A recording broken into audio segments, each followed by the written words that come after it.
Chapter 33, JOS Journal, New York, November. Dear Marmee and Bate, I'm going to write you a regular volume, for I've got heaps to tell, though I'm not a fine young lady traveling on the continent. When I lost sight of Father's dear old face, I felt a trifle blue, and might have shed a briny drop or two, if an Irish lady with 4 small children, all crying more or less, hadn't diverted my mind, for I amused myself by dropping gingerbread nuts over the seat every time they opened their mouths to roar. Soon the sun came out, and taking it as a good omen, I cleared up likewise and enjoyed my journey with all my heart.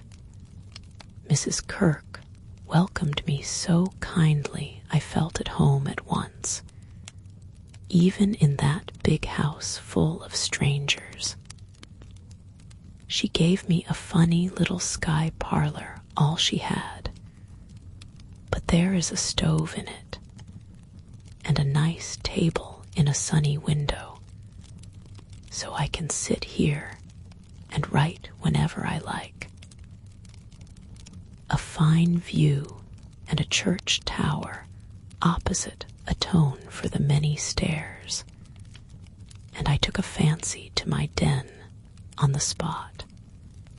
The nursery, where I am to teach and sew, is a pleasant room next Mrs. Kirk's private parlor, and the 2 little girls are pretty children, rather spoiled, I fancy. But they took to me after telling them the 7 bad pigs, and I've no doubt I shall make a model governess.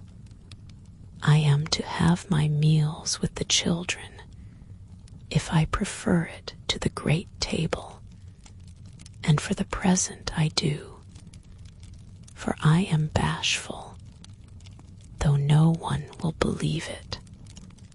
Now, my dear, make yourself at home, said Mrs. K in her motherly way. I'm on the drive from morning to night, as you may suppose with such a family, but a great anxiety will be off my mind if I know the children are safe with you. My rooms are always open to you, and your own shall be as comfortable as I can make it. There are some pleasant people in the house if you feel sociable, and your evenings are always free.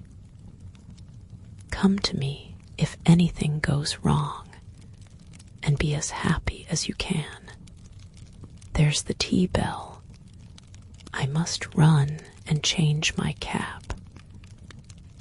And off she bustled, leaving me to settle myself in my new nest. As I went downstairs soon after, I saw something I liked. The flights are very long in this tall house, and as I stood waiting at the head of the 3rd one for a little servant girl to lumber up, I saw a gentleman come along behind her, take the heavy hod of coal out of her hand, carry it all the way up, put it down at a door nearby, and walk away, saying, with a kind nod and a foreign accent, "It goes better so.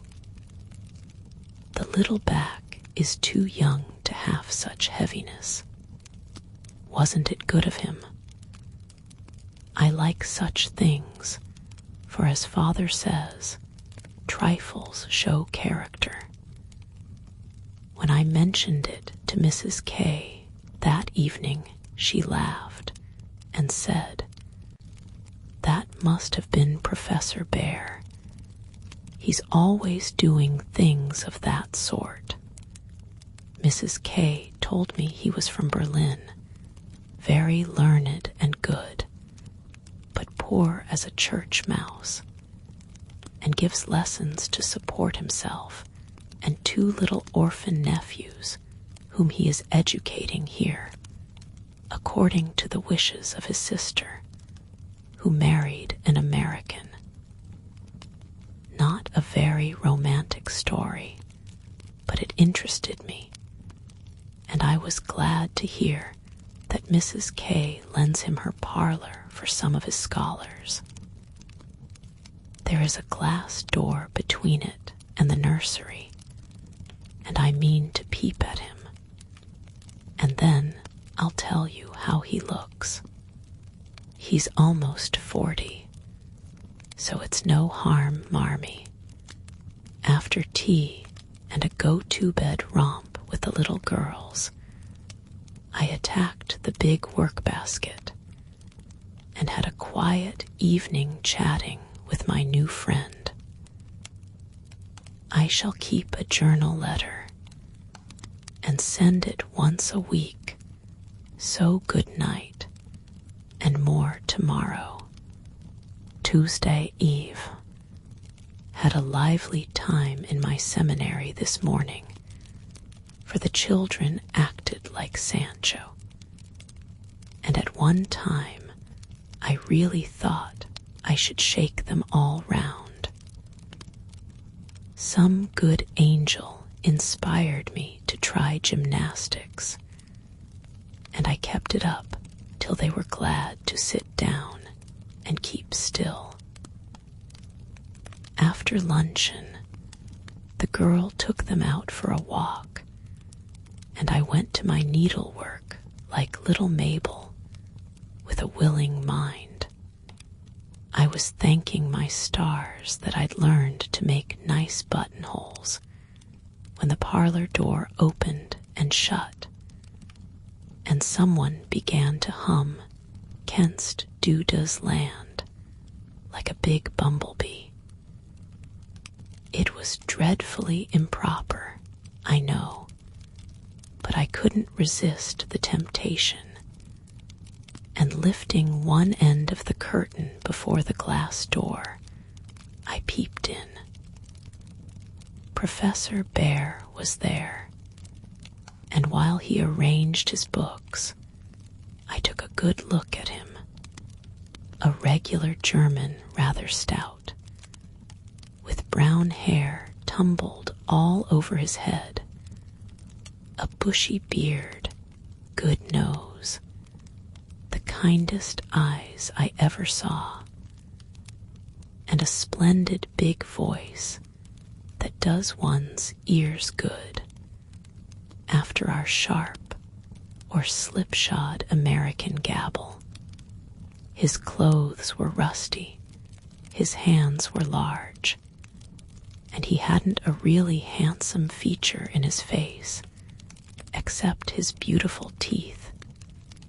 Yet I liked him, for he had a fine head, his linen was very nice, and he looked like a gentleman, though 2 buttons were off his coat, and there was a patch on one shoe.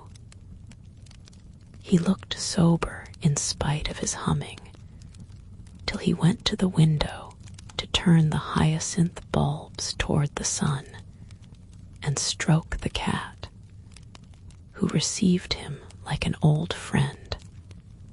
Then he smiled, and when a tap came at the door, called out in a loud, brisk tone, "Herein."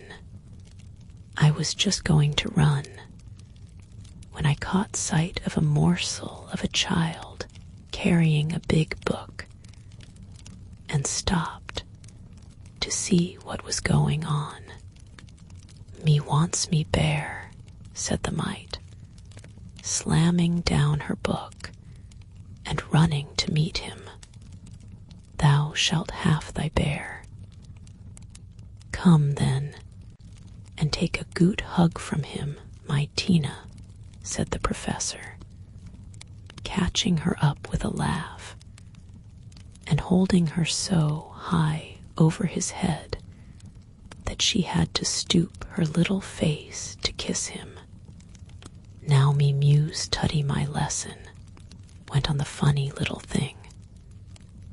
So he put her up at the table, opened the great dictionary she had brought, and gave her a paper and pencil, and she scribbled away, turning a leaf now and then, and passing her little fat finger down the page, as if finding a word, so soberly that I nearly betrayed myself by a laugh, while Mr. Bear stood stroking her pretty hair with a fatherly look that made me think she must be his own, though she looked more French than German.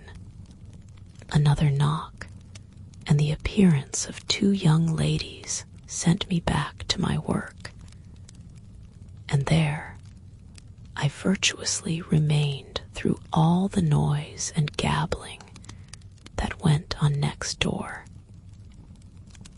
One of the girls kept laughing affectedly and saying, "Now, Professor," in a coquettish tone, and the other pronounced her German with an accent that must have made it hard for him to keep sober. Both seemed to try his patience sorely, for more than once I heard him say emphatically, "No, no, it is not so. You have not attend to what I say." And once there was a loud rap, as if he struck the table with his book, followed by the despairing exclamation, "Prut! It all goes bad this day." Poor man, I pitied him, and when the girls were gone, took just one more peep to see if he survived it. He seemed to have thrown himself back in his chair tired out, and sat there with his eyes shut till the clock struck 2, when he jumped up, put his books in his pocket, as if ready for another lesson, and taking little Tina, who had fallen asleep on the sofa in his arms, he carried her quietly away. I fancy he has a hard life of it. Mrs. Kirk asked me if I wouldn't go down to the 5 o'clock dinner, and feeling a little bit homesick, I thought I would, just to see what sort of people are under the same roof with me. So I made myself respectable and tried to slip in behind Mrs. Kirk, but as she is short and I'm tall, my efforts at concealment were rather a failure. She gave me a seat by her, and after my face cooled off, I plucked up courage and looked about me. The long table was full, and everyone intent on getting their dinner, the gentlemen especially, who seemed to be eating on time, for they bolted in every sense of the word, vanishing as soon as they were done. There was the usual assortment of young men absorbed in themselves, young couples absorbed in each other, married ladies in their babies, and old gentlemen in politics. I don't think I shall care to have much to do with any of them, except one sweet-faced maiden lady who looks as if she had something in her. Cast away at the very bottom of the table was the professor, shouting answers to the questions of a very inquisitive, deaf old gentleman on one side, and talking philosophy with a Frenchman on the other. If Amy had been here, she'd have turned her back on him forever because, sad to relate, he had a great appetite and shoveled in his dinner in a manner which would have horrified her ladyship. I didn't mind, for I like to see folks eat with a relish, as Hannah says, and the poor man must have needed a deal of food after teaching idiots all day. As I went upstairs after dinner, 2 of the young men were settling their hats before the hall mirror, and I heard one say low to the other, "Who's the new party? Governess, or something of that sort? What the deuce is she at our table for? Friend of the old lady S. Handsome head, but no style. Not a bit of it. Give us a light and come on." I felt angry at first, and then I didn't care, for a governess is as good as a clerk, and I've got sense, if I haven't style, which is more than some people have, judging from the remarks of the elegant beings who clattered away, smoking like bad chimneys. I hate ordinary people. Thursday. Yesterday was a quiet day spent in teaching, sewing, and writing in my little room, which is very cozy, with a light and fire. I picked up a few bits of news and was introduced to the professor. It seems that Tina is the child of the Frenchwoman who does the fine ironing in the laundry here. The little thing has lost her heart to Mr. Bear and follows him about the house like a dog whenever he is at home, which delights him, as he is very fond of children, though a baccalaureate. Kitty and Minnie Kirk likewise regard him with affection, and tell all sorts of stories about the plays he invents, the presents he brings, and the splendid tales he tells. The younger men quiz him, it seems, call him Old Fritz, Lager Beer, Ursa Major, and make all manner of jokes on his name. But he enjoys it like a boy, Mrs. Kirk says, and takes it so good-naturedly that they all like him in spite of his foreign ways. The maiden lady is a Miss Norton, rich, cultivated, and kind. She spoke to me at dinner today, for I went to table again. It's such fun to watch people, and asked me to come and see her at her room. She has fine books and pictures, knows interesting persons, and seems friendly, so I shall make myself agreeable, for I do want to get into good society, only it isn't the same sort that Amy likes. I was in our parlor last evening when Mr. Bear came in with some newspapers for Mrs. Kirk. She wasn't there, but Minnie, who is a little old woman, introduced me very prettily. "This is Mamma's friend, Miss March. Yes, and she's jolly, and we like her lots, added Kitty, who is an enfant terrible. We both bowed, and then we laughed, for the prim introduction and the blunt addition were rather a comical contrast. Ah, yes, I hear these naughty ones go to vex you, Miss Marsh.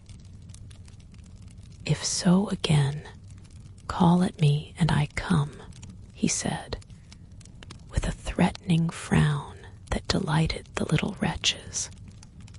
I promised I would, and he departed, but it seems as if I was doomed to see a good deal of him. For today, as I passed his door on my way out, by accident I knocked against it with my umbrella. It flew open, and there he stood in his dressing gown, with a big blue sock on one hand and a darning needle in the other. He didn't seem at all ashamed of it, for when I explained and hurried on, he waved his hand, sock and all, saying in his loud, cheerful way, "You have a fine day to make your walk. Bon voyage, mademoiselle." I laughed all the way downstairs, but it was a little pathetic. Also to think of the poor man having to mend his own clothes. The German gentlemen embroider, I know, but darning hose is another thing, and not so pretty. Saturday, nothing has happened to write about, except a call on Miss Norton, who has a room full of pretty things, and who was very charming, for she showed me all her treasures, and asked me if I would sometimes go with her to lectures and concerts as her escort if I enjoyed them. She put it as a favor, but I'm sure Mrs. Kirk has told her about us, and she does it out of kindness to me. I'm as proud as Lucifer, but such favors from such people don't burden me, and I accepted gratefully. When I got back to the nursery, there was such an uproar in the parlor that I looked in, and there was Mr. Bear down on his hands and knees, with Tina on his back, Kitty leading him with a jump rope, and Minnie feeding 2 small boys with seed cakes, as they roared and ramped in cages built of chairs. "We are playing Nargery," explained Kitty. "Dis is mine effluent," added Tina, holding on by the professor's hair. "Mamma always allows us to do what we like Saturday afternoon, when France and Emil come. Doesn't she, Mr. Bear?" said Minnie.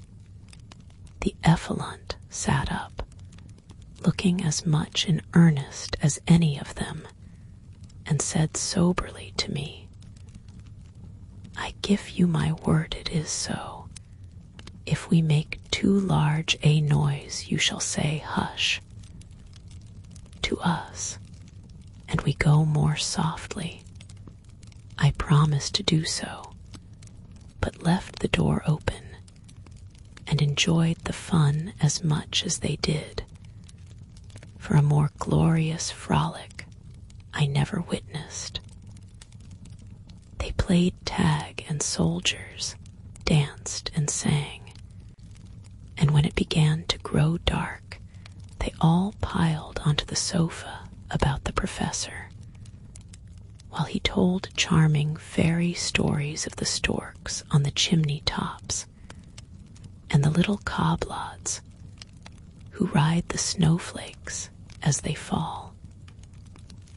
I wish Americans were as simple and natural as Germans, don't you?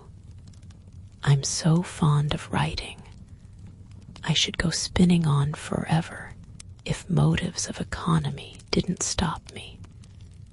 For though I've used thin paper and written fine, I tremble to think of the stamps this long letter will need. Pray forward Amy's as soon as you can spare them. My small news will sound very flat after her splendors, but you will like them, I know. Is Teddy studying so hard that he can't find time to write to his friends? Take good care of him for me, Bate, and tell me all about the babies, and give heaps of love to everyone. From your faithful Joe.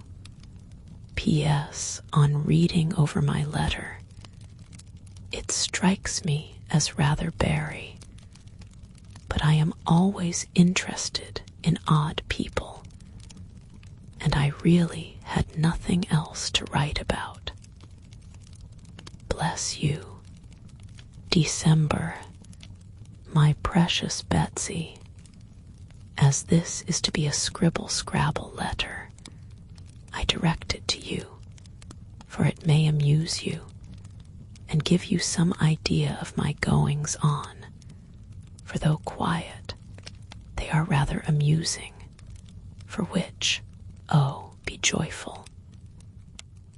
After what Amy would call Herculaneum efforts in the way of mental and moral agriculture, my young ideas begin to shoot, and my little twigs to bend as I could wish. They are not so interesting to me as Tina and the boys, but I do my duty by them, and they are fond of me. France and Emil are jolly little lads, quite after my own heart, for the mixture of German and American spirit in them produces a constant state of effervescence. Saturday afternoons are riotous times, whether spent in the house or out, for on pleasant days they all go to walk, like a seminary, with the professor and myself to keep order. And then such fun. We are very good friends now, and I've begun to take lessons. I really couldn't help it, and it all came about in such a droll way that I must tell you. To begin at the beginning, Mrs. Kirk called to me one day as I passed Mr. Bear's room where she was rummaging. Did you ever see such a den, my dear? Just come and help me put these books to rights, for I've turned everything upside down, trying to discover what he has done with the 6 new handkerchiefs I gave him not long ago. I went in, and while we worked I looked about me, for it was a den to be sure. Books and papers everywhere, a broken meerschaum, and an old flute over the mantelpiece, as if done with. A ragged bird without any tail chirped on one window seat, and a box of white mice adorned the other. Half-finished boats and bits of string lay among the manuscripts. dirty little boots stood drying before the fire, and traces of the dearly beloved boys, for whom he makes a slave of himself, were to be seen all over the room. After a grand rummage, 3 of the missing articles were found. One over the bird cage, one covered with ink, and a third burned brown, having been used as a holder. Such a man, laughed good-natured Mrs. K, as she put the relics in the rag bag. I suppose the others are torn up to rig ships, bandage cut fingers, or make kite tails. It's dreadful, but I can't scold him. He's so absent-minded and good-natured. He lets those boys ride over him roughshod. I agreed to do his washing and mending, but he forgets to give out his things, and I forget to look them over, so he comes to a sad pass sometimes. "Let me mend them," said I. "I don't mind it, and he need know. I'd like to. He's so kind to me about bringing my letters and lending books. So I have got his things in order, and knit heels into 2 pairs of the socks, for they were boggled out of shape with his queer darns." Nothing was said, and I hoped he wouldn't find it out. But one day last week he caught me at it. Hearing the lessons he gives to others has interested and amused me so much that I took a fancy to learn. For Tina runs in and out, leaving the door open, and I can hear. I had been sitting near this door, finishing off the last sock, and trying to understand what he said to a new scholar, who is as stupid as I am. The girl had gone, and I thought he had also. It was so still, and I was busily gabbling over a verb, and rocking to and fro in a most absurd way, when a little crow made me look up, and there was Mr. Bear looking and laughing quietly, while he made signs to Tina not to betray him. "So," he said, as I stopped and stared like a goose, "you peep at me, I peep at you. And this is not bad, but see, I am not pleasanting when I say, have you a wish for German? Yes, but you are too busy.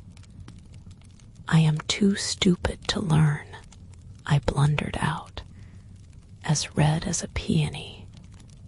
"Prut, we will make the time, and we fail not to find the sense.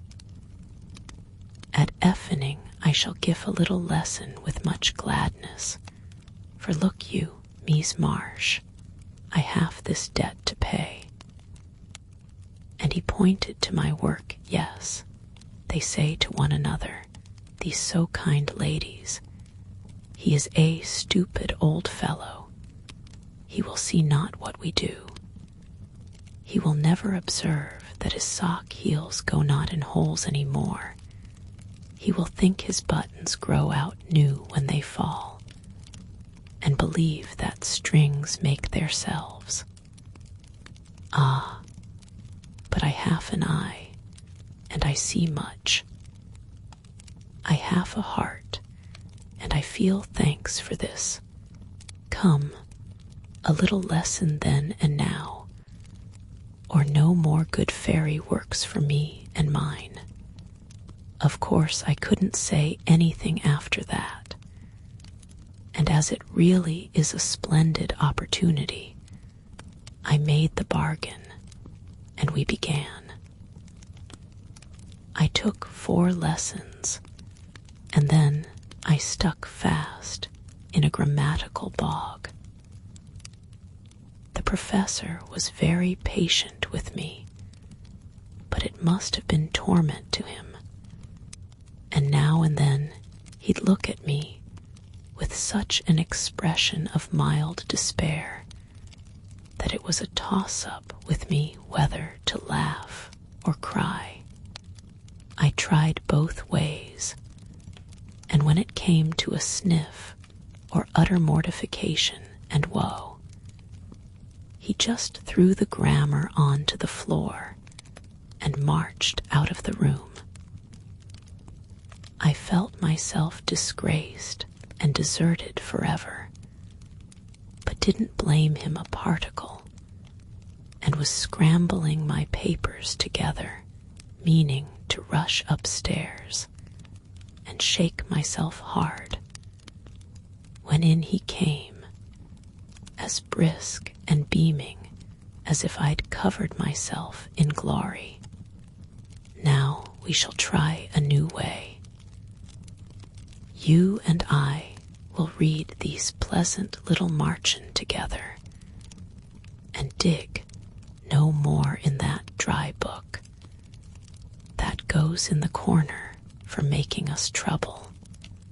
He spoke so kindly, and opened Hans Andersen's fairy tales so invitingly before me that I was more ashamed than ever, and went at my lesson in a neck-or-nothing style that seemed to amuse him immensely.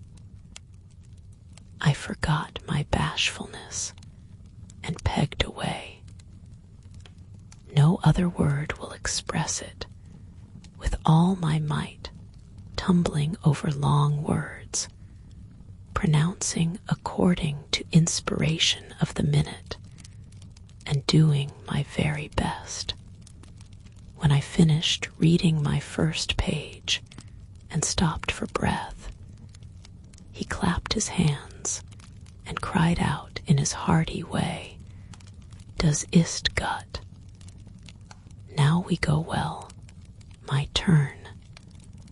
I do him in German, "Give me your ear."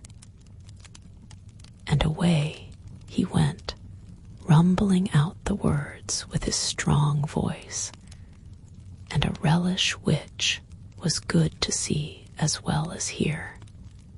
Fortunately, the story was the constant tin soldier, which is droll, you know, so I could laugh. And I did, though I didn't understand half he read, for I couldn't help it. He was so earnest, I so excited, and the whole thing so comical. After that we got on better, and now I read my lessons pretty well, for this way of studying suits me, and I can see that the grammar gets tucked into the tales and poetry as one gives pills and jelly. I like it very much, and he doesn't seem tired of it yet, which is very good of him. Isn't it?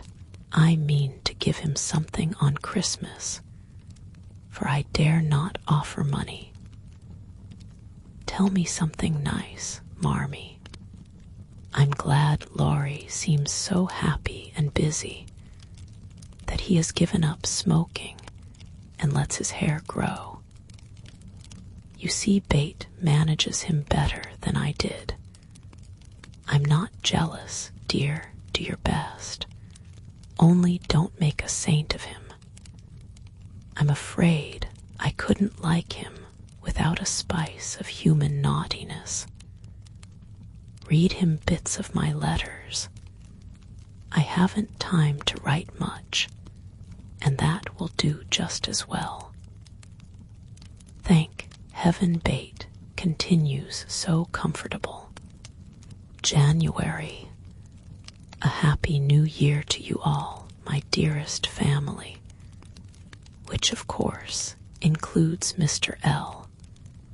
and a young man by the name of Teddy. I can't tell you how much I enjoyed your Christmas bundle, for I didn't get it till night and had given up hoping.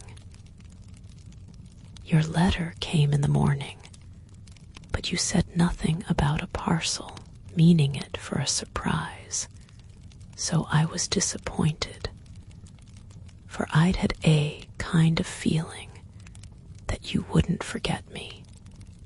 I felt a little low in my mind as I sat up in my room after tea, and when the big, muddy, battered-looking bundle was brought to me, I just hugged it and pranced. It was so homey and refreshing that I sat down on the floor and read, and looked and ate and laughed and cried in my usual absurd way. The things were just what I wanted, and all the better for being made instead of bought. Beth's new ink bib was capital, and Hannah's box of hard gingerbread will be a treasure, I'll be sure, and wear the nice flannels you sent, Marmee, and read carefully the books Father has marked, thank you all, heaps and heaps.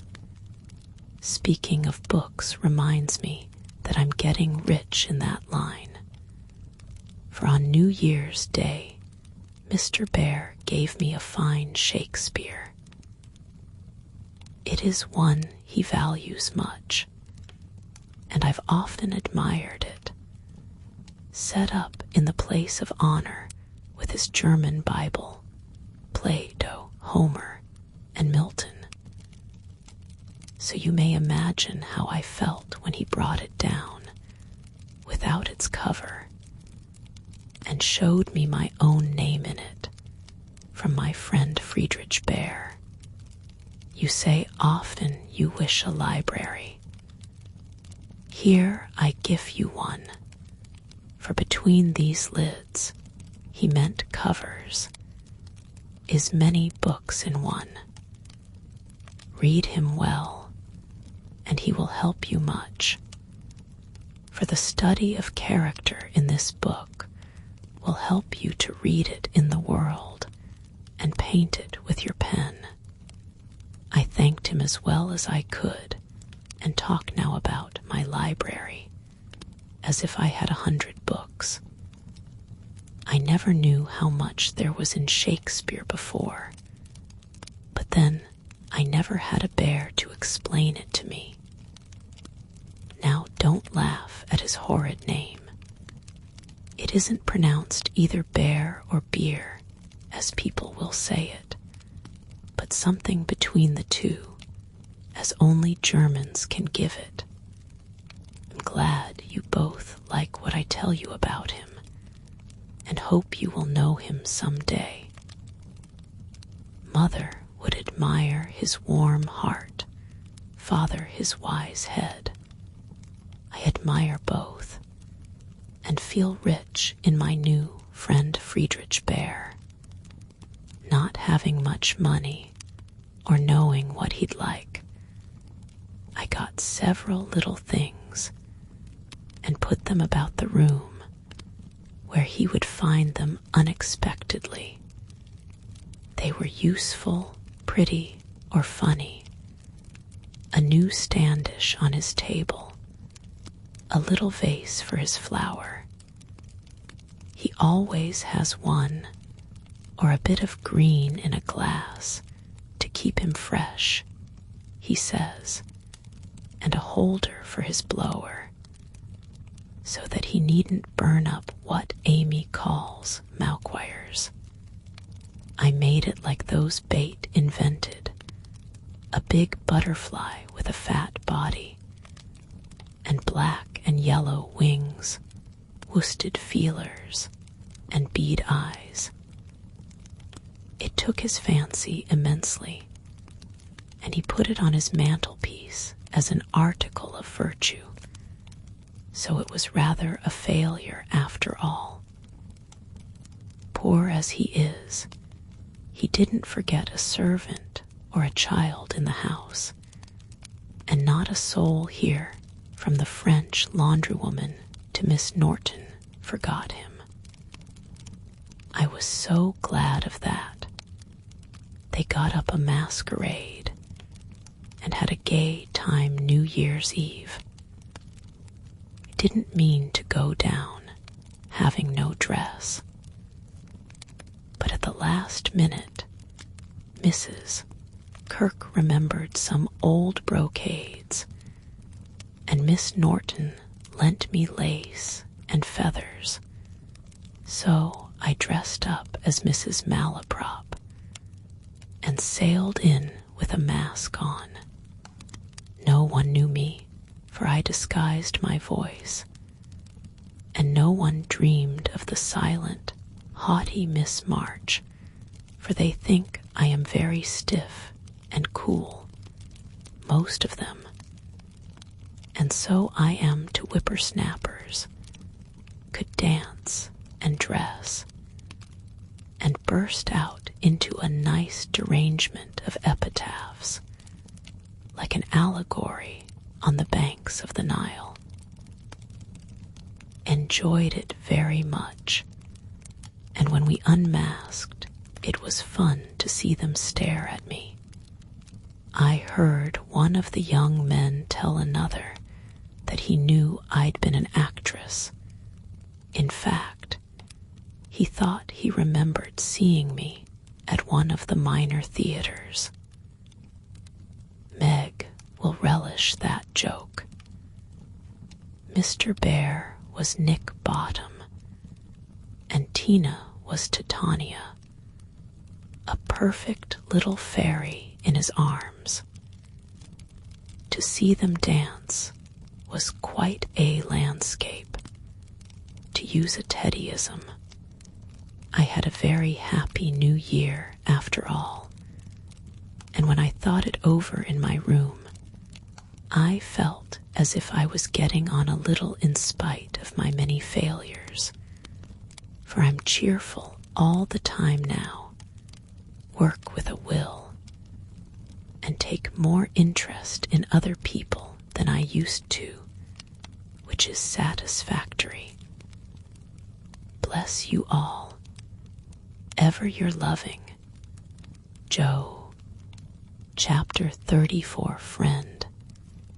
Though very happy in the social atmosphere about her, and very busy with the daily work that earned her bread and made it sweeter for the effort, Jo still found time for literary labors. The purpose which now took possession of her was a natural one to a poor and ambitious girl, but the means she took to gain her end were not the best. She saw that money conferred power, money and power, therefore, she resolved to have, not to be used for herself alone, but for those whom she loved more than life. The dream of filling home with comforts, giving Bate everything she wanted, from strawberries in winter to an organ in her bedroom, going abroad herself, and always having more than enough, so that she might indulge in the luxury of charity, had been for years Jo's most cherished castle in the air. The prize story experience had seemed to open a way which might, after long traveling and much uphill work, lead to this delightful chateau en Espagny. But the novel disaster quenched her courage for a time, for public opinion is a giant, which has frightened stouter-hearted Jacks on bigger beanstalks than hers.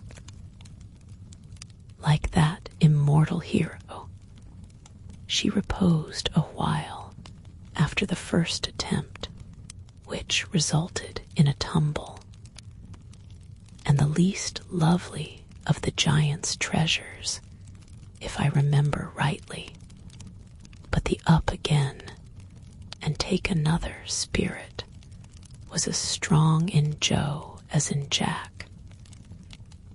So she scrambled up on the shady side this time and got more booty, but nearly left behind her what was far more precious than the money bags. She took to writing sensation stories, for in those dark ages, even all-perfect America read rubbish. She told no one, but concocted a thrilling tale, and boldly carried it herself to Mr. Dashwood, editor of the Weekly Volcano.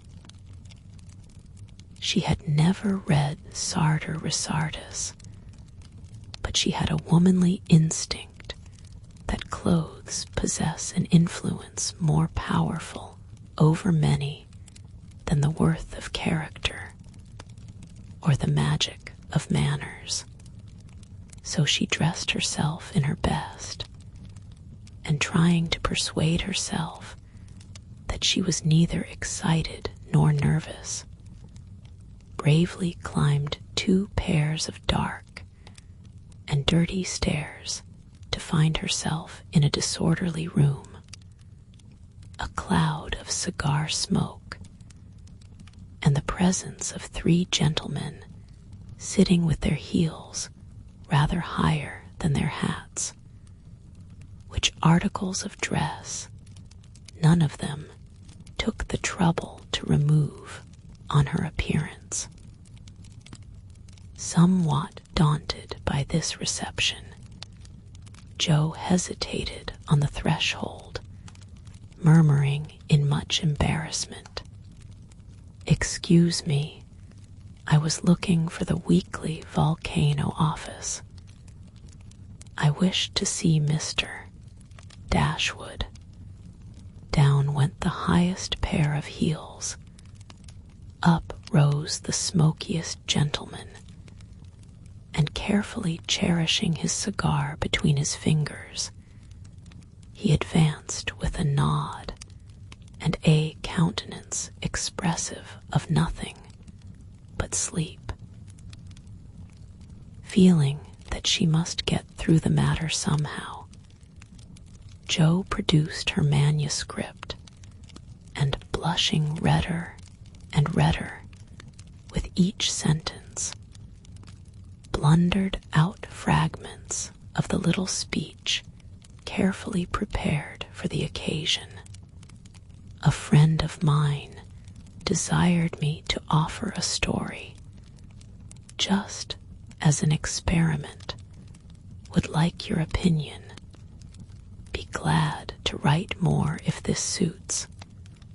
While she blushed and blundered, Mr. Dashwood had taken the manuscript and was turning over the leaves with a pair of rather dirty fingers, and casting critical glances up and down the neat pages. Not a first attempt, I take it. Observing that the pages were numbered, covered only on one side, and not tied up with a ribbon, sure sign of a novice. No, sir. She has had some experience, and got a prize for a tale in the Blarneystone Banner. Oh, did she? And Mr. Dashwood gave Jo a quick look, which seemed to take note of everything she had on, from the bow in her bonnet to the buttons on her boots. "Well, you can leave it if you like. We've more of this sort of thing on hand than we know what to do with at present. But I'll run my eye over it and give you an answer next week." Now, Jo did not like to leave it, for Mr. Dashwood didn't suit her at all. But under the circumstances, there was nothing for her to do but bow and walk away, looking particularly tall and dignified, as she was apt to do when nettled or abashed. Just then she was both, for it was perfectly evident from the knowing glances exchanged among the gentlemen that her little fiction of my friend was considered a good joke, and a laugh, produced by some inaudible remark of the editor as he closed the door, completed her discomfiture. Half resolving never to return, she went home and worked off her irritation by stitching pinafores vigorously, and in an hour or two was cool enough to laugh over the scene and long for next week. When she went again, Mr. Dashwood was alone, whereat she rejoiced. Mr. Dashwood was much wider awake than before, which was agreeable, and Mr. Dashwood was not too deeply absorbed in a cigar to remember his manners. So the second interview was much more comfortable than the first. We'll take this, editors never say I, if you don't object to a few alterations. It's too long, but omitting the passages I've marked will make it just the right length, he said, in a businesslike tone. Jo hardly knew her own MS.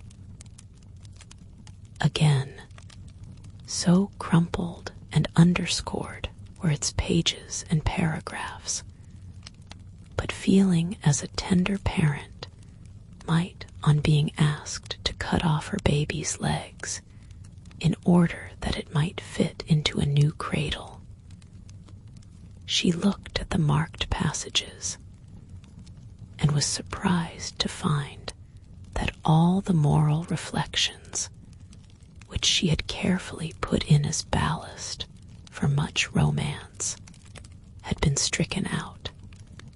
But, sir, I thought every story should have some sort of a moral, so took care to have a few of my sinners repent. Mr. Dashwood's editorial gravity relaxed into a smile, for Jo had forgotten her friend and spoken as only an author could. People want to be amused, not preached at, you know. Morals don't sell nowadays, which was not quite a correct statement, by the way. You think it would do with these alterations, then? Yes, it's a new plot, and pretty well worked up language good, and so on, was Mr. Dashwood's affable reply. What do you, that is? What compensation? Began Jo, not exactly knowing how to express herself. Oh, yes, well, we give from 25 to 30 for things of this sort. Pay when it comes out, returned Mr. Dashwood, as if that point had escaped him. Such trifles do escape the editorial mind. It is said, "Very well, you can have it," said Joe, handing back the story with a satisfied air. For after the $1 a column work, even 25 seemed good pay. "Shall I tell my friend you will take another if she has one better than this?" asked Joe, unconscious of her little slip of the tongue and emboldened by her success. "Well, we'll look at it. Can't promise to take it. Tell her to make it short and spicy, and never mind the moral. What name would your friend like to put on it?" In a careless tone. "None at all, if you please. She doesn't wish her name to appear, and has no nom de plume," said Joe, blushing in spite of herself. "Just as she likes, of course. The tale will be out next week. Will you call for the money, or shall I send it?" asked Mr. Dashwood, who felt a natural desire to know who his new contributor might be. "I'll call. Good morning, sir." As she departed, Mr. Dashwood put up his feet with the graceful remark, "Poor and proud as usual, but she'll do," following Mr. Dashwood's directions and making Mrs. Northberry her model. Joe rashly took a plunge into the frothy sea of sensational literature. But thanks to the life preserver thrown her by a friend, she came up again, not much the worse for her ducking. Like most young scribblers, she went abroad for her characters and scenery, and banditti, counts, gypsies, nuns, and duchesses appeared upon her stage, and played their parts with as much accuracy and spirit as could be expected. Her readers were not particular about such trifles as grammar, punctuation, and probability, and Mr. Dashwood graciously permitted her to fill his columns at the lowest prices, not thinking it necessary to tell her that the real cause of his hospitality was the fact that one of his hacks, on being offered higher wages, had basely left him in the lurch. She soon became interested in her work, for her emaciated purse grew stout, and the little hoard she was making to take bait to the mountains next summer grew slowly, but surely, as the weeks passed. One thing disturbed her satisfaction, and that was that she did not tell them at home. She had a feeling that father and mother would not approve, and preferred to have her own way first, and beg pardon afterward. It was easy to keep her secret, for no name appeared with her stories. Mr. Dashwood had of course found it out very soon, but promised to be dumb, and for a wonder kept his word. She thought it would do her no harm, for she sincerely meant to write nothing of which she would be ashamed, and quieted all pricks of conscience by anticipations of the happy minute when she should show her earnings and laugh over her well-kept secret. But Mr. Dashwood rejected any but thrilling tales, and as thrills could not be produced except by harrowing up the souls of the readers, history and romance, land and sea, science and art, police records and lunatic asylums had to be ransacked for the purpose. Jo soon found that her innocent experience had given her but few glimpses of the tragic world which underlies society. So regarding it in a business light, she set about supplying her deficiencies with characteristic energy, eager to find material for stories, and bent on making them original in plot, if not masterly in execution. She searched newspapers for accidents, incidents, and crimes. She excited the suspicions of public librarians by asking for works on poisons. She studied faces in the street and characters, good, bad, and indifferent, all about her. She delved in the dust of ancient times for facts or fictions so old that they were as good as new, and introduced herself to folly, sin, and misery, as well as her limited opportunities allowed. She thought she was prospering finely, but unconsciously she was beginning to desecrate some of the womanliest attributes of a woman's character.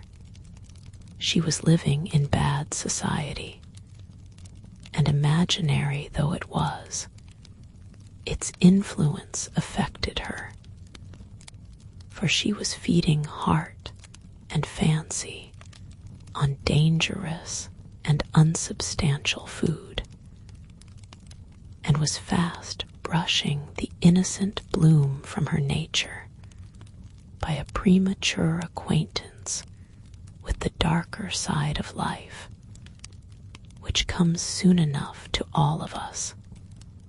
She was beginning to feel rather than see this, for much describing of other people's passions and feelings set her to studying and speculating about her own, a morbid amusement in which healthy young minds do not voluntarily indulge. Wrongdoing always brings its own punishment, and when Jo most needed hers, she got it. I don't know whether the study of Shakespeare helped her to read character, or the natural instinct of a woman for what was honest, brave, and strong. But while endowing her imaginary heroes with every perfection under the sun, Jo was discovering a live hero who interested her in spite of many human imperfections. Mr. Bear, in one of their conversations, had advised her to study simple, true, and lovely characters wherever she found them, as good training for a writer. Jo took him at his word, for she coolly turned round and studied him, a proceeding which would have much surprised him had he known it, for the worthy professor was very humble in his own conceit. Why everybody liked him was what puzzled Jo, first. He was neither rich nor great, young nor handsome. In no respect what is called fascinating, imposing, or brilliant. And yet he was as attractive as a genial fire, and people seemed to gather about him as naturally as about a warm hearth. He was poor, yet always appeared to be giving something away, a stranger. Yet everyone was his friend, no longer young, but as happy-hearted as a boy, plain and peculiar. Yet his face looked beautiful to many, and his oddities were freely forgiven for his sake. Jo often watched him, trying to discover the charm, and at last decided that it was benevolence which worked the miracle. If he had any sorrow, it sat with its head under its wing, and he turned only his sunny side to the world. There were lines upon his forehead, but time seemed to have touched him gently, remembering how kind he was to others. The pleasant curves about his mouth were the memorials of many friendly words and cheery laughs. His eyes were never cold or hard, and his big hand had a warm, strong grasp that was more expressive than words. His very clothes seemed to partake of the hospitable nature of the wearer. They looked as if they were at ease and liked to make him comfortable.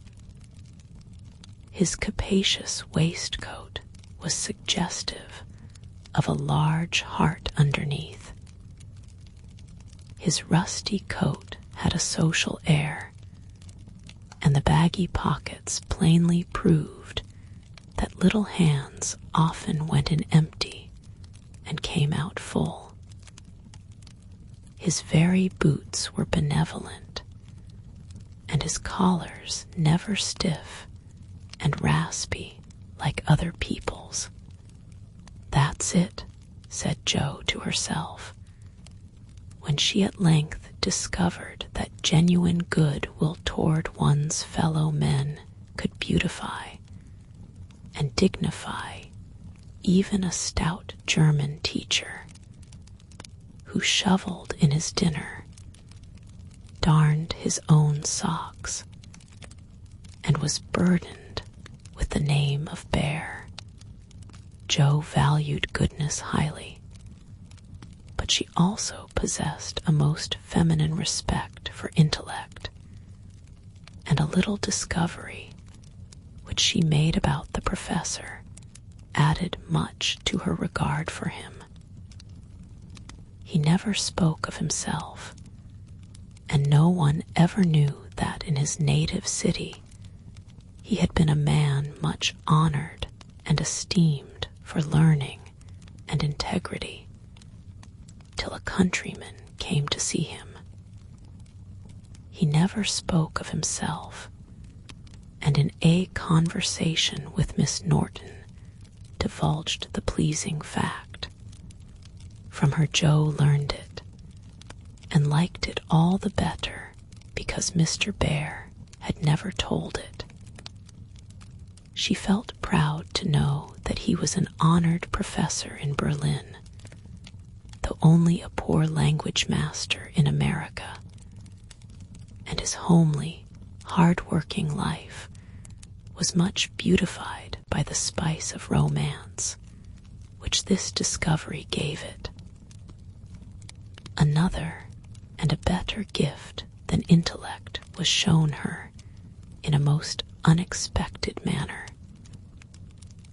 Miss Norton had the entree into most society, which Jo would have had no chance of seeing but for her. the solitary woman felt an interest in the ambitious girl, and kindly conferred many favors of this sort both on Joe and the professor.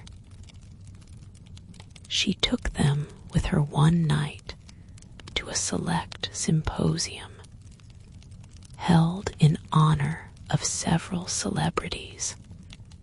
Joe went prepared to bow down and adore the mighty ones whom she had worshipped with youthful enthusiasm afar off. But her reverence for genius received a severe shock that night, and it took her some time to recover from the discovery that the great creatures were only men and women after all. Imagine her dismay on stealing a glance of timid admiration at the poet, whose lines suggested an ethereal being fed on spirit, fire, and dew. To behold him devouring his supper with an ardor which flushed his intellectual countenance. Turning, as from a fallen idol, she made other discoveries which rapidly dispelled her romantic illusions. The great novelist vibrated between two decanters with the regularity of a pendulum. The famous divine flirted openly with one of the Madame de Staëls of the age, who looked daggers at another Corinne, who was amiably satirizing her after outmaneuvering her in efforts to absorb the profound philosopher, who imbibed tea Johnsonianly and appeared to slumber. The loquacity of the lady rendering speech impossible. The scientific celebrities, forgetting their mollusks and glacial periods, gossiped about art, while devoting themselves to oysters and ices with characteristic energy.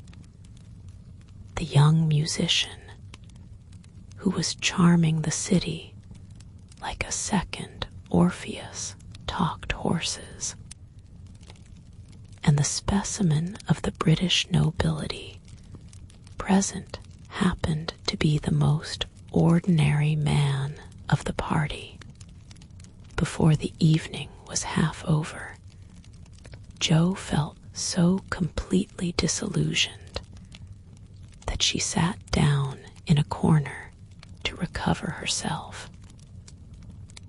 Mr. Bear soon joined her, looking rather out of his element, and presently several of the philosophers, each mounted on his hobby, came ambling up to hold an intellectual tournament in the recess. The conversations were miles beyond Joe's comprehension, but she enjoyed it, though Kant and Hegel were unknown gods. The subjective and objective unintelligible terms, and the only thing evolved from her inner consciousness was a bad headache. After it was all over, it dawned upon her gradually that the world was being picked to pieces and put together anew, and, according to the talkers, on infinitely better principles than before. That religion was in a fair way to be reasoned into nothingness, and intellect was to be the only God. Jo knew nothing about philosophy or metaphysics of any sort, but a curious excitement, half pleasurable, half painful, came over her as she listened with a sense of being turned adrift into time and space, like a young balloon out on a holiday.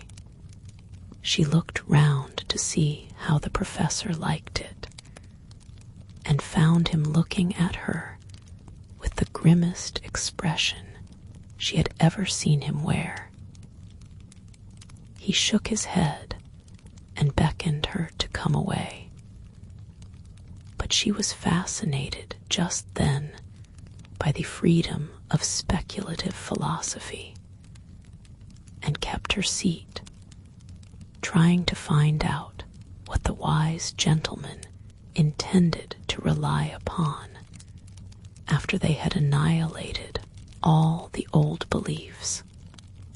Now Mr. Bear was a diffident man, and slow to offer his own opinions, not because they were unsettled, but too sincere and earnest to be lightly spoken. As he glanced from Jo to several other young people, attracted by the brilliancy of the philosophically pyrotechnics, he knit his brows and longed to speak, fearing that some inflammable young soul would be led astray by the rockets, to find when the display was over that they had only an empty stick or a scorched hand. He bore it as long as he could, but when he was appealed to for an opinion, he blazed up with honest indignation and defended religion with all the eloquence of truth, an eloquence which made his broken English musical and his plain face beautiful. He had a hard fight, for the wise men argued well, but he didn't know when he was beaten, and stood to his colors like a man. Somehow, as he talked, the world got right again to Jo. The old beliefs that had lasted so long seemed better than the new. God was not a blind force, and immortality was not a pretty fable, but a blessed fact. She felt as if she had solid ground under her feet again, and when Mr. Bear paused, out-talked, but not one whit convinced, Jo wanted to clap her hands and thank him. She did neither, but she remembered the scene and gave the professor her heartiest respect, for she knew it cost him an effort to speak out then and there, because his conscience would not let him be silent. She began to see that character is a better possession than money, rank, intellect, or beauty, and to feel that if greatness is what a wise man has defined it to be, truth, reverence, and goodwill, then her friend Friedrich Bear was not only good, but great. This belief strengthened daily. She valued his esteem. She coveted his respect. She wanted to be worthy of his friendship. And just when the wish was sincerest, she came near to losing everything. It all grew out of a cocked hat, for one evening the professor came in to give Jo her lesson with a paper soldier cap on his head, which Tina had put there, and he had forgotten to take off.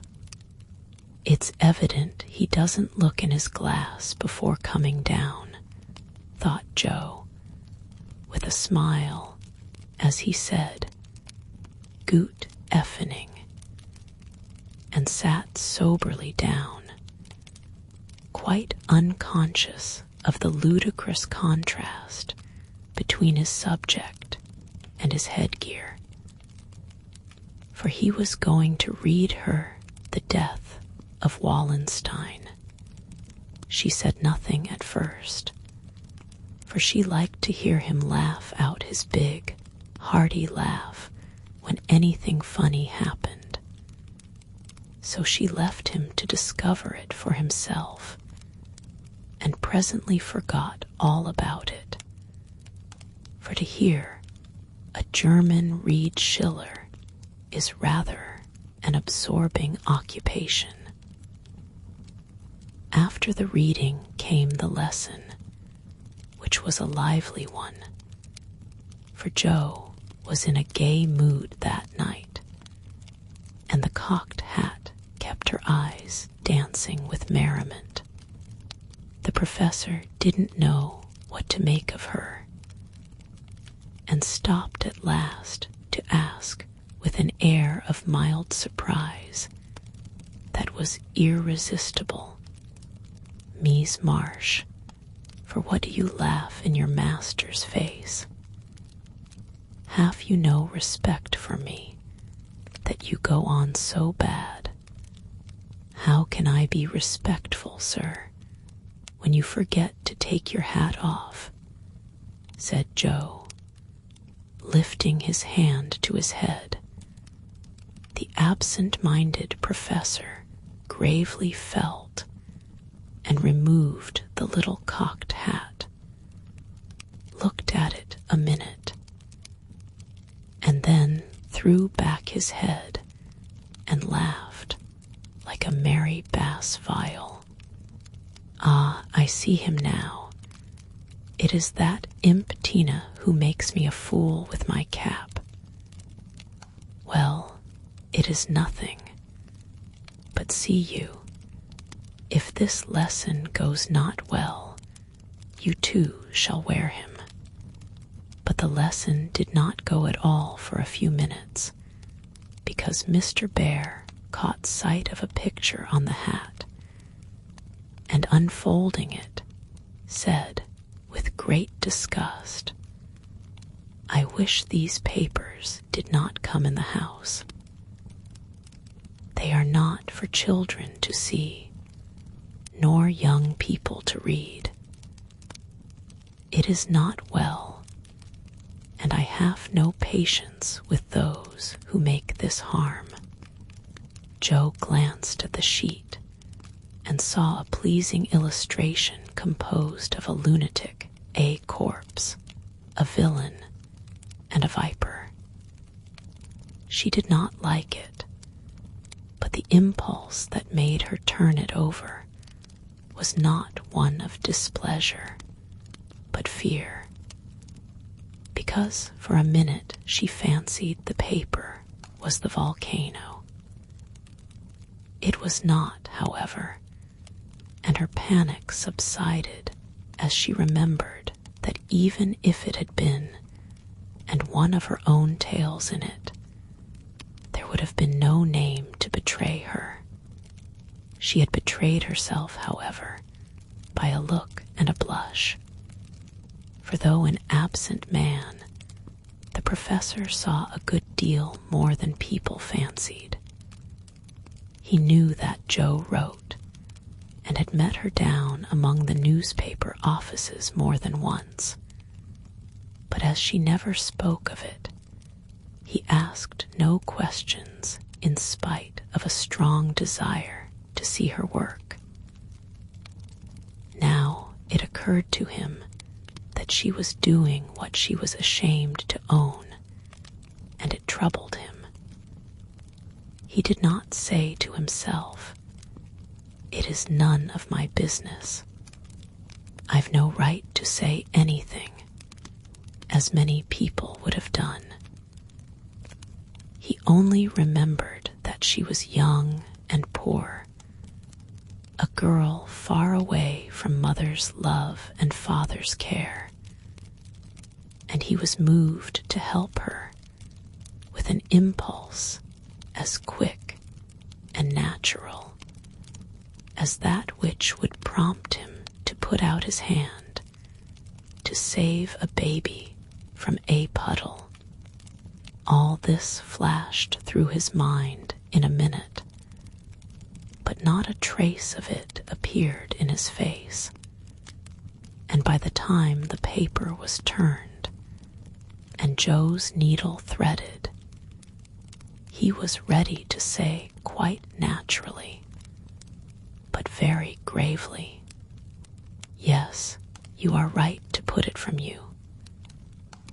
I do not think that good young girls should see such things. They are made pleasant to some, but I would more rather give my boys gunpowder to play with than this bad trash. All may not be bad, only silly, you know.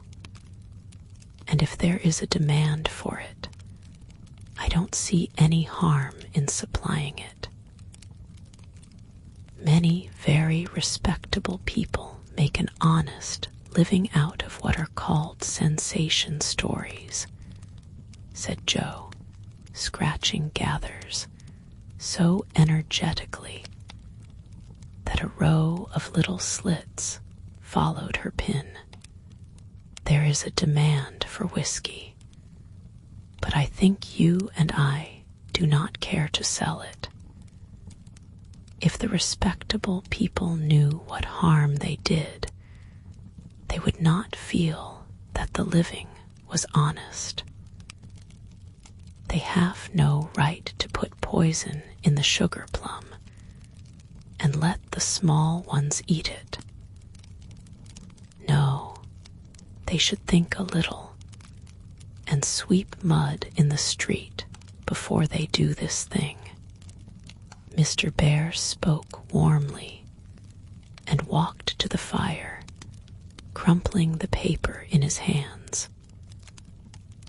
Joe sat still, looking as if the fire had come to her, for her cheeks burned long after the cocked hat had turned to smoke and gone harmlessly up the chimney. "I should like much to send all the rest after him," muttered the professor, coming back with a relieved air. Joe thought what a blaze her pile of papers upstairs would make, and her hard-earned money lay rather heavily on her conscience at that minute. Then she thought consolingly to herself, "Mine are not like that. They are only silly, never bad, so I won't be worried." And taking up her book, she said, with a studious face, "Shall we go on, sir? I'll be very good and proper now." "I shall hope so," was all he said, but he meant more than she imagined. And the grave, kind look he gave her made her feel as if the words "weekly volcano" were printed in large type on her forehead. As soon as she went to her room, she got out her papers and carefully reread every one of her stories. Being a little short-sighted, Mr. Bear sometimes used eyeglasses, and Joe had tried them once, smiling to see how they magnified the fine print of her book. Now she seemed to have on the professor's mental or moral spectacles also, for the faults of these poor stories glared at her dreadfully and filled her with dismay. "They are trash, and will soon be worse trash if I go on," for each is more sensational than the last. I've gone blindly on, hurting myself and other people for the sake of money. I know it's so, for I can't read this stuff in sober earnest without being horribly ashamed of it.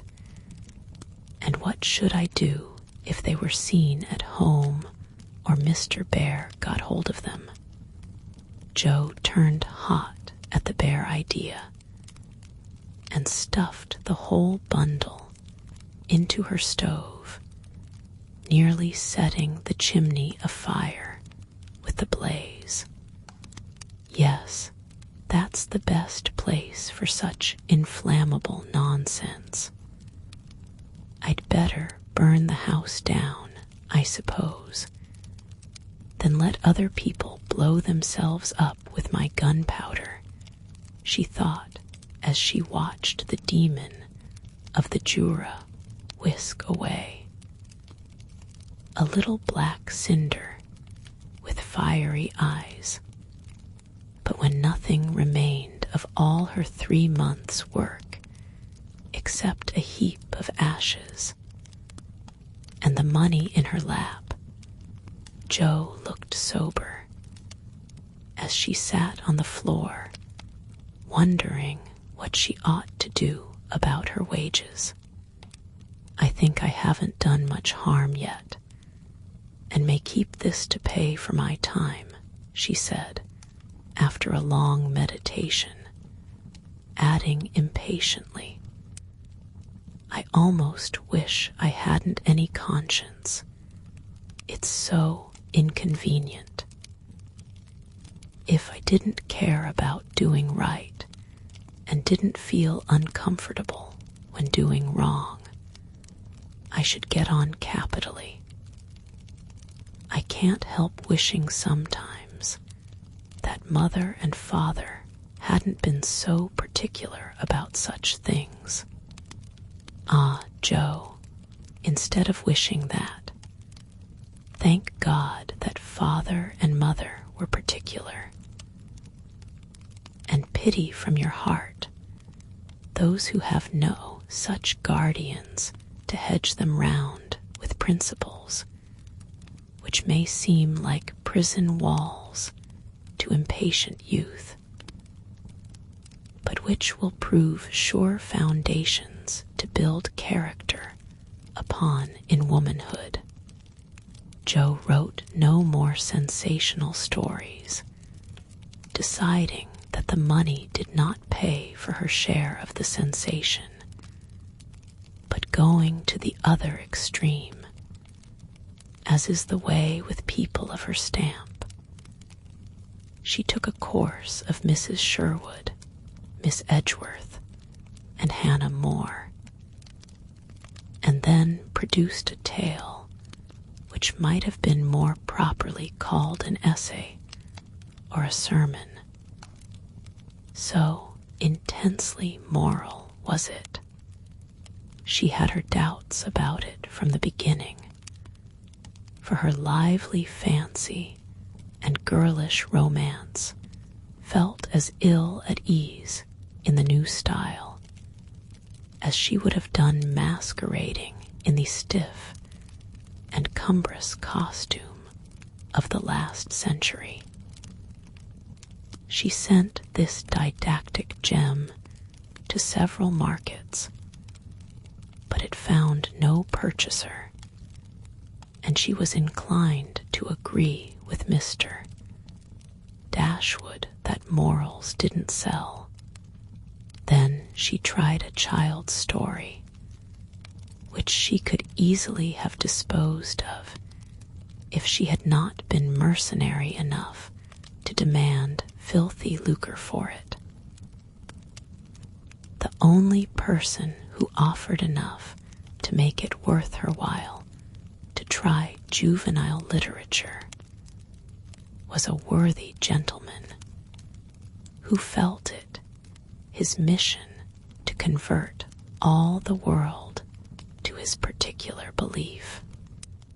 But much as she liked to write for children, Jo could not consent to depict all her naughty boys as being eaten by bears or tossed by mad bulls, because they did not go to a particular Sabbath school, nor all the good infants who did go as rewarded by every kind of bliss, from gilded gingerbread to escorts of angels, when they departed this life with psalms or sermons on their lisping tongues.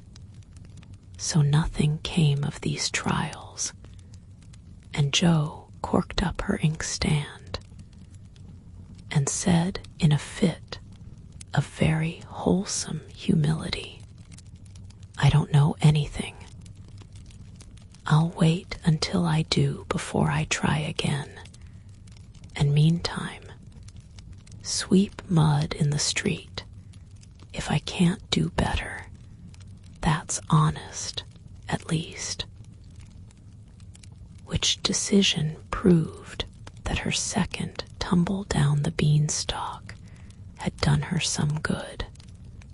While these internal revolutions were going on, her external life had been as busy and uneventful as usual, and if she sometimes looked serious or a little sad, no one observed it but Professor Bear.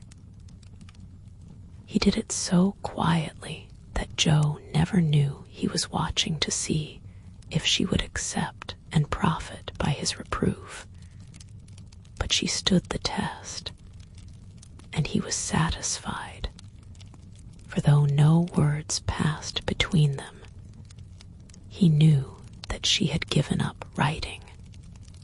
Not only did he guess it by the fact that the second finger of her right hand was no longer inky, but she spent her evenings downstairs now, was met no more among newspaper offices, and studied with a dogged patience which assured him that she was bent on occupying her mind with something useful, if not pleasant. He helped her in many ways, proving himself a true friend, and Jo was happy, for while her pen lay idle, she was learning other lessons besides German, and laying a foundation for the sensation story of her own life. It was a pleasant winter and a long one, for she did not leave Mrs. Kirk till June. Everyone seemed sorry when the time came. The children were inconsolable, and Mr. Bear's hair stuck straight up all over his head, for he always rumpled it wildly when disturbed in mind. Going home. "Ah, you are happy that you have a home to go in," he said, when she told him, and sat silently pulling his beard in the corner, while she held a little levee on that last evening.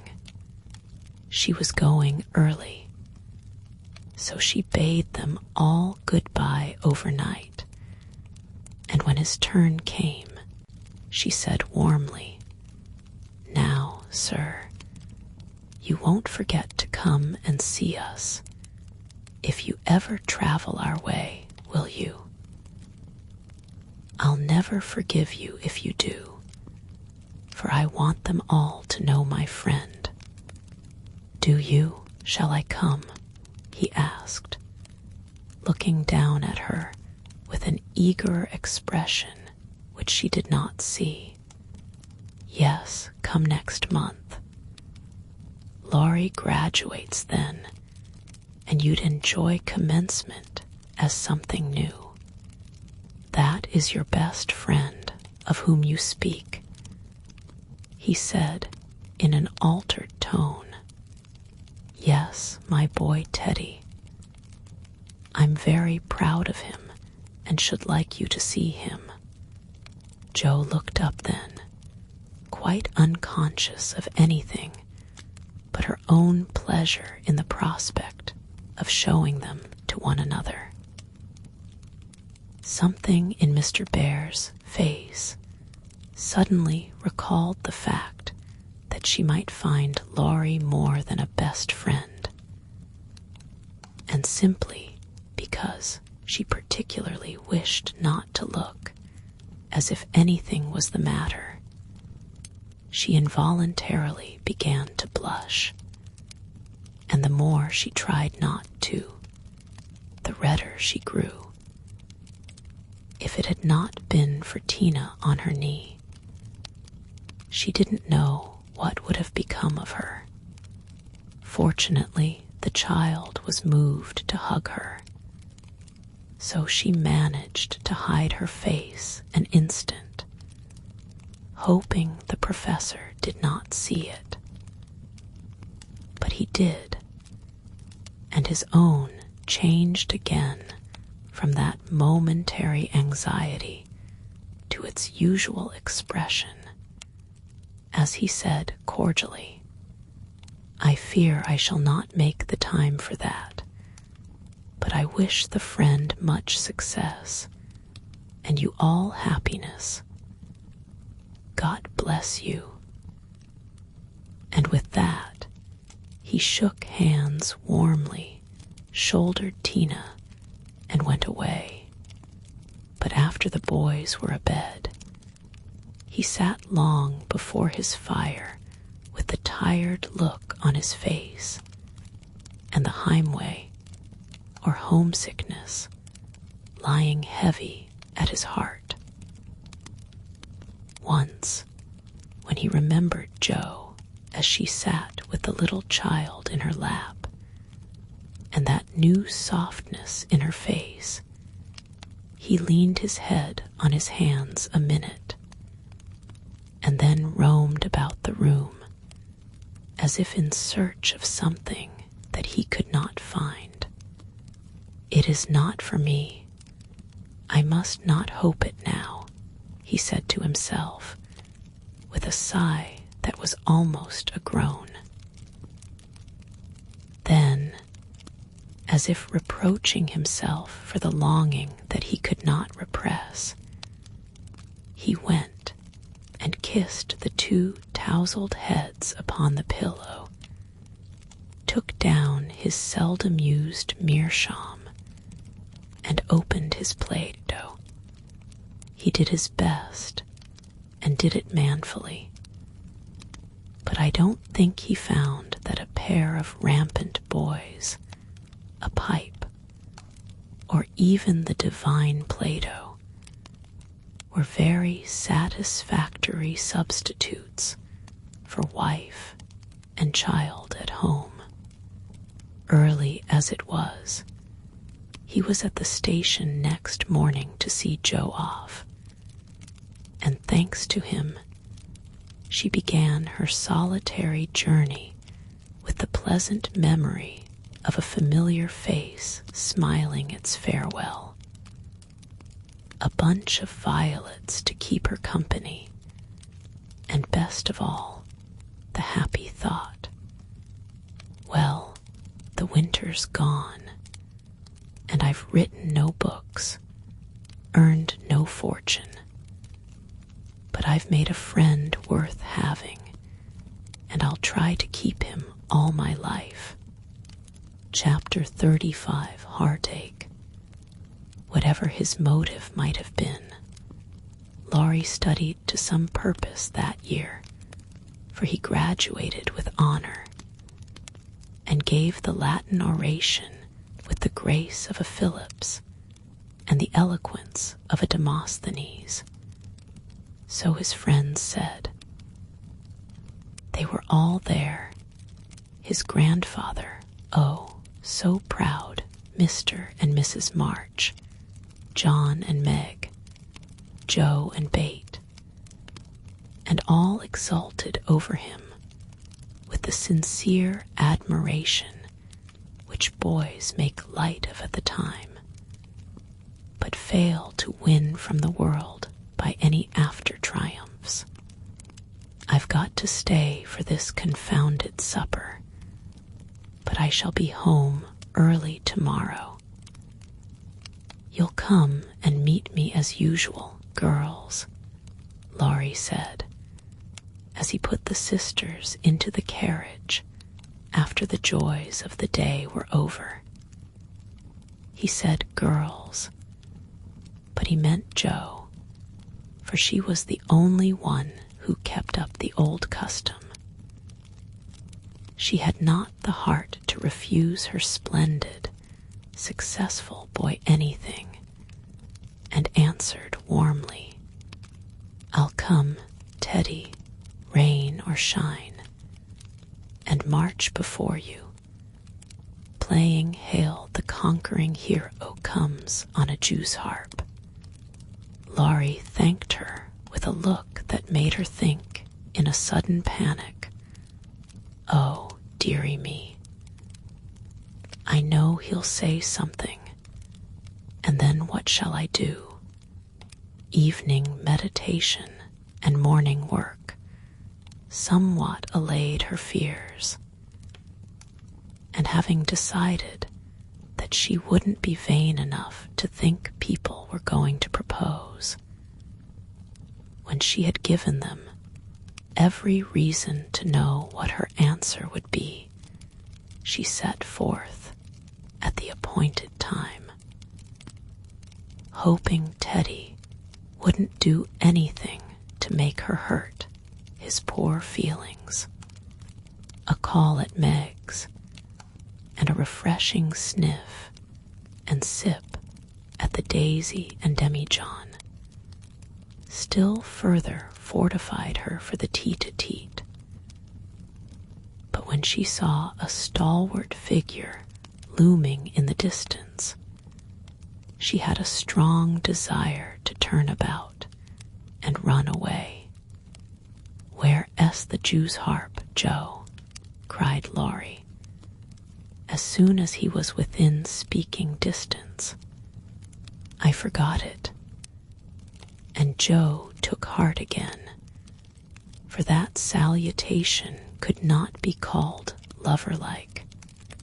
She always used to take his arm on these occasions.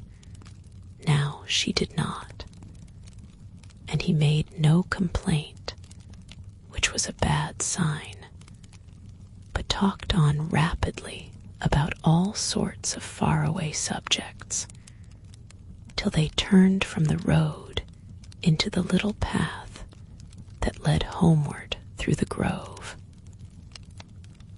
Then he walked more slowly, suddenly lost his fine flow of language, and now and then a dreadful pause occurred to rescue the conversation from one of the wells of silence into which it kept falling. Joe said hastily, Now, you must have a good long holiday. I intend to. Something in his resolute tone made Joe look up quickly to find him looking down at her with an expression that assured her the dreaded moment had come, and made her put out her hand with an imploring, No, Teddy. Please do. I will, and you must hear me. It's no use, Joe. We've got to have it out, and the sooner the better for both of us, he answered, getting flushed and excited all at once. Say what you like then. I'll listen, said Joe, with a desperate sort of patience. Laurie was a young lover, but he was in earnest and meant to have it out if he died in the attempt. So he plunged into the subject with characteristic impetuosity, saying in a voice that would get choky now and then, in spite of manful efforts to keep it steady, "I've loved you ever since I've known you, Joe. Couldn't help it. You've been so good to me. I've tried to show it, but you wouldn't let me. Now I'm going to make you hear and give me an answer, for I can't go on so any longer. I wanted to save you this. I thought you'd understand," began Joe, finding it a great deal harder than she expected. "I know you did, but the girls are so queer, you never know what they mean. They say no when they mean yes, and drive a man out of his wits just for the fun of it," returned Laurie, entrenching himself behind an undeniable fact. "I don't. I never wanted to make you care for me so, and I went away to keep you from it if I could. I thought so. It was like you, but it was no use. I only loved you all the more, and I worked hard to please you, and I gave up billiards and everything you didn't like, and waited and never complained, for I hoped you'd love me, though I'm not half good enough." Here there was a choke that couldn't be controlled, so he decapitated Buttercups while he cleared his confounded throat. You are. You're a great deal too good for me, and I'm so grateful to you, and so proud and fond of you. I don't know why I can't love you as you want me to. I've tried, but I can't change the feeling, and it would be a lie to say I do when I don't. Really, truly, Joe."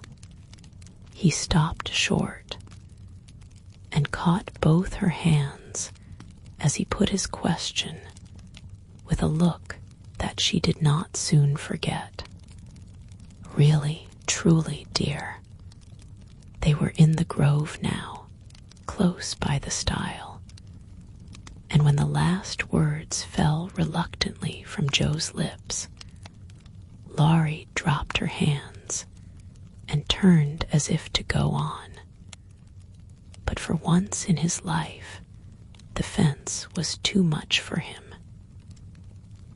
So he just laid his head down on the mossy post and stood so still that Joe was frightened. "Oh, Teddy, I'm sorry, so desperately sorry. I could kill myself if it would do any good. I wish you wouldn't take it so hard. I can't help it. You know it's impossible for people to make themselves love other people if they don't," cried Joe, inelegantly, but remorsefully, as she softly patted his shoulder, remembering the time when he had comforted her so long ago. "They do sometimes," said a muffled voice from the post. "I don't believe it's the right sort of love, and I'd rather not try it," was the decided answer. There was a long pause, while a blackbird sung blithely on the willow by the river, and the tall grass rustled in the wind. Presently, Jo said very soberly, as she sat down on the step of the stile, "Laurie, I want to tell you something." He started as if he had been shot, threw up his head, and cried out in a fierce tone, "Don't tell me that, Jo. I can't bear it now." "Tell what?" she asked, wondering at his violence. "That you love that old man." "What old man?" demanded Jo, thinking he must mean his grandfather. "That devilish professor you were always writing about. If you say you love him, I know I shall do something desperate." And he looked as if he would keep his word, as he clenched his hands with a wrathful spark in his eyes. Jo wanted to laugh, but restrained herself and said warmly, for she too was getting excited with all this, "Don't swear, Teddy. He isn't old nor anything bad, but good and kind, and the best friend I've got next to you. Pray, don't fly into a passion. I want to be kind, but I know I shall get angry if you abuse my professor. I haven't the least idea of loving him or anybody else, but you will after a while, and then what will become of me? You'll love someone else too, like a sensible boy, and forget all this trouble. I can't love anyone else, and I'll never forget you, Jo, never. Never," with a stamp to emphasize his passionate words. "What shall I do with him?" sighed Jo, finding that emotions were more unmanageable than she expected. "You haven't heard what I wanted to tell you. Sit down and listen, for indeed I want to do right and make you happy," she said, hoping to soothe him with a little reason, which proved that she knew nothing about love. Seeing a ray of hope in that last speech, Laurie threw himself down on the grass at her feet, leaned his arm on the lower step of the stile, and looked up at her with an expectant face. Now, that arrangement was not conducive to calm speech or clear thought on Jo's part. For how could she say hard things to her boy while he watched her with eyes full of love and longing, and lashes still wet with the bitter drop or two her hardness of heart had wrung from him?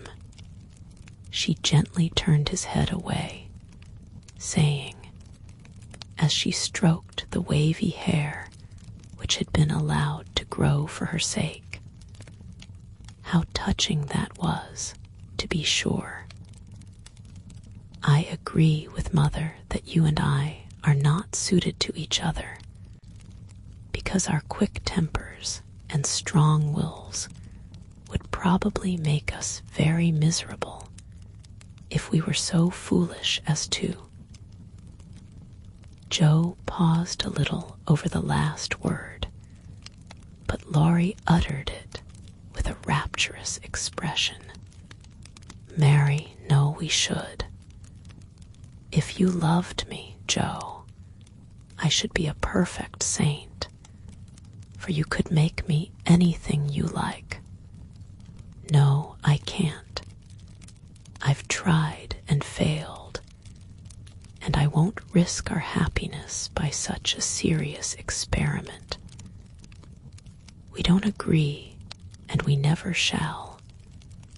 So we'll be good friends all our lives, but we won't go and do anything rash. Yes, we will if we get the chance, muttered Laurie rebelliously. Now do be reasonable and take a sensible view of the case, implored Jo, almost at her wit's end. I won't be reasonable. I don't want to take what you call a sensible view. It won't help me, and it only makes it harder. I don't believe you've got any heart. I wish I hadn't.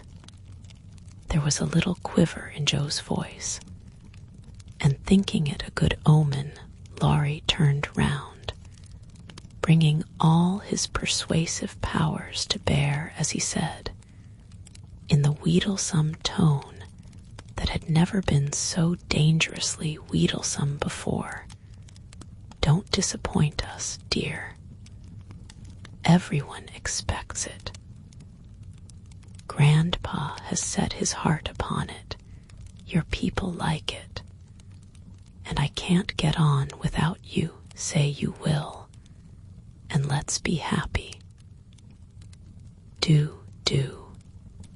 Not until months afterward did Jo understand how she had the strength of mind to hold fast to the resolution she had made when she decided that she did not love her boy and never could.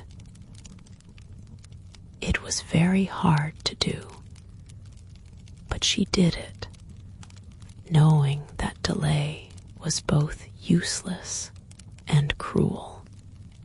I can't say yes truly, so I won't say it at all.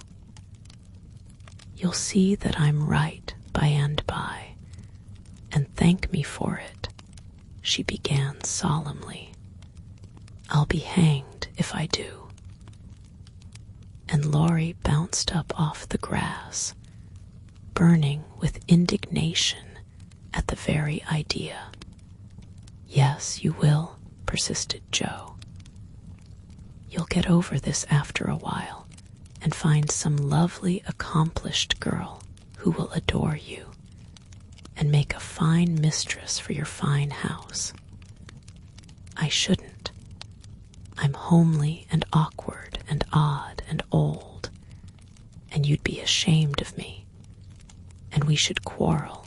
We can't help it even now, you see, and I shouldn't like elegant society, and you would, and you'd hate my scribbling, and I couldn't get on without it, and we should be unhappy, and wish we hadn't done it, and everything would be horrid. Anything more? Asked Laurie, finding it hard to listen patiently to this prophetic burst. Nothing more, except that I don't believe I shall ever marry. I'm happy as I am, and love my liberty too well to be in a hurry to give it up for any mortal man. I know better, broke in Laurie. You think so now, but there'll come a time when you will care for somebody, and you'll love him tremendously, and live and die for him. I know you will. It's your way, and I shall have to stand by and see it. And the despairing lover cast his hat upon the ground with a gesture that would have seemed comical if his face had not been so tragic. Yes, I will live and die for him if he ever comes and makes me love him in spite of myself, and you must do the best you can, cried Jo, losing patience with poor Teddy. I've done my best, but you won't be reasonable, and it's selfish of you to keep teasing for what can't give. I shall always be fond of you, very fond indeed, as a friend. But I'll never marry you, and the sooner you believe it, the better for both of us. So now. That speech was like gunpowder. Laurie looked at her a minute, as if he did not quite know what to do with himself, then turned sharply away, saying in a desperate sort of tone, "You'll be sorry some day, Joe."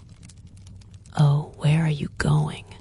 she cried, for his face frightened her. "To the devil," was the consoling answer. For a minute, Joe's heart stood still, as he swung himself down the bank toward the river.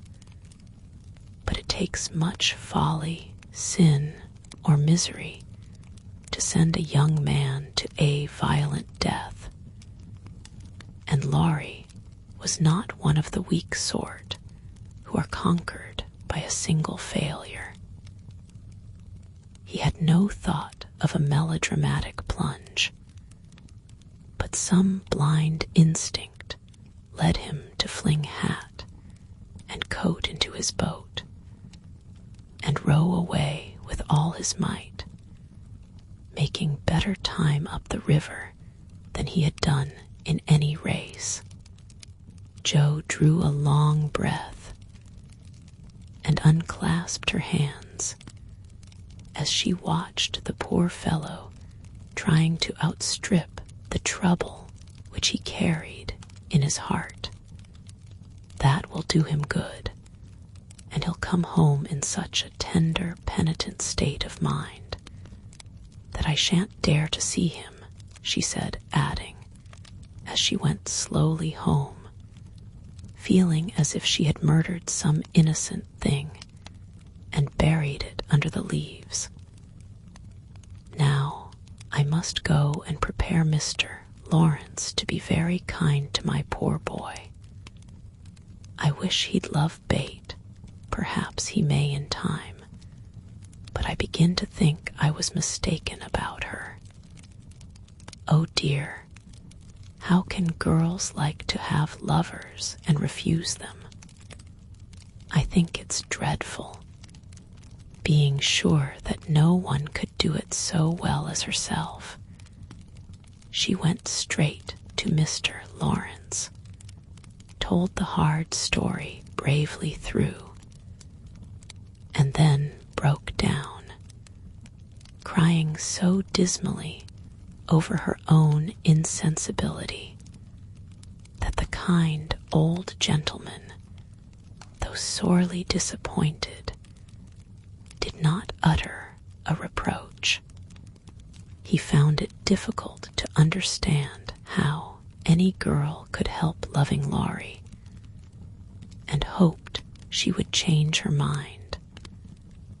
But he knew even better than Joe that love cannot be forced. So he shook his head sadly and resolved to carry his boy out of harm's way.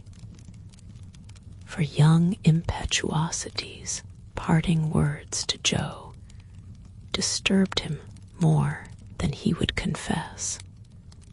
When Laurie came home, dead tired, but quite composed, his grandfather met him as if he knew nothing, and kept up the delusion very successfully for an hour or two. But when they sat together in the twilight, the time they used to enjoy so much, it was hard work for the old man to ramble on as usual, and harder still for the young one to listen to praises of the last year's success, which to him now seemed like love's labor lost. He bore it as long as he could, then went to his piano and began to play. The the windows were open, and Jo, walking in the garden with Bate, for once understood music better than her sister, for he played the Sonata Pathétique, and played it as he never did before. That's very fine, I dare say, but it's sad enough to make one cry. Give us something gayer, lad, said Mr. Lawrence, whose kind old heart was full of sympathy, which he longed to show, but knew not how. Laurie dashed into a livelier strain, played stormily for several minutes, and would have got through bravely, if in a momentary lull Mrs. March's voice had not been heard calling, "Jo, dear, come in. I want you." Just what Laurie longed to say, with a different meaning. As he listened, he lost his place. The music ended with a broken chord, and the musician sat silent in the dark. "I can't stand this," muttered the old gentleman. Up he got, groped his way to the piano, laid a kind hand on either of the broad shoulders, and said, as gently as a woman, "I know, my boy, I know." No answer for an instant. Then Laurie asked sharply, "Who told you?" Jo herself. "Then there's an end of it." And he shook off his grandfather's hands with an impatient motion. For though grateful for the sympathy, his man's pride could not bear a man's pity. Not quite. "I want to say one thing, and then there shall be an end of it," returned Mr. Lawrence with unusual mildness. "You won't care to stay at home now, perhaps. I don't intend to run away from a girl. Jo can't prevent my seeing her, and I shall stay and do it as long as I like," interrupted Laurie in a defiant tone. "Not if you are the gentleman I think you. I'm disappointed, but the girl can't help it, and the only thing left for you to do is to go away for a time." "Where will you go?" "Anywhere. I don't care what becomes of me." And Laurie got up with a reckless laugh that grated on his grandfather's ear. "Take it like a man, and don't do anything rash, for God's sake. Why not go abroad as you planned and forget it? I can't, but you've been wild to go, and I promised you should when you got through college. Ah, but I didn't mean to go alone." And Laurie walked fast through the room with an expression which it was well his grandfather did not see. "I don't ask you to go alone. There's someone ready and glad to go with you, anywhere in the world." "Who, sir?" stopping to listen. "Myself." Laurie came back as quickly as he went, and put out his hand, saying huskily, "I'm a selfish brute, but you know, grandfather. Lord help me, yes, I do know, for I've been through it all before once in my own young days, and then with your father. Now, my dear boy, just sit quietly down and hear my plan.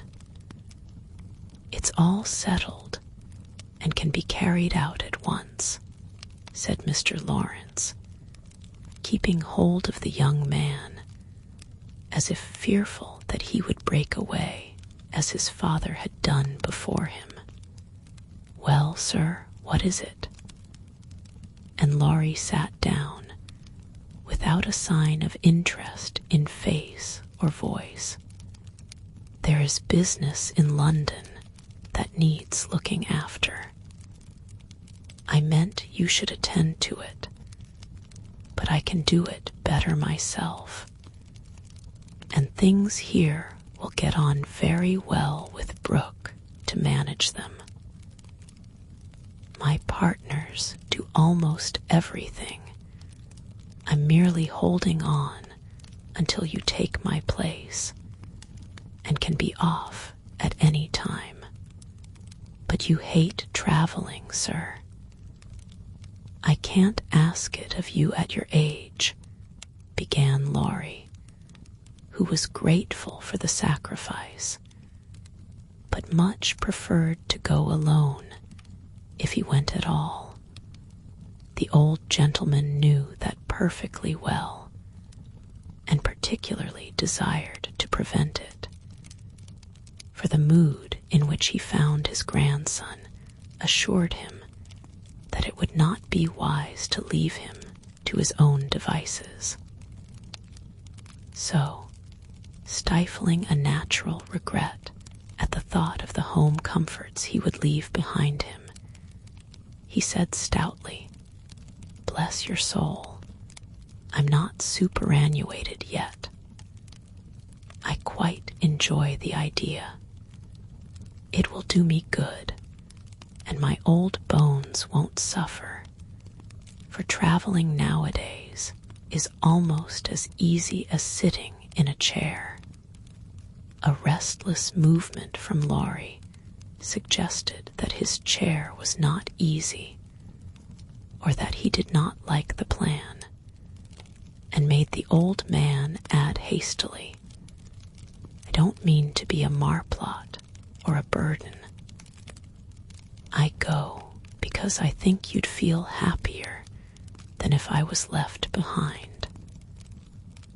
I don't intend to gad about with you, but leave you free to go where you like, while I amuse myself in my own way. I've friends in London and Paris, and should like to visit them. Meantime, you can go to Italy, Germany, Switzerland, where you will, and enjoy pictures, music, scenery, and adventures to your heart's content." Now, Laurie felt just then that his heart was entirely broken, and the world a howling wilderness. But at the sound of certain words, which the old gentleman artfully introduced into his closing sentence, the broken heart gave an unexpected leap, and a green oasis or two suddenly appeared in the howling wilderness. He sighed, and then said in a spiritless tone, "Just as you like, sir. It doesn't matter where I go or what I do. It does to me. Remember that, my lad. I give you entire liberty, but I trust you to make an honest use of it. Promise me that, Laurie. Anything you like, sir." "Good," thought the old gentleman. "You don't care now, but there'll come a time when that promise will keep you out of mischief, or I'm much mistaken. Being an energetic individual, Mr. Lawrence struck while the iron was hot. and before the blighted being recovered spirit enough to rebel, they were off. During the time necessary for preparation, Laurie bore himself as young gentlemen usually do in such cases. He was moody, irritable, and pensive by turns, lost his appetite, neglected his dress, and devoted much time to playing tempestuously on his piano, avoided Jo, but consoled himself by staring at her from his window with a tragic face that haunted her dreams by night and oppressed her with a heavy sense of guilt by day. Unlike some sufferers, he never spoke of his unrequited passion and would allow no one, not even Mrs. March, to attempt consolation or offer sympathy. On some accounts, this was a relief to his friends, but the weeks before his departure were very uncomfortable, and everyone rejoiced that the poor, dear fellow was going away to forget his trouble and come home happy. Of course, he smiled darkly at their delusion, but passed it by with the sad superiority of one who knew that his fidelity, like his love, was unalterable. When the parting came, he affected high spirits to conceal certain inconvenient emotions which seemed inclined to assert themselves.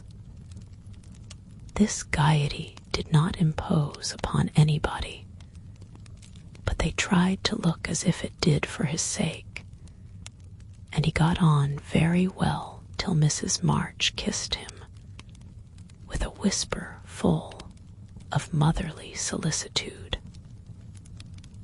Then, feeling that he was going very fast, he hastily embraced them all round, not forgetting the afflicted Hannah, and ran downstairs as if for his life. Jo followed a minute after to wave her hand to him if he looked round.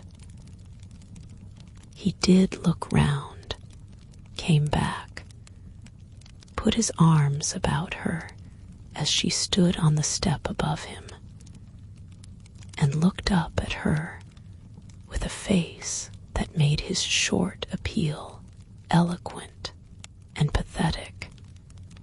"Oh, Jo, can't you? Teddy, dear, I wish I could." That was all, except a little pause. Then Laurie straightened himself up, said, "It's all right, never mind," and went away without another word. Ah, but it wasn't all right, and Jo did mind, for while the curly head lay on her arm a minute after her hard answer, she felt as if she had stabbed her dearest friend, and when he left her without a look behind him, she knew that the boy Laurie never would come again. Chapter 36, Beth's Secret.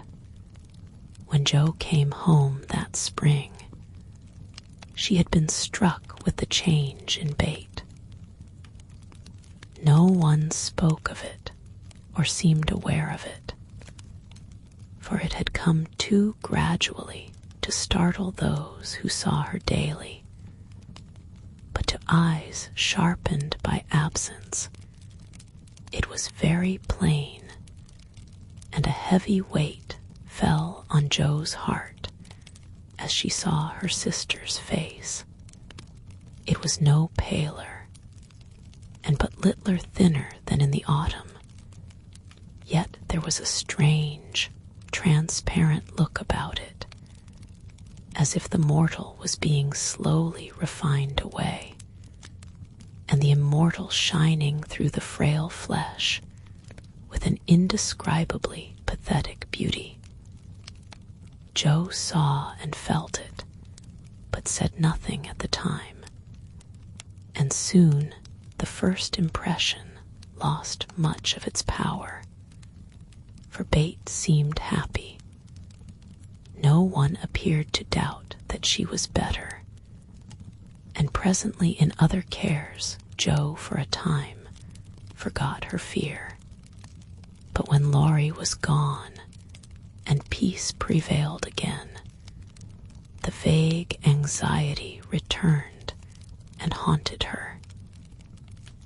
She had confessed her sins and been forgiven, but when she showed her savings and proposed a mountain trip, Bate had thanked her heartily, but begged not to go so far away from home. Another little visit to the seashore would suit her better.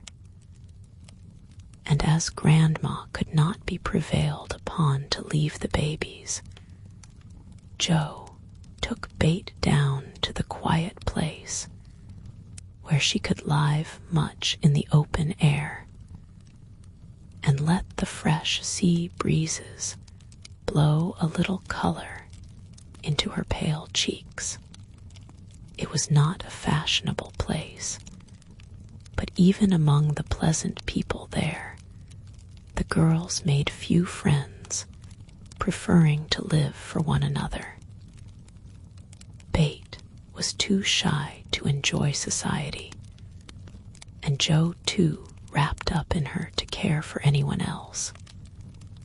So they were all in all to each other, and came and went, quite unconscious of the interest they excited in those about them, who watched with sympathetic eyes the strong sister and the feeble one, always together, as if they felt instinctively that a long separation was not far away. They did feel it, yet neither spoke of it, for often between ourselves and those nearest and dearest to us, there exists a reserve which it is very hard to overcome. Jo felt as if a veil had fallen between her heart and Bate's, but when she put out her hand to lift it up, there seemed something sacred in the silence, and she waited for Bate to speak. She wondered, and was thankful also, that her parents did not seem to see what she saw. And during the quiet weeks when the shadows grew so plain to her, she said nothing of it to those at home, believing that it would tell itself when Bate came back no better. She wondered still more if her sister really guessed the hard truth, and what thoughts were passing through her mind during the long hours when she lay on the warm rocks with her head in Jo's lap, while the winds blew healthfully over her, and the sea made music at her feet. One day Bate told her. Jo thought she was asleep. She lay so still, and putting down her book, sat looking at her with wistful eyes, trying to see signs of hope in the faint color on Bate's cheeks.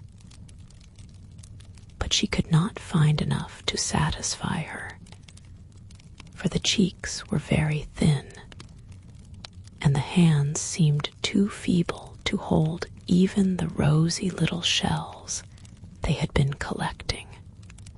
It came to her then more bitterly than ever that bait was slowly drifting away from her, and her arms instinctively tightened their hold upon the dearest treasure she possessed. For a minute, her eyes were too dim for seeing, and when they cleared, Bait was looking up at her so tenderly that there was hardly any need for her to say, "Joe, dear, I'm glad you know it.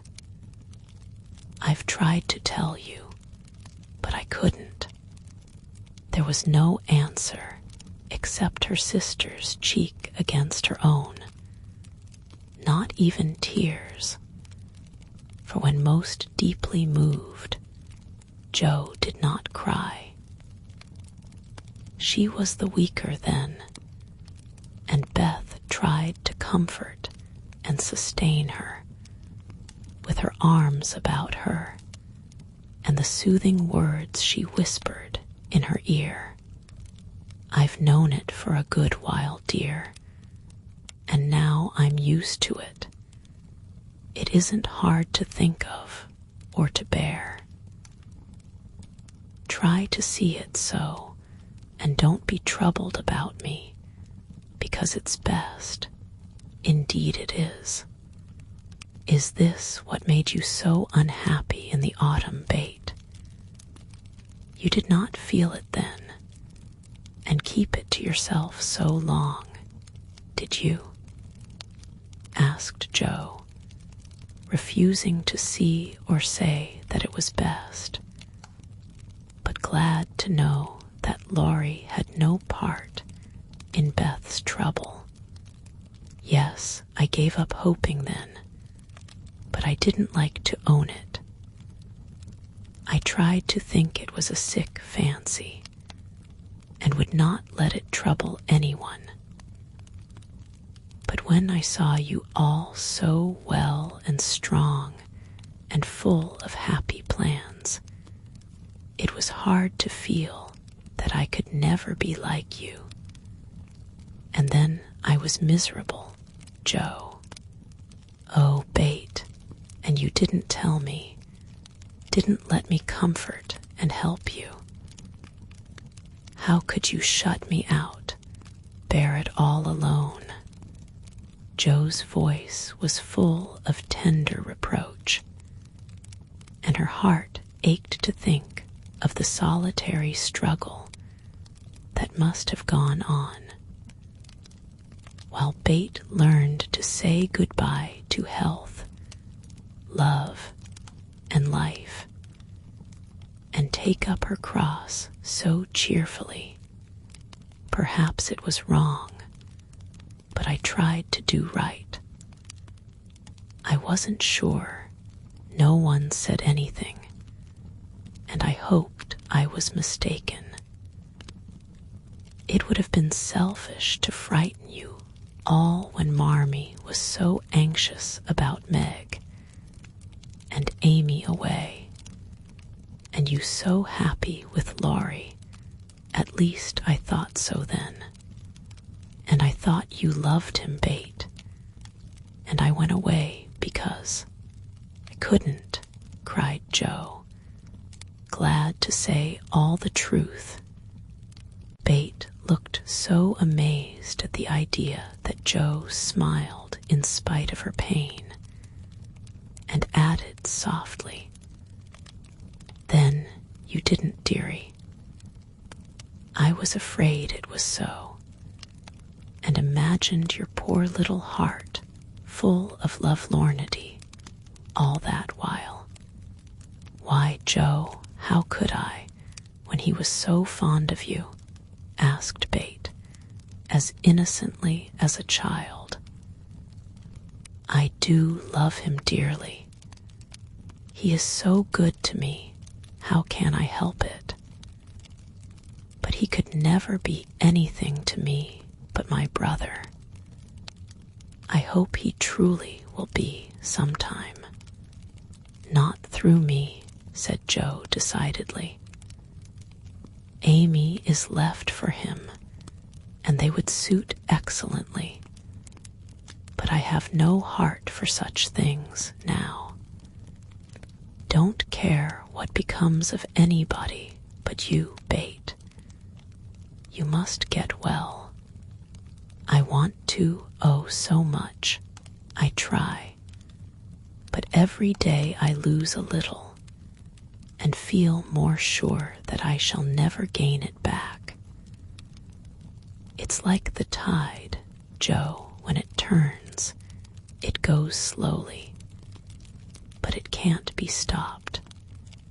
It shall be stopped. Your tide must not turn so soon.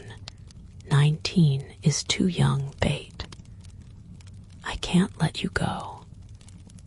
I'll work and pray and fight against it. I'll keep you in spite of everything.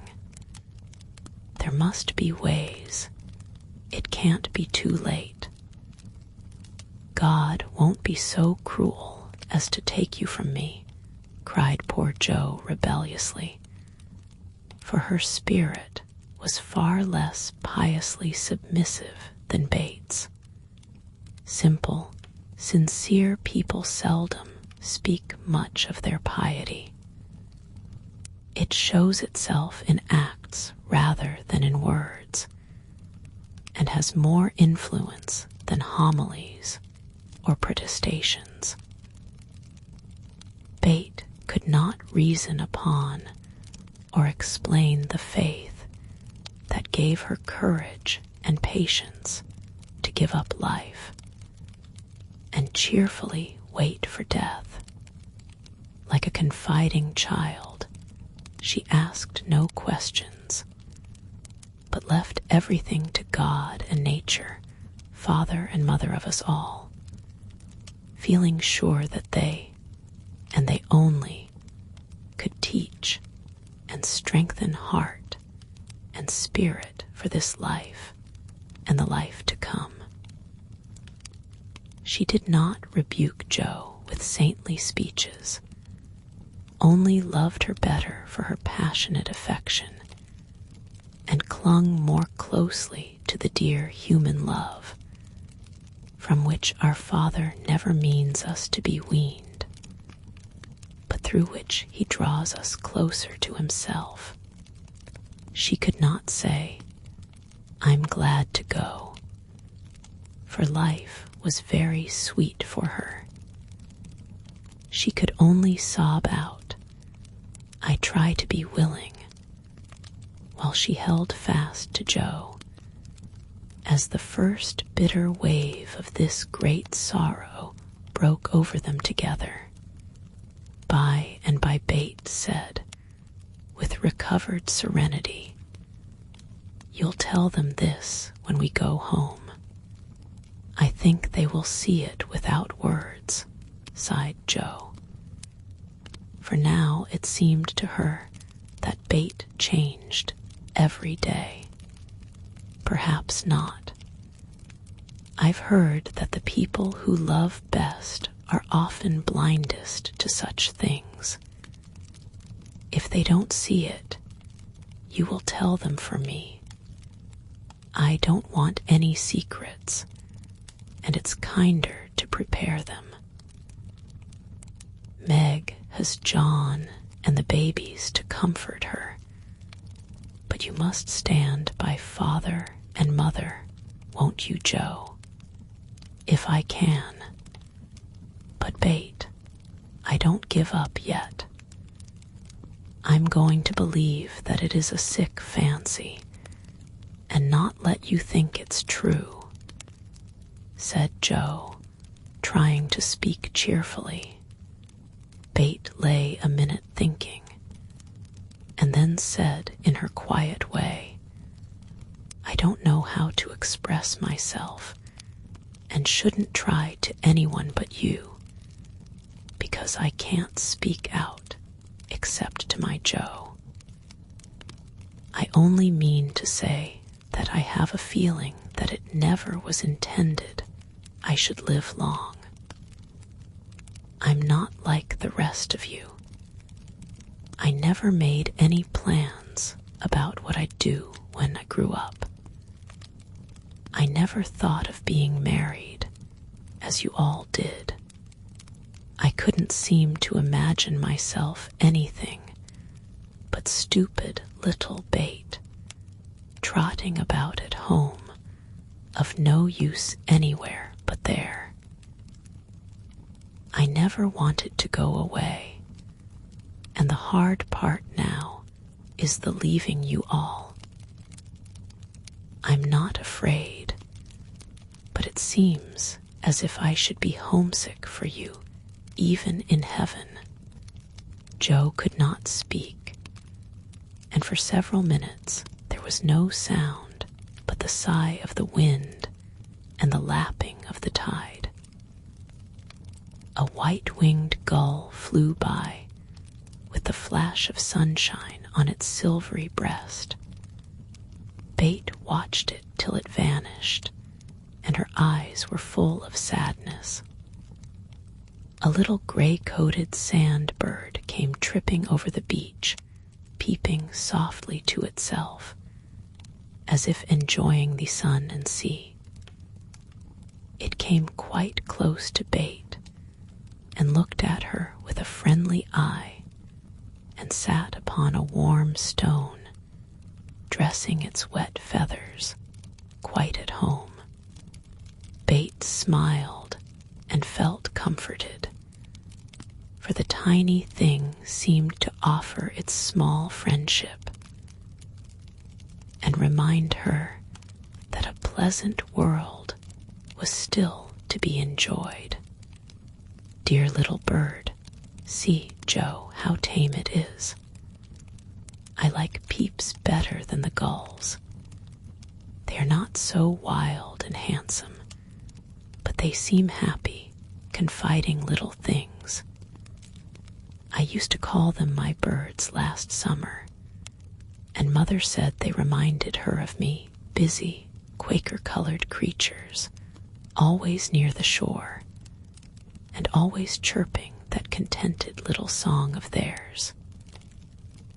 You are the gull, Joe, strong and wild, fond of the storm and the wind, flying far out to sea, and happy all alone.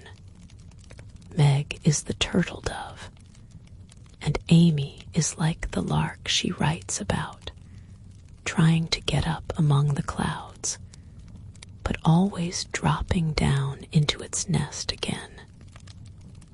Dear little girl, she's so ambitious, but her heart is good and tender, and no matter how high she flies, she never will forget home. Hope I shall see her again, but she seems so far away.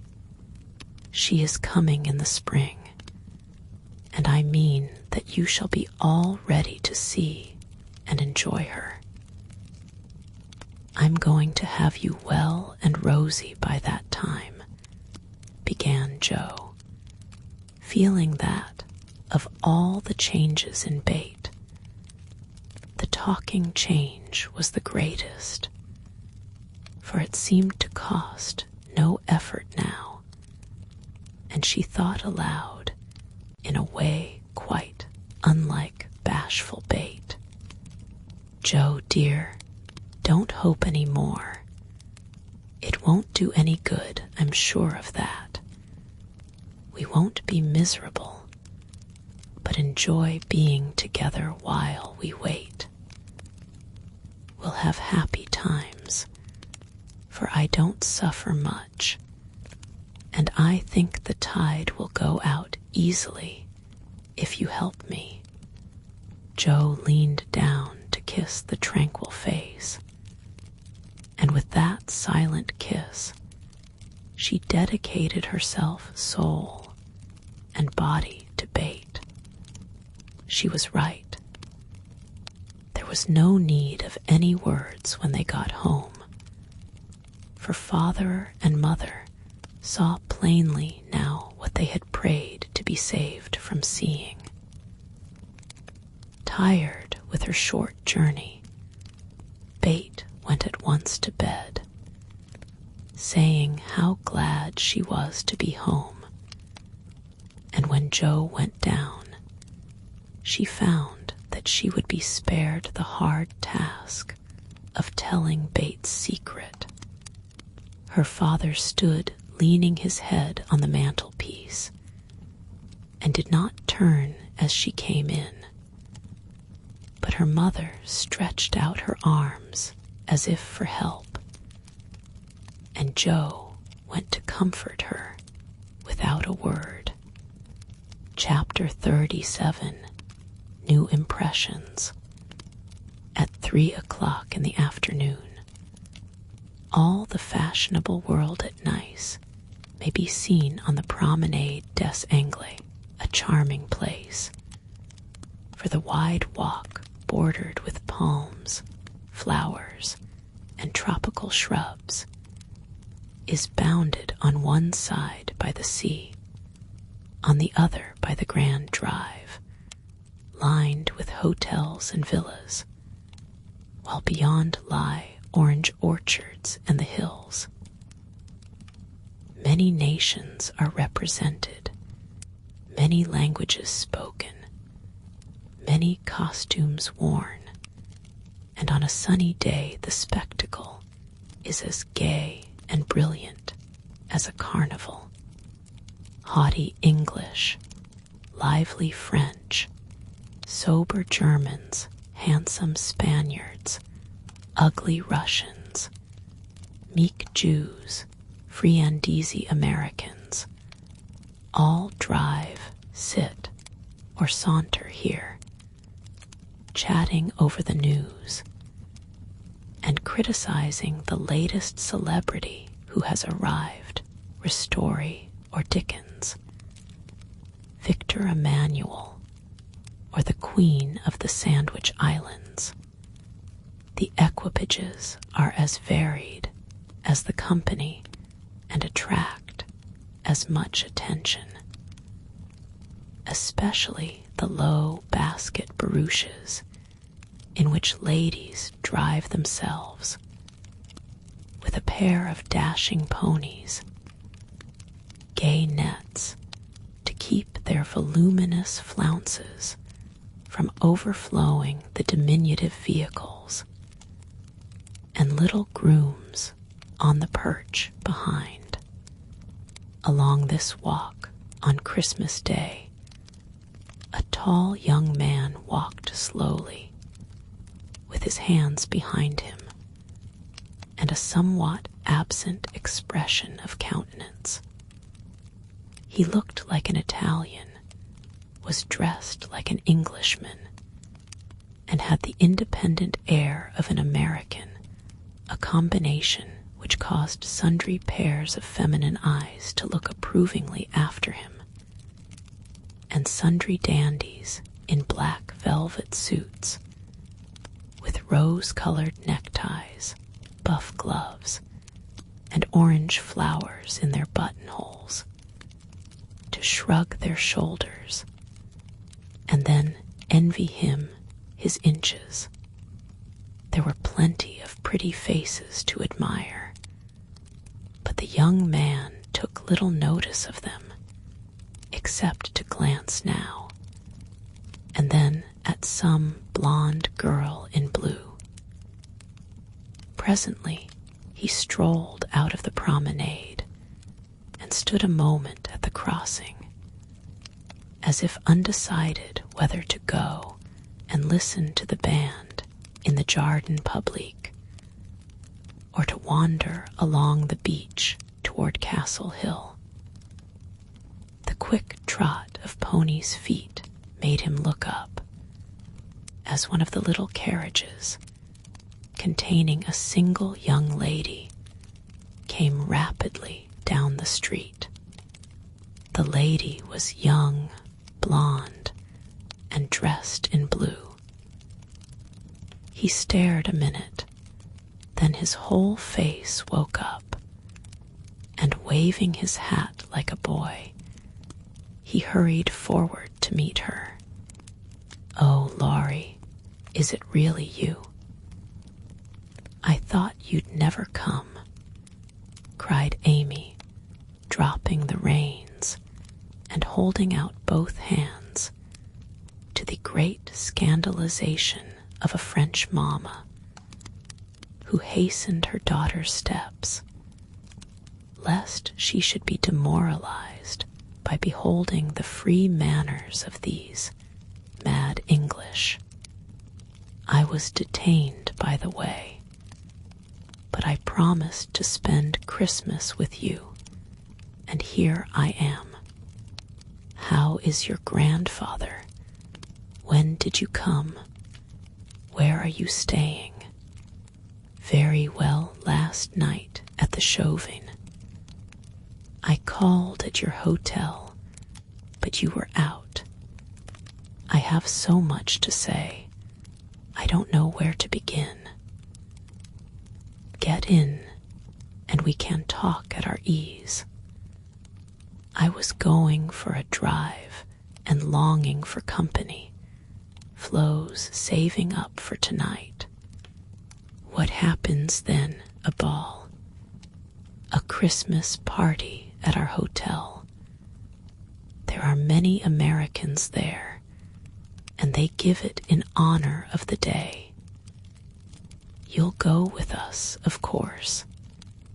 Aunt will be charmed. Thank you. Where now?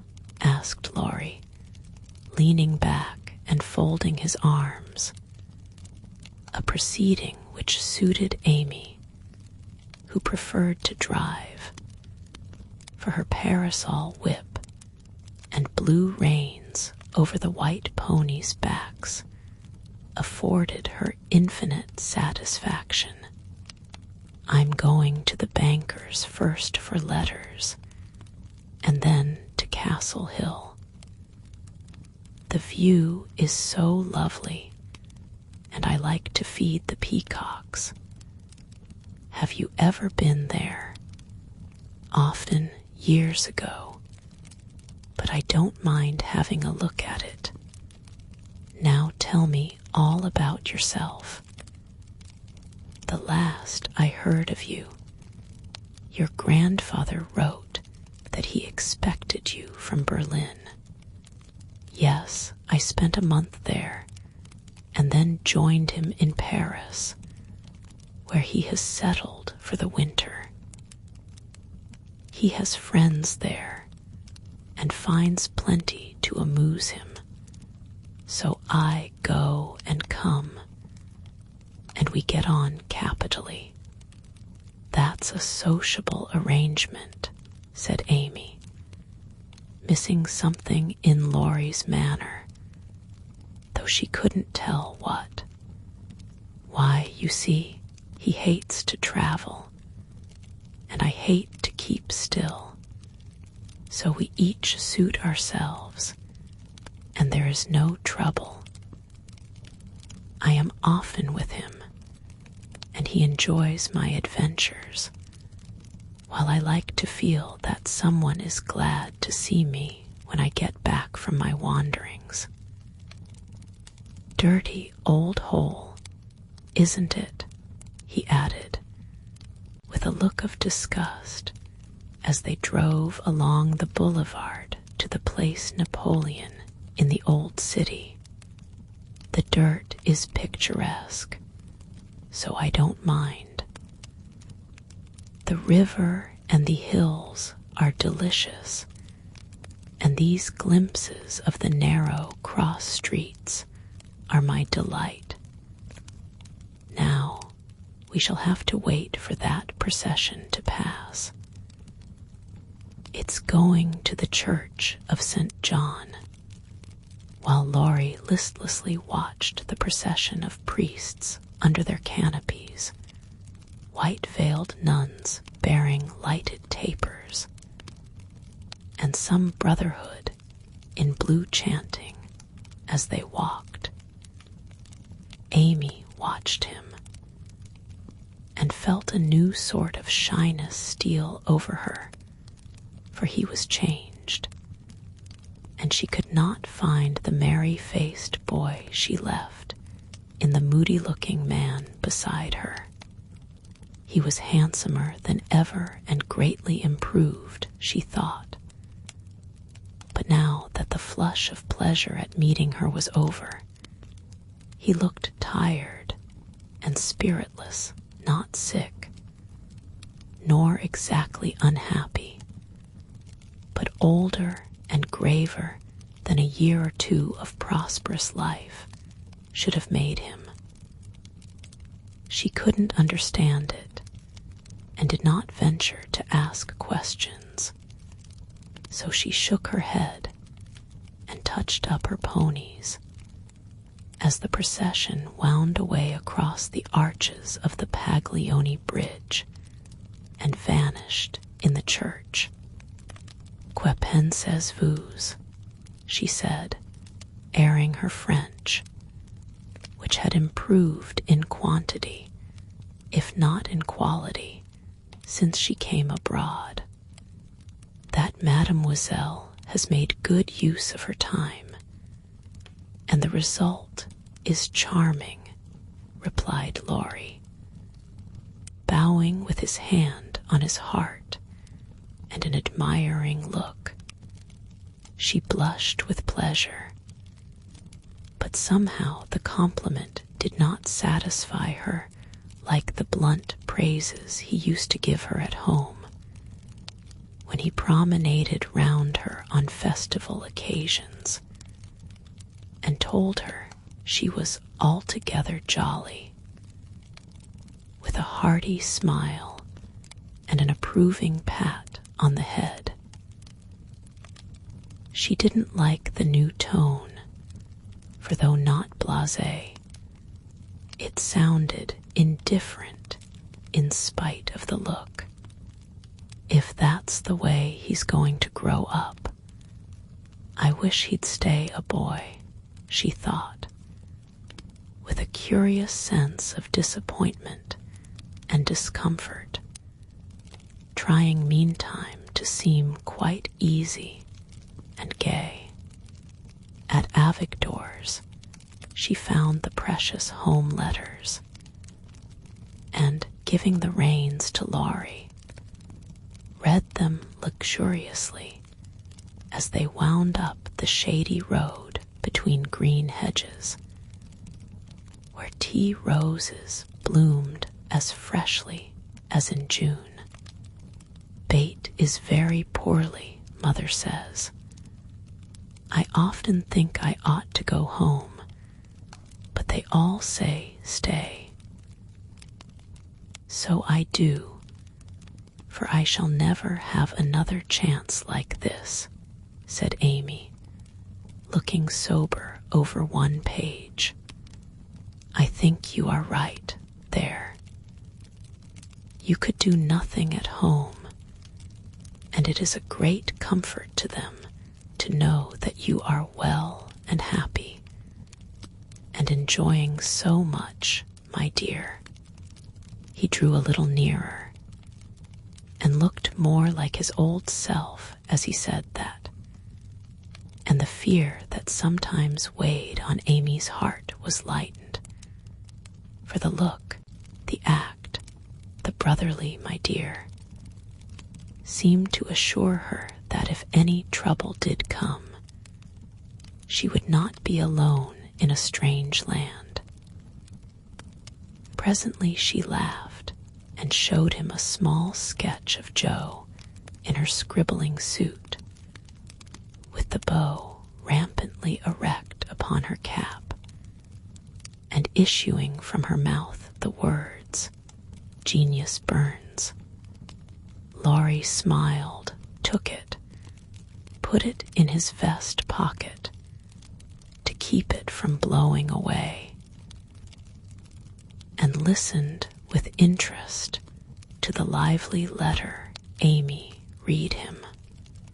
"This will be a regularly merry Christmas to me, with presents in the morning, you and letters in the afternoon, and a party at night," said Amy, as they alighted among the ruins of the old fort, and a flock of splendid peacocks came trooping about them, tamely waiting to be fed.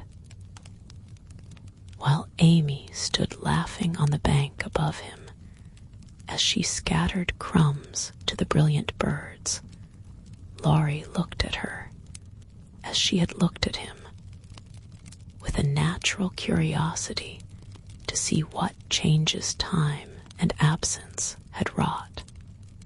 He found nothing to perplex or disappoint, much to admire and approve, for overlooking a few little affectations of speech and manner, she was as sprightly and graceful as ever, with the addition of that indescribable something in dress and bearing which we call elegance, always mature for her age. She had gained a certain aplomb in both carriage and conversation, which made her seem more of a woman of the world than she was. But her old petulance now and then showed itself. Her strong will still held its own, and her native frankness was unspoiled by foreign polish. Laurie did not read all this while he watched her feed the peacocks, but he saw enough to satisfy and interest him, and carried away a pretty little picture of a bright-faced girl standing in the sunshine, which brought out the soft hue of her dress, the fresh color of her cheeks, the golden gloss of her hair, and made her a prominent figure in the pleasant scene. As they came up onto the stone plateau that crowns the hill, Amy waved her hand as if welcoming him to her favorite haunt, and said, pointing here and there, "Do you remember the cathedral and the Corso, the fishermen dragging their nets in the bay, and the lovely road to Villa Franca, Schubert's tower, just below, and best of all, that speck far out to sea which they say is Corsica? I remember. It's not much changed," he answered without enthusiasm. "What Joe would give for a sight of that famous speck," said Amy, feeling in good spirits and anxious to see him so also. "Yes," was all he said, but he turned and strained his eyes to see the island, which a greater usurper than even Napoleon now made interesting in his sight. Take a good look at it for her sake, and then come and tell me what you have been doing with yourself all this while," said Amy, seating herself, ready for a good talk. But she did not get it, for though he joined her and answered all her questions freely, she could only learn that he had roved about the continent and been to Greece. So, after idling away an hour, they drove home again, and having paid his respects to Mrs. Carroll, Laurie left them, promising to return in the evening. It must be recorded of Amy that she deliberately prinked that night. Time and absence had done its work on both the young people. She had seen her old friend in a new light, not as our boy, but as a handsome and agreeable man, and she was conscious of a very natural desire to find favor in his sight. Amy knew her good points and made the most of them with the taste and skill which is a fortune to a poor and pretty woman. Tarleton and tulle were cheap at nice, so she enveloped herself in them on such occasions, and following the sensible English fashion of simple dress for young girls, got up charming little toilettes with fresh flowers, a few trinkets, and all manner of dainty devices, which were both inexpensive and effective. It must be confessed that the artist sometimes got possession of the woman and indulged in antique coiffures, statuesque attitudes, and classic draperies. But, dear heart, we all have our little weaknesses, and find it easy to pardon such in the young, who satisfy our eyes with their comeliness, and keep our hearts merry with their artless vanities. I do want him to think I look well, and tell them so at home, said Amy to herself, as she put on Flo's old white silk ball dress and covered it with a cloud of fresh illusion, out of which her white shoulders and golden head emerged with a most artistic effect. Her hair she had the sense to let alone, after gathering up the thick waves and curls into a Hebe-like knot at the back of her head. It's not the fashion, but it's becoming, and I can't afford to make a fright of myself, she used to say, when advised to frizzle, puff, or braid as the latest style commanded, having no ornaments fine enough for this important occasion. Amy looped her fleecy skirts with rosy clusters of azalea, and framed the white shoulders in delicate green vines. Remembering the painted boots, she surveyed her white satin slippers with girlish satisfaction, and chassied down the room, admiring her aristocratic feet all by herself. My new fan just matches my flowers, my gloves fit to a charm, and the real lace on Aunt's malquire gives an air to my whole dress.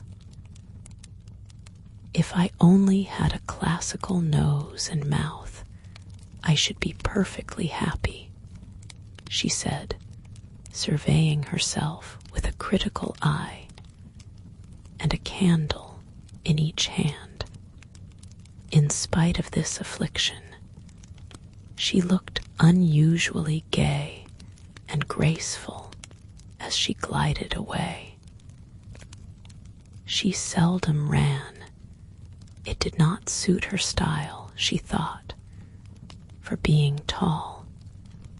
The stately and Juno-esque was more appropriate than the sportive or piquante.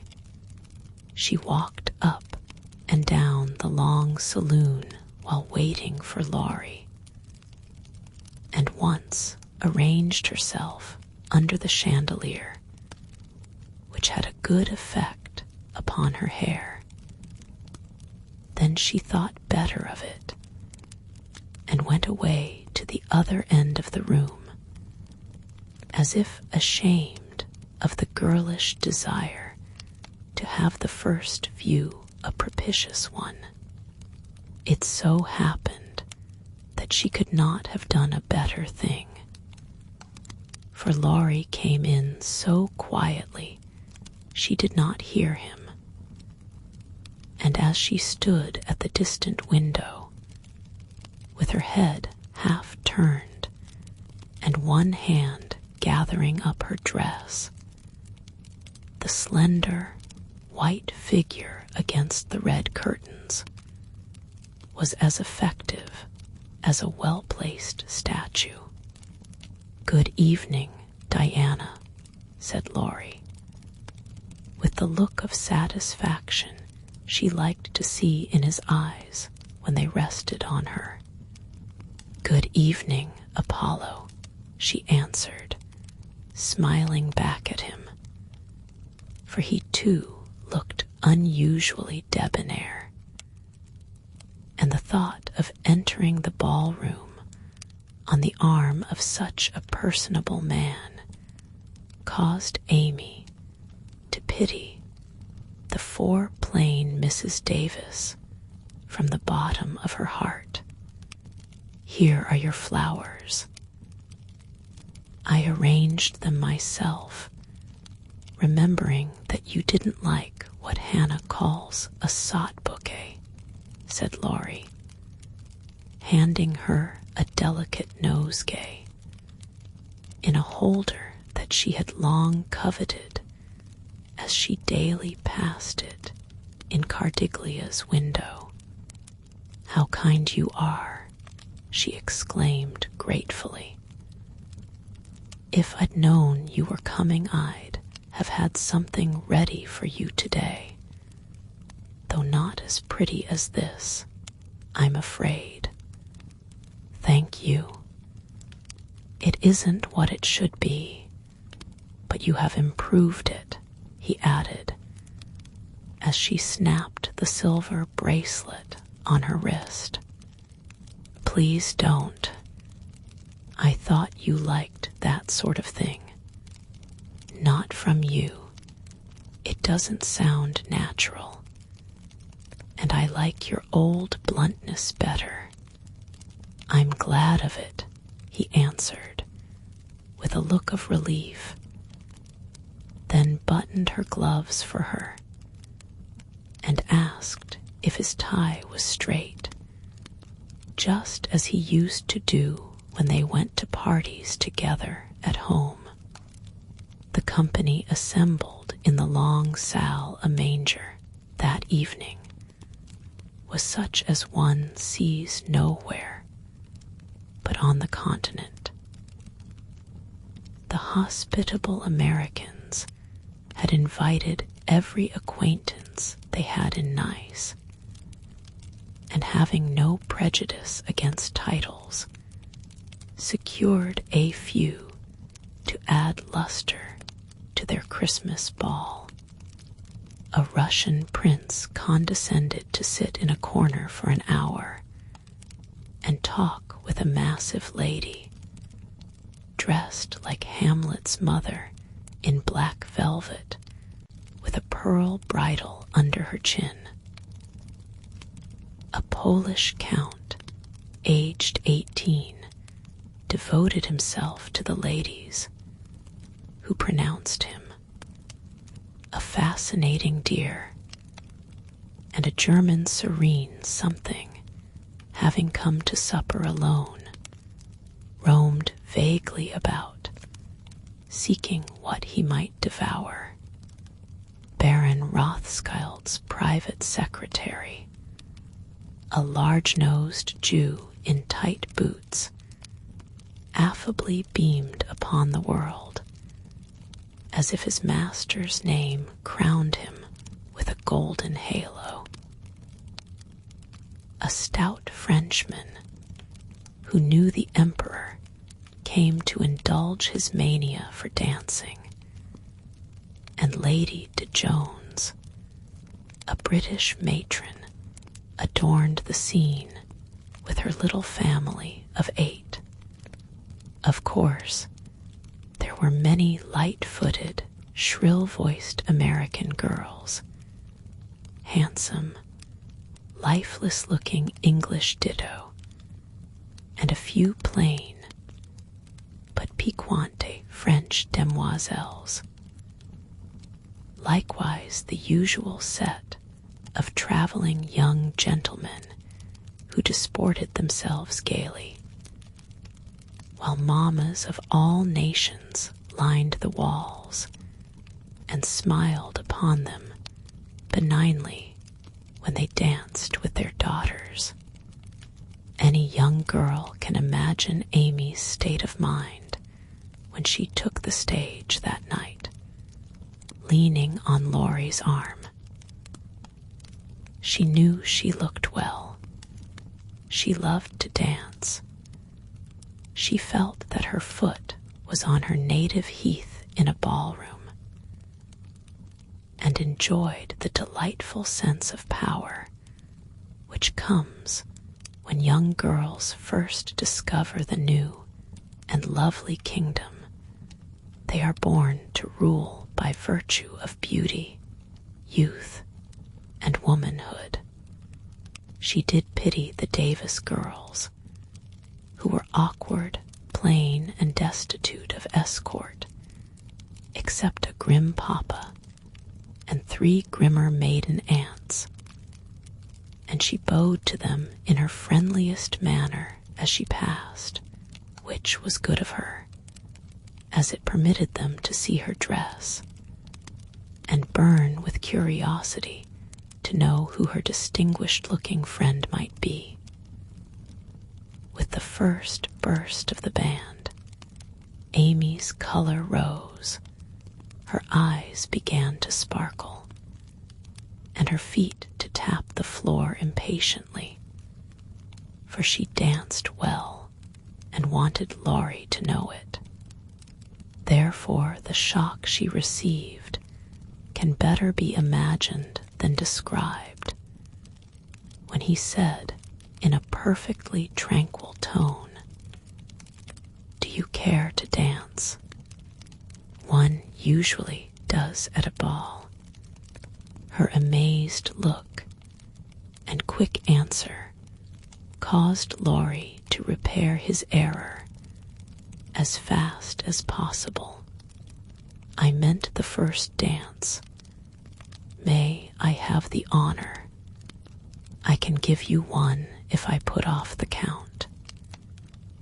"He dances divinely, but he will excuse me, as you are an old friend," said Amy, hoping that the name would have a good effect and show Laurie that she was not to be trifled with. Nice little boy, but rather a short pole to support. A daughter of the gods, divinely tall and most divinely fair, was all the satisfaction she got, however. The set in which they found themselves was composed of English, and Amy was compelled to walk decorously through a cotillion, feeling all the while as if she could dance the tarantella with relish.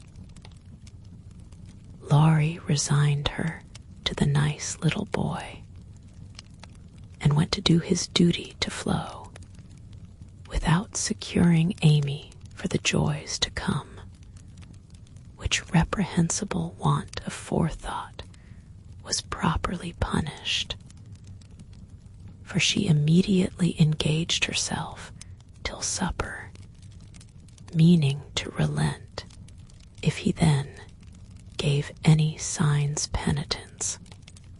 She showed him her ball book with demure satisfaction when he strolled instead of rushed up to claim her for the next. A glorious polka ridoa. But his polite regrets didn't impose upon her, and when she galloped away with the Count, she saw Laurie sit down by her aunt with an actual expression of relief.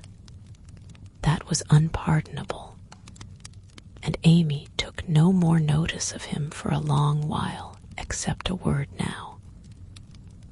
And then, when she came to her chaperone between the dances for a necessary pin or a moment's rest, her anger had a good effect, however, for she hid it under a smiling face and seemed unusually blithe and brilliant. Laurie's eyes followed her with pleasure, for she neither romped nor sauntered, but danced with spirit and grace, making the delightsome pastime what it should be. He very naturally fell to studying her from this new point of view, and before the evening was half over, had decided that little Amy was going to make a very charming woman. It was a lively scene, for soon the spirit of the social season took possession of everyone, and Christmas merriment made all faces shine, hearts happy, and heels light. The musicians fiddled, tooted, and banged as if they enjoyed it. Everybody danced who could, and those who couldn't admired their neighbors with uncommon warmth. The air was dark with Davises, and many Joneses gamboled like a flock of young giraffes. The golden secretary darted through the room like a meteor, with a dashing Frenchwoman who carpeted the floor with her pink satin train. The serene Teuton found the supper table and was happy, eating steadily through the bill of fare, and dismayed the Garkins by the ravages he committed.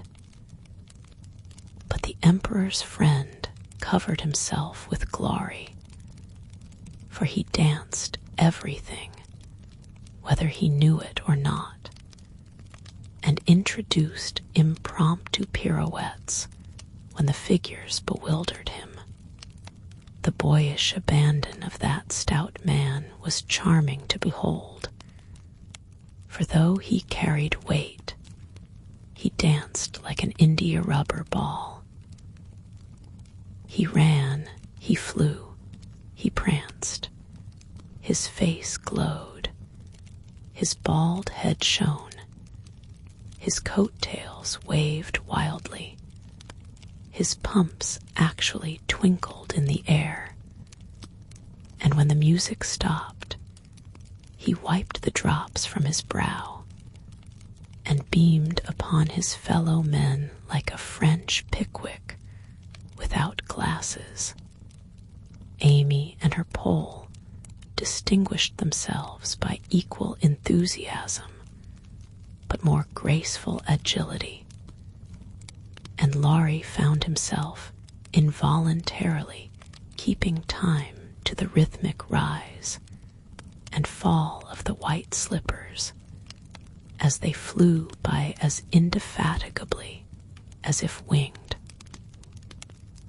When little Vladimir finally relinquished her, with assurances that he was desolated to leave so early, she was ready to rest and see how her recreant knight had borne his punishment.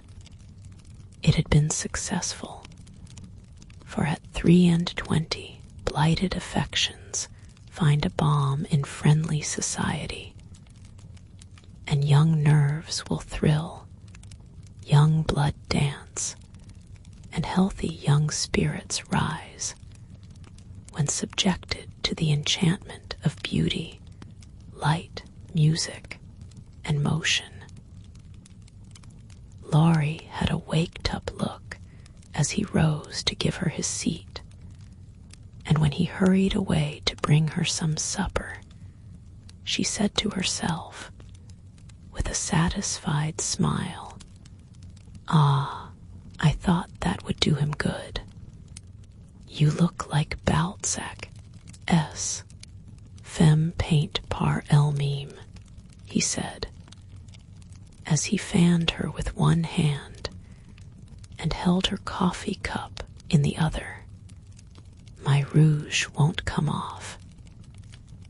And Amy rubbed her brilliant cheek and showed him her white glove with a sober simplicity that made him laugh outright. What do you call this stuff? He asked, touching a fold of her dress that had blown over his knee. Illusion. Good name for it. It's very pretty new thing, isn't it? It's as old as the hills. You have seen it on dozens of girls, and you never found out that it was pretty till now, stupid. I never saw it on you before, which accounts for the mistake, you see. None of that. It is forbidden. I'd rather take coffee than compliments just now. No, don't lounge. It makes me nervous. Laurie sat bolt upright and meekly took her empty plate, feeling an odd sort of pleasure in having little Amy order him about. For she had lost her shyness now and felt an irresistible desire to trample on him, as girls have a delightful way of doing when lords of creation show any signs of subjection. Where did you learn all this sort of thing? He asked with a quizzical look, as this sort of thing is rather a vague expression. Would you kindly explain? Returned Amy, knowing perfectly well what he meant, but wickedly leaving him to describe what is indescribable. Well, the general air, the style, the self-possession, the illusion, you know, laughed Laurie, breaking down and helping himself out of his quandary with the new word. Amy was gratified, but of course didn't show it, and demurely answered, foreign life polishes one in spite of oneself. I study as well as play, and as for this, with a little gesture toward her dress, why, tulle is cheap, posies to be had for nothing, and I am used to making the most of my poor little things. Amy rather regretted that last sentence, fearing it wasn't in good taste, but Laurie liked her better for it, and found himself both admiring and respecting the brave patience that made the most of opportunity, and the cheerful spirit that covered poverty with flowers. Amy did not know why he looked at her so kindly, nor why he filled up her book with his own name, and devoted himself to her for the rest of the evening in the most delightful manner. But the impulse that wrought this agreeable change was the result of one of the new impressions which both of them were unconsciously giving and receiving. Chapter 38 on the shelf. In France, the young girls have a dull time of it till they are married, when vive la liberté, becomes their motto. In America, as everyone knows, girls early sign the Declaration of Independence and enjoy their freedom with Republican zest. But the young matrons usually abdicate with the first heir to the throne and go into a seclusion almost as close as a French nunnery, though by no means as quiet. Whether they like it or not, they are virtually put upon the shelf as soon as the wedding excitement is over, and most of them might exclaim, as did a very pretty woman the other day, "I'm as handsome as ever, but no one takes any notice of me because I'm married." Not being a belle or even a fashionable lady, Meg did not experience this affliction till her babies were a year old. For in her little world primitive customs prevailed, and she found herself more admired and beloved than ever. As she was a womanly little woman, the maternal instinct was very strong, and she was entirely absorbed in her children, to the utter exclusion of everything and everybody else. Day and night, she brooded over them with tireless devotion and anxiety, leaving John to the tender mercies of the help, for an Irish lady now presided over the kitchen department. Being a domestic man, John decidedly missed the wifely attentions he had been accustomed to receive, but as he adored his babies, he cheerfully relinquished his comfort for a time, supposing with masculine ignorance that peace would soon be restored. But 3 months passed, and there was no return of repose. Meg looked worn and nervous. The babies absorbed every minute of her time. The house was neglected, and Kitty, the cook, who took life easy, kept him on short commons. When he went out in the morning, he was bewildered by small commissions for the captive mamma. If he came gaily in at night, eager to embrace his family, he was quenched by a hush. They are just asleep after worrying all day.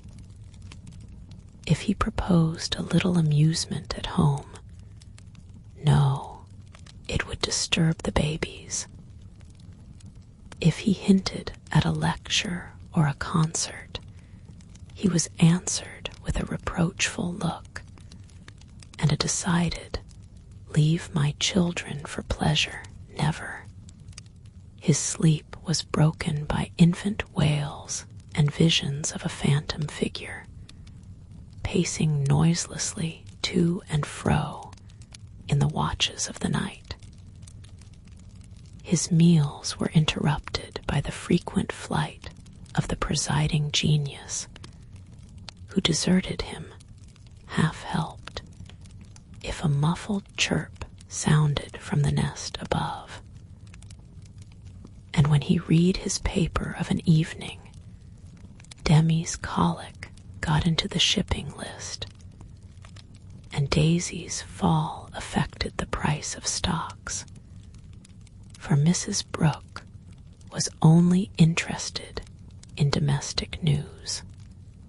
The poor man was very uncomfortable, for the children had bereft him of his wife. Home was merely a nursery, and the perpetual hushing made him feel like a brutal intruder whenever he entered the sacred precincts of Babaland. He bore it very patiently for 6 months, and when no signs of amendment appeared, he did what other paternal exiles do, tried to get a little comfort elsewhere. Scott had married and gone to housekeeping not far off, and John fell into the way of running over for an hour or two of an evening when his own parlor was empty and his own wife singing lullabies that seemed to have no end. Mrs. Scott was a lively, pretty girl with nothing to do but be agreeable, and she performed her mission most successfully. The parlor was always bright and attractive, the chessboard ready, the piano in tune, plenty of gay gossip, and a nice little supper set forth in tempting style. John would have preferred his own fireside if it had not been so lonely, but as it was, he gratefully took the next best thing and enjoyed his neighbors' society. Meg rather approved of the new arrangement at first, and found it a relief to know that John was having a good time instead of dozing in the parlor or tramping about the house and waking the children. But by and by, when the teething worry was over and the idols went to sleep at proper hours, leaving Mamma time to rest, she began to miss John and find her work basket dull company when he was not sitting opposite in his old dressing gown, comfortably scorching his slippers on the fender. She would not ask him to stay at home, but felt injured because he did not know that she wanted him without being told, entirely forgetting the many evenings he had waited for her in vain. She was nervous and worn out with watching and worry, and in that unreasonable frame of mind which the best of mothers occasionally experience when domestic cares oppress them, want of exercise robs them of cheerfulness, and too much devotion to that idol of American women, the teapot, makes them feel as if they were all nerve and no muscle.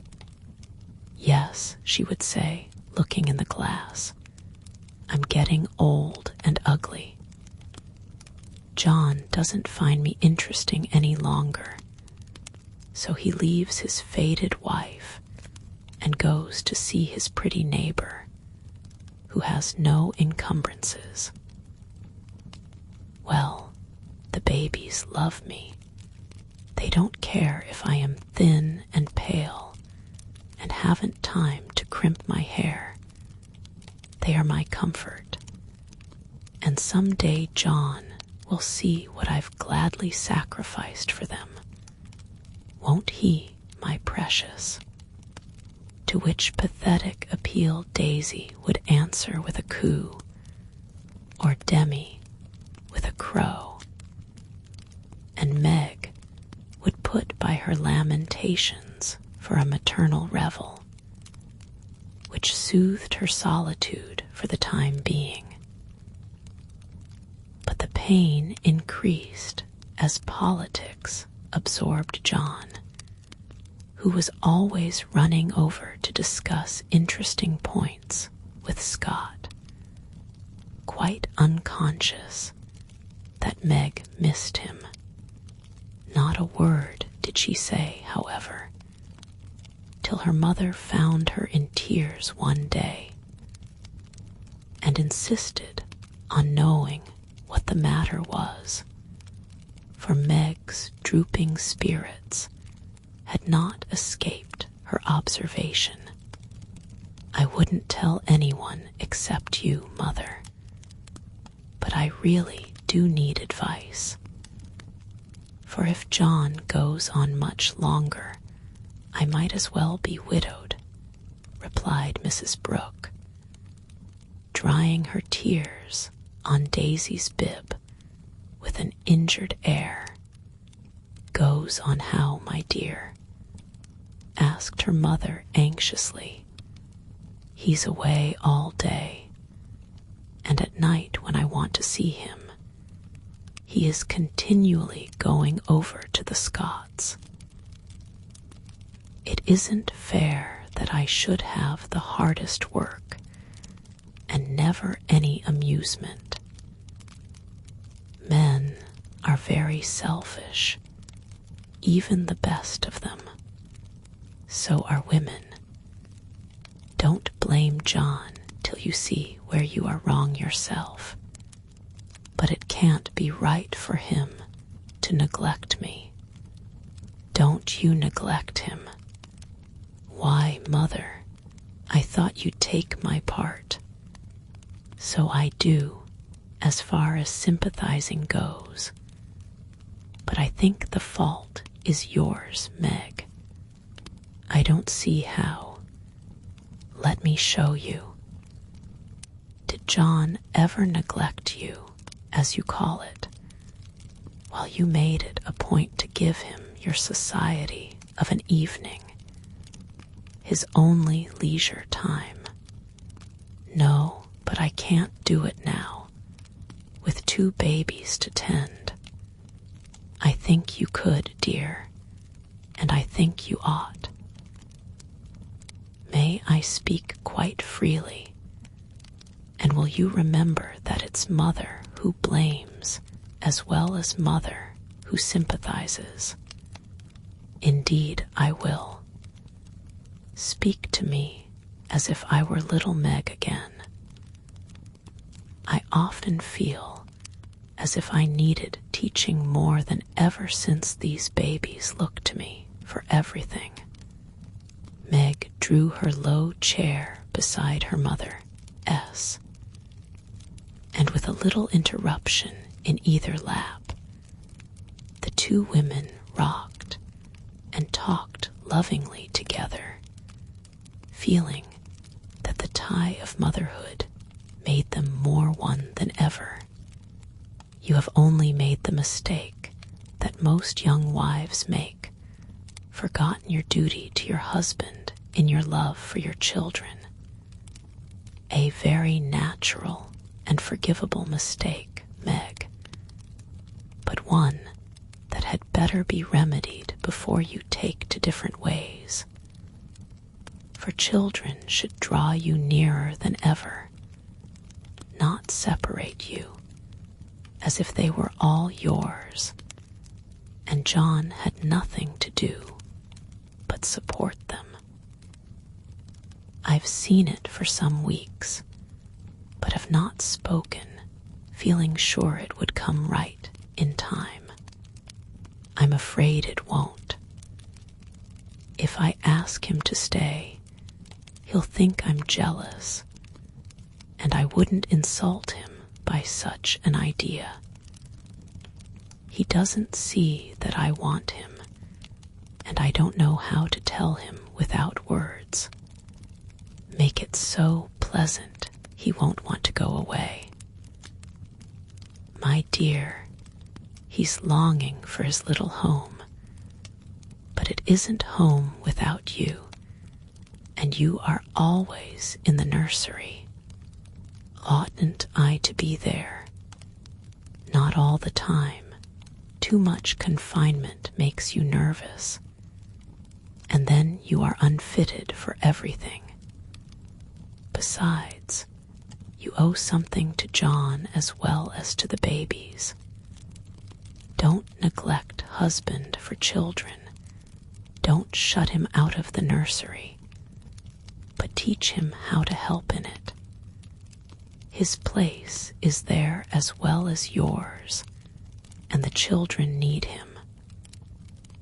Let him feel that he has a part to do, and he will do it gladly and faithfully, and it will be better for you all. You really think so, Mother? I know it, Meg, for I've tried it, and I seldom give advice unless I've proved its practicability. When you and Joe were little, I went on just as you are, feeling as if I didn't do my duty unless I devoted myself wholly to you. Poor father took to his books after I had refused all offers of help and left me to try my experiment alone. I struggled along as well as I could, but Joe was too much for me. I nearly spoiled her by indulgence. You were poorly, and I worried about you till I fell sick myself. Then Father came to the rescue, quietly managed everything, and made himself so helpful that I saw my mistake, and never have been able to get on without him since. That is the secret of our home happiness. He does not let business wean him from the little cares and duties that affect us all, and I try not to let domestic worries destroy my interest in his pursuits. Each do our part alone in many things, but at home we work together always. It is so, Mother, and my great wish is to be to my husband and children what you have been to yours. Show me how. I'll do anything you say. You always were my docile daughter. Well, dear, if I were you, I'd let John have more to do with the management of Demi, for the boy needs training, and it's none too soon to begin. Then I'd do what I have often proposed. Let Hannah come and help you. She is a capital nurse, and you may trust the precious babies to her while you do more housework. You need the exercise. Hannah would enjoy the rest, and John would find his wife again. Go out more, keep cheerful as well as busy, for you are the sunshine maker of the family, and if you get dismal, there is no fair weather. Then I try to take an interest in whatever John likes. Talk with him. Let him read to you, exchange ideas, and help each other in that way. Don't shut yourself up in a bandbox because you are a woman, but understand what is going on and educate yourself to take your part in the world's work, for it all affects you and yours. John is so sensible. I'm afraid he will think I'm stupid if I ask questions about politics and things. I don't believe he would. Love covers a multitude of sins, and of whom could you ask more freely than of him? Try it, and see if he doesn't find your society far more agreeable than Mrs. Scott's suppers. I will, poor John. I'm afraid I have neglected him sadly, but I thought I was right, and he never said anything. he tried not to be selfish, but he has felt rather forlorn, I fancy. This is just the time, Meg, when young married people are apt to grow apart, and the very time when they ought to be most together, for the first tenderness soon wears off, unless care is taken to preserve it. And no time is so beautiful and precious to parents as the first years of the little lives given to them to train. Don't let John be a stranger to the babies, for they will do more to keep him safe and happy in this world of trial and temptation than anything else. And through them, you will learn to know and love one another as you should. Now, dear, goodbye. Think over Mother's preachment, act upon it if it seems good, and God bless you all. Meg did think it over, found it good, and acted upon it, though the first attempt was not made exactly as she planned to have it. Of course, the children tyrannized over her and ruled the house as soon as they found out that kicking and squalling brought them whatever they wanted. Mama was an abject slave to their caprices, but Papa was not so easily subjugated, and occasionally afflicted his tender spouse by an attempt at paternal discipline with his obstreperous son, for Demi inherited a trifle of his sire's firmness of character. We won't call it obstinacy, and when he made up his little mind to have or to do anything, all the king's horses and all the king's men could not change that pertinacious little mind. Mama thought the dear too young to be taught to conquer his prejudices, but Papa believed that it never was too soon to learn obedience. So Master Demi early discovered that when he undertook to wrestle with Parpar, he always got the worst of it. Yet, like the Englishman, Baby respected the man who conquered him, and loved the father whose grave, no, was more impressive than all Mama's love pats. A few days after the talk with her mother, Meg resolved to try a social evening with John. So she ordered a nice supper, set the parlor in order, dressed herself prettily, and put the children to bed early, that nothing should interfere with her experiment. But unfortunately, Demi's most unconquerable prejudice was against going to bed, and that night he decided to go on a rampage. So poor Meg sang and rocked, told stories, and tried every sleep-provoking wile she could devise, but all in vain. The big eyes wouldn't shut, and long after Daisy had gone to Biolo, like the chubby little bunch of good nature she was, naughty Demi lay staring at the light with the most discouragingly wide-awake expression of countenance.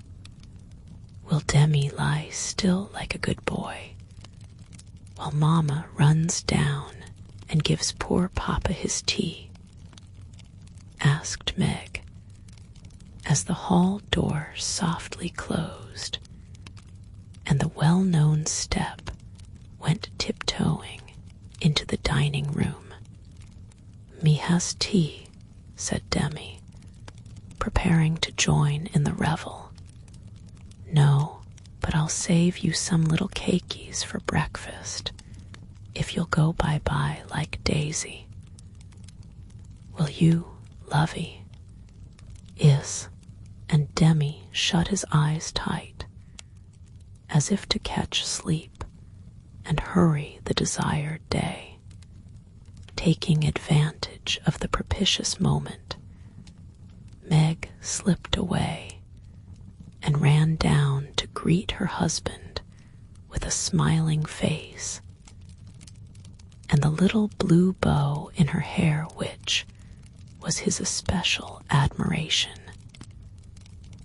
He saw it at once and said with pleased surprise, "Why, little mother, how gay we are tonight.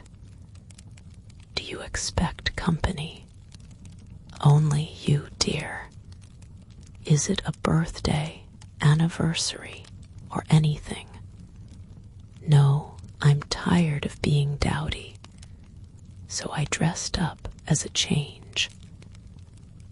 "You always make yourself nice for table, no matter how tired you are, so why shouldn't I when I have the time?" "I do it out of respect for you, my dear," said old-fashioned John. "Ditto, ditto, Mr. Brooke," laughed Meg, looking young and pretty again, as she nodded to him over the teapot. "Well, it's altogether delightful, and like old times. This tastes right. I drink your health, dear."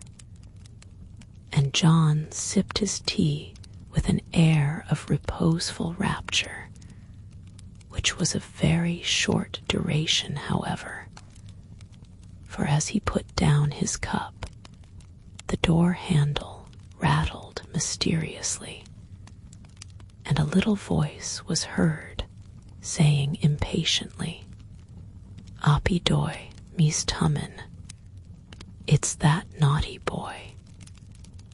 I told him to go to sleep alone, and here he is, downstairs, getting his death a cold pattering over that canvas," said Meg, answering the call.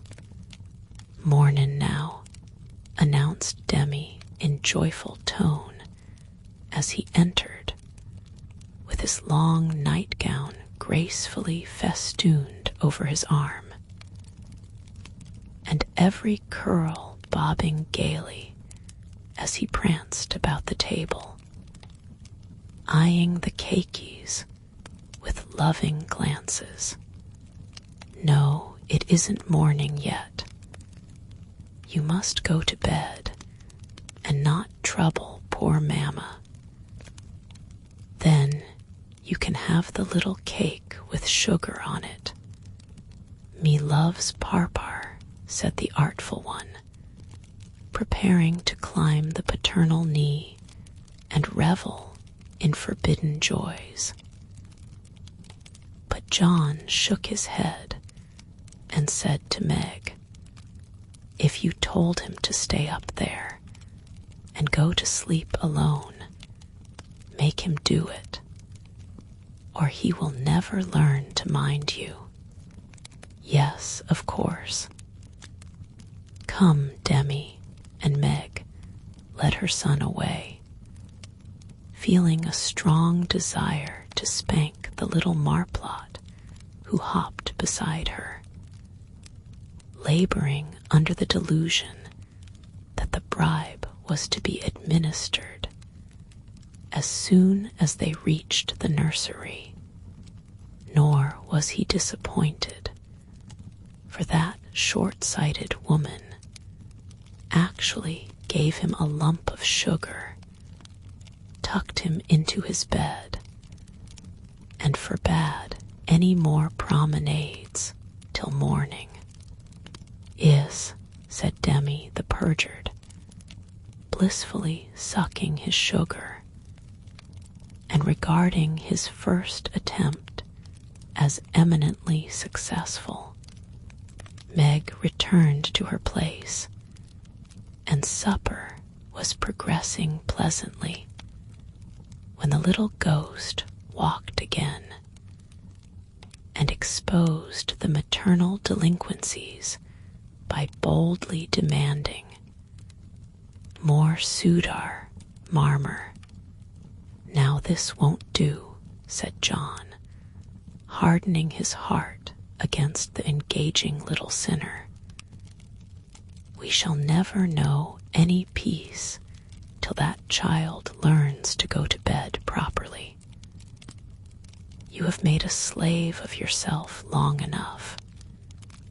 Give him one lesson, and then there will be an end of it.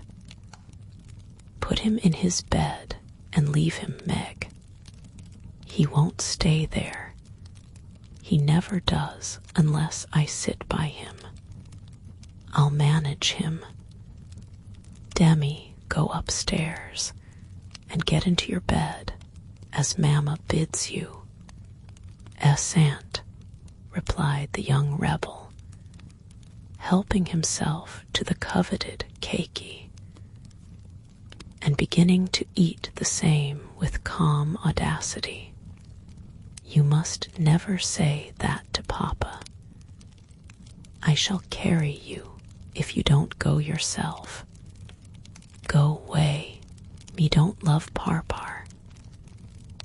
And Demi retired to his mother's skirts for protection, but even that refuge proved unavailing, for he was delivered over to the enemy with a "Be gentle with him, John," which struck the culprit with dismay.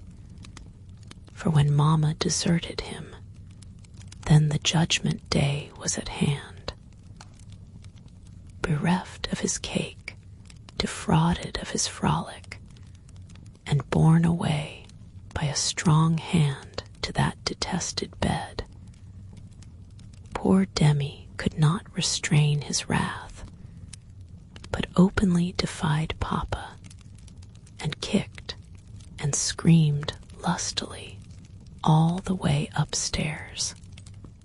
The minute he was put into bed on one side, he rolled out on the other and made for the door, only to be ignominiously caught up by the tail of his little toga and put back again, which lively performance was kept up till the young man's strength gave out, when he devoted himself to roaring at the top of his voice. This vocal exercise usually conquered Meg, but John sat as unmoved as the post witch is popularly believed to be deaf. No coaxing, no sugar, no lullaby, no story, even the light was put out, and only the red glow of the fire enlivened the big dark, which Demi regarded with curiosity rather than fear. This new order of things disgusted him, and he howled dismally for Marmor as his angry passions subsided, and recollections of his tender bondwoman returned to the captive autocrat. The plaintive wail which succeeded the passionate roar went to Meg's heart, and she ran up to say beseechingly, "Let me stay with him. He'll be good now, John." "No, my dear. I've told him he must go to sleep, as you bid him, and he must, if I stay here all night. But he'll cry himself sick," pleaded Meg, reproaching herself for deserting her boy. No, he won't. He's so tired he will soon drop off, and then the matter is settled, for he will understand that he has got to mind. Don't interfere. I'll manage him. He's my child, and I can't have his spirit broken by harshness. He's my child, and I won't have his temper spoiled by indulgence. Go down, my dear, and leave the boy to me. When John spoke in that masterful tone, Meg always obeyed and never regretted her docility. Please let me kiss him once, John. Certainly. Demi, say good night to Mamma, and let her go and rest, for she is very tired with taking care of you all day. Meg always insisted upon it, that the kiss won the victory, for after it was given, Demi sobbed more quietly, and lay quite still at the bottom of the bed, whither he had wriggled in his anguish of mind. Poor little man, he's worn out with sleep and crying. I'll cover him up, and then go and set Meg's heart at rest, thought John, creeping to the bedside, hoping to find his rebellious heir asleep.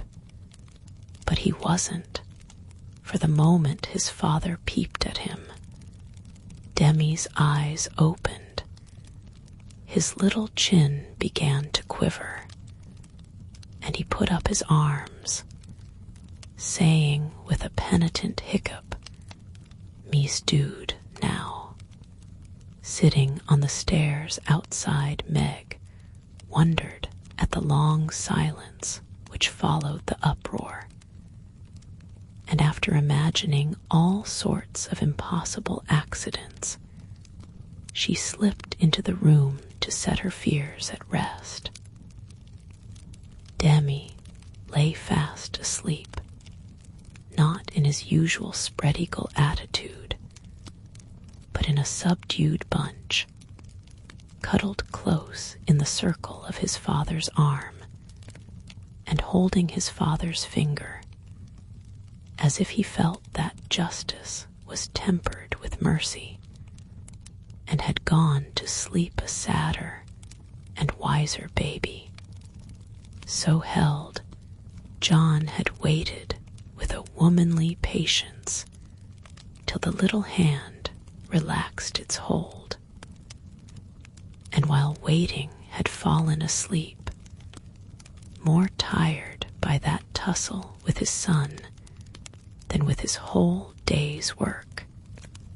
As Meg stood watching the two faces on the pillow, she smiled to herself, and then slipped away again, saying in a satisfied tone, "I never need fear that John will be too harsh with my babies. He does know how to manage them, and will be a great help, for Demi is getting too much for me."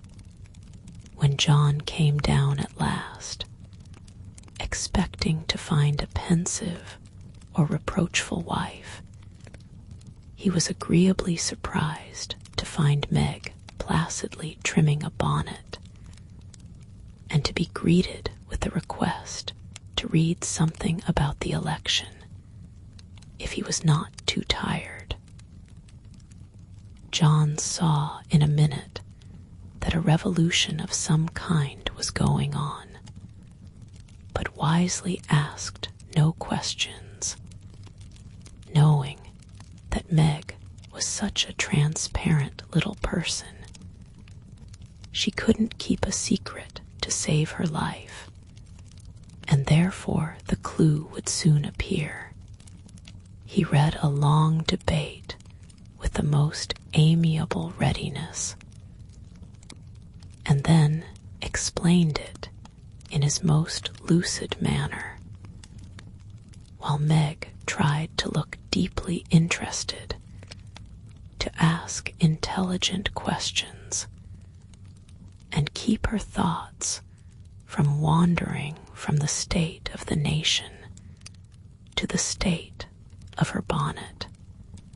In her secret soul, however, she decided that politics were as bad as mathematics, and that the mission of politicians seemed to be calling each other names.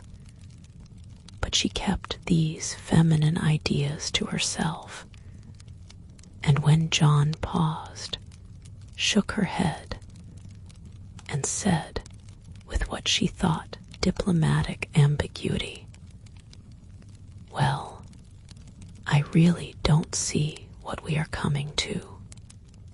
John laughed and watched her for a minute as she poised a pretty little preparation of lace and flowers on her hand, and regarded it with the genuine interest which his harangue had failed to waken. "She is trying to like politics for my sake, so I'll try and like millinery for hers. That's only fair," thought John the Just, adding aloud, "That's very pretty. Is it what you call a breakfast cap?" "My dear man, it's a bonnet. My very best go-to-concert and theater bonnet. I beg your pardon, it was so small. I naturally mistook it for one of the fly-away things you sometimes wear. How do you keep it on? These bits of lace are fastened under the chin with a rosebud so." And Meg illustrated by putting on the bonnet and regarding him with an air of calm satisfaction that was irresistible. "It's a love of a bonnet, but I prefer the face inside, for it looks young and happy again." And John kissed the smiling face, to the great detriment of the rosebud under the chin. "I'm glad you like it, for I want you to take me to one of the new concerts some night. I really need some music to put me in tune. Will you, please?" "Of course I will, with all my heart, or anywhere else you like. You have been shut up so long, it will do you no end of good, and I shall enjoy it, of all things. What put it into your head, little mother?" "Well, I had a talk with Marmee the other day, and told her how nervous and cross and out of sorts I felt. And she said I needed change and less care. So Hannah is to help me with the children, and I'm to see to things about the house more, and now and then have a little fun, just to keep me from getting to be a fidgety, broken-down old woman before my time. It's only an experiment, John, and I want to try it for your sake as much as for mine, because I've neglected you shamefully lately, and I'm going to make home what it used to be if I can. You don't object, I hope. Never mind what John said. or what a very narrow escape the little bonnet had from utter ruin.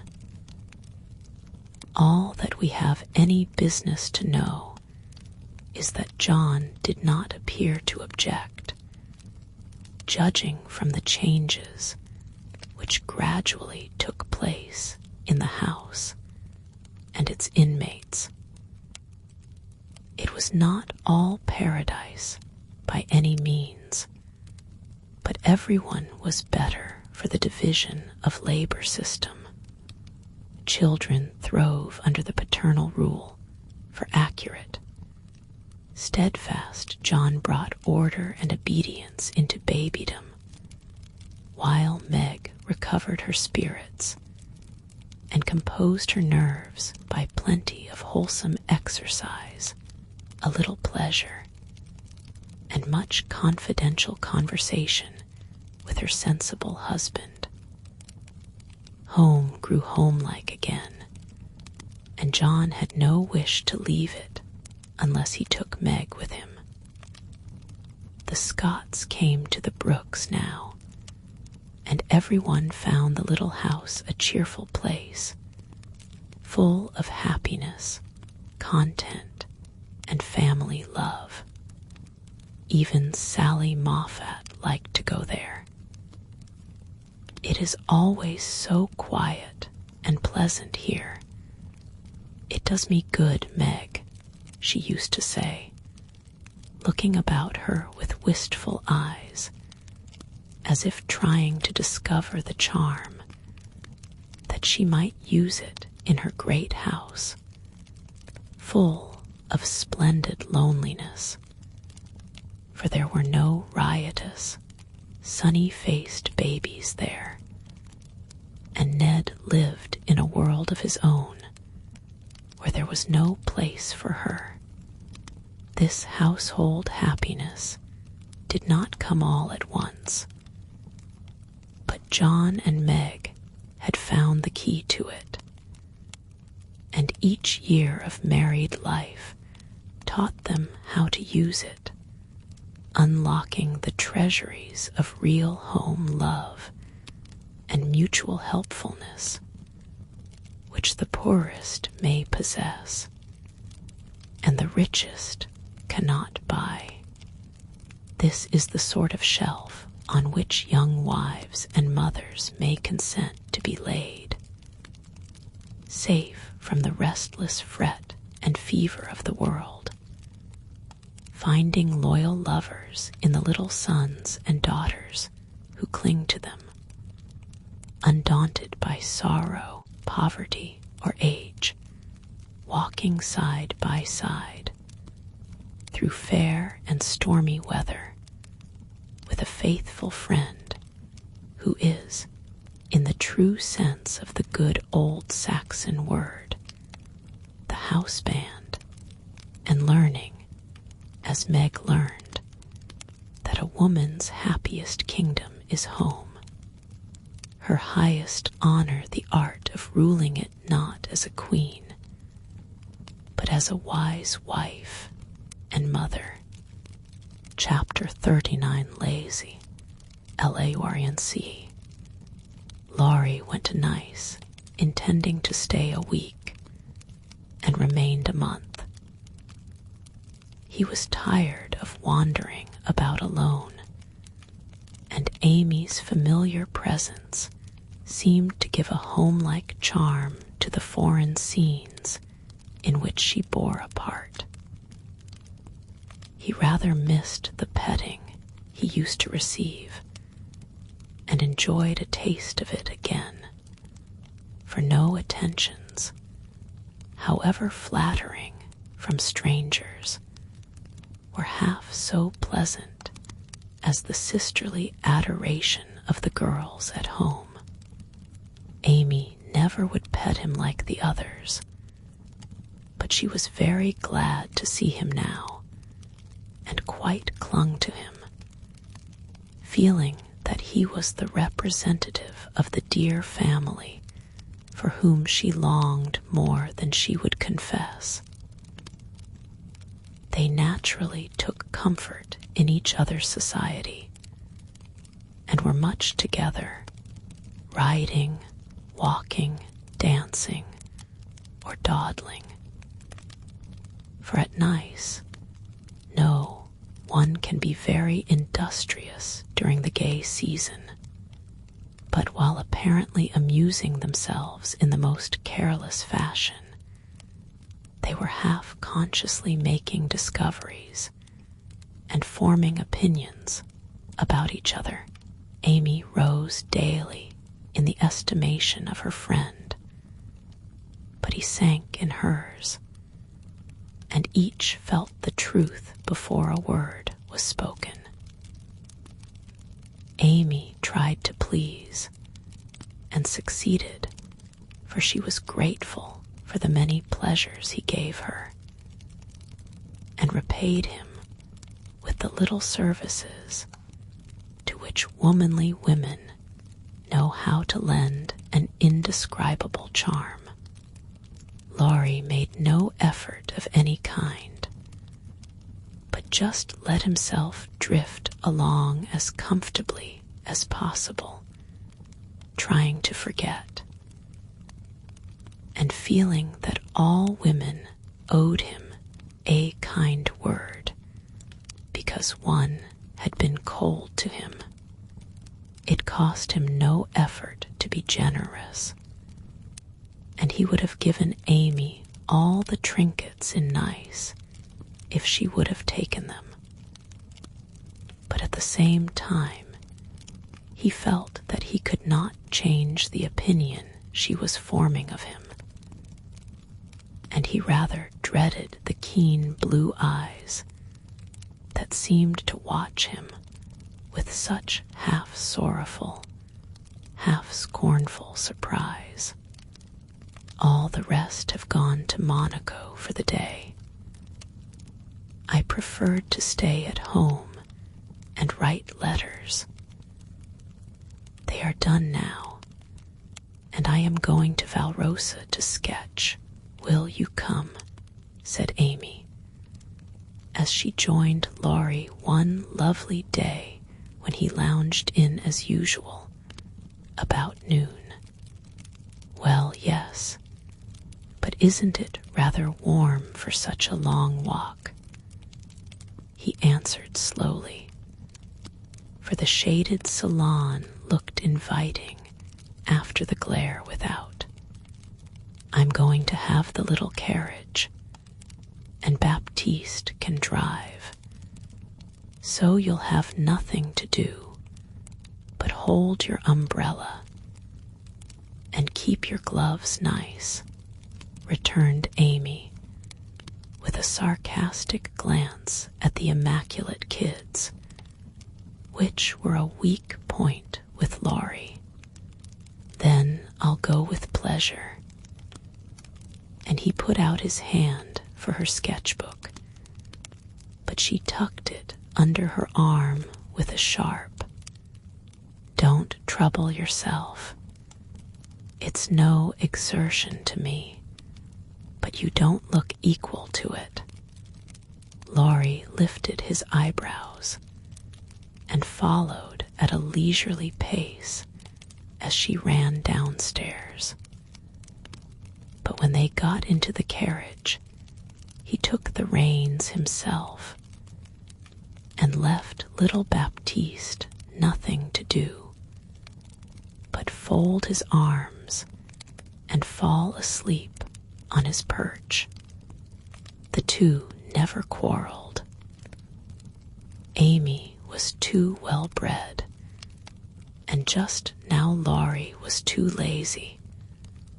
So in a minute he peeped under her hat brim with an inquiring air.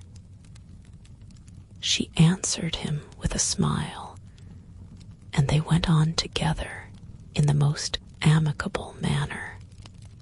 It was a lovely drive, along winding roads rich in the picturesque scenes that delight beauty-loving eyes.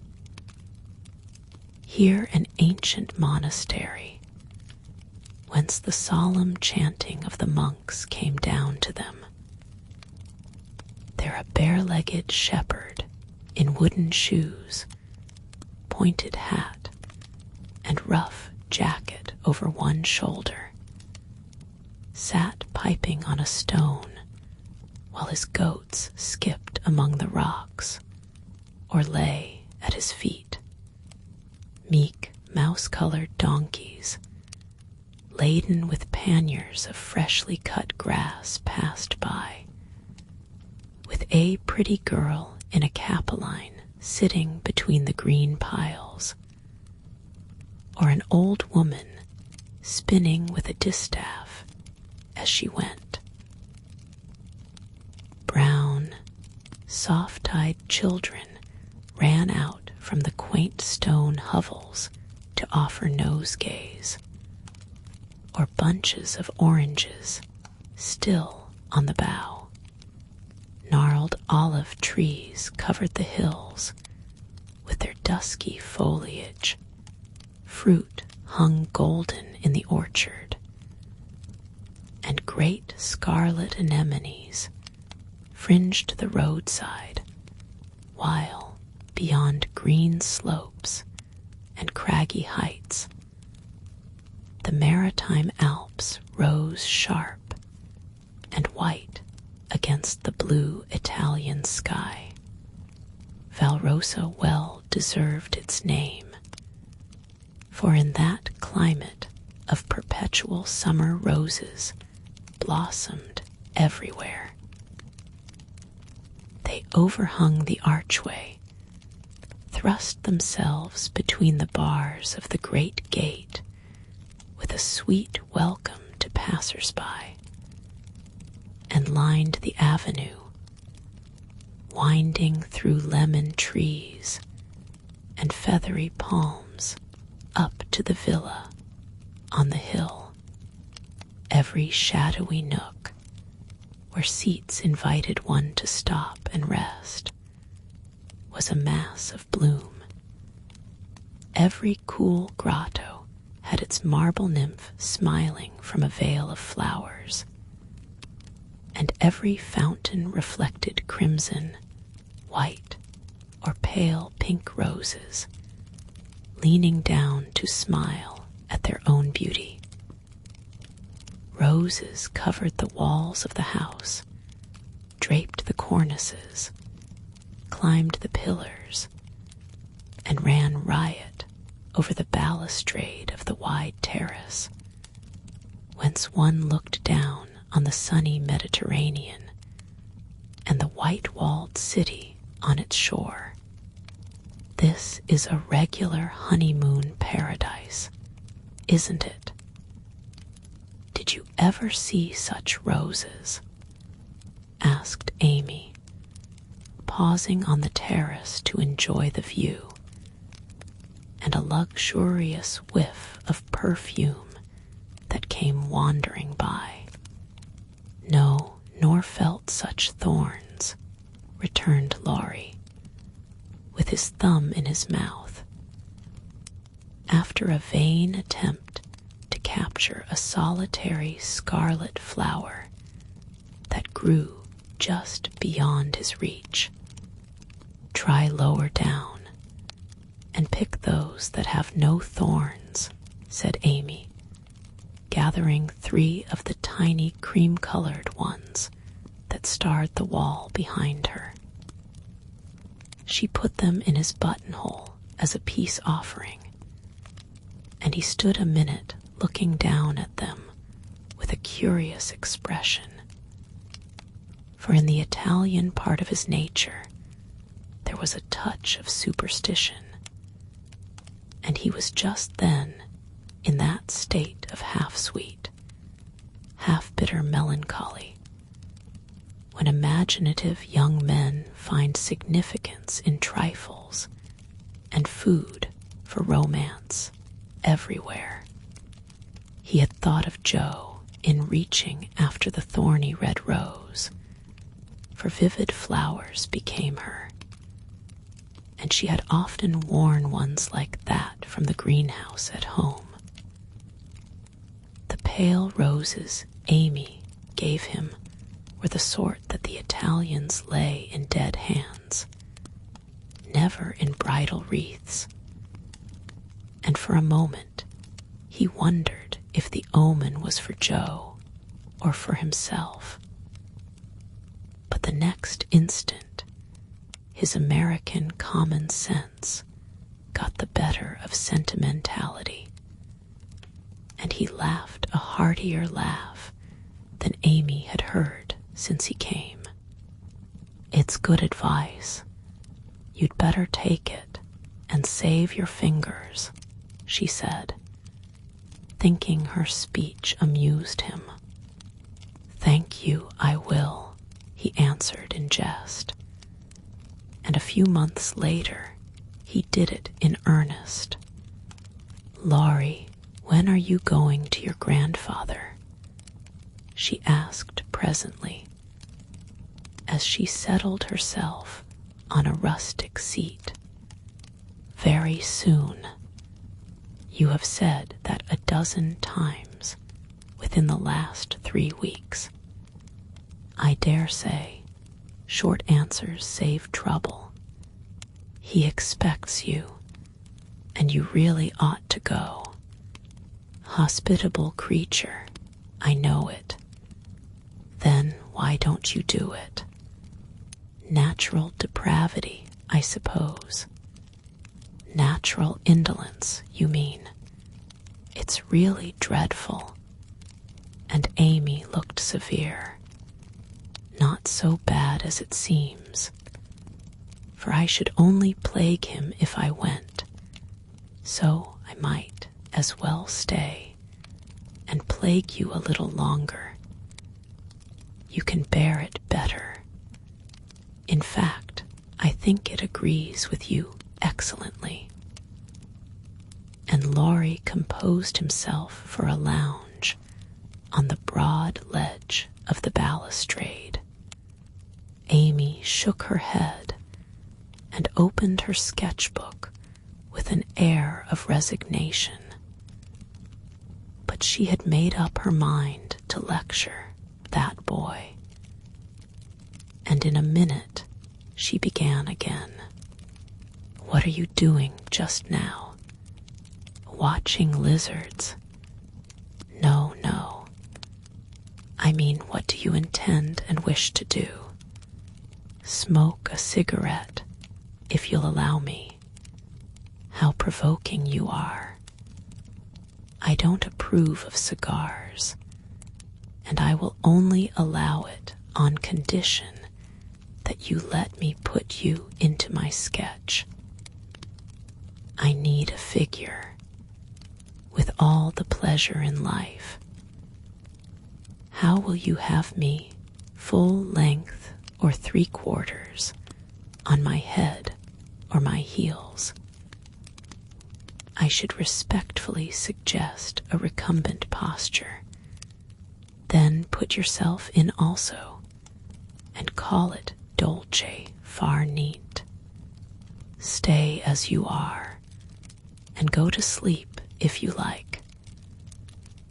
"I intend to work hard," said Amy in her most energetic tone. What delightful enthusiasm! And he leaned against a tall urn with an air of entire satisfaction. "What would Jo say if she saw you now?"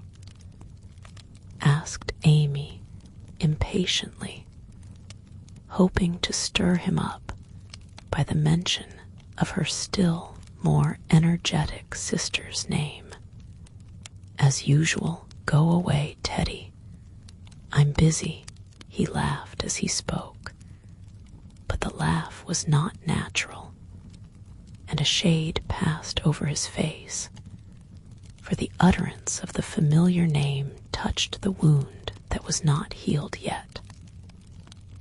Both tone and shadow struck Amy, for she had seen and heard them before, and now she looked up in time to catch a new expression on Laurie's face, a hard, bitter look, full of pain, dissatisfaction and regret. It was gone before she could study it, and the listless expression back again. She watched him for a moment with artistic pleasure, thinking how like an Italian he looked, as he lay basking in the sun with uncovered head and eyes full of southern dreaminess. For he seemed to have forgotten her and fallen into a reverie. "You look like the effigy of a young knight asleep on his tomb," she said, carefully tracing the well-cut profile defined against the dark stone. "Wish I was. That's a foolish wish, unless you have spoiled your life. You are so changed, I sometimes think." There Amy stopped, with a half-timid, half-wistful look, more significant than her unfinished speech. Laurie saw and understood the affectionate anxiety which she hesitated to express, and looking straight into her eyes, said, just as he used to say it to her mother, "It's all right, ma'am." That satisfied her and set at rest the doubts that had begun to worry her lately. It also touched her, and she showed that it did by the cordial tone in which she said, "I'm glad of that. I didn't think you'd been a very bad boy, but I fancied you might have wasted money at that wicked Baden-Baden, lost your heart to some charming Frenchwoman with a husband, or got into some of the scrapes that young men seem to consider a necessary part of a foreign tour. Don't stay out there in the sun. Come and lie on the grass here, and let us be friendly. As Joe used to say when we got in the sofa corner and told secrets." Laurie obediently threw himself down on the turf and began to amuse himself by sticking daisies into the ribbons of Amy's hat that lay there. "I'm all ready for the secrets." And he glanced up with a decided expression of interest in his eyes. "I've none to tell. You may begin. Haven't one to bless myself with. I thought perhaps you'd had some news from home. You have heard all that has come lately. Don't you hear often? Fancied Joe would send you volumes. She's very busy. I'm roving about so. It's impossible to be regular, you know. When do you begin your great work of art, Raffila?" he asked, changing the subject abruptly after another pause, in which he had been wondering if Amy knew his secret and wanted to talk about it. "Never," she answered, with a despondent but decided air.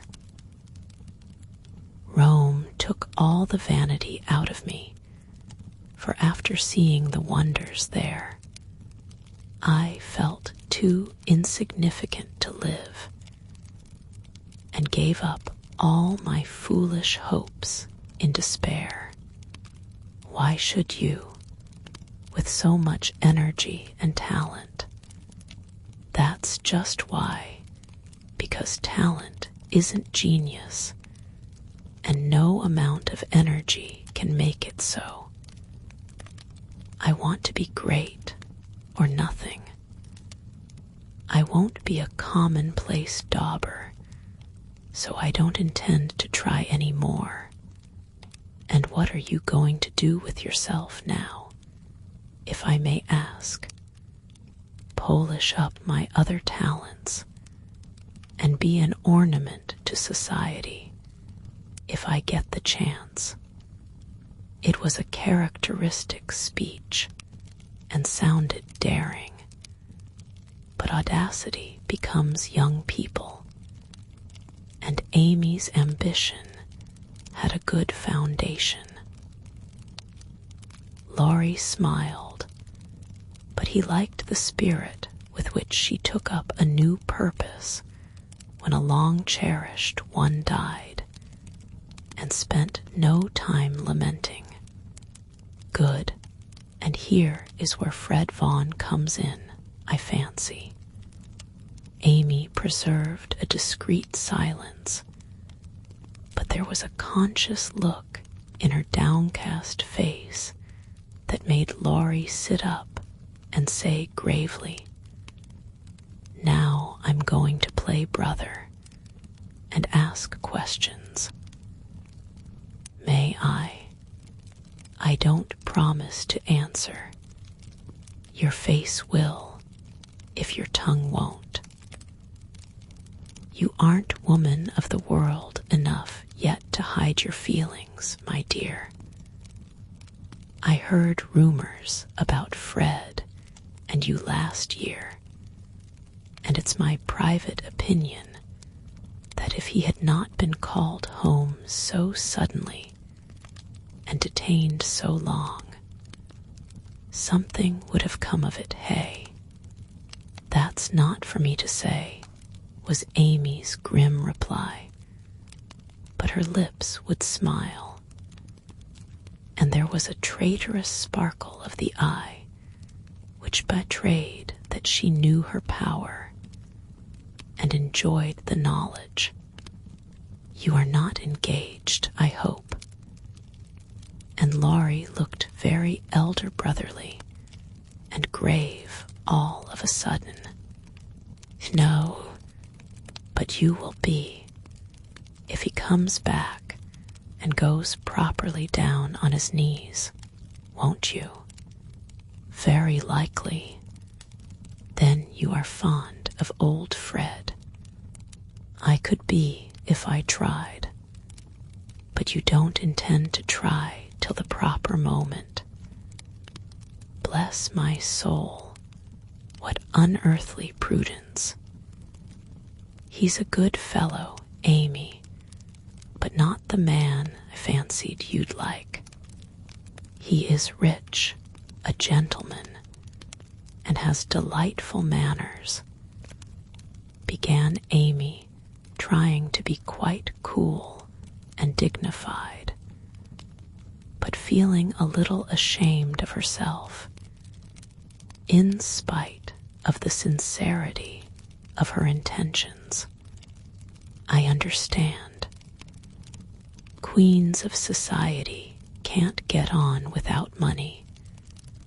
So you mean to make a good match and start in that way. Quite right and proper as the world goes, but it sounds odd from the lips of one of your mother's girls. True, nevertheless. A short speech, but the quiet decision with which it was uttered contrasted curiously with the young speaker.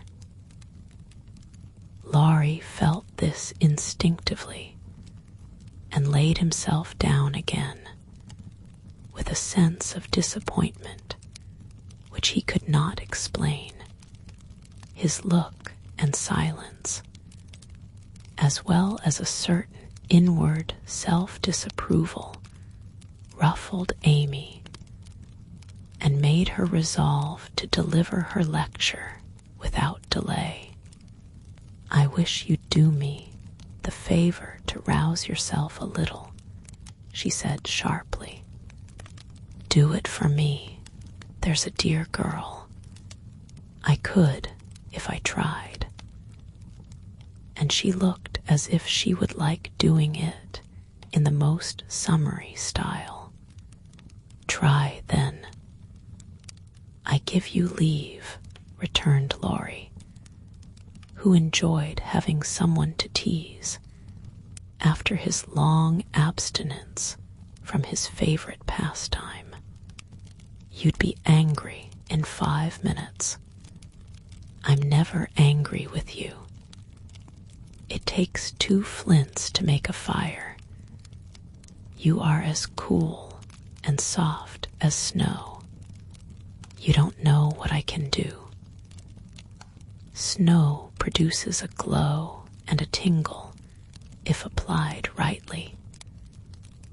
Your indifference is half affectation, and a good stirring up would prove it. Stir away. It won't hurt me, and it may amuse you, as the big man said when his little wife beat him. Regard me in the light of a husband or a carpet, and beat till you are tired, if that sort of exercise agrees with you." Being decidedly nettled herself, and longing to see him shake off the apathy that so altered him, Amy sharpened both tongue and pencil and began. "Flo and I have got a new name for you. It's Lazy Lawrence. How do you like it?" She thought it would annoy him, but he only folded his arms under his head with an imperturbable, "That's not bad." "Thank you, ladies. Do you want to know what I honestly think of you? Pining to be told. Well, I despise you." If she had even said, "I hate you," in a petulant or coquettish tone, he would have laughed and rather liked it. But the grave, almost sad, accent in her voice made him open his eyes and ask quickly, "Why, if you please?" "Because, with every chance for being good, useful, and happy, you are faulty, lazy, and miserable. Strong language, mademoiselle. If you like it, I'll go on. Pray do. It's quite interesting. I thought you'd find it so. Selfish people always like to talk about themselves. Am I selfish?" The question slipped out involuntarily and in a tone of surprise, for the one virtue on which he prided himself was generosity. "Yes, very selfish," continued Amy in a calm, cool voice, twice as effective just then as an angry one. "I'll show you how, for I've studied you while we were frolicking, and I'm not at all satisfied with you. Here you have been abroad nearly 6 months, and done nothing but waste time and money, and disappoint your friends. Isn't a fellow to have any pleasure after a 4-year grind? You don't look as if you'd had much. At any rate, you are none the better for it, as far as I can see. I said when we first met that you had improved. Now I take it all back, for I don't think you half so nice as when I left you at home.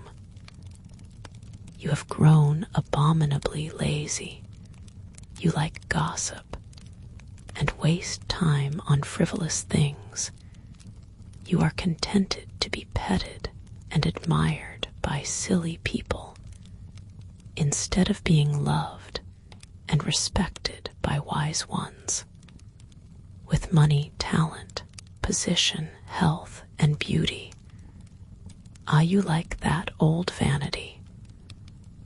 But it's the truth, so I can't help saying it. With all these splendid things to use and enjoy, you can find nothing to do but dawdle. And instead of being the man you ought to be, you are only. There she stopped, with a look that had both pain and pity in it. St. Lawrence on a gridiron, added Laurie, blandly finishing the sentence.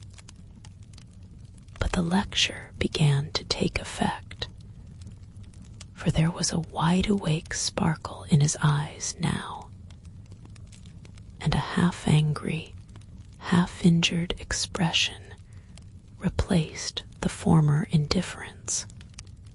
I supposed you'd take it so.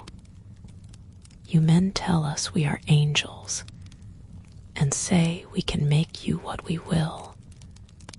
But the instant we honestly try to do you good, you laugh at us and won't listen, which proves how much your flattery is worth.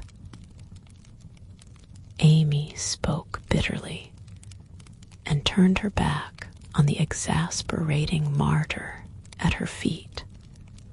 In a minute, a hand came down over the page so that she could not draw, and Laurie's voice said, with a droll imitation of a penitent child, I will be good. Oh, I will be good. But Amy did not laugh, for she was in earnest, and tapping on the outspread hand with her pencil, said soberly, Aren't you ashamed of a hand like that? It's as soft and white as a woman S, and looks as if it never did anything but wear Juven's best gloves and pick flowers for ladies. You are not a dandy, thank heaven, so I'm glad to see there are no diamonds or big seal rings on it, only the little old one Joe gave you so long ago. Dear soul, I wish she was here to help me. So do I. The hand vanished as suddenly as it came, and there was energy enough in the echo of her wish to suit even Amy.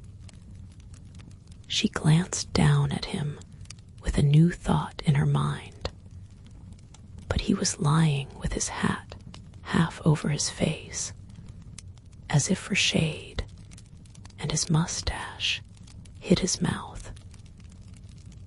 She only saw his chest rise and fall, with a long breath that might have been a sigh, and the hand that wore the ring nestled down into the grass, as if to hide something too precious or too tender to be spoken of.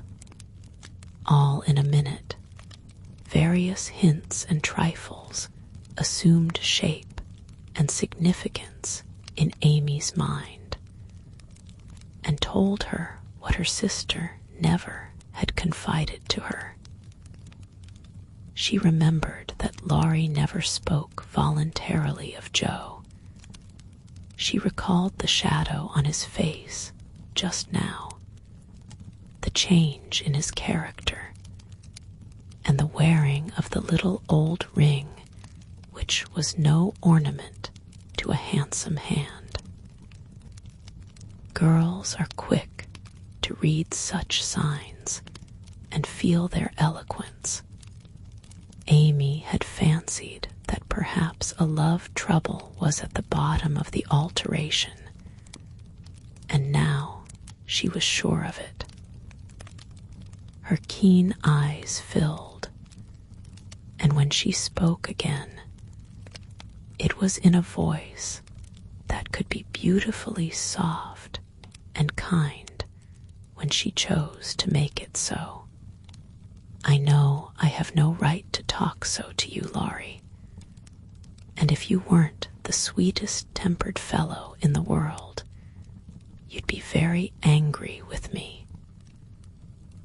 But we are all so fond and proud of you. I couldn't bear to think they should be disappointed in you at home, as I have been. Though, perhaps, they would understand the change better than I do. I think they would, came from under the hat, in a grim tone quite as touching as a broken one. They ought to have told me, and not let me go blundering and scolding when I should have been more kind and patient than ever. I never did like that Miss Randall, and now I hate her, said artful Amy, wishing to be sure of her facts this time. Hang Miss Randall. And Laurie knocked the hat off his face with a look that left no doubt of his sentiments toward that young lady. I beg pardon, I thought, and there she paused diplomatically. No, you didn't. You knew perfectly well I never cared for anyone. But Joe, Laurie said that in his old, impetuous tone, and turned his face away as he spoke. I did think so, but as they never said anything about it, and you came away, I supposed I was mistaken. And Joe wouldn't be kind to you. Why, I was sure she loved you dearly. She was kind, but not in the right way. And it's lucky for her she didn't love me. If I'm the good-for-nothing fellow you think me, it's her fault, though, and you may tell her so. The hard, bitter look came back again as he said that, and it troubled Amy, for she did not know what balm to apply. I was wrong. I didn't know. I'm very sorry I was so cross, but I can't help wishing you bear it better, Teddy dear. Don't, that's her name for me. And Laurie put up his hand with a quick gesture to stop the words spoken in Joe's half-kind, half-reproachful tone. Wait till you've tried it yourself, he added in a low voice as he pulled up the grass by the handful. I'd take it manfully and be respected if I couldn't be loved, said Amy, with the decision of one who knew nothing about it. Now Laurie flattered himself that he had borne it remarkably well, making no moan, asking no sympathy, and taking his trouble away to live it down alone. Amy's lecture put the matter in a new light, and for the first time it did look weak and selfish to lose heart at the first failure, and shut himself up in moody indifference.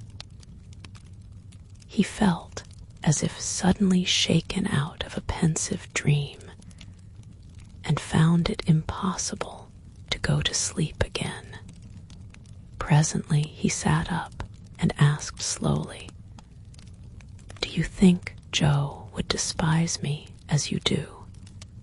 "Yes, if she saw you now." She hates lazy people. Why don't you do something splendid and make her love you? I did my best, but it was no use. Graduating well, you mean? That was no more than you ought to have done for your grandfather's sake. It would have been shameful to fail after spending so much time and money when everyone knew that you could do well. I did fail, say what you will, for Joe wouldn't love me, began Laurie, leaning his head on his hand in a despondent attitude. No, you didn't, and you'll say so in the end, for it did you good, and proved that you could do something if you tried. If you'd only set about another task of some sort, you'd soon be your hearty, happy self again, and forget your trouble. That's impossible. Try it and see. You needn't shrug your shoulders and think much she knows about such things. I don't pretend to be wise, but I am observing, and I see a great deal more than you'd imagine. I'm interested in other people's experiences and inconsistencies, and though I can't explain, I remember and use them for my own benefit. Love Joe all your days, if you choose, but don't let it spoil you, for it's wicked to throw away so many good gifts because you can't have the one you want. There, I won't lecture any more, for I know you'll wake up and be a man in spite of that hard-hearted girl. Neither spoke for several minutes. Laurie sat turning the little ring on his finger, and Amy put the last touches to the hasty sketch she had been working at while she talked. Presently she put it on his knee, merely saying, "How do you like that?" He looked, and then he smiled, as he could not well help doing, for it was capitally done. The long, lazy figure on the grass, with listless face, half-shut eyes, and one hand holding a cigar, from which came the little wreath of smoke that encircled the dreamer's head. "How well you draw," he said, with a genuine surprise and pleasure at her skill, adding, with a half-laugh, "Yes, that's me, as you are. This is as you were." And Amy laid another sketch beside the one he held. It was not nearly so well done, but there was a life and spirit in it which atoned for many faults, and it recalled the past so vividly that a sudden change swept over the young man's face as he looked. Only a rough sketch of Laurie taming a horse. Hat and coat were off, and every line of the active figure, resolute face, and commanding attitude was full of energy and meaning. The handsome brute, just subdued, stood arching his neck under the tightly drawn rein, with one foot impatiently pawing the ground, and ears pricked up as if listening for the voice that had mastered him. In the ruffled mane, the the writer's breezy hair and erect attitude, there was a suggestion of suddenly arrested motion, of strength, courage, and youthful buoyancy that contrasted sharply with the supine grace of the dolce far neat sketch. Laurie said nothing, but as his eye went from one to the other, Amy saw him flush up and fold his lips together as if he read and accepted the little lesson she had given him. That satisfied her, and without waiting for him to speak, she said, in her sprightly way, "Don't you remember the day you played Rary with Puck, and we all looked on? Meg and Bate were frightened, but Joe clapped and pranced, and I sat on the fence and drew you. I found that sketch in my portfolio the other day, touched it up, and kept it to show you. Much obliged. You've improved immensely since then, and I congratulate you. May I venture to suggest, in a honeymoon paradise, that 5 o'clock is the dinner hour at your hotel?"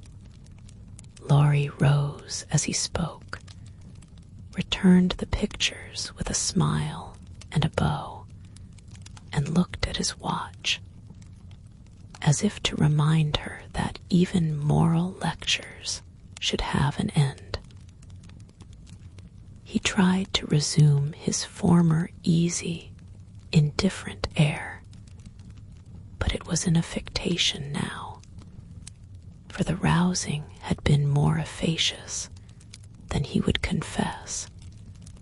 Amy felt the shade of coldness in his manner, and said to herself, "Now I've offended him. Well, if it does him good, I'm glad. If it makes him hate me, I'm sorry. But it's true, and I can't take back a word of it." They laughed and chatted all the way home, and little Baptiste, up behind, thought that Monsieur and Mademoiselle were in charming spirits. But both felt ill at ease.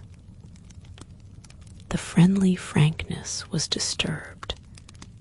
The sunshine had a shadow over it, and despite their apparent gaiety, there was a secret discontent in the heart of each.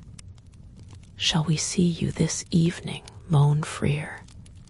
asked Amy, as they parted at her aunt's door. "Unfortunately, I have an engagement."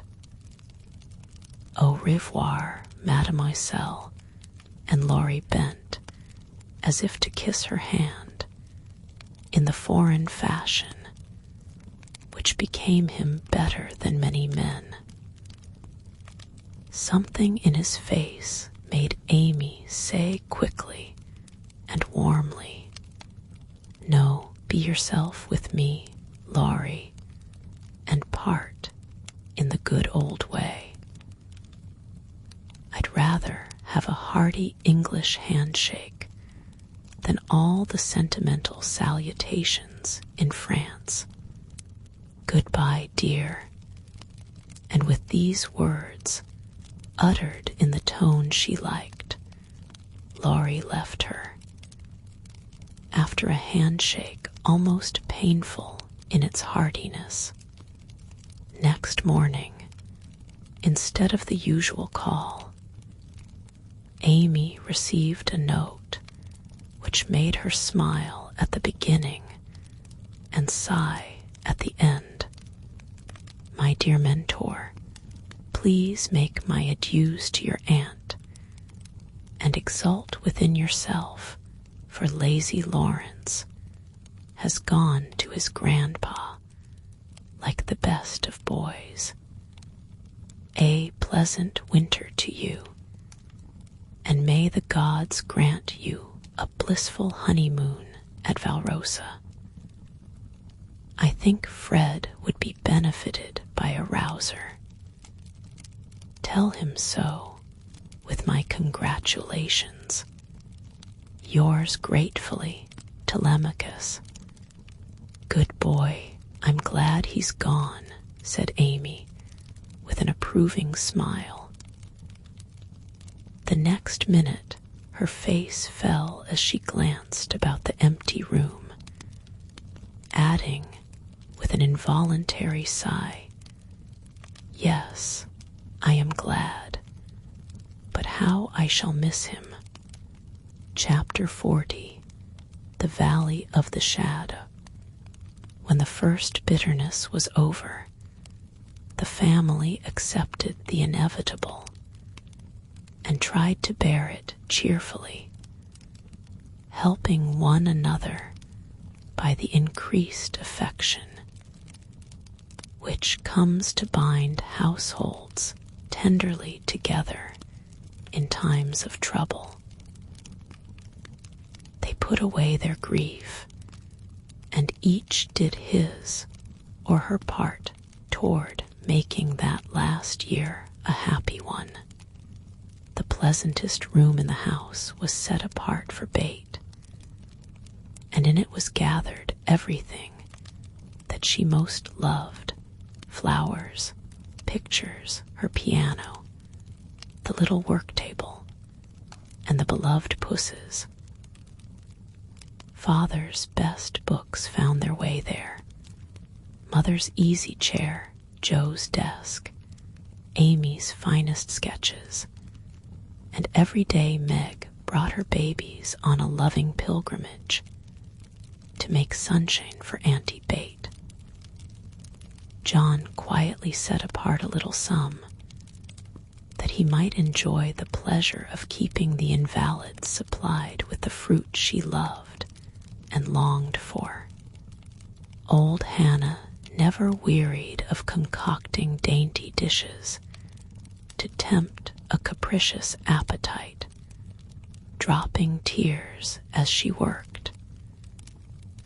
And from across the sea came little gifts and cheerful letters, seeming to bring breaths of warmth and fragrance from lands that know no winter. Here, cherished like a household saint in its shrine, sat Bate, tranquil and busy as ever. For nothing could change the sweet, unselfish nature, and even while preparing to leave life, she tried to make it happier for those who should remain behind. The feeble fingers were never idle, and one of her pleasures was to make little things for the school children daily passing to and fro, to drop a pair of mittens from her window for a pair of purple hands, a needlebook for some small mother of many dolls, pen whippers for young penmen toiling through forests of pothooks, scrapbooks for picture-loving eyes, and all manner of pleasant devices, till the reluctant climbers of the ladder of learning found their way strewn with flowers, as it were, and came to regard the gentle giver as a sort of fairy godmother who sat above there and showered down gifts miraculously suited to their tastes and needs. If Bate had wanted any reward, she found it in the bright little faces always turned up to her window, with nods and smiles, and the droll little letters which came to her, full of blots and gratitude.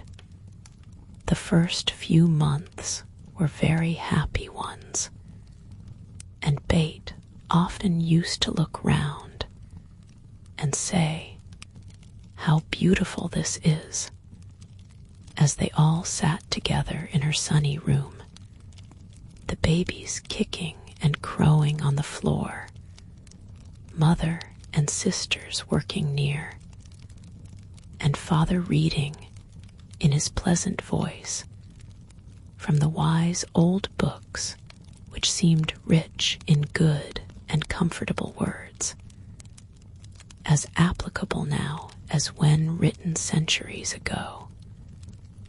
A little chapel where a paternal priest taught his flock the hard lessons all must learn, trying to show them that hope can comfort love, and faith make resignation possible. Simple sermons that went straight to the souls of those who listened. For the Father's heart was in the minister's religion, and the frequent falter in the voice gave a double eloquence to the words he spoke or read. It was well for all that this peaceful time was given them as preparation for the sad hours to come. For by and by, Bet said the needle was so heavy, and put it down forever. Talking wearied her, faces troubled her, pain claimed her for its own, and her tranquil spirit was sorrowfully perturbed by the ills that vexed her feeble flesh. Ah me, such heavy days, such long, long nights, such aching hearts and imploring prayers, when those who loved her best were forced to see the thin hands stretched out to them beseechingly, to hear the bitter cry, "Help me, help me," and to feel that there was no help. A sad eclipse of the serene soul, a sharp struggle of the young life with death, but both were mercifully brief. And then the natural rebellion over, the old peace returned more beautiful than ever. With the wreck of her frail body, Bet's soul grew strong, and though she said little, those about her felt that she was ready, saw that the first pilgrim called was likewise the fittest, and waited with her on the shore, trying to see the shining ones coming to receive her when she crossed the river. Joe never left her for an hour since Bet had said, "I feel stronger when you are here." She slept on a couch in the room, waking often to renew the fire, to feed, lift, or wait upon the patient creature who seldom asked for anything, and tried not to be a trouble. All day she haunted the room, jealous of any other nurse, and prouder of being chosen then than of any honor her life ever brought her. Precious and helpful hours to Joe, for now her heart received the teaching that it needed. Lessons in patience were so sweetly taught her that she could not fail to learn them. Charity for all, the lovely spirit that can forgive and truly forget unkindness, the loyalty to duty that makes the hardest easy, and the sincere faith that fears nothing, but trusts undoubtingly. Often when she woke, Jo found Bate reading in her well-worn little book, heard her singing softly to beguile the sleepless night, or saw her lean her face upon her hands, while slow tears dropped through the transparent fingers, and Jo would lie watching her with thoughts too deep for tears, feeling that Bate in her simple, unselfish way was trying to wean herself from the dear old life and fit herself for the life to come by sacred words of comfort, quiet prayers, and the music she loved so well. Seeing this did more for Jo than the wisest sermons, the saintliest hymns, the most fervent prayers that any voice could utter.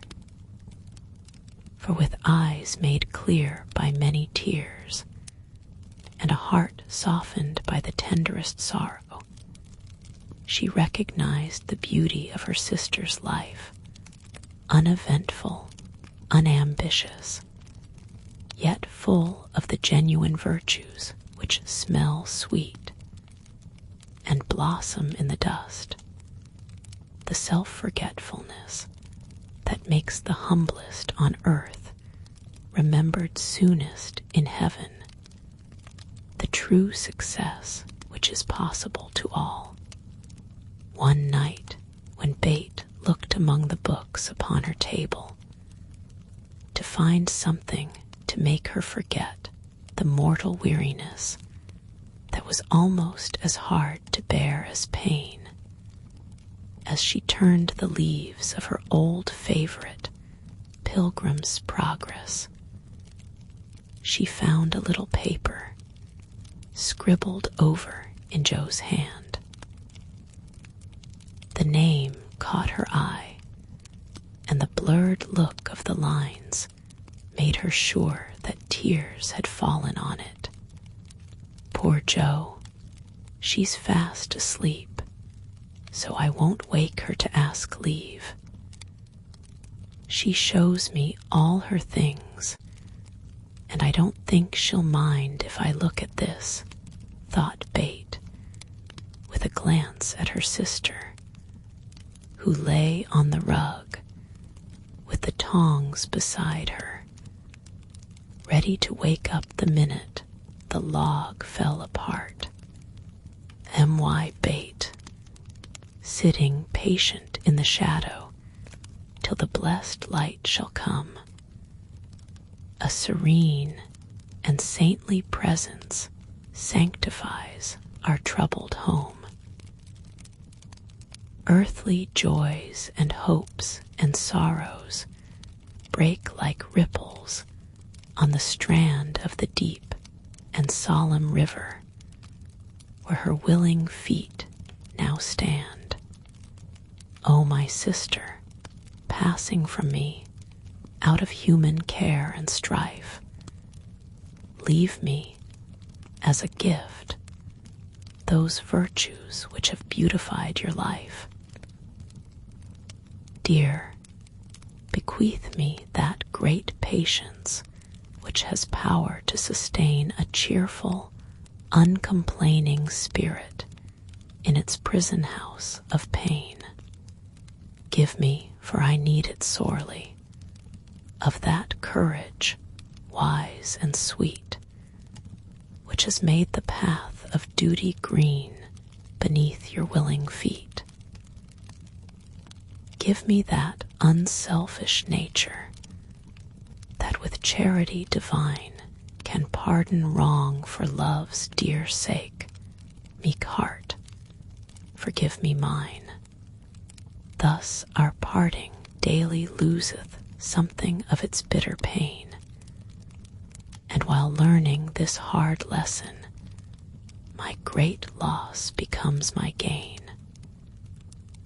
For the touch of grief will render my wild nature more serene, give to life new aspirations, a new trust in the unseen. Henceforth, safe across the river, I shall see forevermore a beloved household spirit waiting for me on the shore. Hope and faith, born of my sorrow, guardian angels shall become, and the sister gone before me by their hands shall lead me home.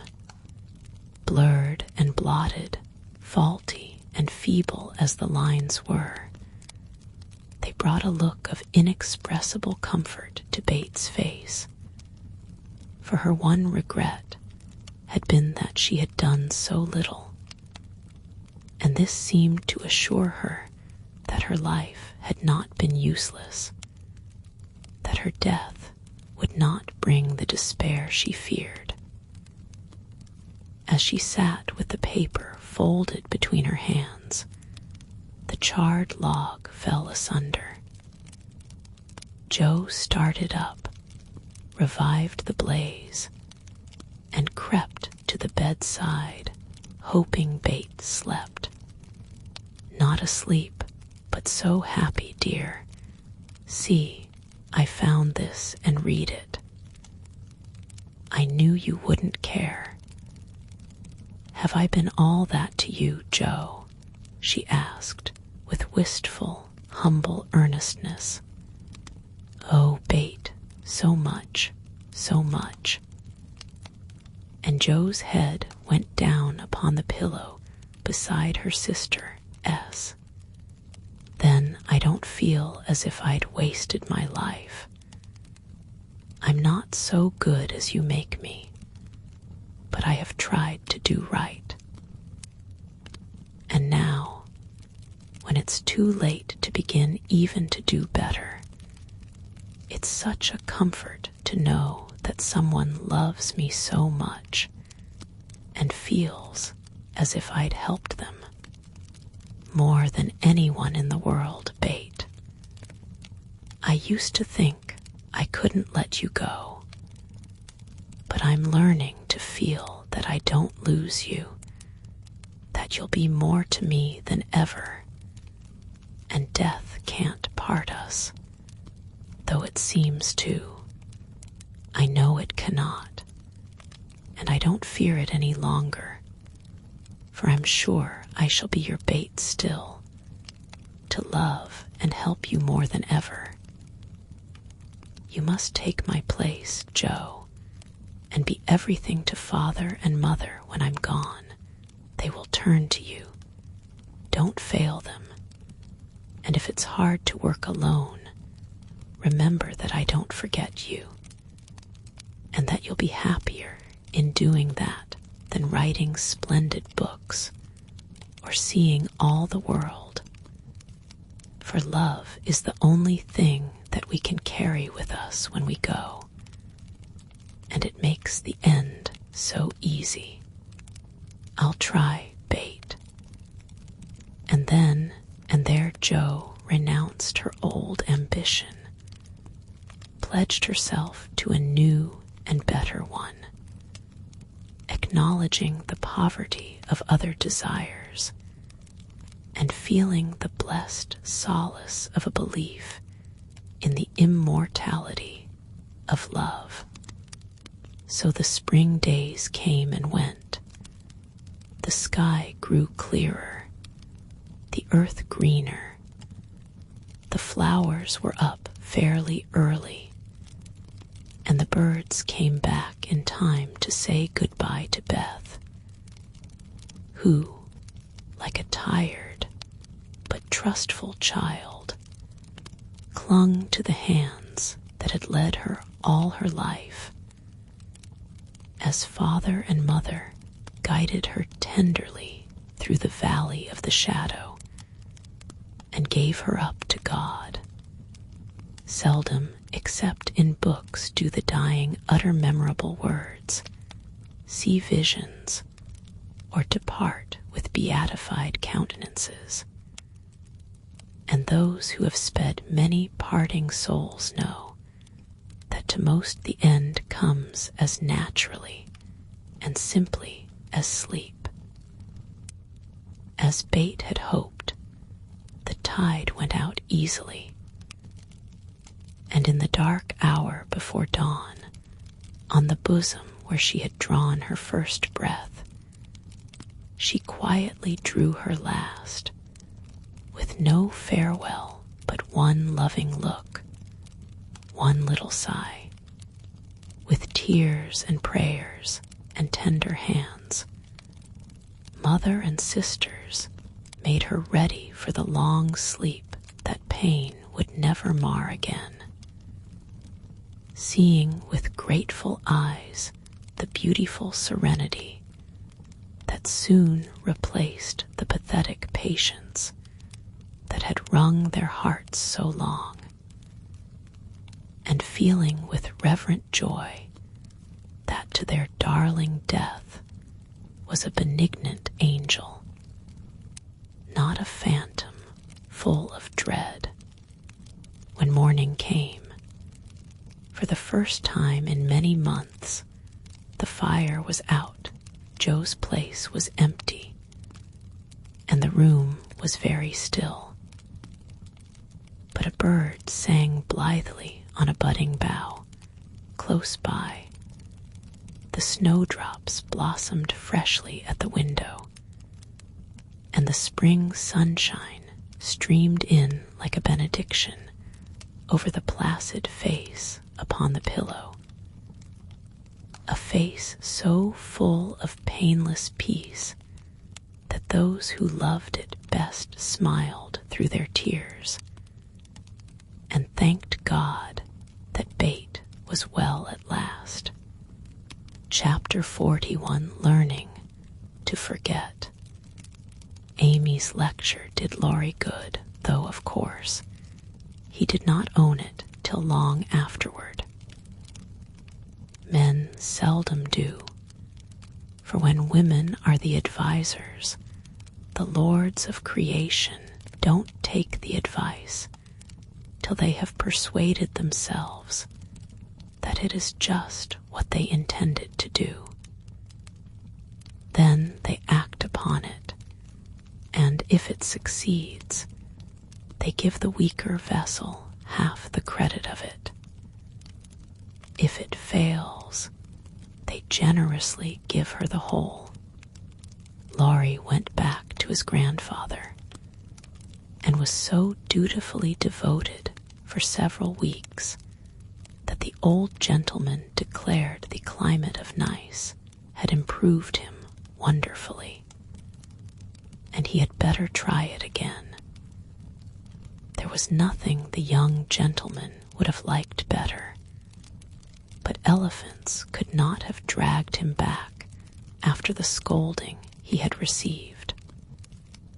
Pride forbid, and whenever the longing grew very strong, he fortified his resolution by repeating the words that had made the deepest impression.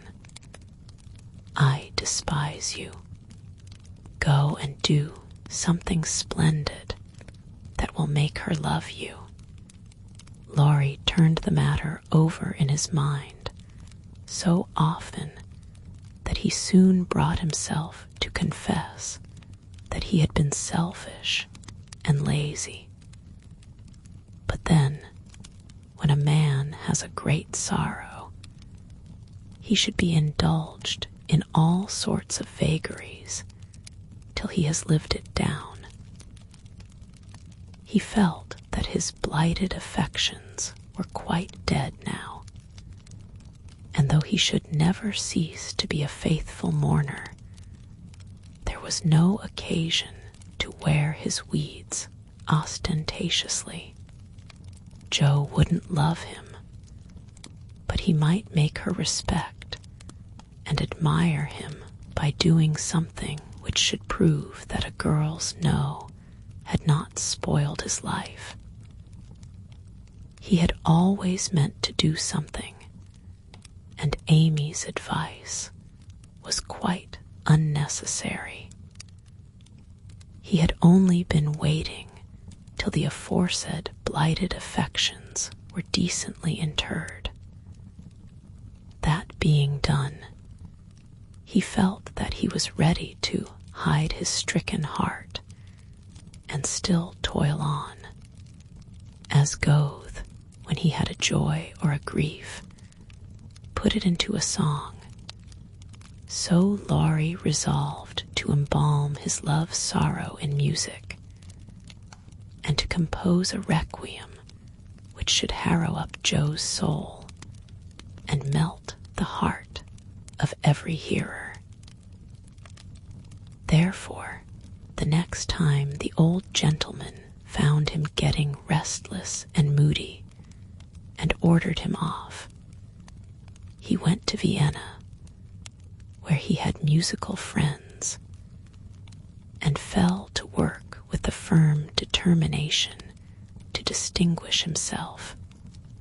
But whether the sorrow was too vast to be embodied in music, or music too ethereal to uplift a mortal woe, he soon discovered that the requiem was beyond him just at present. It was evident that his mind was not in working order yet, and his ideas needed clarifying, for often in the middle of a plaintive strain, he would find himself humming a dancing tune that vividly recalled the Christmas ball at Nice, especially the stout Frenchman, and put an effectual stop to tragic composition for the time being. Then he tried an opera, for nothing seemed impossible in the beginning. But here again, unforeseen difficulties beset him. He wanted Joe for his heroine, and called upon his memory to supply him with tender recollections and romantic visions of his love. But memory turned traitor, and as if possessed by the perverse spirit of the girl, would only recall Joe's oddities, faults, and freaks, would only show her in the most unsentimental aspects, beating mats with her head tied up in a bandana, barricading herself with the sofa pillow, or throwing cold water over his passion, a la Gummidge. And an irresistible laugh spoiled the pensive picture he was endeavoring to paint.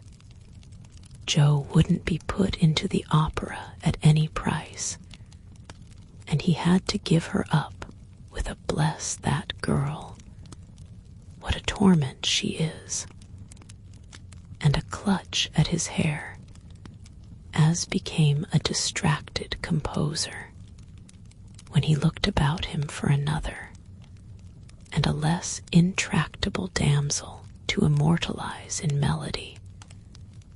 Memory produced one with the most obliging readiness. This phantom wore many faces, but it always had golden hair, was enveloped in a diaphanous cloud, and floated airily before his mind's eye in a pleasing chaos of roses, peacocks, white ponies, and blue ribbons. He did not give the complacent wraith any name, but he took her for his heroine, and grew quite fond of her, as well he might, for he gifted her with every gift and grace under the sun, and escorted her unscathed through trials which would have annihilated any mortal woman. Thank thanks to this inspiration, he got on swimmingly for a time, but gradually the work lost its charm, and he forgot to compose, while he sat musing, pen in hand, or roamed about the gay city to get some new ideas and refresh his mind, which seemed to be in a somewhat unsettled state that winter. He did not do much, but he thought a great deal, and was conscious of a change of some sort going on in spite of himself. Its genius simmering, perhaps. I'll let it simmer and see what comes of it, he said, with a secret suspicion all the while that it wasn't genius, but something far more common. Whatever it was, it simmered to some purpose, for he grew more and more discontented with his desultory life, began to long for some real and earnest work to go at, soul and body, and finally came to the wise conclusion that everyone who loved music was not a composer, returning from one of Mozart's grand operas, splendidly performed at the Royal Theatre. He looked over his own, played a few of the best parts, sat staring at the busts of Mendelssohn, Beethoven, and Bach, who stared benignly back again. Then, suddenly, he tore up his music sheets, one by one, and as the last fluttered out of his hand, he said soberly to himself, "She is right. Talent isn't genius, and you can't make it so. That music has taken the vanity out of me as Rome took it out of her, and I won't be a humbug any longer. Now what shall I do?" That seemed a hard question to answer, and Laurie began to wish he had to work for his daily bread.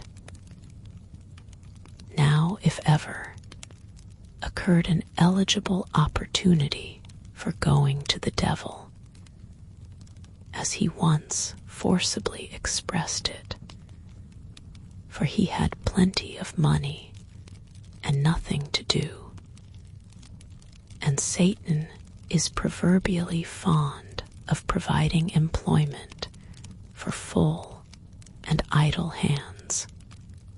The poor fellow had temptations enough from without and from within, but he withstood them pretty well, for much as he valued liberty, he valued good faith and confidence more.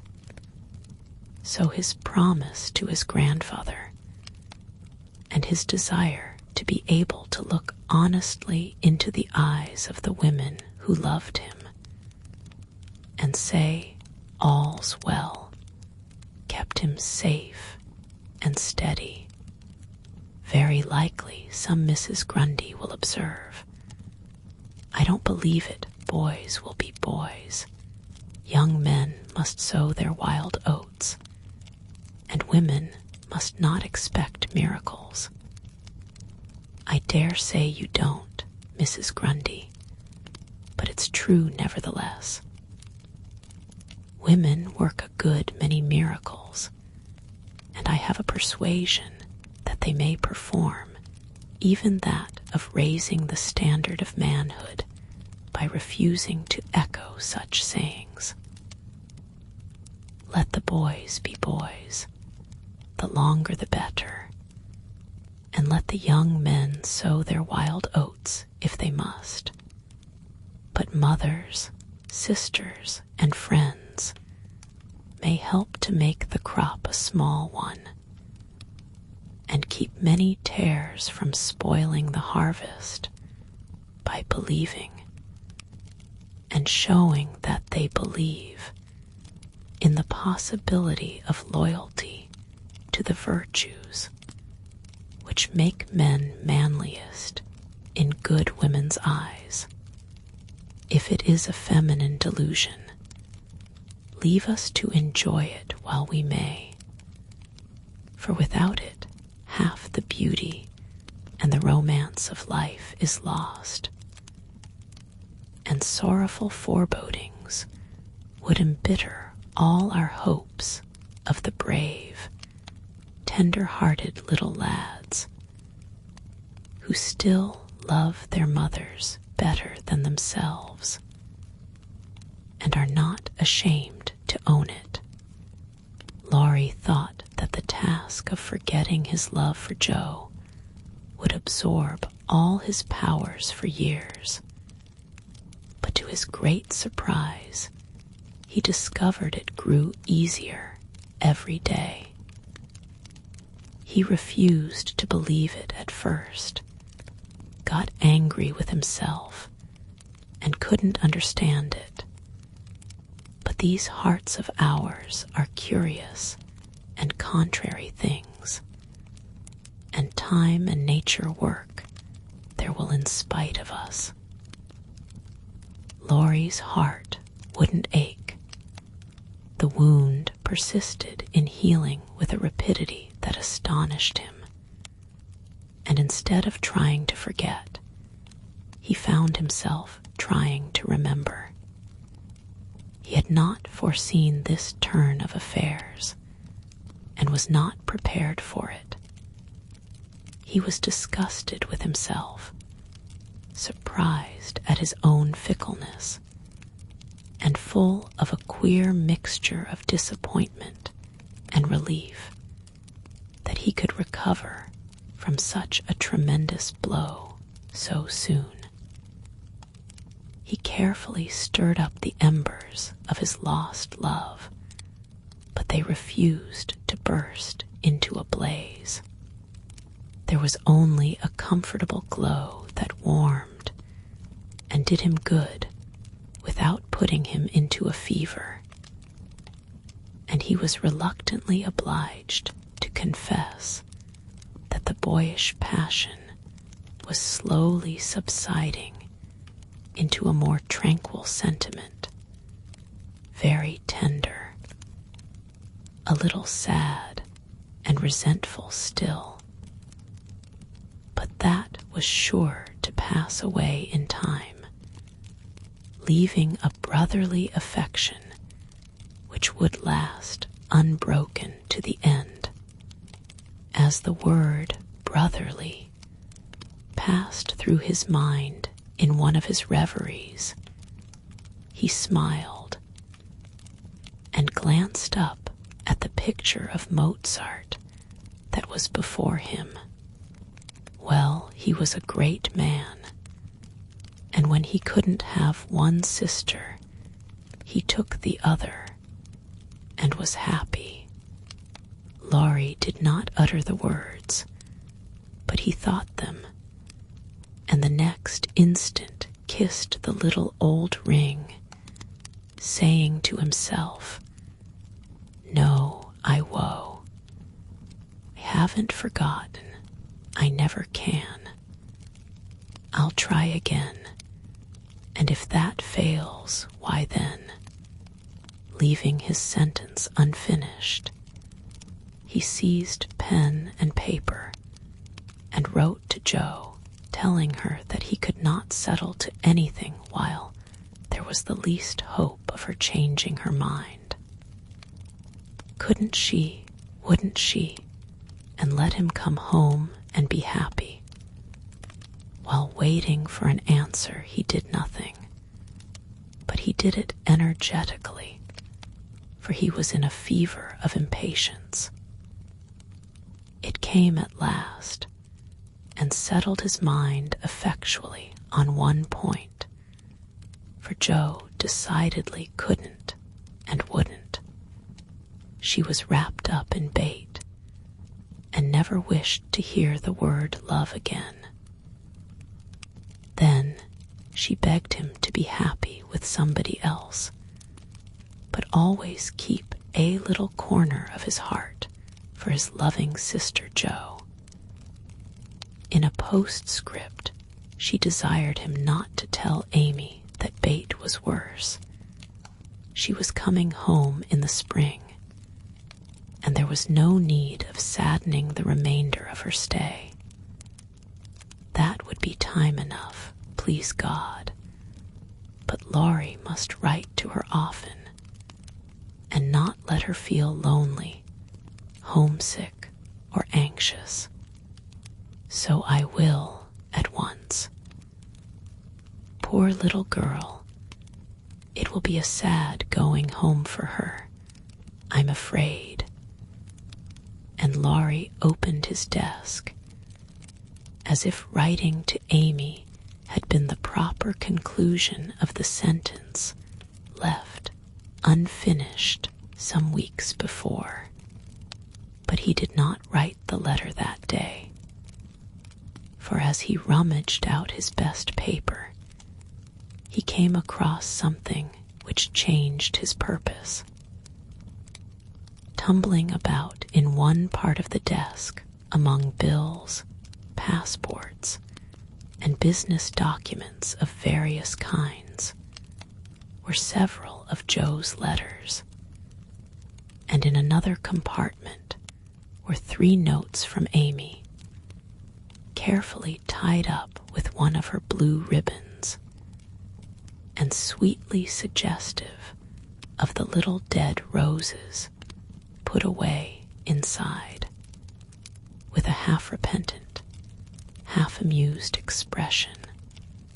Laurie gathered up all Jo's letters, smoothed, folded, and put them neatly into a small drawer of the desk, stood a minute turning the ring thoughtfully on his finger, then slowly drew it off, laid it with the letters, locked the drawer, and went out to hear High Mass at St. Stephen's, feeling as if there had been a funeral, and though not overwhelmed with affliction, this seemed a more proper way to spend the rest of the day than in writing letters to charming young ladies. The letter went very soon, however, and was promptly answered, for Amy was homesick, and confessed it in the most delightfully confiding manner. The correspondence flourished famously, and letters flew to and fro with unfailing regularity all through the early spring. Laurie sold his busts, made allumettes of his opera, and went back to Paris, hoping somebody would arrive before long. He wanted desperately to go to Nice, but would not till he was asked, and Amy would not ask him, for just then she was having little experiences of her own, which made her rather wish to avoid the quizzical eyes of our boy.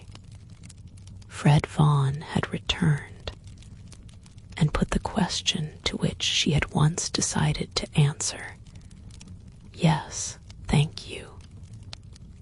But now she said, "No, thank you," kindly but steadily.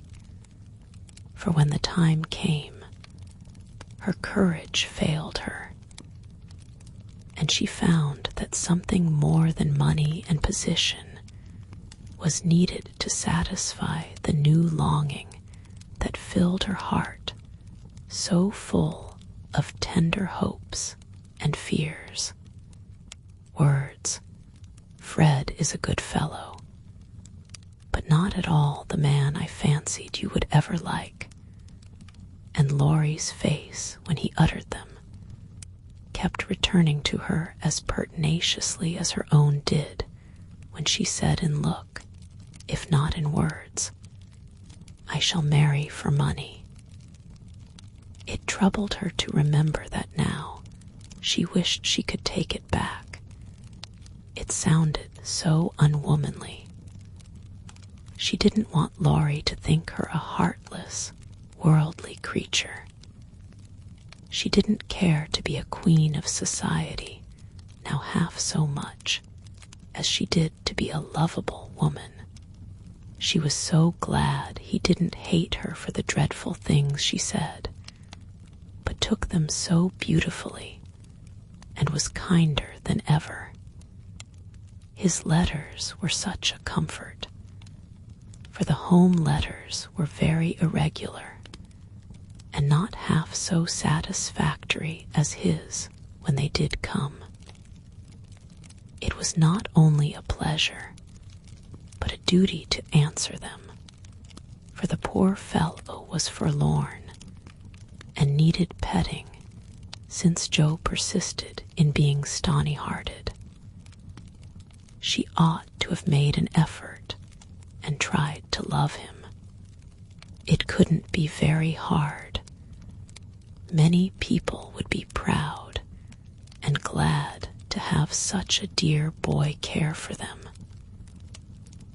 But Joe never would act like other girls, so there was nothing to do but be very kind and treat him like a brother.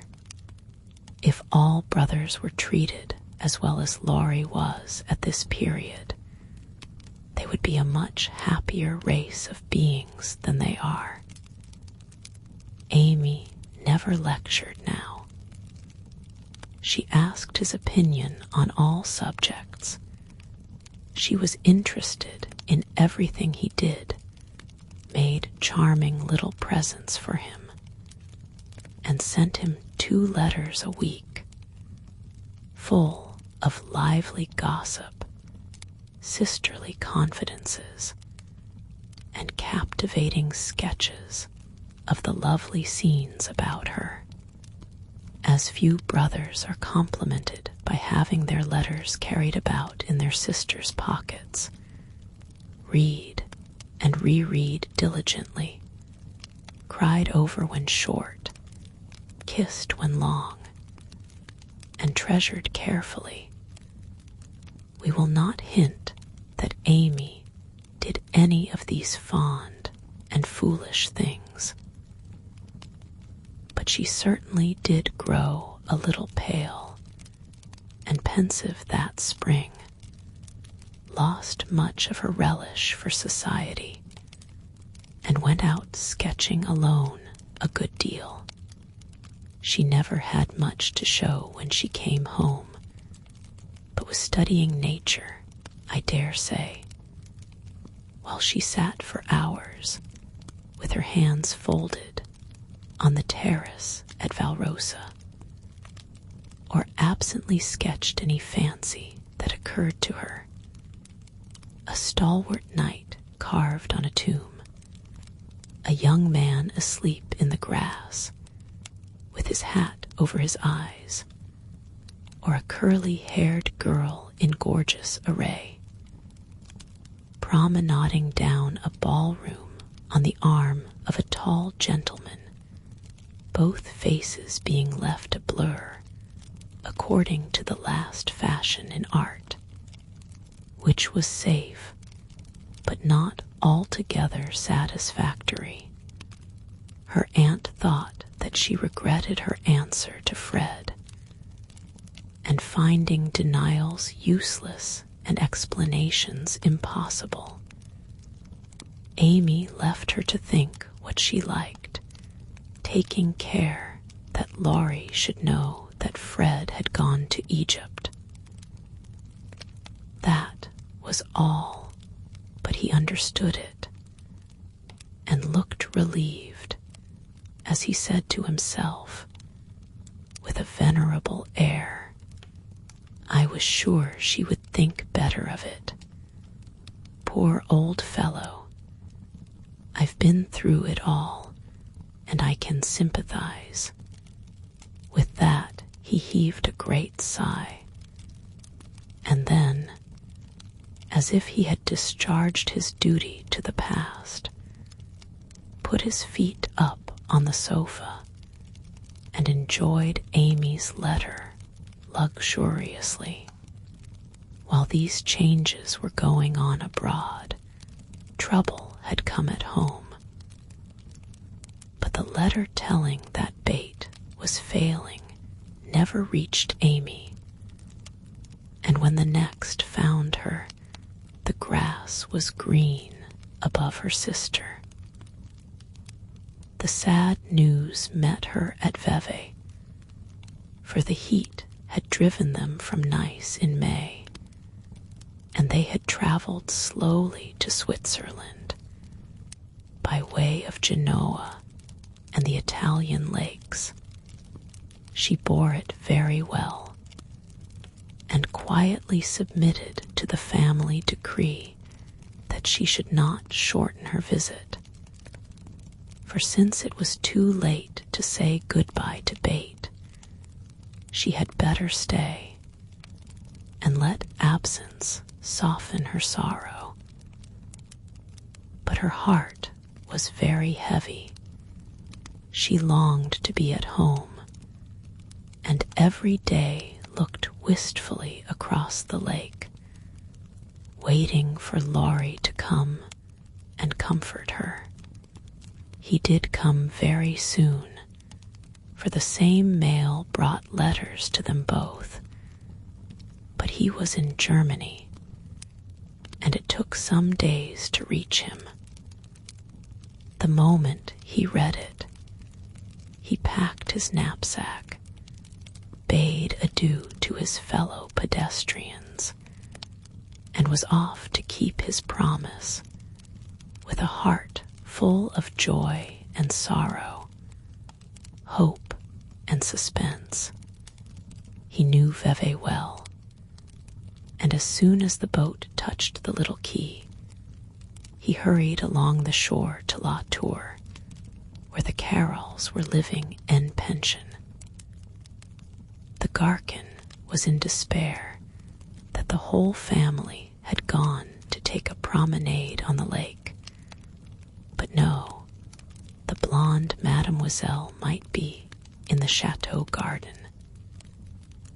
If Monsieur would give himself the pain of sitting down, a flash of time should present her. But Monsieur could not wait even a flash of time, and in the middle of the speech departed to find Mademoiselle himself. A pleasant old garden on the borders of the lovely lake, with chestnuts rustling overhead, ivy climbing everywhere, and the black shadow of the tower falling far across the sunny water. At one corner of the wide, low wall was a seat, and here Amy often came to read or work, or console herself with the beauty all about her. She was sitting here that day, leaning her head on her hand, with a homesick heart and heavy eyes, thinking of Bate and wondering why Laurie did not come. She did not hear him cross the courtyard beyond, nor see him pause in the archway that led from the subterranean path into the garden. He stood a minute looking at her with new eyes, seeing what no one had ever seen before, the tender side of Amy's character. Everything about her mutely suggested love and sorrow. The blotted letters in her lap, the black ribbon that tied up her hair, the womanly pain and patience in her face, even the little ebony cross at her throat seemed pathetic to Laurie.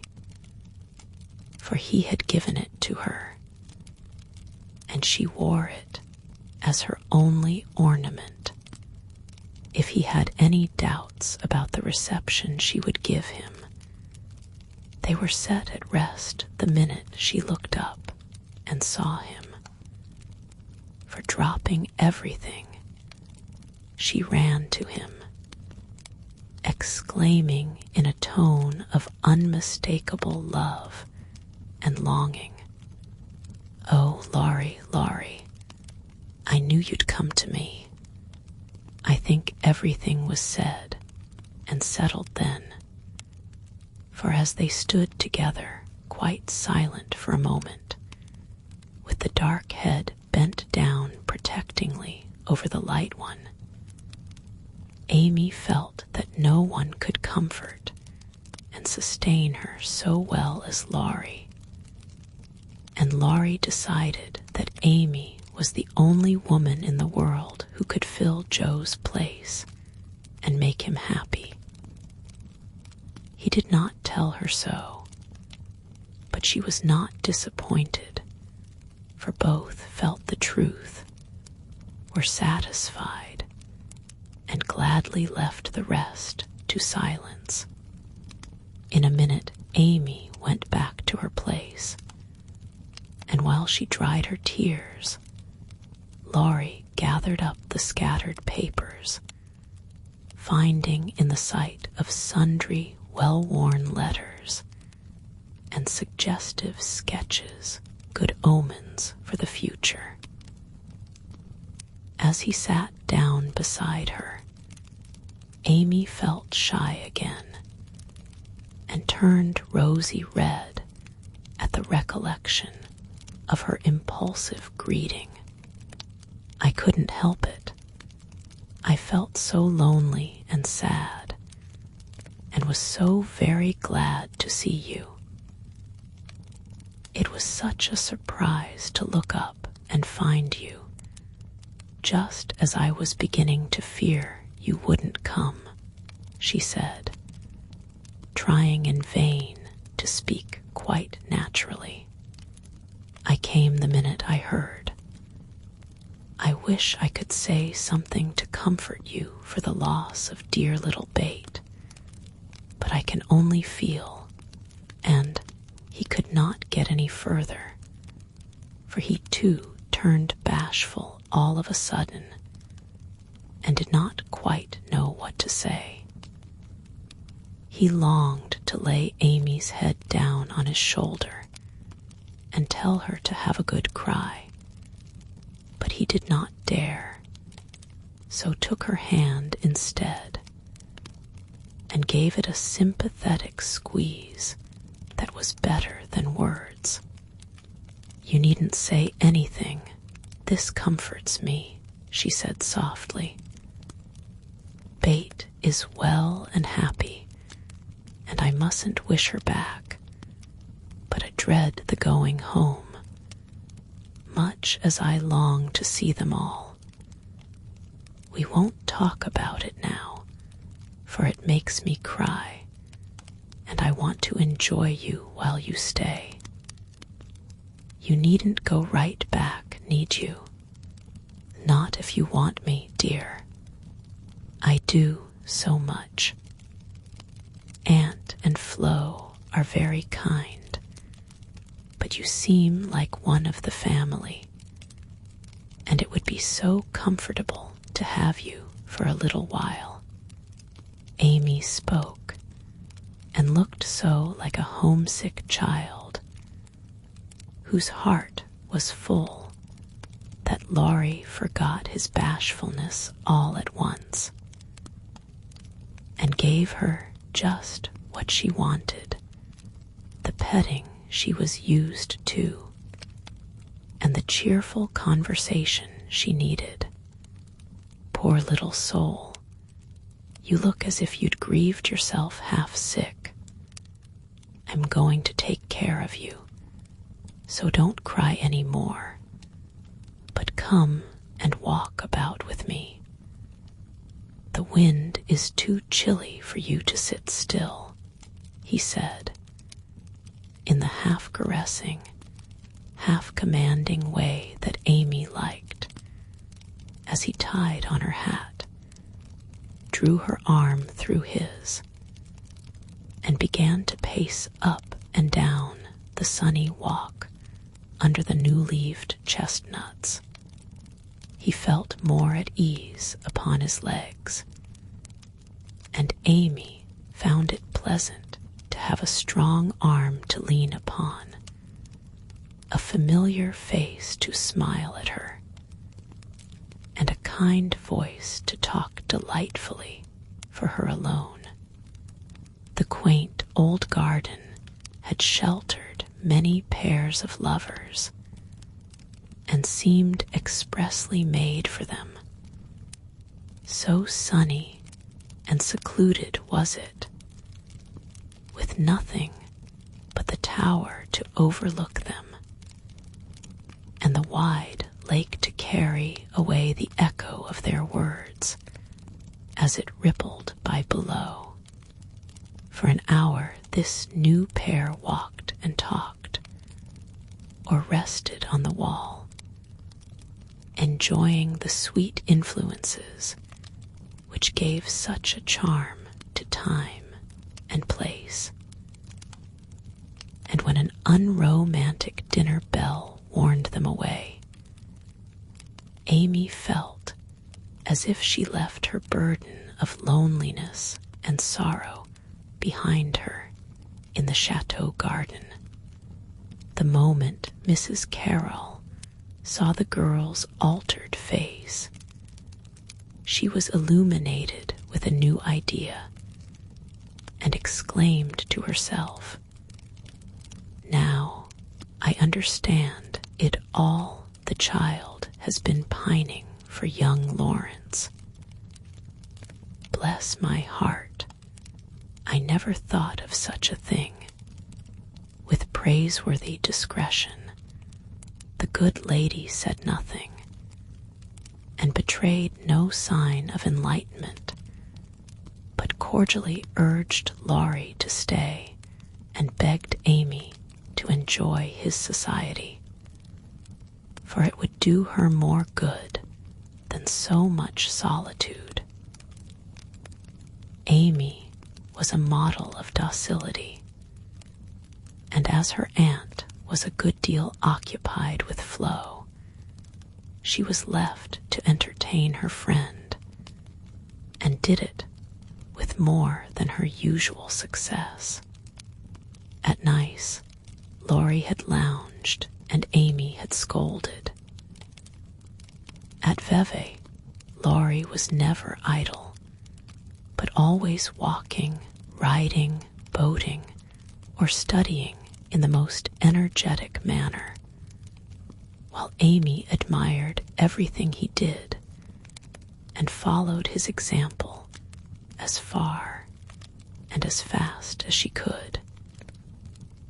He said the change was owing to the climate, and she did not contradict him, being glad of a like excuse for her own recovered health and spirits. The invigorating air did them both good, and much exercise worked wholesome changes in minds as well as bodies. They seemed to get clearer views of life and duty up there among the everlasting hills. The fresh winds blew away desponding doubts, delusive fancies, and moody mists. The warm spring sunshine brought out all sorts of aspiring ideas, tender hopes, and happy thoughts. The lake seemed to wash away the troubles of the past, and the grand old mountains to look benignly down upon them, saying, "Little children, love one another." In spite of the new sorrow, it was a very happy time, so happy that Laurie could not bear to disturb it by a word. took him a little while to recover from his surprise at the cure of his first, and as he had firmly believed, his last and only love.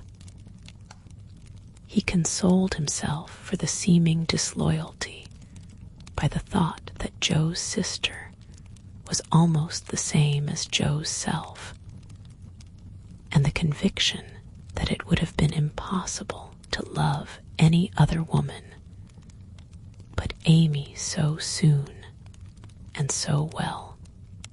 His first wooing had been of the tempestuous order, and he looked back upon it as if through a long vista of years, with a feeling of compassion blended with regret.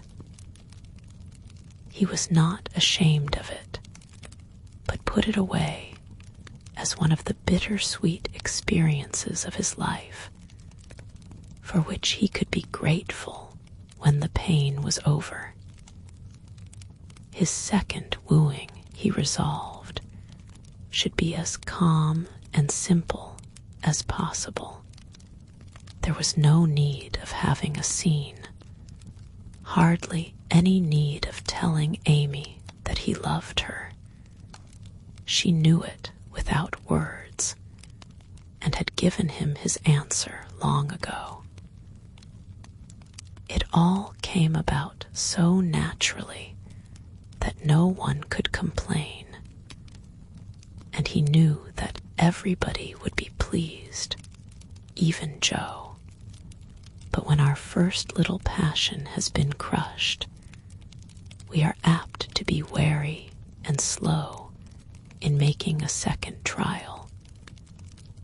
So Laurie let the days pass, enjoying every hour and leaving to chance the utterance of the word that would put an end to the first and sweetest part of his new romance. He had rather imagined that the denouement would take place in the shadow garden by moonlight, and in the most graceful and decorous manner, but it turned out exactly the reverse, for the matter was settled on the lake at noonday in a few blunt words. They had been floating about all the morning, from gloomy St. Gingolph to sunny Montreux, with the Alps of Savoy on one side, Mont St. Bernard, and the Dent du Midi on the other, pretty Vevey in the valley, and Lausanne upon the hill beyond, a cloudless blue sky overhead, and the bluer lake below, dotted with the picturesque boats that look like white-winged gulls. They had been talking of Bonnivard as they glided past Chillon, and of Rousseau as they looked up at Clarens, where he wrote his Hellas. Neither had read it, but they knew it was a love story, and each privately wondered if it was half as interesting as their own. Amy had been dabbling her hand in the water during the little pause that fell between them, and when she looked up, Laurie was leaning on his oars with an expression in his eyes that made her say hastily, merely for the sake of saying something, "You must be tired. Rest a little and let me row. It will do me good, for since you came I have been altogether lazy and luxurious. I'm not tired, but you may take an oar if you like. There's room enough, though I have to sit nearly in the middle. Else the boat won't trim," returned Laurie, as if he rather liked the arrangement. Feeling that she had not mended matters much, Amy took the offered third of a seat, shook her hair over her face, and accepted an oar. She rowed as well as she did many other things, and though she used both hands, and Laurie but one, the oars kept time, and the boat went smoothly through the water. "How well we pull together, don't we?" said Amy, who objected to silence just then. "So well that I wish we might always pull in the same boat. Will you, Amy?" Very tenderly. "Yes, Laurie," very low. Then they both stopped rowing, and unconsciously added a pretty little tableau of human love and happiness to the dissolving views reflected in the lake. Chapter 42. All Alone. It was easy to promise self-abnegation when self was wrapped up in another, and heart and soul were purified by a sweet example. But when the helpful voice was silent, the daily lesson over, the beloved presence gone, and nothing remained but loneliness and grief, then Jo found her promise very hard to keep. How could she comfort father and mother when her own heart ached with a ceaseless longing for her sister? How could she make the house cheerful when all its light and warmth and beauty seemed to have deserted it when Bate left the old home for the new? And where in all the world could she find some useful, happy work to do that would take the place of the loving service which had been its own reward?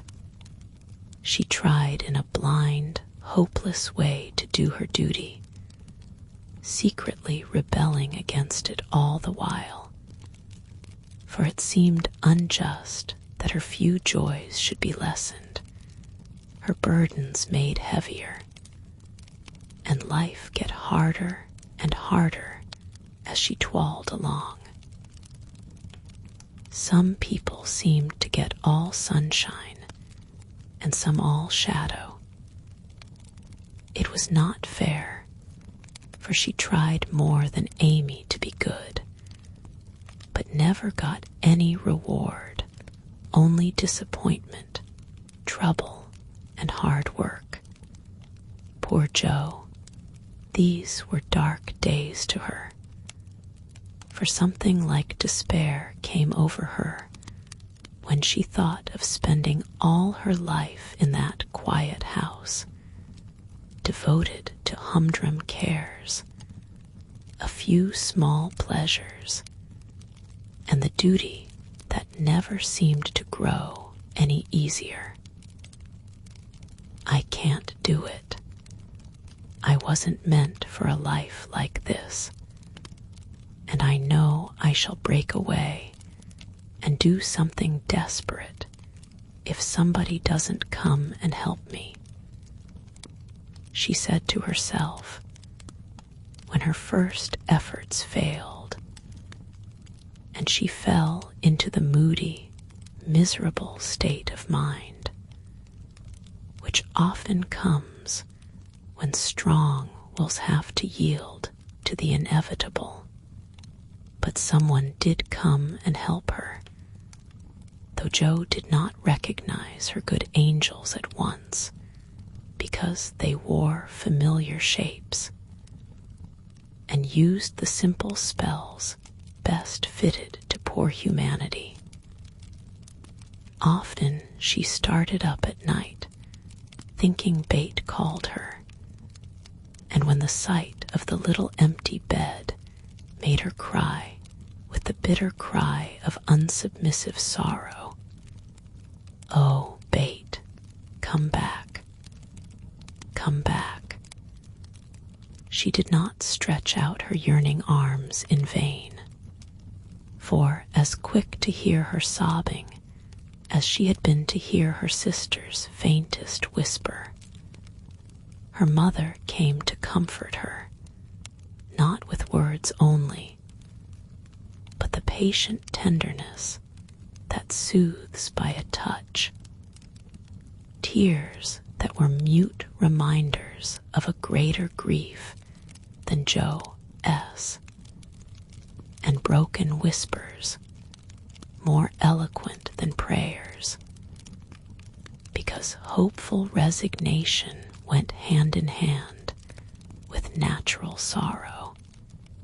Sacred moments when heart talked to heart in the silence of the night, turning affliction to a blessing, which chastened grief and strengthened love.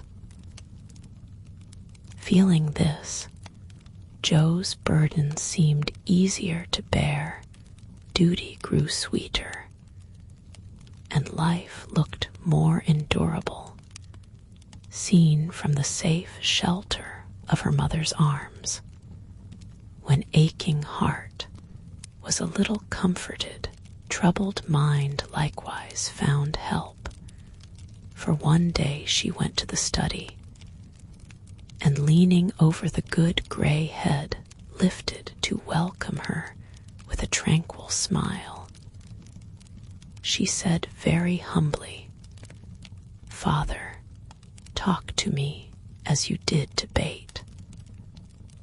I need it more than she did, for I'm all wrong.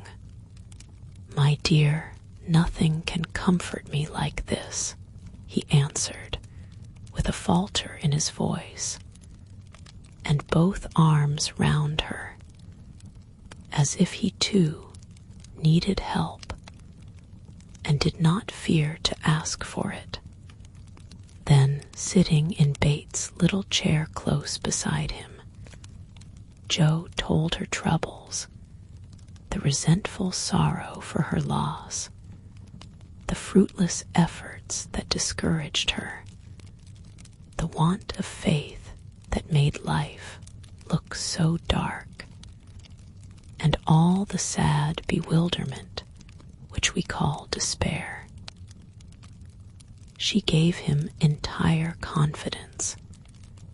He gave her the help she needed, and both found consolation in the act, for the time had come when they could talk together, not only as father and daughter, but as man and woman, able and glad to serve each other with mutual sympathy as well as mutual love.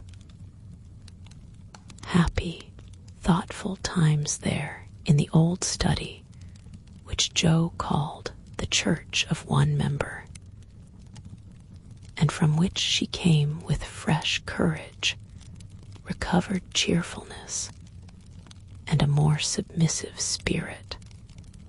For the parents who had taught one child to meet death without fear were trying now to teach another to accept life without despondency or distrust, and to use its beautiful opportunities with gratitude and power. Other helps had Joe humble, wholesome duties and delights that would not be denied their part in serving her, and which she slowly learned to see and value. Brooms and dishcloths never could be as distasteful as they once had been, for Bate had presided over both, and something of her housewifely spirit seemed to linger around the little mop and the old brush, never thrown away. As she used them, Jo found herself humming the songs Bate used to hum, imitating Beth's orderly ways, and giving the little touches here and there that kept everything fresh and cozy, which was the first step toward making home happy, though she didn't know it till Hannah said, with an approving squeeze of the hand, "You thoughtful creetur, you're determined we shan't miss that dear lamb if you can help it. We don't say much, but we see it, and the Lord will bless you for't.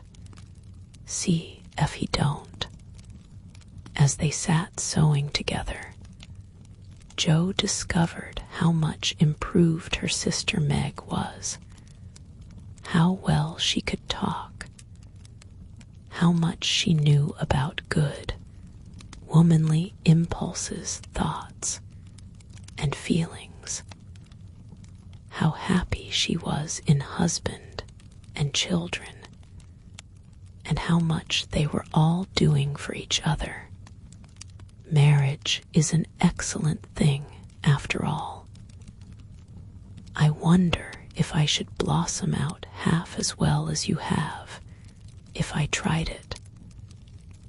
Always perwisin I could, said Jo, as she constructed a kite for Demi in the topsy-turvy nursery. It's just what you need to bring out the tender, womanly half of your nature, Jo. You are like a chestnut burr, prickly outside, but silky soft within, and a sweet kernel, if one can only get at it.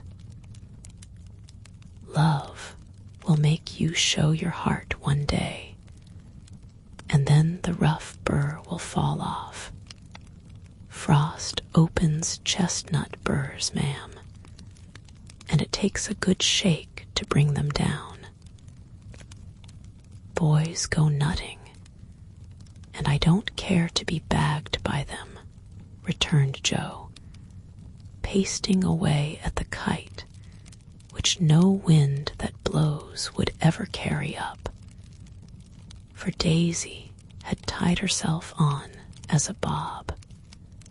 Meg laughed, for she was glad to see a glimmer of Jo's old spirit, but she felt it her duty to enforce her opinion by every argument in her power, and the sisterly chats were not wasted, especially as two of Meg's most effective arguments were the babies, whom Jo loved tenderly. Grief is the best opener of some hearts, and Jo S. was nearly ready for the bag.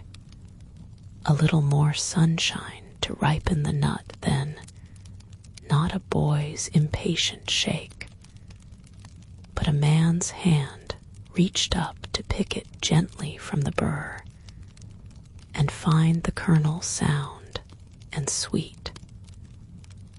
If she suspected this, she would have shut up tight and been more prickly than ever. Fortunately, she wasn't thinking about herself, so when the time came, down she dropped. Now, if she had been the heroine of a moral storybook, she ought at this period of her life to have become quite saintly, renounced the world, and gone about doing good in a mortified bonnet, with tracts in her pocket. But you see, Jo wasn't a heroine. She was only a struggling human girl like hundreds of others, and she just acted out her nature, being sad, cross, listless, or energetic, as the mood suggested. It's highly virtuous to say we'll be good, but we can't do it all at once, and it takes a long pull, a strong pull, and a pull all together before some of us even get our feet set in the right way. Jo had got so far. She was learning to do her duty and to feel unhappy if she did not, but to do it cheerfully. Ah, that was another thing. She had often said she wanted to do something splendid, no matter how hard, and now she had her wish.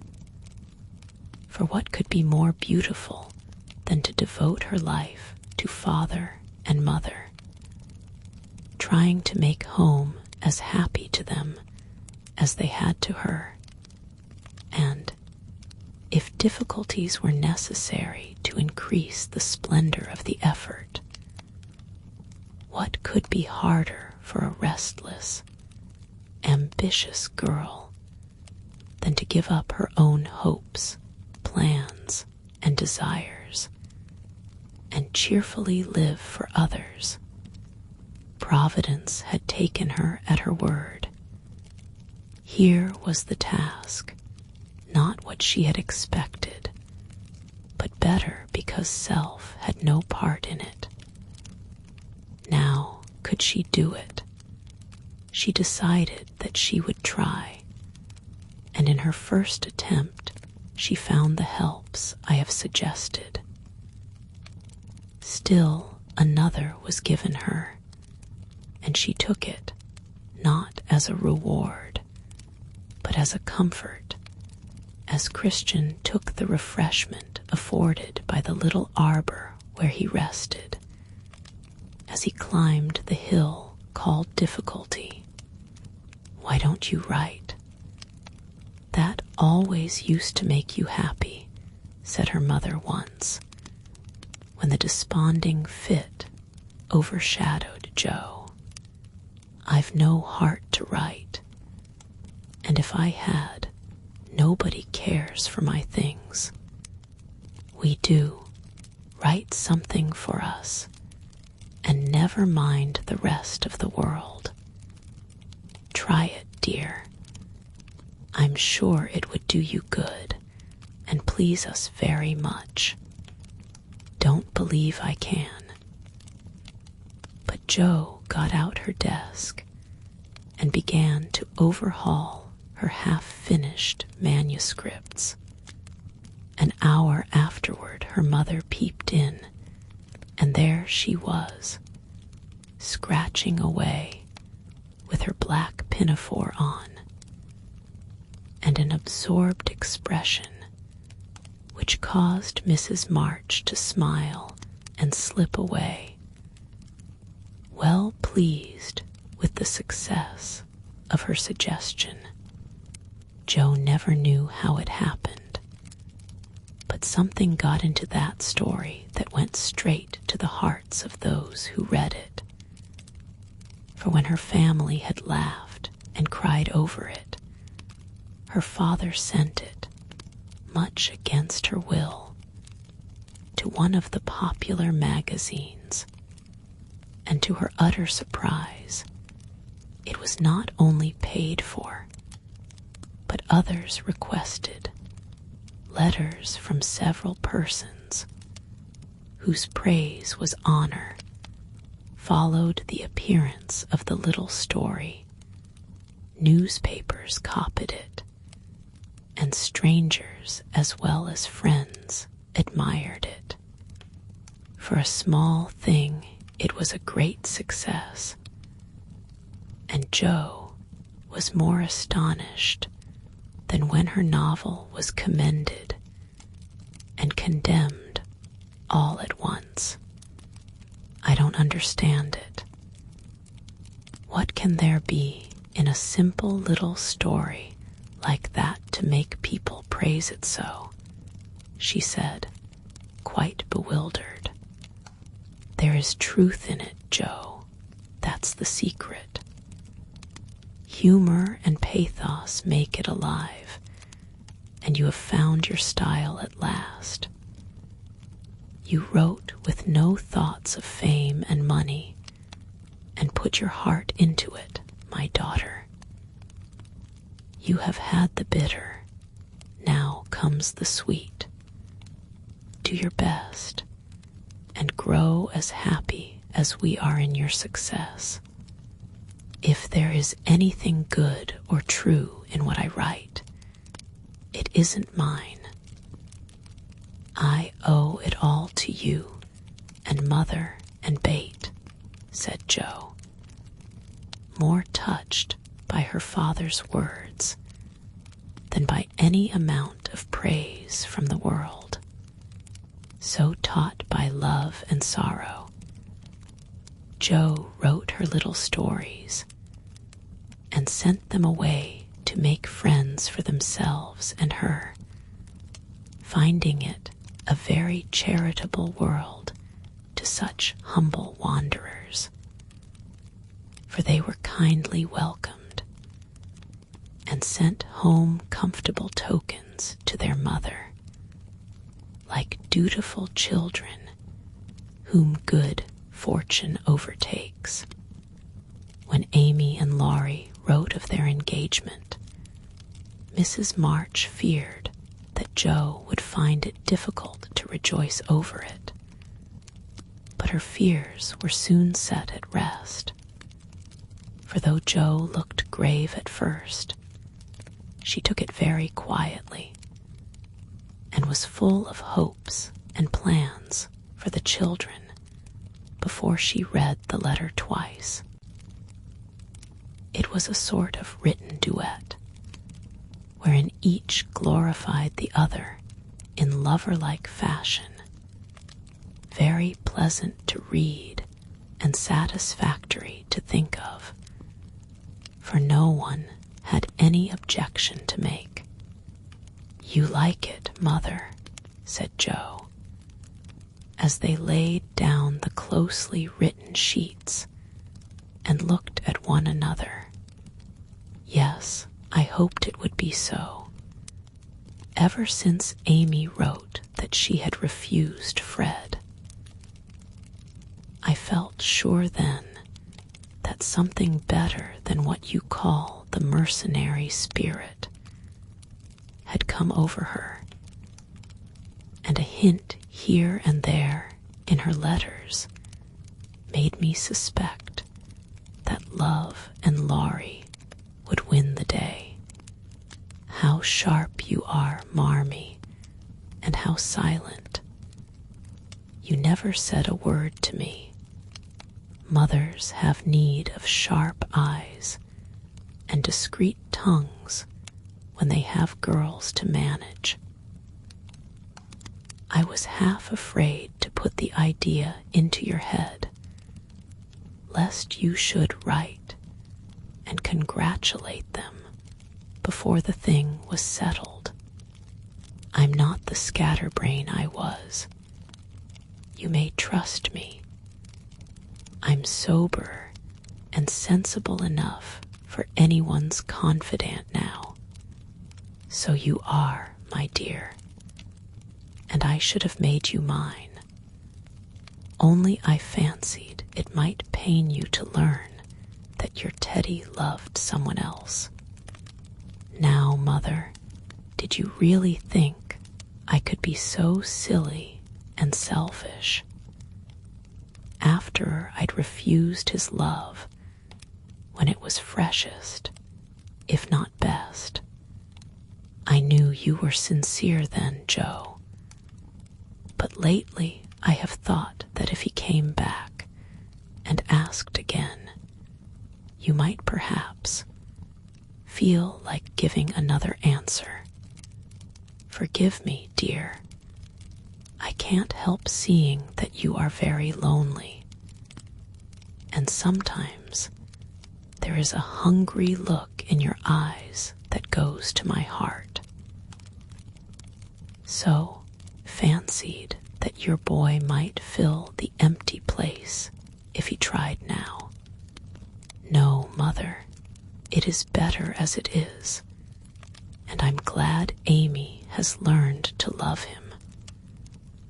But you are right in one thing. I am lonely, and perhaps if Teddy had tried again, I might have said yes. Not because I love him any more, but because I care more to be loved than when he went away. I'm glad of that, Joe, for it shows that you are getting on. There are plenty to love you, so try to be satisfied with father and mother, sisters and brothers, friends and babies, till the best lover of all comes to give you your reward. Mothers are the best lovers in the world, but I don't mind whispering to Marmee that I'd like to try all kinds.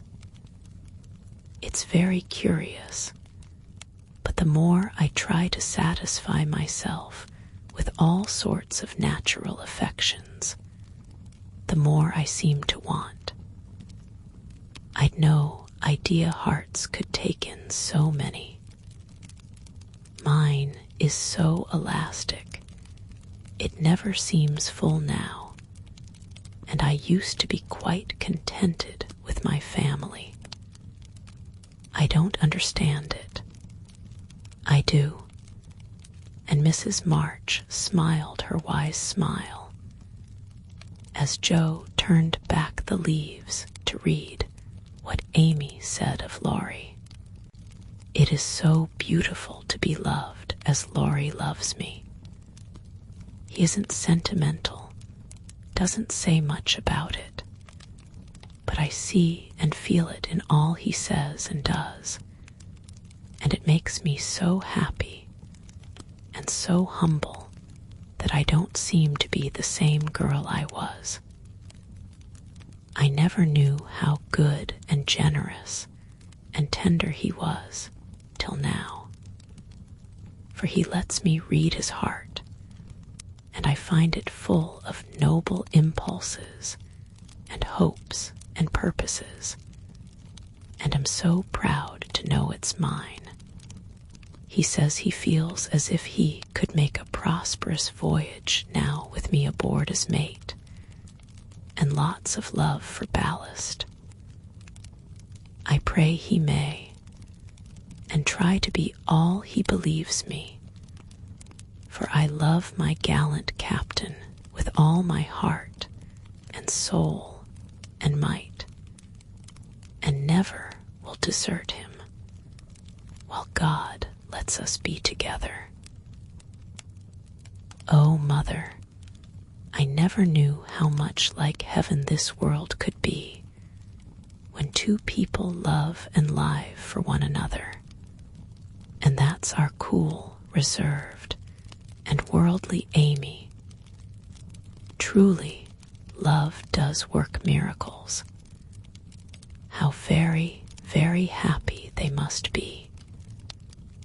And Joe laid the rustling sheets together with a careful hand, as one might shut the covers of a lovely romance, which holds the reader fast till the end comes, and he finds himself alone in the workaday world again. By and by Joe roamed away upstairs, for it was rainy, and she could not walk. A restless spirit possessed her, and the old feeling came again, not bitter as it once was, but a sorrowfully patient wonder why one sister should have all she asked, the other nothing. It was not true. She knew that and tried to put it away. But the natural craving for affection was strong, and Amy's happiness woke the hungry longing for someone to love with heart and soul, and cling to while God let them be together. Up in the garret, where Joe's unquiet wanderings ended, stood 4 little wooden chests in a row, each marked with its owner's name, and each filled with relics of the childhood and girlhood ended now for all. Joe glanced into them, and when she came to her own, leaned her chin on the edge and stared absently at the chaotic collection, till a bundle of old exercise books caught her eye. She drew them out, turned them over, and relived that pleasant winter at kind Mrs. Kirk's. She had smiled at first, then she looked thoughtful, next sad, and when she came to a little message written in the professor's hand, her lips began to tremble. The books slid out of her lap, and she sat looking at the friendly words as they took a new meaning and touched a tender spot in her heart. Wait for me, my friend. I may be a little late, but I shall surely come. Oh, if he only would. So kind, so good, so patient with me always, my dear old Fritz. I didn't value him half enough when I had him, but now how I should love to see him.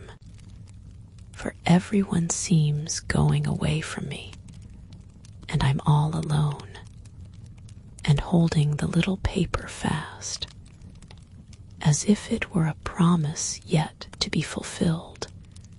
Jo laid her head down on a comfortable rag bag and cried, as if in opposition to the rain pattering on the roof. Was it all self-pity, loneliness, or low spirits? Or was it the waking up of a sentiment which had bided its time as patiently as its inspirer? Who shall say?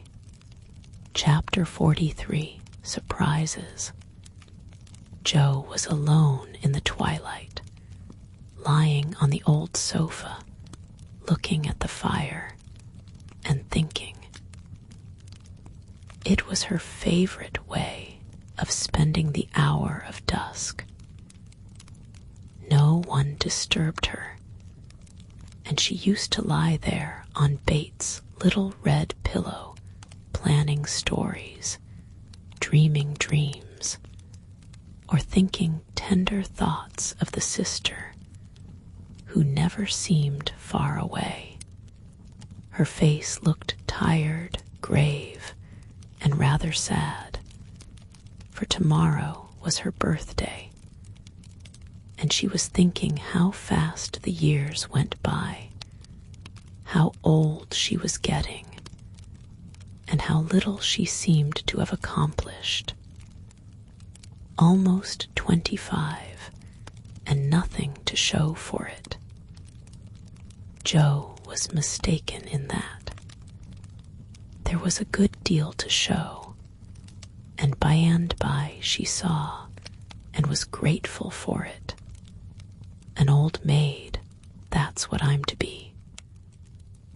A literary spinster with a pen for a spouse, a family of stories for children, and 20 years hence a morsel of fame, perhaps, when, like poor Johnson, I'm old and can't enjoy it, solitary, and can't share it, independent, and don't need it.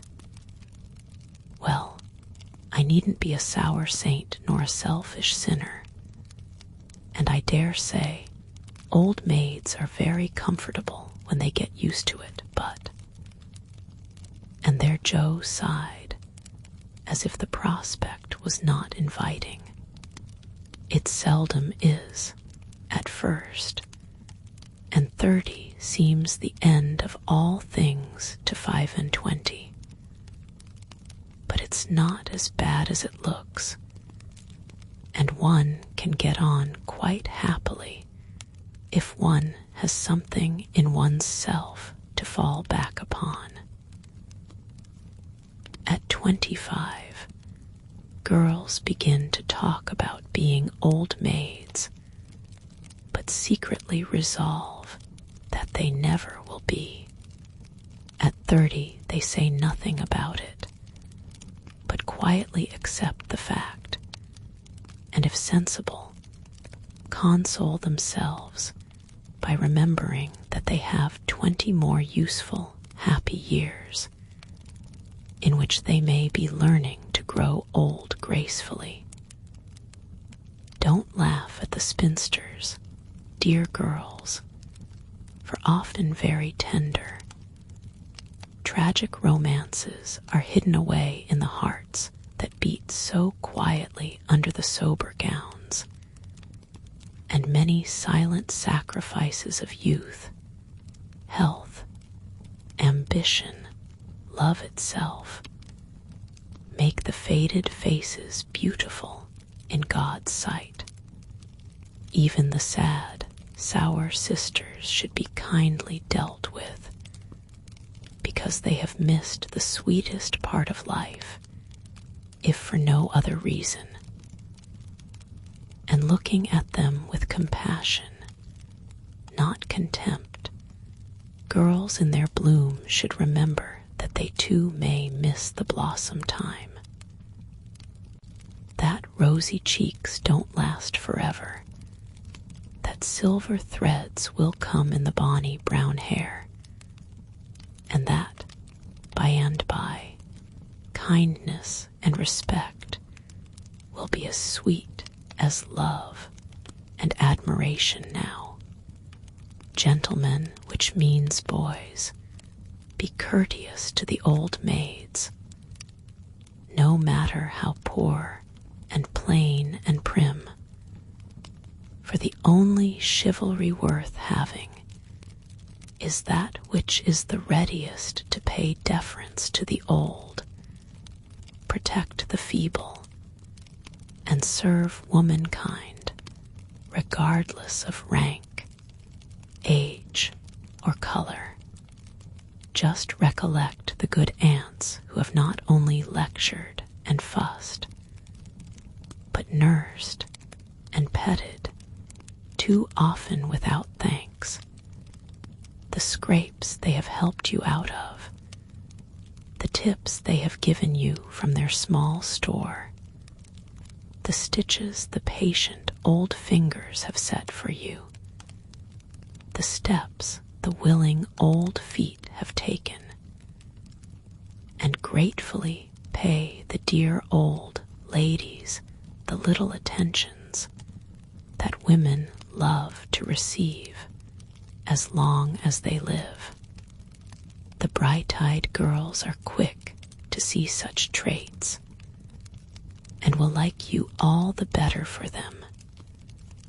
And if death, almost the only power that can part mother and son, should rob you of yours, you will be sure to find a tender welcome and maternal cherishing from some Aunt Priscilla, who has kept the warmest corner of her lonely old heart for the best nevy in the world. Joe must have fallen asleep, as I dare say my reader has during this little homily, for suddenly Laurie's ghost seemed to stand before her, a substantial, lifelike ghost, leaning over her with the very look he used to wear when he felt a good deal and didn't like to show it. But like Jenny in the ballad, she could not think it he. lay staring up at him in startled silence, till he stooped and kissed her. Then she knew him, and flew up, crying joyfully, "Oh, my Teddy, oh, my Teddy. Dear Joe, you are glad to see me then. Glad, my blessed boy. Words can't express my gladness. Where S. Amy? Your mother has got her down at Meg's." We stopped there by the way, and there was no getting my wife out of their clutches. "You're what?" cried Joe, for Laurie uttered those two words with an unconscious pride and satisfaction which betrayed him. Oh, the dickens! Now I've done it. And he looked so guilty that Joe was down on him like a flash. "You've gone and got married." "Yes, please, but I never will again." And he went down upon his knees with a penitent clasping of hands and a face full of mischief, mirth, and triumph. "Actually married?" "Very much so, thank you." "Mercy on us. What dreadful thing will you do next?" And Joe fell into her seat with a gasp. "A characteristic, but not exactly complimentary, congratulation," returned Laurie, still in an abject attitude, but beaming with satisfaction. "What can you expect when you take one's breath away, creeping in like a burglar and letting cats out of bags like that? Get up, you ridiculous boy, and tell me all about it. Not a word, unless you let me come in my old place, and promise not to barricade." Joe laughed at that, as she had not done for many a long day, and patted the sofa invitingly, as she said in a cordial tone, "The old pillow is up garret, and we don't need it now. So come and fess, Teddy."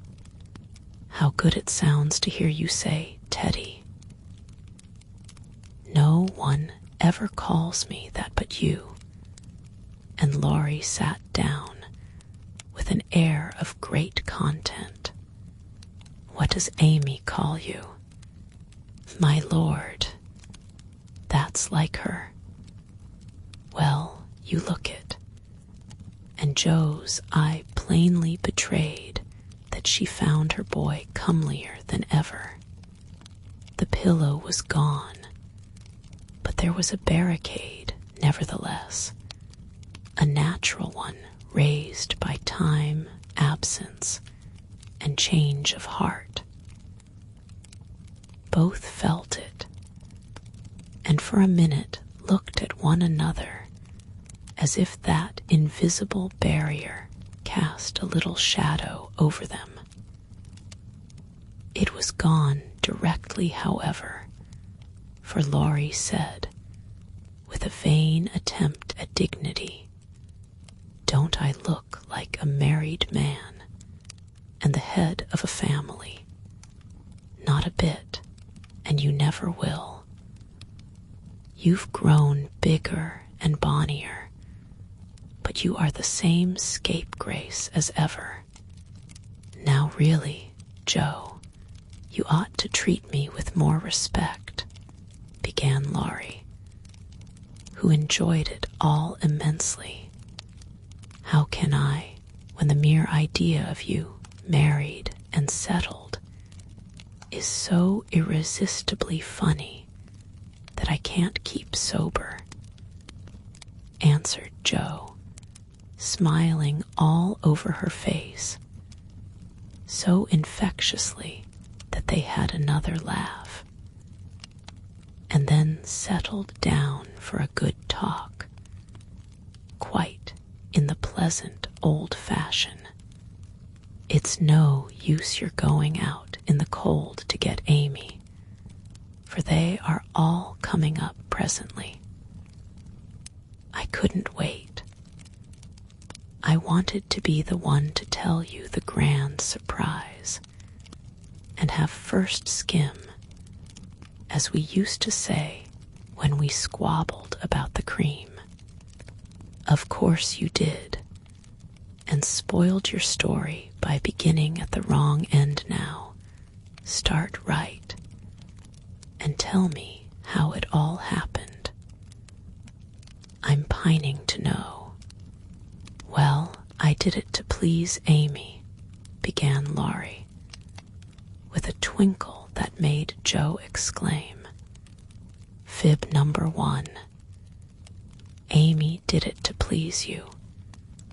Go on and tell the truth if you can, sir. Now she's beginning to marmot. Isn't it jolly to hear her? Said Laurie to the fire, and the fire glowed and sparkled as if it quite agreed. It's all the same, you know, she and I being one. We planned to come home with the Carrolls a month or more ago, but they suddenly changed their minds and decided to pass another winter in Paris. But Grandpa wanted to come home. He went to please me, and I couldn't let him go alone. Neither could I leave Amy. And Mrs. Carroll had got English notions about chaperones and such nonsense, and wouldn't let Amy come with us.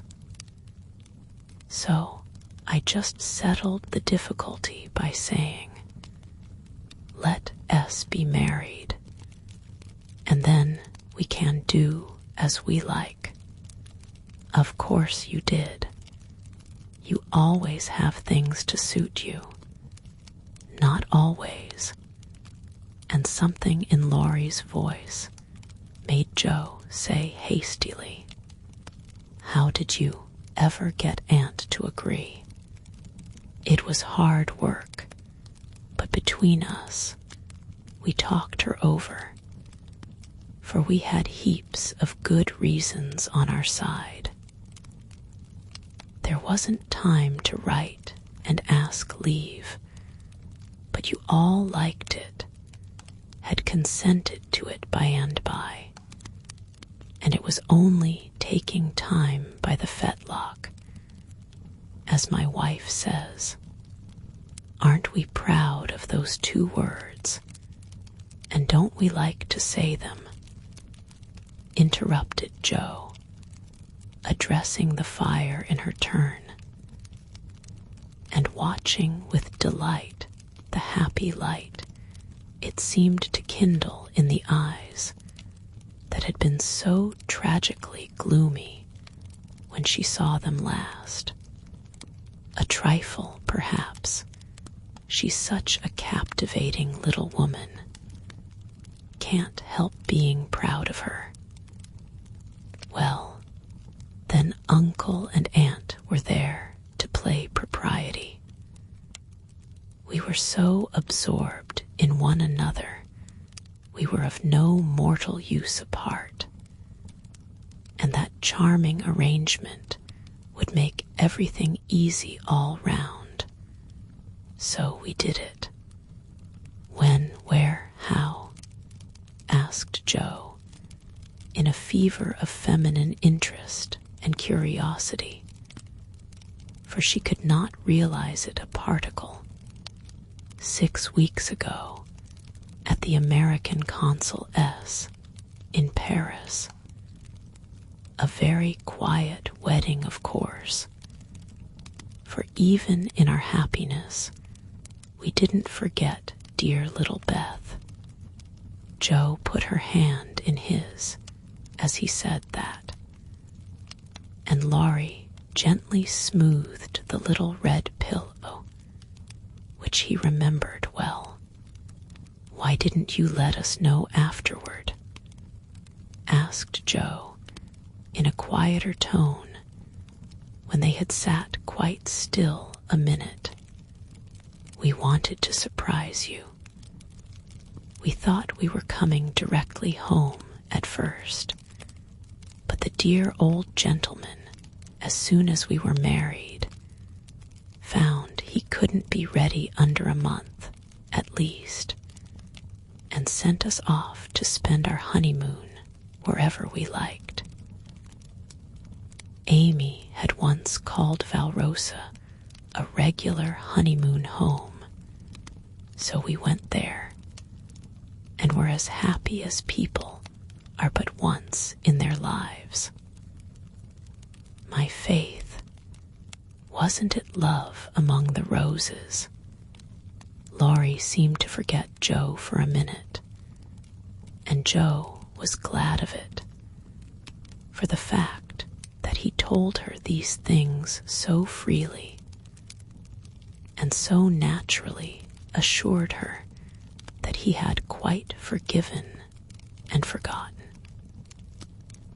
She tried to draw away her hand, but as if he guessed the thought that prompted the half-involuntary impulse, Laurie held it fast and said, with a manly gravity she had never seen in him before, "Jo, dear, I want to say one thing, and then we'll put it by forever.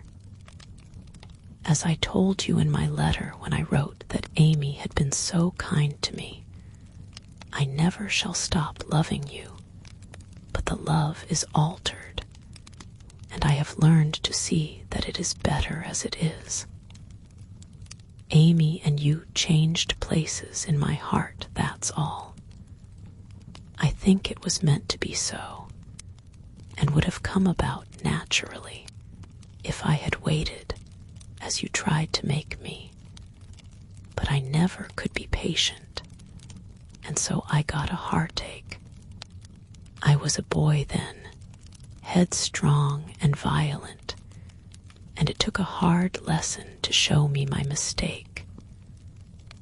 For it was one, Jo, as you said, and I found it out after making a fool of myself. Upon my word, I was so tumbled up in my mind at one time that I didn't know which I loved best, you or Amy, and tried to love you both alike. But I couldn't, and when I saw her in Switzerland, everything seemed to clear up all at once. You both got into your right places, and I felt sure that it was well off with the old love before it was on with the new, that I could honestly share my heart between Sister Jo and wife Amy and love them dearly. Will you believe it and go back to the happy old times when we first knew one another? I'll believe it with all my heart, but Teddy, we never can be boy and girl again. The happy old times can't come back, and we mustn't expect it. We are man and woman now, with sober work to do, for playtime is over, and we must give up frolicking. I'm sure you feel this. I see the change in you, and you'll find it in me. I shall miss my boy, but I shall love the man as much, and admire him more, because he means to be what I hoped he would. We can't be little playmates any longer, but we will be brother and sister, to love and help help one another all our lives, won't we, Laurie?" He did not say a word, but took the hand she offered him and laid his face down on it for a minute, feeling that out of the grave of a boyish passion there had risen a beautiful, strong friendship to bless them both. Presently Jo said cheerfully, for she didn't want the coming home to be a sad one, "I can't make it true that you children are really married and going to set up housekeeping. Why, it seems only yesterday that I was buttoning Amy's pinafore and pulling your hair when you teased. Mercy me, how time does fly. As one of the children is older than yourself, you needn't talk so like a grandma.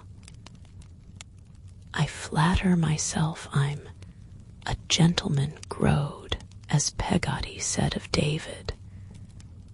And when you see Amy, you'll find her rather a precocious infant," said Laurie, looking amused at her maternal air. "You may be a little older in years, but I'm ever so much older in feeling, Teddy. Women always are, and this last year has been such a hard one that I feel 40. Poor Jo, we left you to bear it alone while we went pleasuring. You are older. Here's a line, and there's another. Unless you smile, your eyes look sad, and when I touched the cushion just now, I found a tear on it. You've had a great deal to bear, and had to bear it all alone. What a selfish beast I've been." And Laurie pulled his own hair with a remorseful look, but Jo only turned over the traitorous pillow and answered, in a tone which she tried to make more cheerful, "No, I had father and mother to help me, and the dear babies to comfort me, and the thought that you and Amy were safe and happy to make the troubles here easier to bear. I am lonely sometimes, but I dare say it's good for me, and you never shall be again," broke in Laurie, putting his arm about her, as if to fence out every human ill. "Amy and I can't get on without you, so you must come and teach the children to keep house, and go halves in everything, just as we used to do, and let us pet you, and all be blissfully happy and friendly together. If I shouldn't be in the way, it would be very pleasant. I begin to feel quite young already, for somehow all my troubles seemed to fly away when you came. You always were a comfort, Teddy." And Jo leaned her head on his shoulder, just as she did years ago, when Bate lay ill and Laurie told her to hold on to him. He looked down at her, wondering if she remembered the time. But Jo was smiling to herself, as if in truth her troubles had all vanished at his coming. "You are the same Jo still, dropping tears about 1 minute and laughing the next.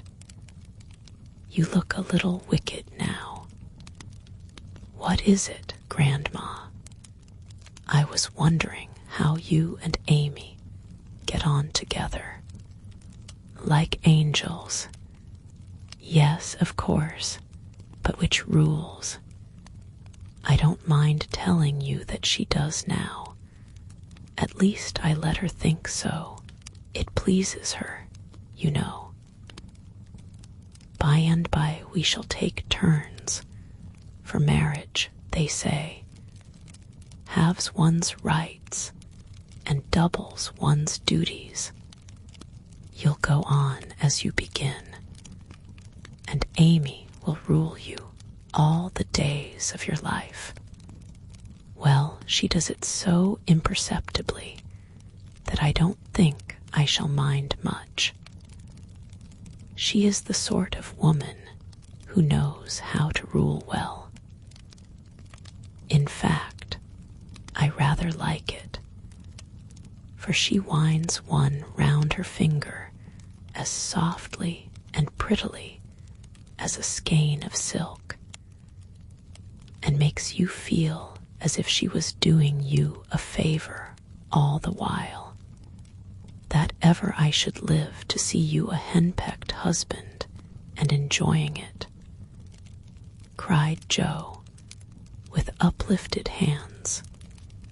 It was good to see Laurie square his shoulders and smile with masculine scorn at that insinuation as he replied, with his high and mighty air, Amy is too well bred for that, and I am not the sort of man to submit to it. My wife and I respect ourselves and one another too much ever to tyrannize or quarrel. Joe liked that, and thought the new dignity very becoming. But the boy seemed changing very fast into the man, and regret mingled with her pleasure. I am sure of that. Amy and you never did quarrel as we used to. She is the sun and I the wind in the fable, and the sun managed the man best. You remember. She can blow him up as well as shine on him, laughed Laurie. Such a lecture as I got it nice. I give you my word it was a deal worse than any of your scoldings. A regular rouser. I'll tell you all about it sometime. She never will, because after telling me that she despised and was ashamed of me, she lost her heart to the despicable party and married the good-for-nothing. What baseness! Well, if she abuses you, come to me, and I'll defend you. I look as if I needed it, don't I? Said Laurie, getting up and striking an attitude which suddenly changed from the imposing to the rapturous, as Amy's voice was heard calling, "Where is she? Where's my dear old Joe?" In trooped the whole family, and everyone was hugged and kissed all over again, and after several vain attempts, the three wanderers were set down to be looked at and exulted over. Mr. Lawrence, hale and hearty as ever, was quite as much improved as the others by his foreign tour, for the crustiness seemed to be nearly gone, and the old-fashioned courtliness had received a polish which made it kindlier than ever. It was good to see him beam at my children, as he called the young pair. It was better still to see Amy pay him the daughterly duty and affection which completely won his old heart, best of all, to watch Laurie revolve about the two, as if never tired of enjoying the pretty picture they made. The minute she put her eyes upon Amy, Meg became conscious that her own dress hadn't a Parisian air, that young Mrs. Moffat would be entirely eclipsed by young Mrs. Lawrence, and that her ladyship was altogether a most elegant and graceful woman. Jo thought, as she watched the pair, how well they looked together. I was right, and Laurie has found the beautiful, accomplished girl who will become his home better than clumsy old Jo, and be a pride, not a torment to him. Mrs. March and her husband smiled and nodded at each other with happy faces, for they saw that their youngest had done well, not only in worldly things, but the better wealth of love, confidence, and happiness. For Amy's face was full of the soft brightness which betokens a peaceful heart. Her voice had a new tenderness in it, and the cool, prim carriage was changed to a gentle dignity, both womanly and winning. No little affectations marred it, and the cordial sweetness of her manner was more charming than the new beauty or the old grace, for it stamped her at once with the unmistakable sign of the true gentlewoman she had hoped to become. "Love has done much for our little girl," said her mother softly. "She has had a good example before her all her life, my dear," Mr. March whispered back, with a loving look at the worn face and gray head beside him. Daisy found it impossible to keep her eyes off her pitty auntie, but attached herself like a lap dog to the wonderful chatelaine full of delightful charms. Demi paused to consider the new relationship before he compromised himself by the rash acceptance of a bribe, which took the tempting form of a family of wooden bears from Bern. A flank movement produced an unconditional surrender, however, for Laurie knew where to have him.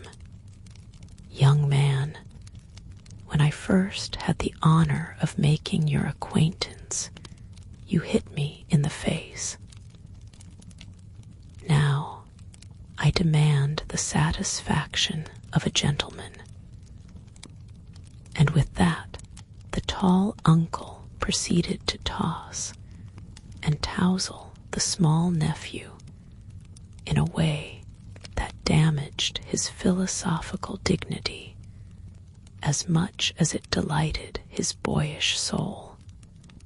"Blessed if she ain't in silk from head to foot.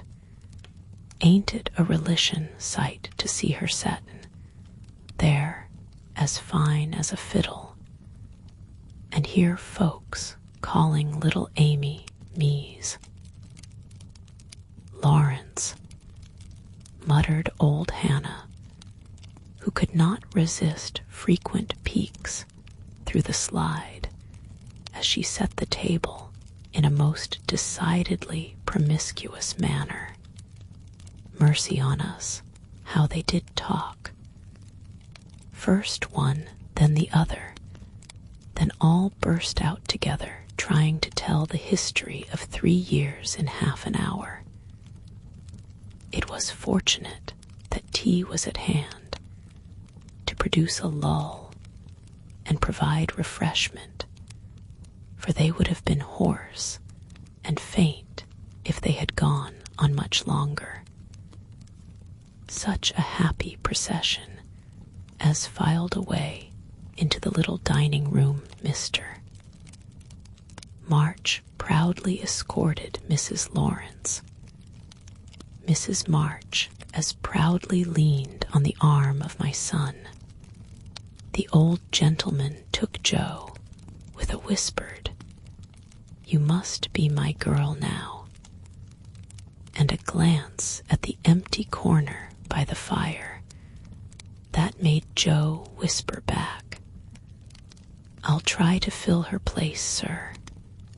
The twins pranced behind, feeling that the millennium was at hand, for everyone was so busy with the newcomers that they were left to revel at their own sweet will, and you may be sure they made the most of the opportunity. Didn't they steal sips of tea, stuff gingerbread ad libitum, get a hot biscuit apiece, and as a crowning trespass, didn't they each whisk a captivating little tart into their tiny pockets, there to stick and crumble treacherously, teaching them that both human nature and a pastry are frail, burdened with the guilty consciousness of the sequestered tarts, and fearing that Dodo's sharp eyes would pierce the thin disguise of cambric and merino which hid their booty. The little sinners attached themselves to Dranpa, who hadn't his spectacles on. Amy, who was handed about like refreshments, returned to the parlor on Father Lawrence's arm. The others paired off as before, and this arrangement left Jo companionless. She did not mind it at the minute, for she lingered to answer Hannah's eager inquiry, "Will Miss Amy ride in her coupe?" and use all them lovely silver dishes that's stored away over yander. Shouldn't wonder if she drove 6 white horses, ate off gold plate, and wore diamonds and point lace every day. Teddy thinks nothing too good for her, returned Jo with infinite satisfaction. No more there is. Will you have hash or fish balls for breakfast? Asked Hannah, who wisely mingled poetry and prose. I don't care, and Jo shut the door, feeling that food was an uncongenial topic just then. She stood a minute looking at the party vanishing above, and as Demi's short plaid legs twirled up the last stair, a sudden sense of loneliness came over her so strongly that she looked about her with dim eyes, as if to find something to lean upon, for even Teddy had deserted her. If she had known what birthday gift was coming every minute nearer and nearer, she would not have said to herself, I'll weep a little weep when I go to bed. It won't do to be dismal now. Then she drew her hand over her eyes, for one of her boyish habits was never to know where her handkerchief was, and had just managed to call up a smile when there came a knock at the porch door. She opened with hospitable haste and started as if another ghost had come come to surprise her. For there stood a tall, bearded gentleman, beaming on her from the darkness like a midnight sun. "Oh, Mr. Bear, I am so glad to see you," cried Jo, with a clutch, as if she feared the night would swallow him up before she could get him in. "And I to see Miss Marsh. But no, you have a party." And the professor paused as the sound of voices and the tap of dancing feet came down to them. "No, we haven't, only the family. My sister and friends have just come home, and we are all very happy. Come in and make one of us. Though a very social man, I think Mr. Bear would have gone decorously away and come again another day. But how could he, when Jo shut the door behind him and bereft him of his hat? Perhaps her face had something to do with it, for she forgot to hide her joy at seeing him, and showed it with a frankness that proved irresistible to the solitary man, whose welcome far exceeded his boldest hopes. "If I shall not be Monsieur de Trappe, I will so gladly see them all. You have been ill, my friend?" He put the question abruptly, for as Jo hung up his coat, the light fell on her face, and he saw a change in it. Not ill, but tired and sorrowful. "We have had trouble since I saw you last." "Ah, yes, I know.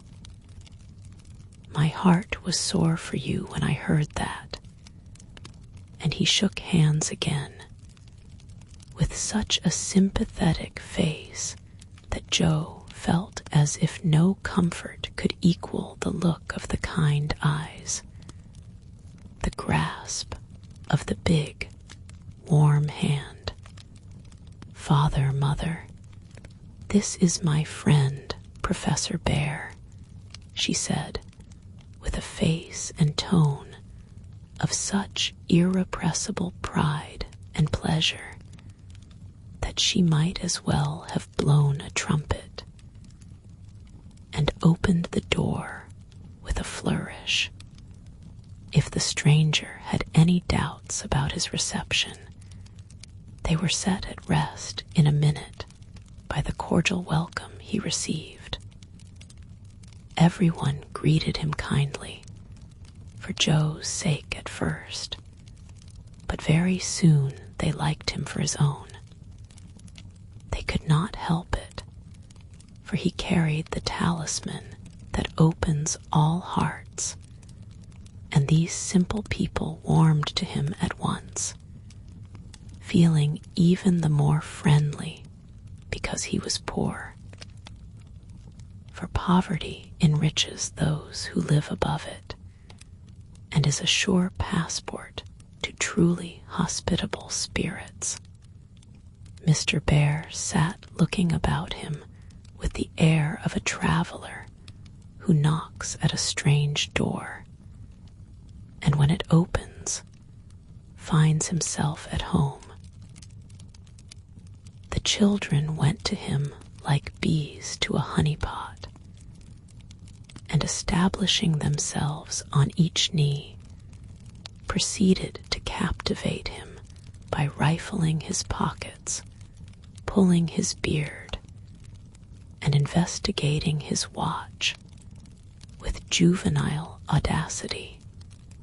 The women telegraphed their approval to one another, and Mr. March, feeling that he had got a kindred spirit, opened his choicest stores for his guest's benefit, while silent John listened and enjoyed the talk, but said not a word.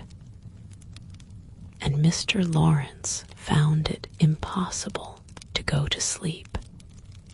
If Joe had not been otherwise engaged, Laurie's behavior would have amused her, for a faint twinge, not of jealousy, but something like suspicion, caused that gentleman to stand aloof at first and observe the newcomer with brotherly circumspection.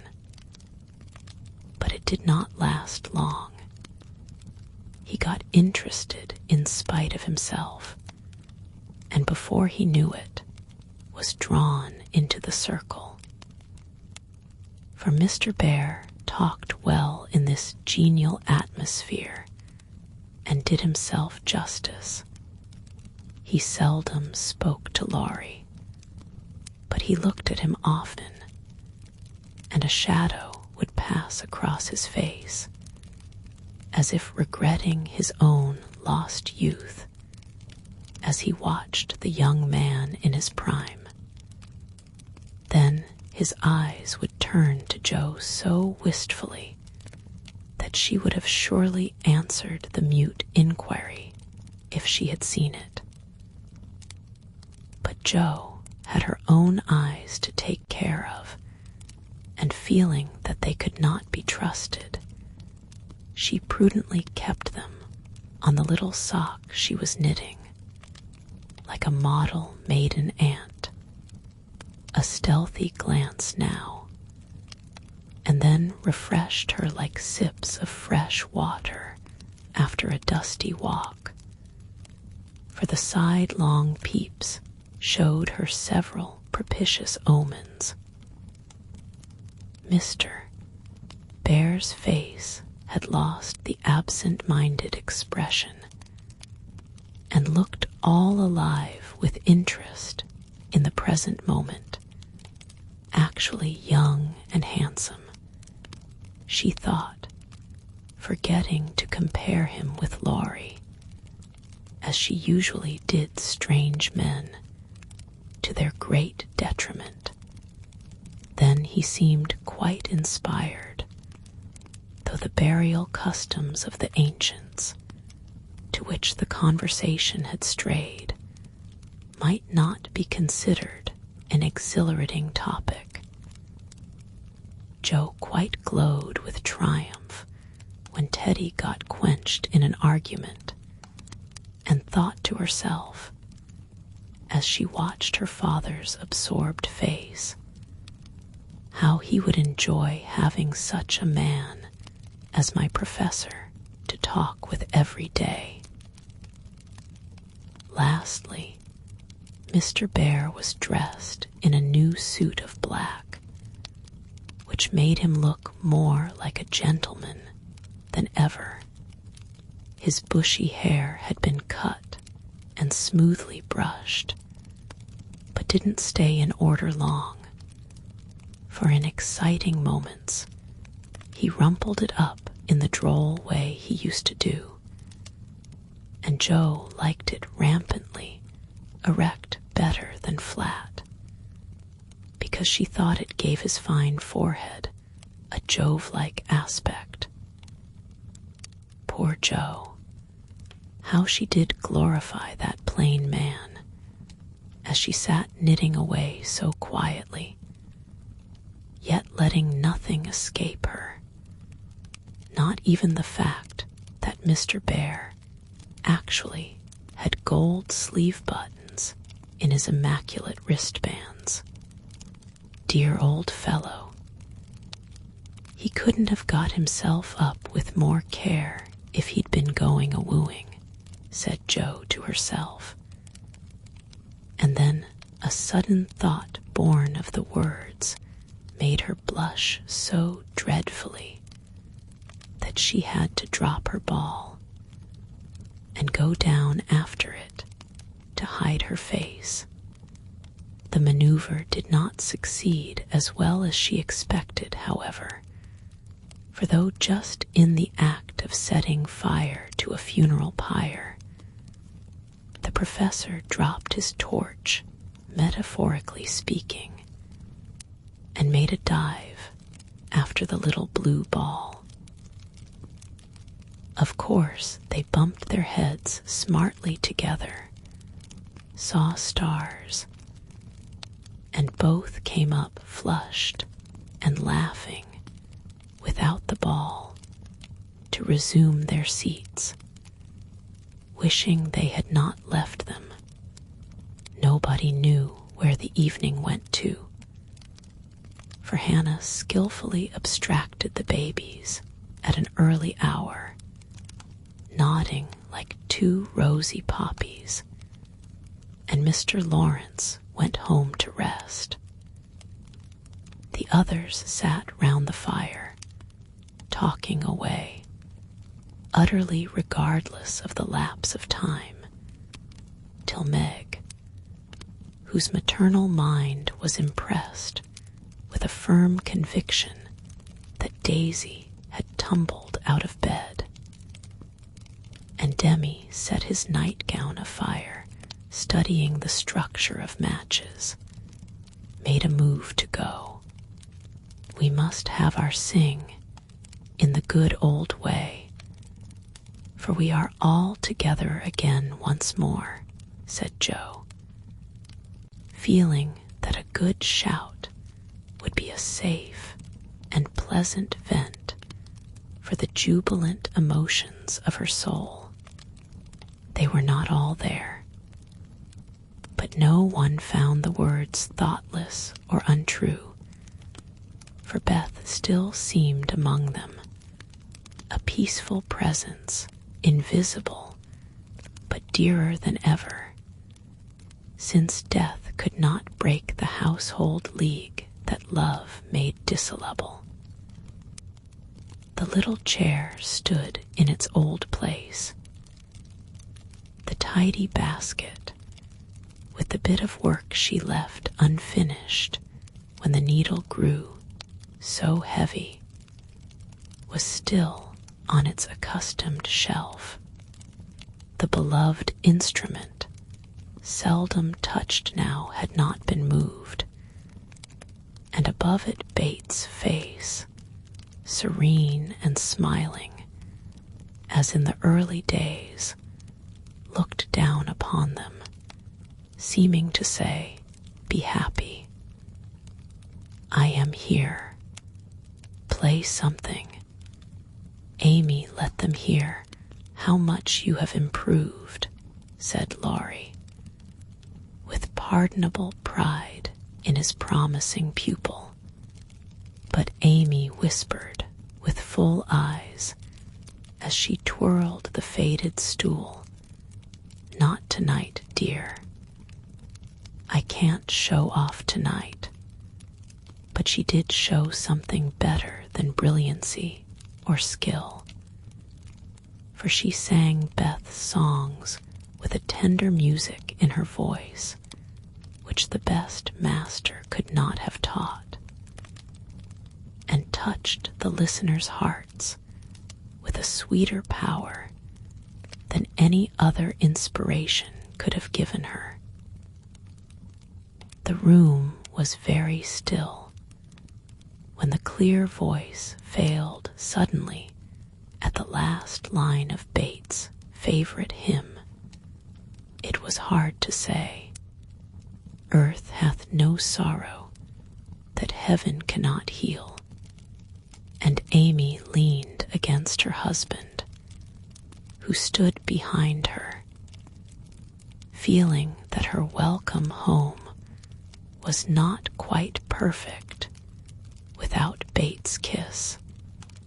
"Now we must finish with Mignon's song, for Mr. Bear sings that," said Joe, before the pause grew painful. And Mr. Bear cleared his throat with a gratified hem as he stepped into the corner where Joe stood, saying, "You will sing with me. we go excellently well together. A pleasing fiction, by the way, for Jo had no more idea of music than a grasshopper. But she would have consented if he had proposed to sing a whole opera, and warbled away, blissfully regardless of time and tune. It didn't much matter, for Mr. Bear sang like a true German, heartily and well, and Jo soon subsided into a subdued hum, that she might listen to the mellow voice that seemed to sing for her alone. Know'st he, thou the land where the citron blooms, used to be the professor's favorite line, for 'tis land meant Germany to him. But now he seemed to dwell with peculiar warmth and melody upon the words, "There, oh there, might I with thee, oh my beloved, go."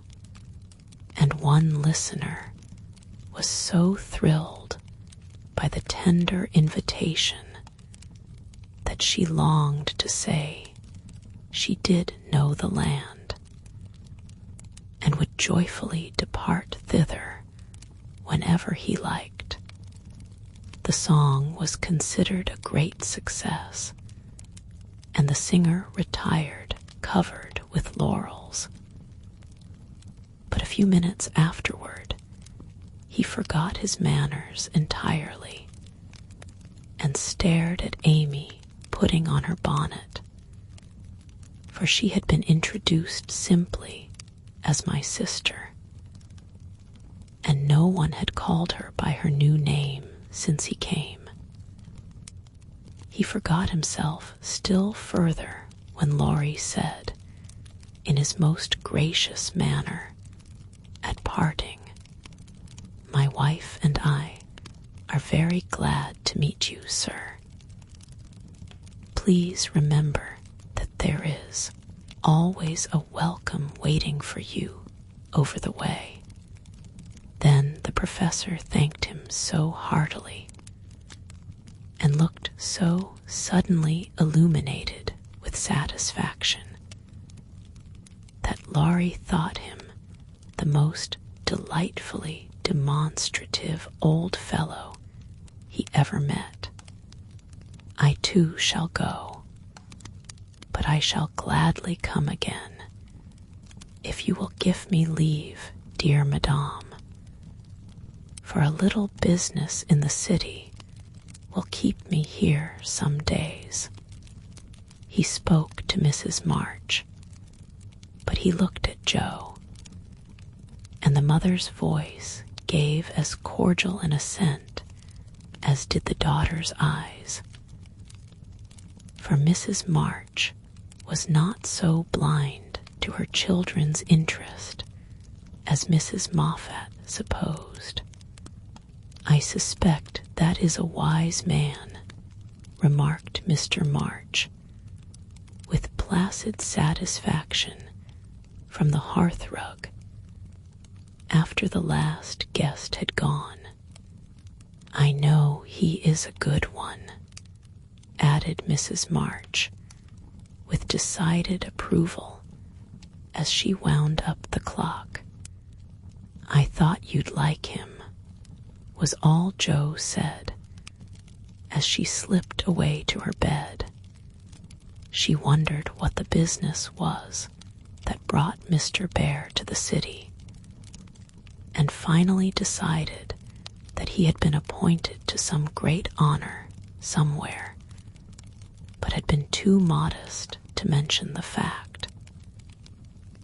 If she had seen his face when, safe in his own room, he looked at the picture of a severe and rigid young lady with a good deal of hair, who appeared to be gazing darkly into futurity, it might have thrown some light upon the subject, especially when he turned off the gas and kissed the picture in the dark. Chapter 44. M.Y. Lord and Lady. Please, Madam Mother, could you lend me my wife for half an hour? The luggage has come, and I've been making hay of Amy's Paris finery, trying to find some things I want, said Laurie, coming in the next day to find Mrs. Lawrence sitting in her mother's lap, as if being made the baby again. Certainly. Go, dear. I forgot that you have any home but this. And Mrs. March pressed the white hand that wore the wedding ring, as if asking pardon for her maternal covetousness. I shouldn't have come over if I could have helped it, but I can't get on without my little woman any more than a weathercock can without the wind, suggested Joe, as he paused for a simile. Jo had grown quite her own saucy self again since Teddy came home. Exactly, for Amy keeps me pointing due west most of the time, with only an occasional whiffle round to the south, and I haven't had an easterly spell since I was married. Don't know anything about the north, but am altogether salubrious and balmy. Hey, my lady. Lovely weather so far. I don't know how long it will last, but I'm not afraid of storms, for I'm learning how to sail my ship. Come home, dear, and I'll find your bootjack. I suppose that's what you are rummaging after among my things. Men are so helpless, Mother, said Amy, with a matronly air which delighted her husband. What are you going to do with yourselves after you get settled? Asked Jo, buttoning Amy's cloak as she used to button her pinafores. We have our plans. We don't mean to say much about them yet, because we are such very new brooms. But we don't intend to be idle. I'm going into business with a devotion that shall delight grandfather, and prove to him that I'm not spoiled. I need something of the sort to keep me steady. I'm tired of dawdling and mean to work like a man. And Amy, what is she going to do?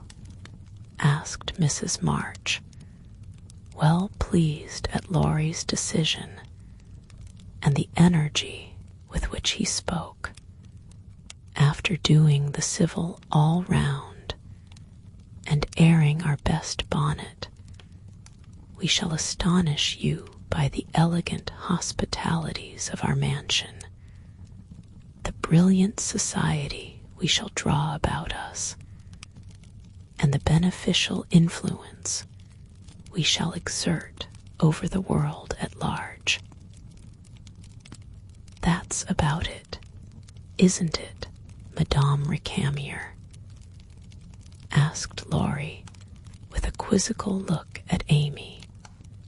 Time will show. Come away, impertinence, and don't shock my family by calling me names before their faces, answered Amy, resolving that there should be a home with a good wife in it before she set up a salon as a queen of society. How happy those children seem together," observed Mr. March, finding it difficult to become absorbed in his Aristotle after the young couple had gone. "Yes, and I think it will last," added Mrs. March, with the restful expression of a pilot who has brought a ship safely into port. "I know it will. Happy Amy."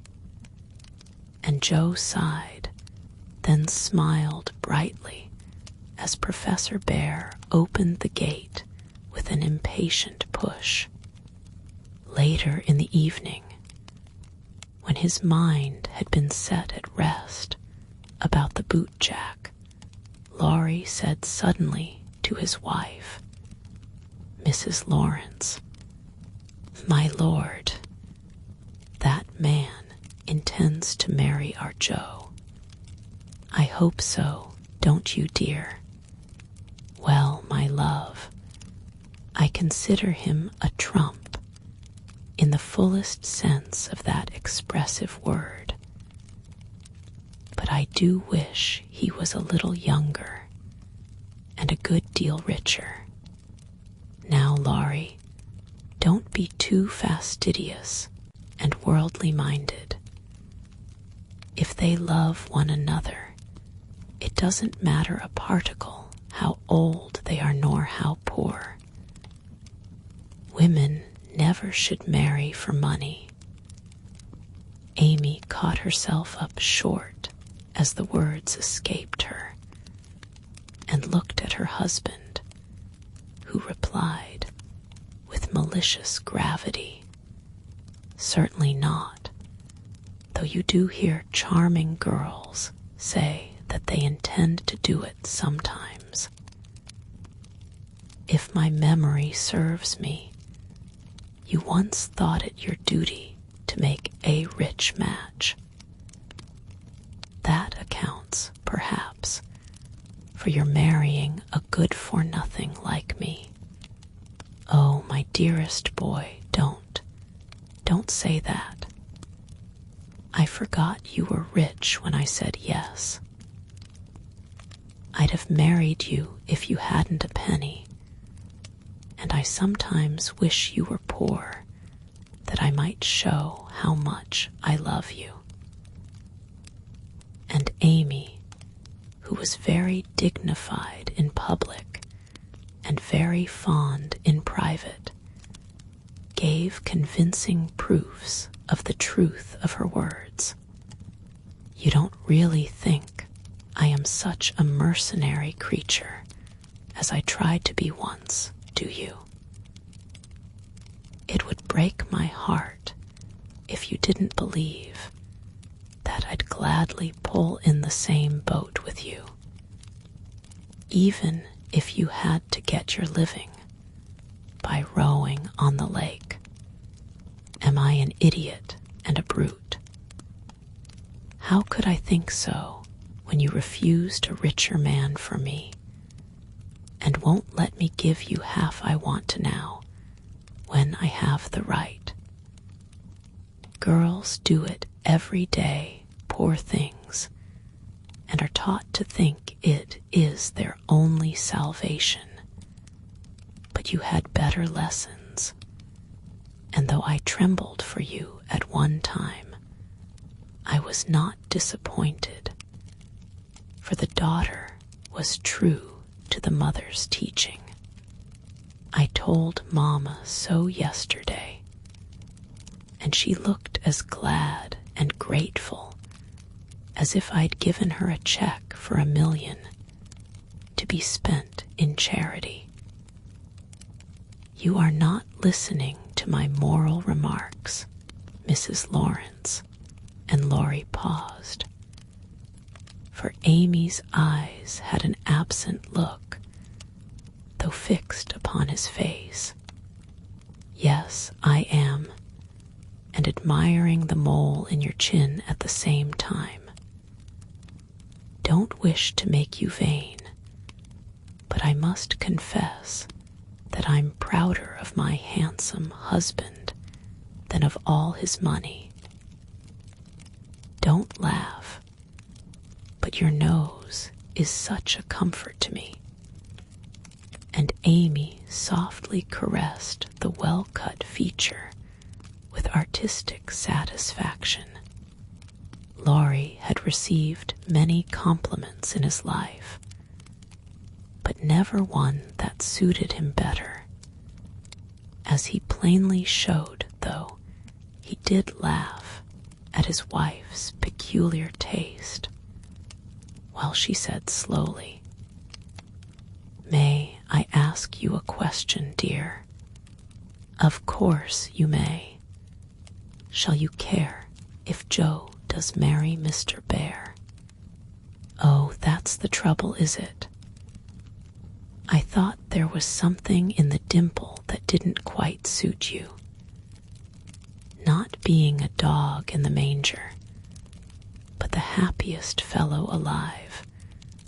I assure you I can dance at Joe's wedding with a heart as light as my heels."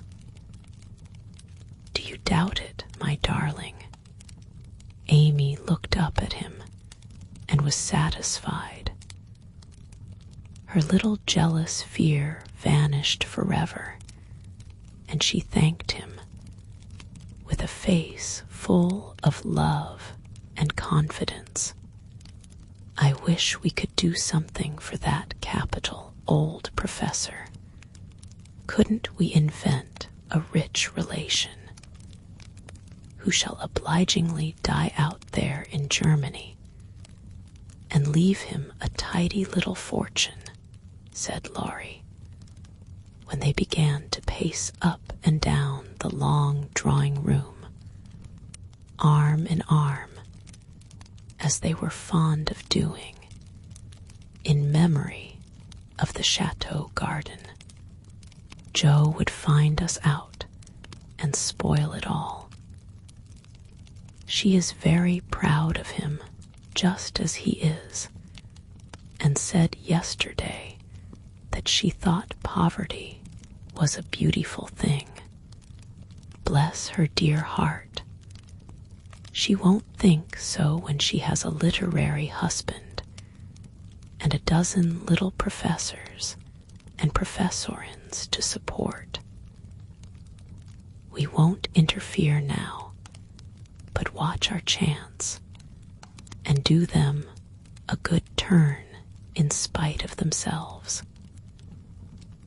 I owe Joe for a part of my education, and she believes in people's paying their honest debts, so I'll get round her in that way. How delightful it is to be able to help others, isn't it? That was always one of my dreams, to have the power of giving freely, and thanks to you, the dream has come true. Ah, we'll do quantities of good, won't we? There's one sort of poverty that I particularly like to help. Out-and-out beggars get taken care of, but poor gentle folks fare badly because they won't ask, and people don't dare to offer charity. Yet there are 1,000 ways of helping them, if one only knows how to do it so delicately that it does not offend. I must say, I like to serve a decayed gentleman better than a blarneying beggar. I suppose it's wrong, but I do, though it is harder, because it takes a gentleman to do it. Added the other member of the Domestic Admiration Society. Thank you. I'm afraid I don't deserve that pretty compliment. But I was going to say that while I was dawdling about abroad, I saw a good many talented young fellows making all sorts of sacrifices and enduring real hardships that they might realize their dreams. Splendid fellows, some of them working like heroes, poor and friendless, but so full of courage, patience, and ambition that I was ashamed of myself and longed to give them a right good lift. Those are people whom it's a satisfaction to help, for if they've got genius, it's an honor to be allowed to serve them and not let it be lost or delayed for want of fuel to keep the pot boiling. If they haven't, it's a pleasure to comfort the poor souls and keep them from despair when they find it out. Yes, indeed, and there's another class who can't ask and who suffer in silence. I know something of it, for I belonged to it before you made a princess of me, as the king does the beggar maid in the old story. Ambitious girls have a hard time, Laurie, and often have to see youth, health, and precious opportunities go by, just for want of a little help at the right minute. People have been very kind to me, and whenever I see girls struggling along, as we used to do, I want to put out my hand and help them as I was helped. And so you shall, like an angel as you are, cried Laurie, resolving, with a glow of philanthropic zeal, to found and endow an institution for the express benefit of young women with artistic tendencies. Rich people have no right to sit down and enjoy themselves, or let their money accumulate for others to waste. It's not half so sensible to leave legacies when one dies as it is to use the money wisely while alive and enjoy making one's fellow creatures happy with it. We'll have a good time ourselves and add an extra relish to our own pleasure by giving other people a generous taste. Will you be a little Dorcas, going about emptying a big basket of comforts and filling it up with good deeds?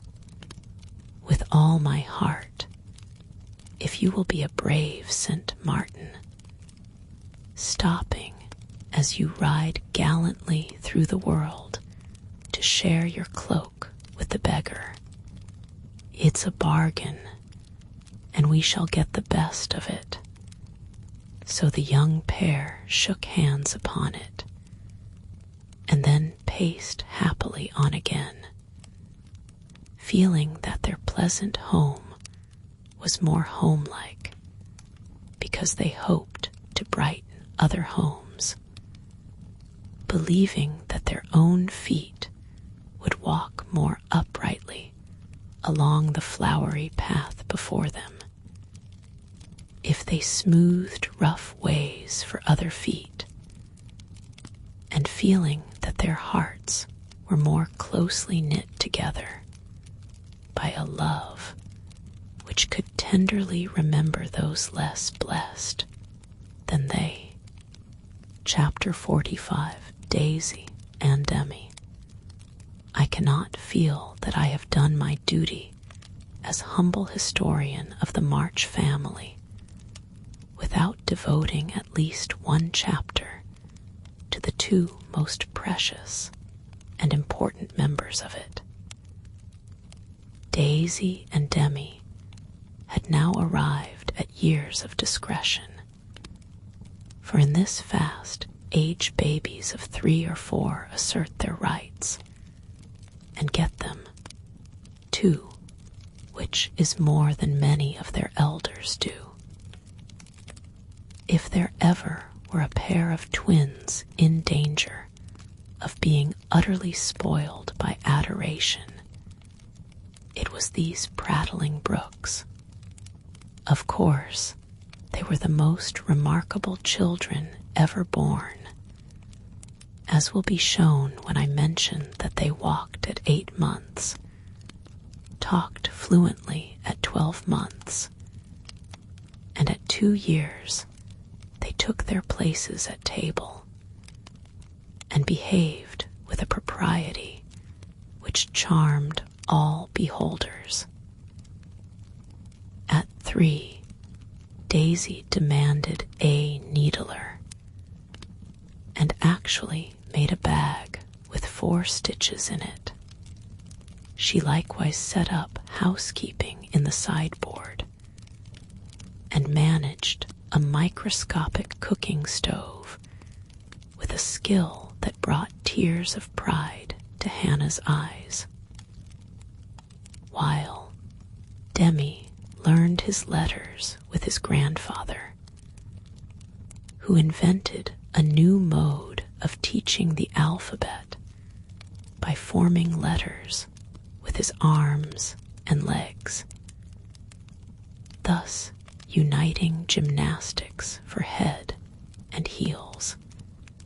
The boy early developed a mechanical genius which delighted his father and distracted his mother, for he tried to imitate every machine he saw, and kept the nursery in a chaotic condition with his sewing machine, a mysterious structure of string, chairs, clothespins, and spools, for wheels to go wound and wound. Also a basket hung over the back of a chair, in which he vainly tried to hoist his too confiding sister, who, with feminine devotion, allowed her little head to be bumped till rescued, when the young inventor indignantly remarked, "Why, Marmer, dat's my lily-waiter, and me's trying to pull her up." Though utterly unlike in character, the twins got on remarkably well together, and seldom quarreled more than thrice a day. Of course, Demi tyrannized over Daisy, and gallantly defended her from every other aggressor, while Daisy made a galley slave of herself, and adored her brother as the one perfect being in the world. A rosy, chubby, sunshiny little soul was Daisy, who found her way to everybody's heart and nestled there, one of the captivating children who seem made to be kissed and cuddled, adorned and adored like little goddesses, and produced for general approval on all festive occasions. Her small virtues were so sweet that she would have been quite angelic if a few small naughtinesses had not kept her delightfully human. It was all fair weather in her world, and every morning she scrambled up to the window in her little nightgown to look out, and say, no matter whether it rained or shone, "Oh, pity day, oh, pity day." Everyone was a friend, and she offered kisses to a stranger so confidingly that the most inveterate bachelor relented, and baby lovers became faithful worshippers, "Me loves everybody," she once said, opening her arms with her spoon in one hand and her mug in the other, as if eager to embrace and nourish the whole world.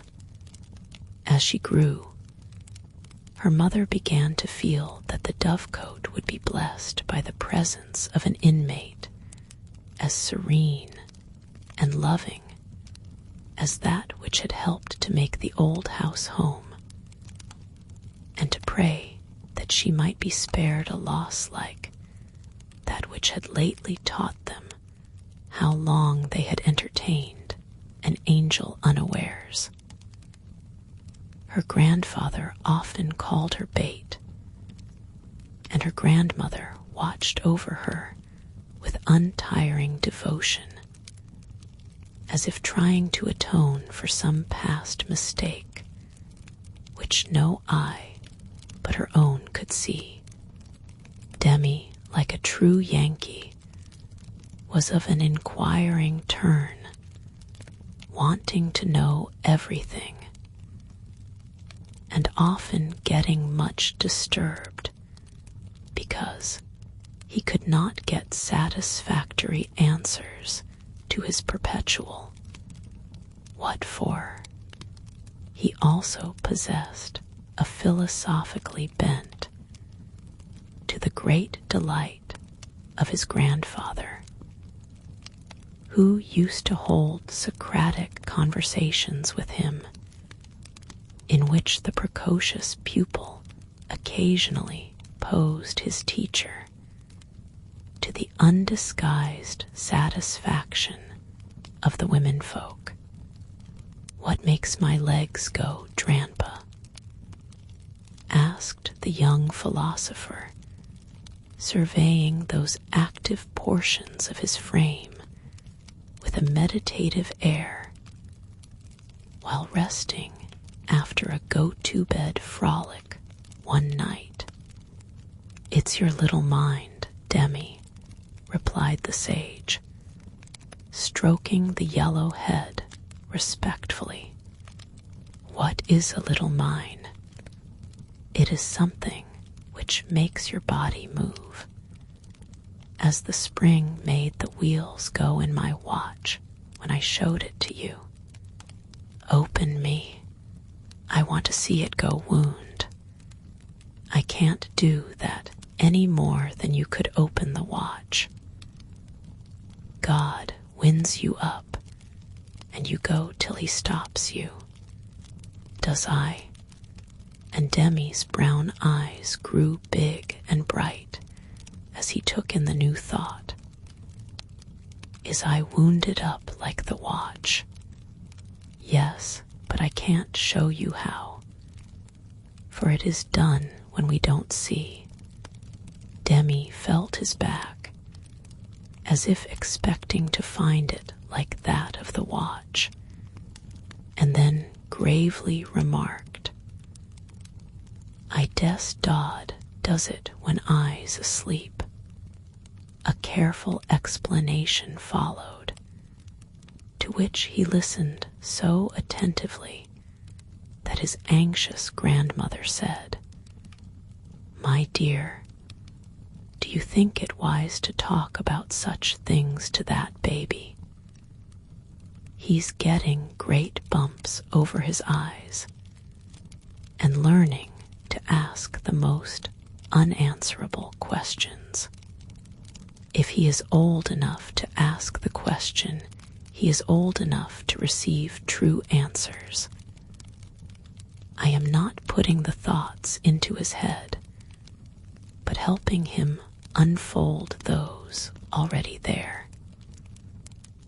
These children are wiser than we are, and I have no doubt the boy understands every word I have said to him. Now, Demi, tell me where you keep your mind." If the boy had replied like Alcibiades, "By the gods, Socrates, I cannot tell," his grandfather would not have been surprised. But when, after standing a moment on one leg, like a meditative young stork, he answered in a tone of calm conviction, "In my little belly, the old gentleman could only join in Grandma's laugh and dismiss the class in metaphysics. There might have been cause for maternal anxiety if Demi had not given convincing proofs that he was a true boy as well as a budding philosopher. For often, after a discussion which caused Hannah to prophesy with ominous nods, "That child ain't long for this world," he would turn about and set her fears at rest by some of the pranks with which dear, dirty, naughty little rascals distract and delight their parents' souls. Meg made many moral rules and tried to keep them, but what mother was ever proof against the winning wiles, the ingenious evasions, or the tranquil audacity of the miniature men and women who so early show themselves accomplished, artful dodgers? No more raisins, Demi. They'll make you sick, says Mama to the young person who offers his services in the kitchen with unfailing regularity on plum pudding day. Me likes to be sick. I don't want to have you, so run away and help Daisy make patty cakes. He reluctantly departs, but his wrongs weigh upon his spirit, and by, when an opportunity comes to redress them, he outwits Mama by a shrewd bargain. "Now you have been good children, and I'll play anything you like," says Meg, as she leads her assistant cooks upstairs when the pudding is safely bouncing in the pot. "Truly, Marmer?" asks Demi, with a brilliant idea in his well-powdered head. "Yes, truly." "Anything you say," replies the short-sighted parent, preparing herself to sing "The Three Little Kittens" half a dozen times over, or to take her family to buy a penny bun, regardless of wind or limb. But Demi corners her by the cool reply, "Then we'll go and eat up all the raisins." Aunt Dodo was chief playmate and confidant of both children, and the trio turned the little house topsy-turvy. Aunt Amy was as yet only a name to them. Aunt Bet soon faded into a pleasantly vague memory, but Aunt Dodo was a living reality, and they made the most of her, for which compliment she was deeply grateful. But when Mr. Bear came, Jo neglected her playfellows, and dismay and desolation fell upon their little souls. Daisy, who was fond of going about peddling kisses, lost her best customer and became bankrupt. Demi, with infantile penetration, soon discovered that Dodo liked to play with the bear man better than she did him. But though hurt, he concealed his anguish, for he hadn't the heart to insult a rival who kept a mine of chocolate drops in his waistcoat pocket, and a watch that could be taken out of its case and freely shaken by ardent admirers. Some persons might have considered these pleasing liberties as bribes, but Demi didn't see it in that light, and continued to patronize the bear man with pensive affability, while Daisy bestowed her small affections upon him at the third call, and considered his shoulder her throne, his arm her refuge, his gifts treasures surpassing worth. Gentlemen are sometimes seized with sudden fits of admiration for the young relatives of ladies whom they honor with their regard. But this counterfeit philoprogenitiveness sits uneasily upon them, and does not deceive anybody a particle. Mr. Bear's devotion was sincere, however likewise effective, for honesty is the best policy in love as in law. He was one of the men who are at home with children, and looked particularly well when little faces made a pleasant contrast with his manly one. His business, whatever it was, detained him from day to day, but evening seldom failed to bring him out to sea. Well, he always asked for Mr. March, so I suppose he was the attraction. The excellent papa labored under the delusion that he was, and reveled in long discussions with the kindred spirit, till a chance remark of his more observing grandson suddenly enlightened him. Mr. Bear came in one evening to pause on the threshold of the study, astonished by the spectacle that met his eye. Prone upon the floor lay Mr. March, with his respectable legs in the air, and beside him, likewise prone, was Demi, trying to imitate the attitude with his own short, scarlet-stockinged legs, both grovellers so seriously absorbed that they were unconscious of spectators, till Mr. Bear laughed his sonorous laugh, and Joe cried out, with a scandalized face, "Father, father, here's the professor."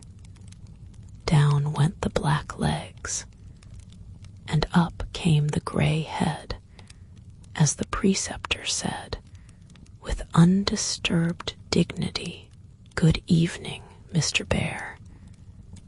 Excuse me for a moment. We are just finishing our lesson. Now, Demi, make the letter and tell its name. I knows him." And after a few convulsive efforts, the red legs took the shape of a pair of compasses, and the intelligent pupil triumphantly shouted, "It's a we, Dranpa. It's a we. He's a born Weller," laughed Joe, as her parent gathered himself up, and her nephew tried to stand on his head, as the only mode of expressing his satisfaction that school was over. "What have you been at today, Bubchen?" asked Mr. Bear, picking up the gymnast. "Me went to see little Mary." "And what did you there?" "I kissed her began Demi, with artless frankness. Prut, thou beginnest early. What did the little Mary say to that? Asked Mr. Bear, continuing to confess the young sinner, who stood upon the knee, exploring the waistcoat pocket. Oh, she liked it, and she kissed me, and I liked it. Don't little boys like little girls? Asked Demi, with his mouth full and an air of bland satisfaction. You precocious chick. Who put that into your head? Said Joe, enjoying the innocent revelation as much as the professor. "'Tisn't in mine head, it's in mine move," answered literal Demi, putting out his tongue with a chocolate drop on it, thinking she alluded to confectionery, not ideas. Thou shouldst save some for the little friend. Sweets to the sweet manling. And Mr. Bear offered Joe some, with a look that made her wonder if chocolate was not the nectar drunk by the gods. Demi also saw the smile, was impressed by it, and artlessly inquired, "Do great boys like great girls, too, Fessor?" Like young Washington, Mr. Bear couldn't tell a lie, so he gave the somewhat vague reply that he believed they did sometimes, in a tone that made Mr. March put down his clothes brush, glance at Joe's retiring face, and then sink into his chair, looking as if the precocious chick had put an idea into his head that was both sweet and sour. Why, Dodo, when she caught him in the china closet half an hour afterward, nearly squeezed the breath out of his little body with a tender embrace, instead of shaking him for being there, and why she followed up this novel performance by the unexpected gift of a big slice of bread and jelly, remained one of the problems over which Demi puzzled his small wits, and was forced to leave unsolved forever. Chapter 46, Under the Umbrella. While Laurie and Amy were taking conjugal strolls over velvet carpets as they set their house in order and planned a blissful future, Mr. Bear and Joe were enjoying promenades of a different sort, along muddy roads and sodden fields. I always do take a walk toward evening, and I don't know why I should give it up, just because I happened to meet the professor on his way out, said Jo to herself, after 2 or 3 encounters. For though there were 2 paths to Meg's, whichever one she took, she was sure to meet him, either going or returning. He was always walking rapidly, and never seemed to see her until quite close, when he would look as if his short-sighted eyes had failed to recognize the approaching lady till that moment. Then, if she was going to Meg's, he always had something for the babies. If her face was turned homeward, He had merely strolled down to see the river and was just returning, unless they were tired of his frequent calls. Under the circumstances, what could Joe do but greet him civilly and invite him in? If she was tired of his visits, she concealed her weariness with perfect skill and took care that there should be coffee for supper, as Friedrich, I mean Mr. Bear, doesn't like tea. By the second week, everyone knew perfectly well what was going on, yet everyone tried to look as if they were stone blind to the changes in Joe's face. They never asked why she sang about her work, did up her hair 3 times a day, and got so blooming with her evening exercise.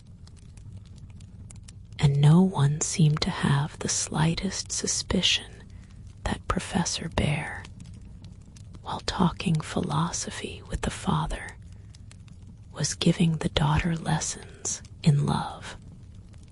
Joe couldn't even lose her heart in a decorous manner, but sternly tried to quench her feelings, and failing to do so, led a somewhat agitated life. She was mortally afraid of being laughed at for surrendering. After her many and vehement declarations of independence, Laurie was her especial dread. But thanks to the new manager, he behaved with praiseworthy propriety, never called Mr. Bear a capital old fellow in public, never alluded in the remotest manner to Joe's improved appearance, or expressed the least surprise at seeing the professor's hat on the marches table nearly every evening. But he exulted in private and longed for the time to come when he could give Joe a piece of plate with a bear and a ragged staff on it as an appropriate coat of arms. For a fortnight, the professor came and went with lover-like regularity. Then he stayed away for 3 whole days and made no sign, a proceeding which caused everybody to look sober and Joe to become pensive at first, and then, alas for romance, very cross, disgusted, I dare say, and gone home as suddenly as he came. It's nothing to me, of course, but I should think he would have come and bid us goodbye like a gentleman, she said to herself, with a despairing look at the gate, as she put on her things for the customary walk one dull afternoon. You'd better take the little umbrella, dear. It looks like rain, said her mother, observing that she had on her new bonnet, but not alluding to the fact. Yes, Marmee. Do you want anything in town? I've got to run in and get some paper, returned Joe, pulling out the bow under her chin before the glass as an excuse for not looking at her mother. Yes, I want some twilled silesia, a paper of number 9 needles, and 2 yards of narrow lavender ribbon. Have you got your thick boots on? and something warm under your cloak." "I believe so," answered Joe absently. "If you happen to meet Mr. Bear, bring him home to tea." "I quite long to see the dear man," added Mrs. March. Joe heard that, but made no answer except to kiss her mother and walk rapidly away, thinking with a glow of gratitude in spite of her heartache. "How good she is to me. What do girls do who haven't any mothers to help them through their troubles?" The dry goods stores were not down among the counting houses, banks, and wholesale warehouses, where gentlemen most do congregate.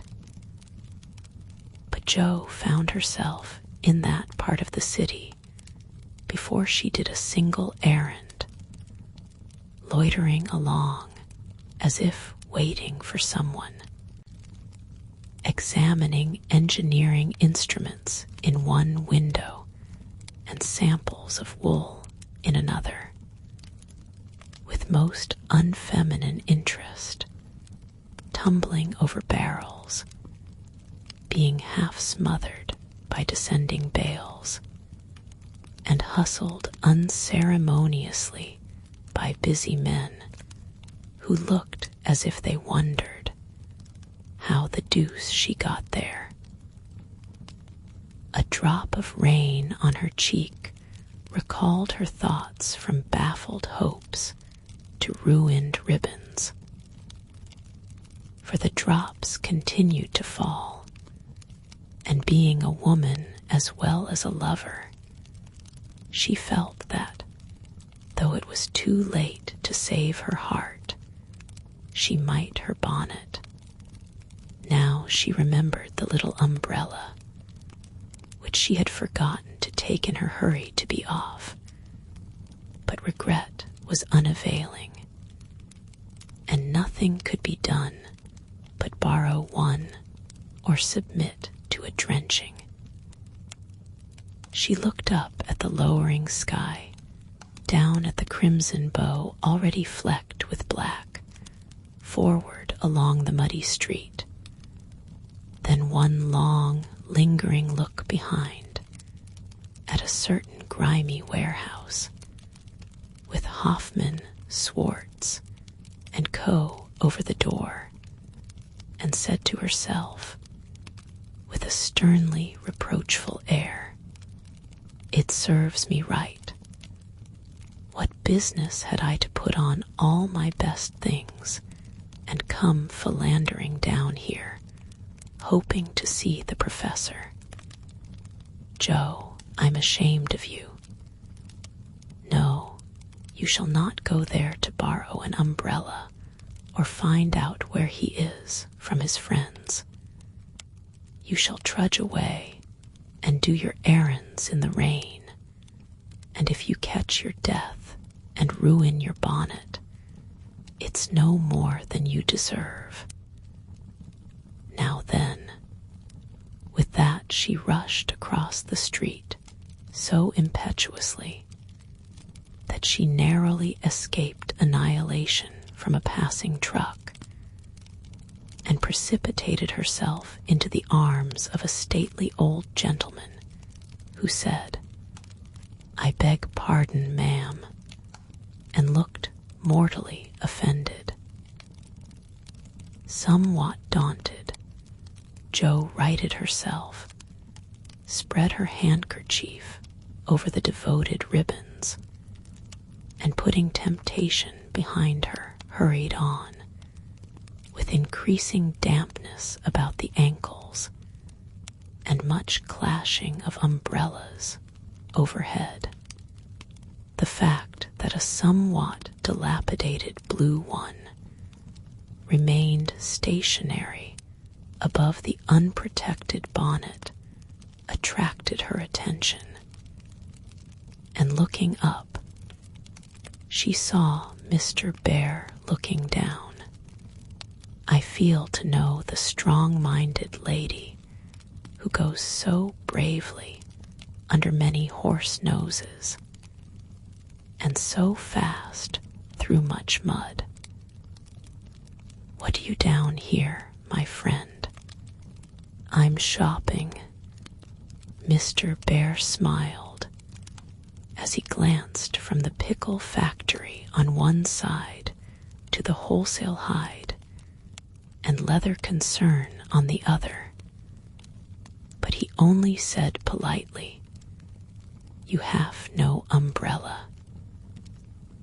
May I go also and take for you the bundles?" "Yes, thank you." Jo's cheeks were as red as her ribbon, and she wondered what he thought of her.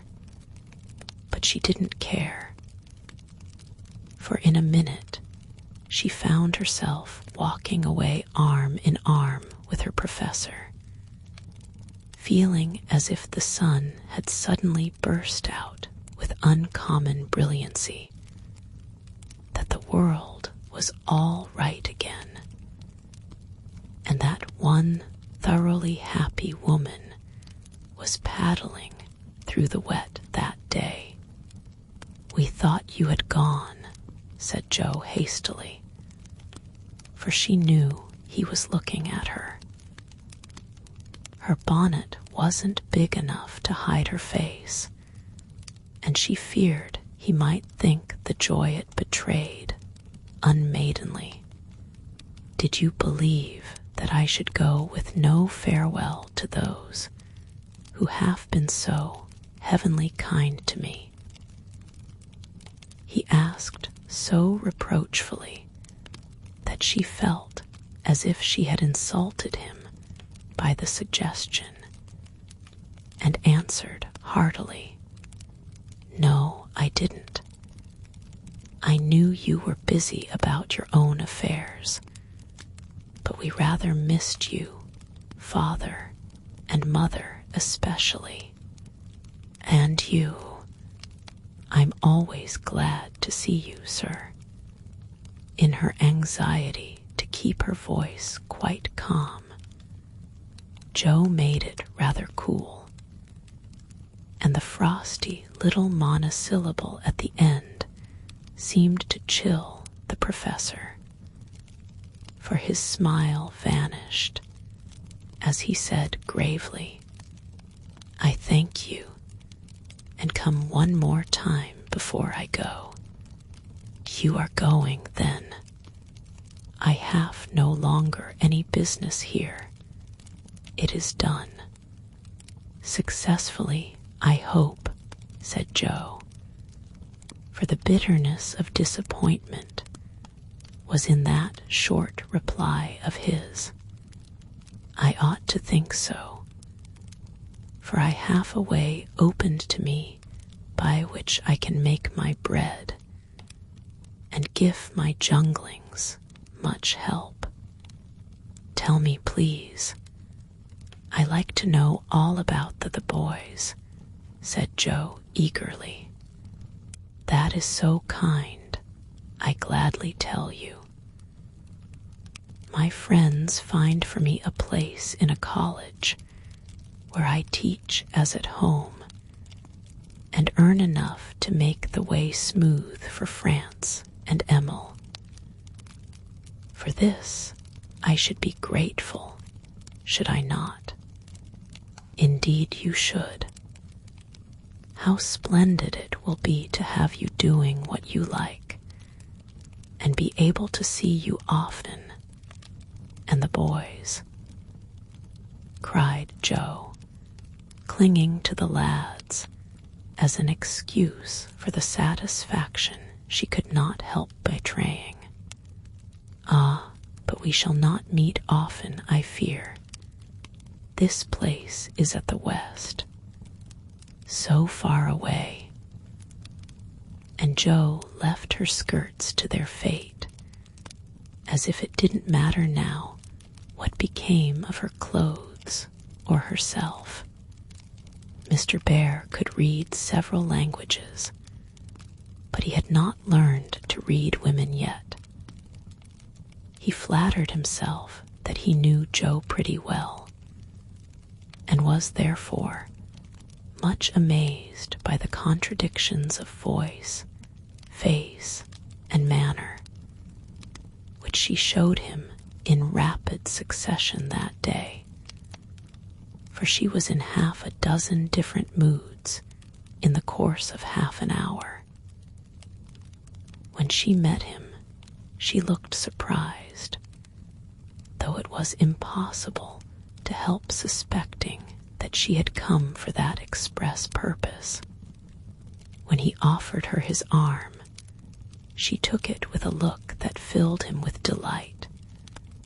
But when he asked if she missed him, she gave such a chilly, formal reply that despair fell upon him. On learning his good fortune, she almost clapped her hands. Was the joy all for the boys? Then, on hearing his destination, she said, "So far away," in a tone of despair that lifted him on to a pinnacle of hope. But the next minute she tumbled him down again by observing, like one entirely absorbed in the matter, "Here's the place for my errands. Will you come in? It won't take long." Jo rather prided herself upon her shopping capabilities, and particularly wished to impress her escort with the neatness and dispatch with which she would accomplish the business. But owing to the flutter she was in, everything went amiss. She upset the tray of needles, forgot the silesia was to be twilled till it was cut off, gave the wrong change, and covered herself with confusion by asking for lavender ribbon at the calico counter.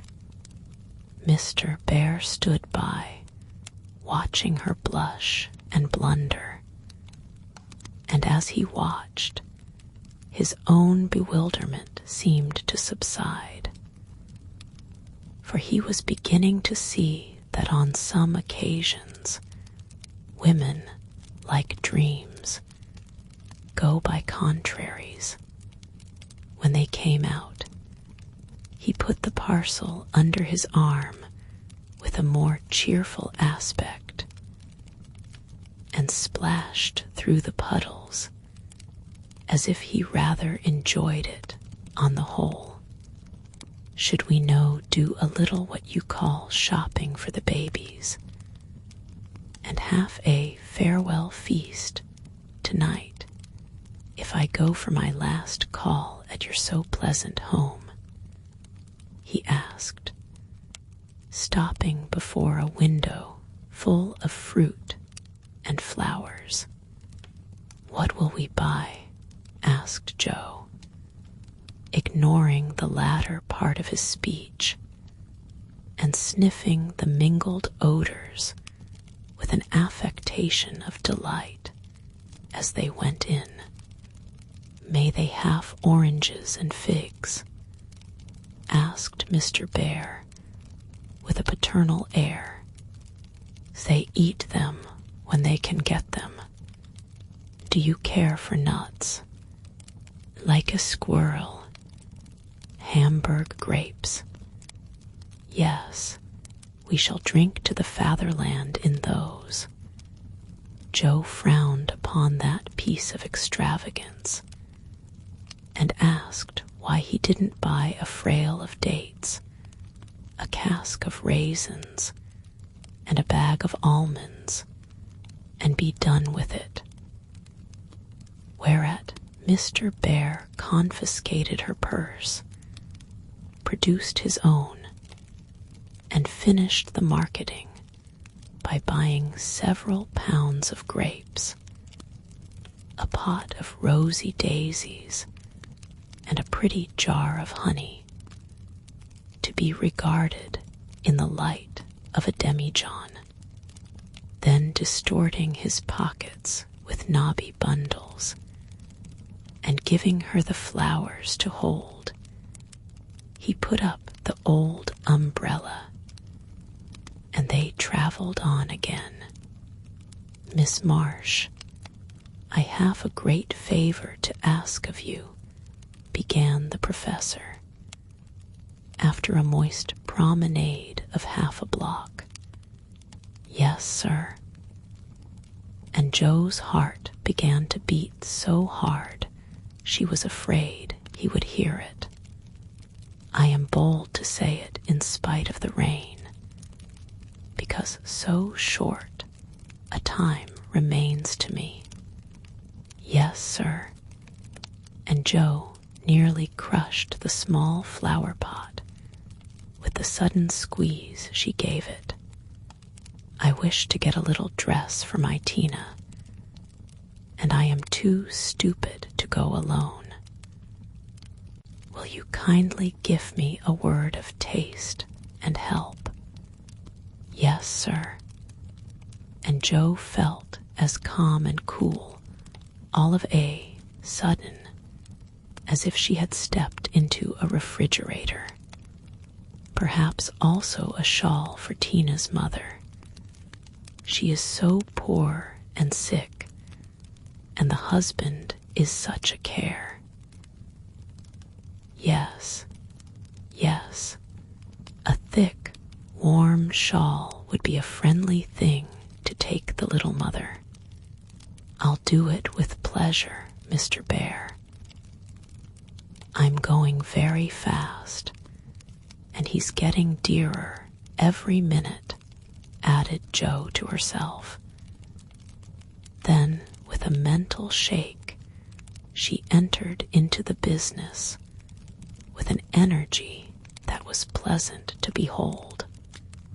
Mr. Bear left it all to her, so she chose a pretty gown for Tina, and then ordered out the shawls. The clerk, being a married man, condescended to take an interest in the couple, who appeared to be shopping for their family. "Your lady may prefer this. It's a superior article, a most desirable color, quite chaste and genteel," he said, shaking out a comfortable gray shawl and throwing it over Joe's shoulders. "Does this suit you, Mr. Bear?" she asked, turning her back to him, and feeling deeply grateful for the chance of hiding her face. "Excellently well.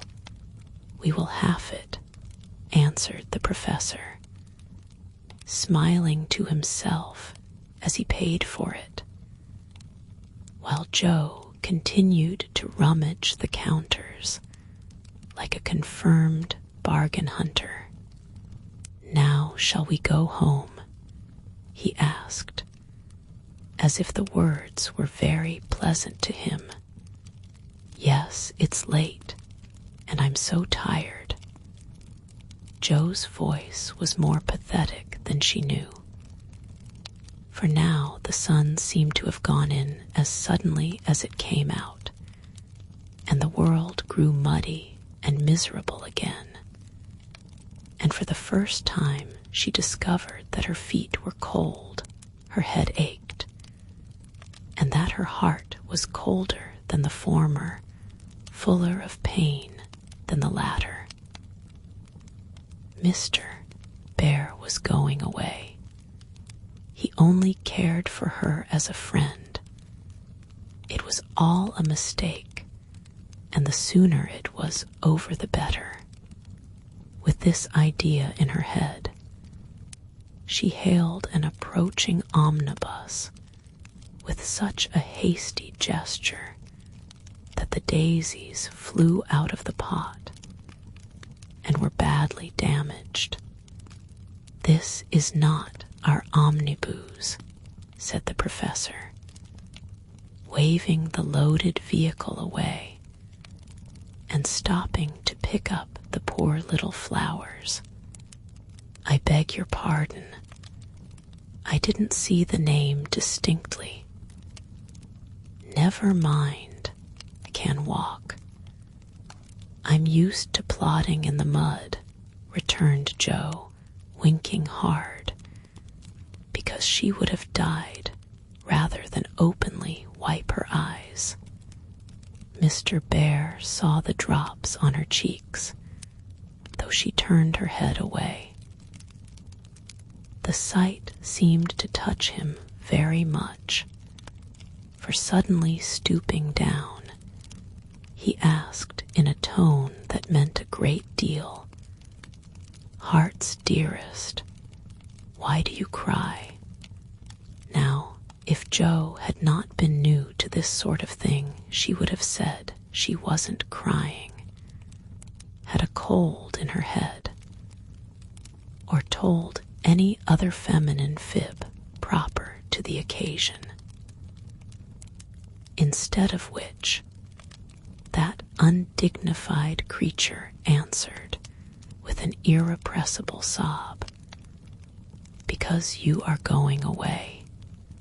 "Ach, mein Gott, that is so good," cried Mr. Bear, managing to clasp his hands in spite of the umbrella and the bundles.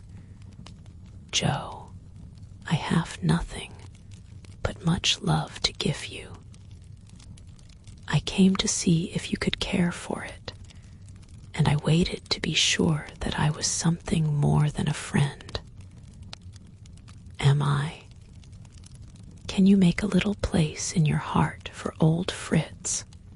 he added, all in one breath. "Oh, yes," said Joe, and he was quite satisfied, for she folded both hands over his arm and looked up at him with an expression that plainly showed how happy she would be to walk through life beside him, even though she had no better shelter than the old umbrella if he carried it. It was certainly proposing under difficulties, for even if he had desired to do so, Mr. Bear could not go down upon his knees on account of the mud. Neither could he offer Joe his hand, except figuratively, for both were full. Much less could he indulge in tender remonstrations in the open street, though he was near it. So the only way in which he could express his rapture was to look at her, with an expression which glorified his face to such a degree that there actually seemed to be little rainbows in the drops that sparkled on his beard. If he had not loved Joe very much, I don't think he could have done it then, for she looked far from lovely, with her skirts in a deplorable state, her rubber boots splashed to the ankle, and her bonnet a ruin. Fortunately, Mr. Bear considered her the most beautiful woman living, and she found him more Jove-like than ever, though his hat brim was quite limp, with the little rills trickling thence upon his shoulders, for he held the umbrella all over Joe, and every finger of his gloves needed mending. Passers-by probably thought them a pair of harmless lunatics, for they entirely forgot to hail a bus and strolled leisurely along, oblivious of deepening dusk and fog. Little they cared what anybody thought, for they were enjoying the happy hour that seldom comes, but once in any life, the magical moment which bestows youth on the old, beauty on the plain, wealth on the poor, and gives human hearts a foretaste of heaven. The professor looked as if he had conquered a kingdom, and the world had nothing more to offer him in the way of bliss, while Jo trudged beside him, feeling as if her place had always been there, and wondering how she ever could have chosen any other lot. Of course, she was the first to speak, intelligibly, I mean, for the emotional remarks which followed her impetuous, "Oh, yes," were not of a coherent or reportable character. "Friedrich, why didn't you? Ah, heaven, she gives me the name that no one speaks since Minna died," cried the professor, pausing in a puddle to regard her with grateful delight. "I always call you so to myself, I forgot. But I won't unless you like it.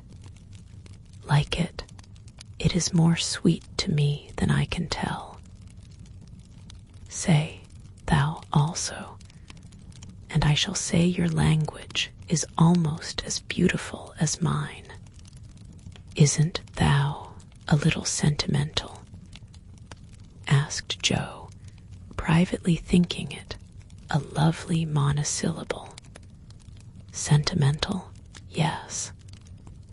Thank God, we Germans believe in sentiment, and keep ourselves young-mitted. Your English, you, is so cold, say thou, heart's dearest. It means so much to me, pleaded Mr. Bear, more like a romantic student than a grave professor. Well then, why didn't thou tell me all this sooner? Asked Jo bashfully. Now I shall have to show thee all my heart, and I so gladly will, because thou must take care of it hereafter. See, then, my Jo, ah, the dear, funny little name. I had a wish to tell something the day I said goodbye in New York, but I thought the handsome friend was betrothed to thee, and so I spoke not. Wouldst thou have said yes, then, if I had spoken? I don't know. I'm afraid not, for I didn't have any heart just then. Brute, that I do not believe. It was asleep till the fairy prince came through the wood and waked it up. Ah, well, die erst lieb ist die Beste, but that I should not expect. Yes, the first love is the best, but be so contented, for I never had another. Teddy was only a boy, and soon got over his little fancy, said Jo, anxious to correct the professor's mistake. Good, then I shall rest happy, and be sure that thou givest me all. I have waited so long, I am grown selfish, as thou wilt find, Professorin. I like that, cried Jo, delighted with her new name. Now tell me what brought you at last, just when I wanted you. This, and Mr. Bear took a little worn paper out of his waistcoat pocket. Jo unfolded it, much abashed, for it was one of her own contributions to a paper that paid for poetry, which accounted for her sending it an occasional attempt. "How could that bring you?" she asked, wondering what he meant. "I found it by chance. I knew it by the names and the initials, and in it there was one little verse that seemed to call me. Read and find him. I will see that you go not in the wet. In the garret, 4 little chests all in a row, dim with dust, and worn by time, all fashioned and filled long ago by children now in their prime. 4 little keys hung side by side, with faded ribbons, brave and gay when fastened there, with childish pride long ago on a rainy day. 4 little names, one on each lid, carved out by a boyish hand, and underneath there lieth hid histories of the happy band once playing here, and pausing oft to hear the sweet refrain that came and went on the roof aloft in the falling summer rain. Meg on the first lid, smooth and fair. I look in with loving eyes, for folded here with well-known care a goodly gathering lies, the record of a peaceful life, gifts to gentle child and girl, a bridal gown, lines to a wife, a tiny shoe, a baby curl. No toys in this first chest remain, for all are carried away in their old age to join again in another small Meg's play. Ah, happy mother, well I know you hear, like a sweet refrain, lullabies ever soft and low in the falling summer rain.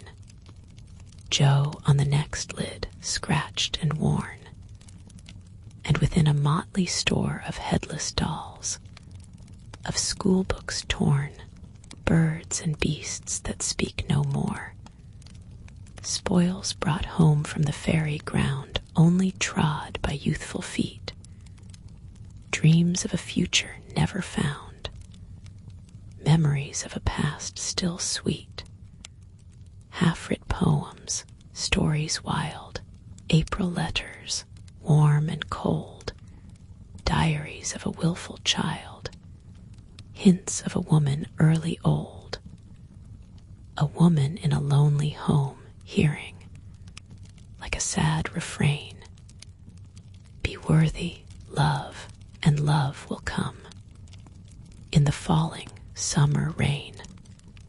My bait, the dust is always swept from the lid that bears your name, as if by loving eyes that wept, by careful hands that often came. Death canonized for us one saint, ever less human than divine, and still we lay, with tender plaint, relics in this household shrine, the silver bell, so seldom rung, the little cap which last she wore, the fair, dead Catherine that hung by angels born above her door, the songs she sang, without lament, in her prison house of pain. Forever are they sweetly blent with the falling summer rain. Upon the last lid's polished field, legend now both fair and true, a gallant knight bears on his shield letters gold and blue. Within lie snoods that bound her hair, slippers that have danced their last, faded flowers laid by with care, fans whose airy toils are past, gay valentines, all ardent flames, trifles that have borne their part in girlish hopes and fears and shames, the record of a maiden heart now learning fairer, truer spells, hearing, like a blithe refrain, the silver sound of bridal bells in the falling summer rain. 4 little chests all in a row, dim with dust, and worn by time, 4 women, taught by wheel, and woe to love and labor in their prime. 4 sisters, parted for an hour, none lost, one only gone before, made by love's immortal power, nearest and dearest evermore. Oh, when these hidden stores of ours lie open to the Father's sight, may they be rich in golden hours, deeds that show fairer for the light, lives whose brave music long shall ring, like a spirit-stirring strain, souls that shall gladly soar and sing in the long sunshine after rain. It's very bad poetry, but I felt it when I wrote it, one day when I was very lonely and had a good cry on a rag bag. I never thought it would go where it could tell tales, said Joe, tearing up the verses the professor had treasured so long. Let it go. It has done its duty, and I will have a fresh one when I read all the brown book in which she keeps her little secrets, said Mr. Bear, with a smile as he watched the fragments fly away on the wind. Yes, he added earnestly, I read that, and I think to myself, she has a sorrow, she is lonely, she would find comfort in true love. Half a heart full, full for her. Shall I not go and say, if this is not too poor a thing to give for what I shall hope to receive, take it in God's name. And so you came to find that it was not too poor, but the one precious thing I needed, whispered Joe. I had no courage to think that at first, heavenly kind as was your welcome to me. But soon I began to hope, and then I said, I will have her if I die for it. And so I will, cried Mr. Bear, with a defiant nod, as if the walls of mist closing round them were barriers which he was to surmount or valiantly knock down. Joe thought that was splendid, and resolved to be worthy of her knight, though he did not come prancing on a charger in gorgeous array. What made you stay away so long? She asked presently, finding it so pleasant to ask confidential questions and get delightful answers that she could not keep silent. It was not easy, but I could not find the heart to take you from that so happy home until I could have a prospect of one to give you, after much time perhaps, and hard work. How could I ask you to give up so much for a poor old fellow who has no fortune but a little learning? I'm glad you are poor. I couldn't bear a rich husband, said Joe decidedly, adding in a softer tone, don't fear poverty. I've known it long enough to lose my dread and be happy working for those I love. And don't call yourself old. 40 is the prime of life. I couldn't help loving you if you were 70. The professor found that so touching that he would have been glad of his handkerchief if he could have got at it. As he couldn't, Joe wiped his eyes for him and said, laughing, as she took away a bundle or two, I may be strong-minded, but no one can say I'm out of my sphere now, for woman's special mission is supposed to be drying tears and bearing burdens. I'm to carry my share, Friedrich, and help to earn the home. Make up your mind to that, or I'll never go, she added resolutely, as he tried to reclaim his load. We shall see. Have you patience to wait a long time, Joe? I must go away and do my work alone.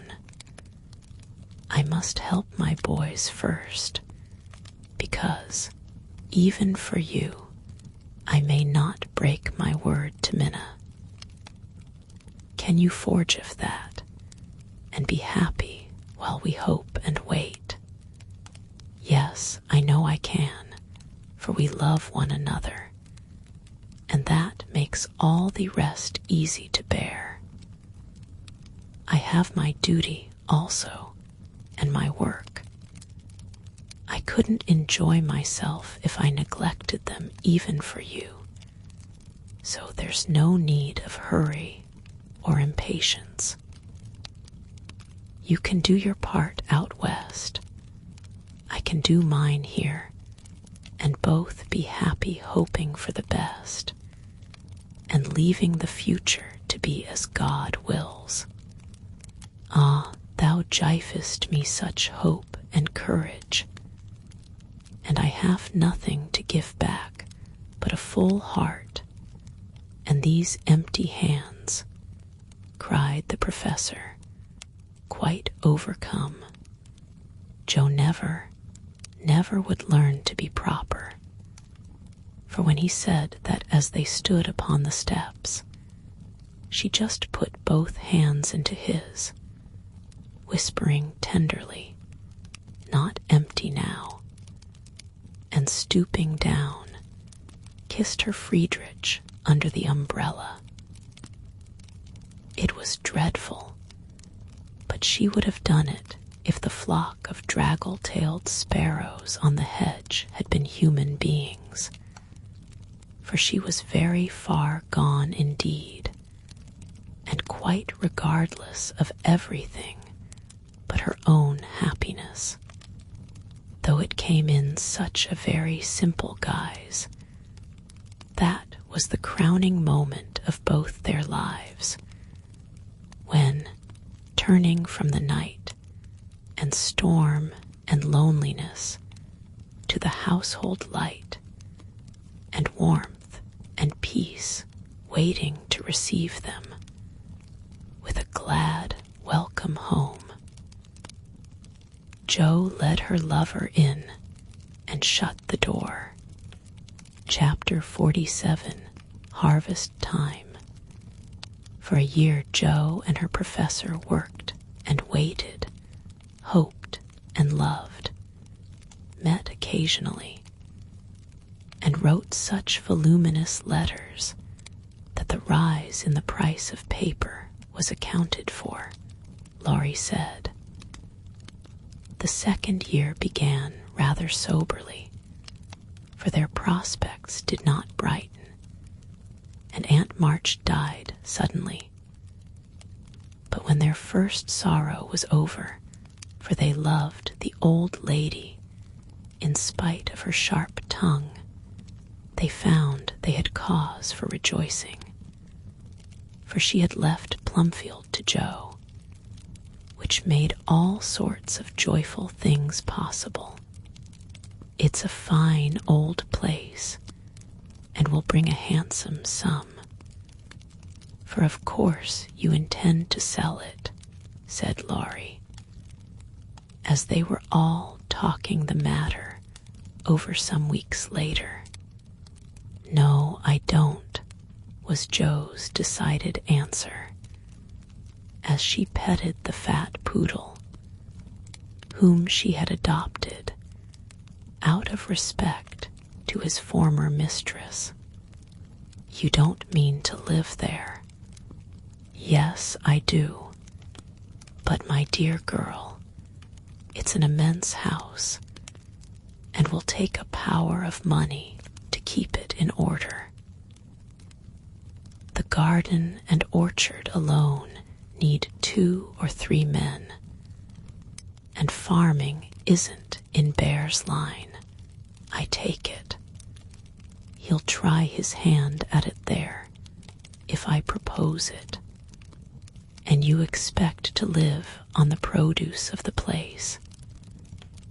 Well, that sounds paradisiacal, but you'll find it desperate hard work. The crop we are going to raise is a profitable one. And Joe laughed. Of what is this fine crop to consist, ma'am?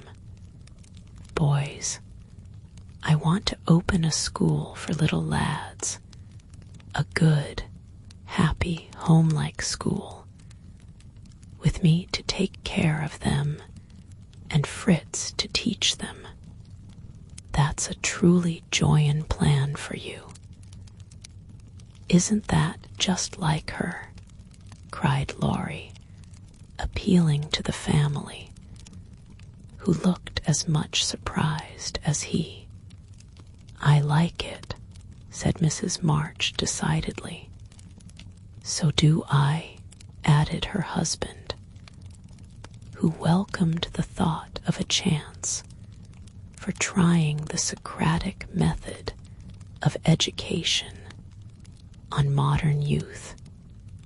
It will be an immense care for Joe, said Meg, stroking the head of her one all-absorbing son. Joe can do it and be happy in it. It's a splendid idea. Tell us all about it, cried Mr. Lawrence, who had been longing to lend the lovers a hand, but knew that they would refuse his help. I knew you'd stand by me, sir. Amy does too. I see it in her eyes, though she prudently waits to turn it over in her mind before she speaks.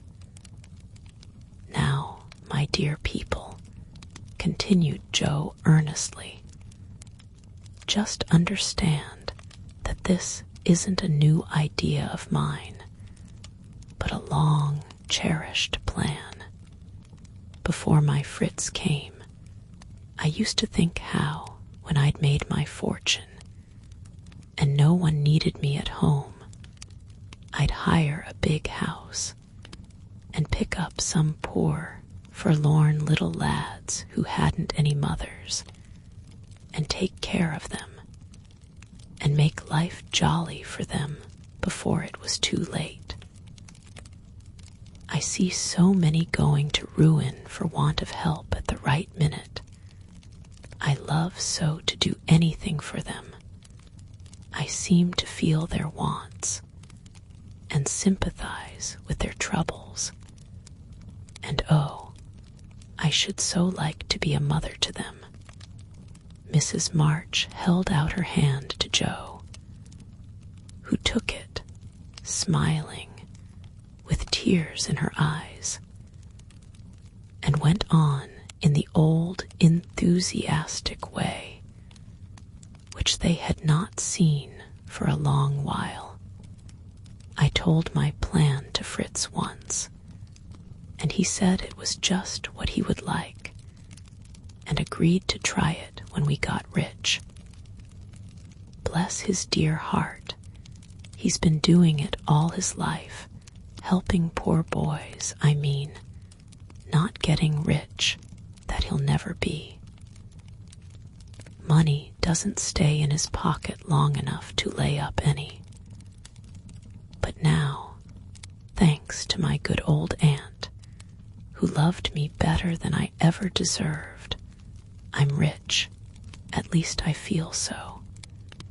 And we can live at Plumfield perfectly well if we have a flourishing school. It's just the place for boys. The house is big, and the furniture strong and plain.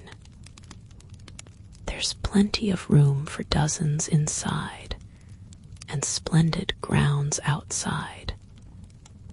They could help in the garden and orchard. Such work is healthy, isn't it, sir? Then Fritz could train and teach in his own way, and father will help him. I can feed and nurse and pet and scold them, and mother will be my standby. I've always longed for lots of boys, and never had enough. Now I can fill the house full and revel in the little dears to my heart's content. Think what luxury, Plumfield my own, and a wilderness of boys to enjoy it with me. As Jo waved her hands and gave a sigh of rapture, the family went off into a gale of merriment, and Mr. Lawrence laughed till they thought he'd have an apoplectic fit. I don't see anything funny, she said gravely, when she could be heard.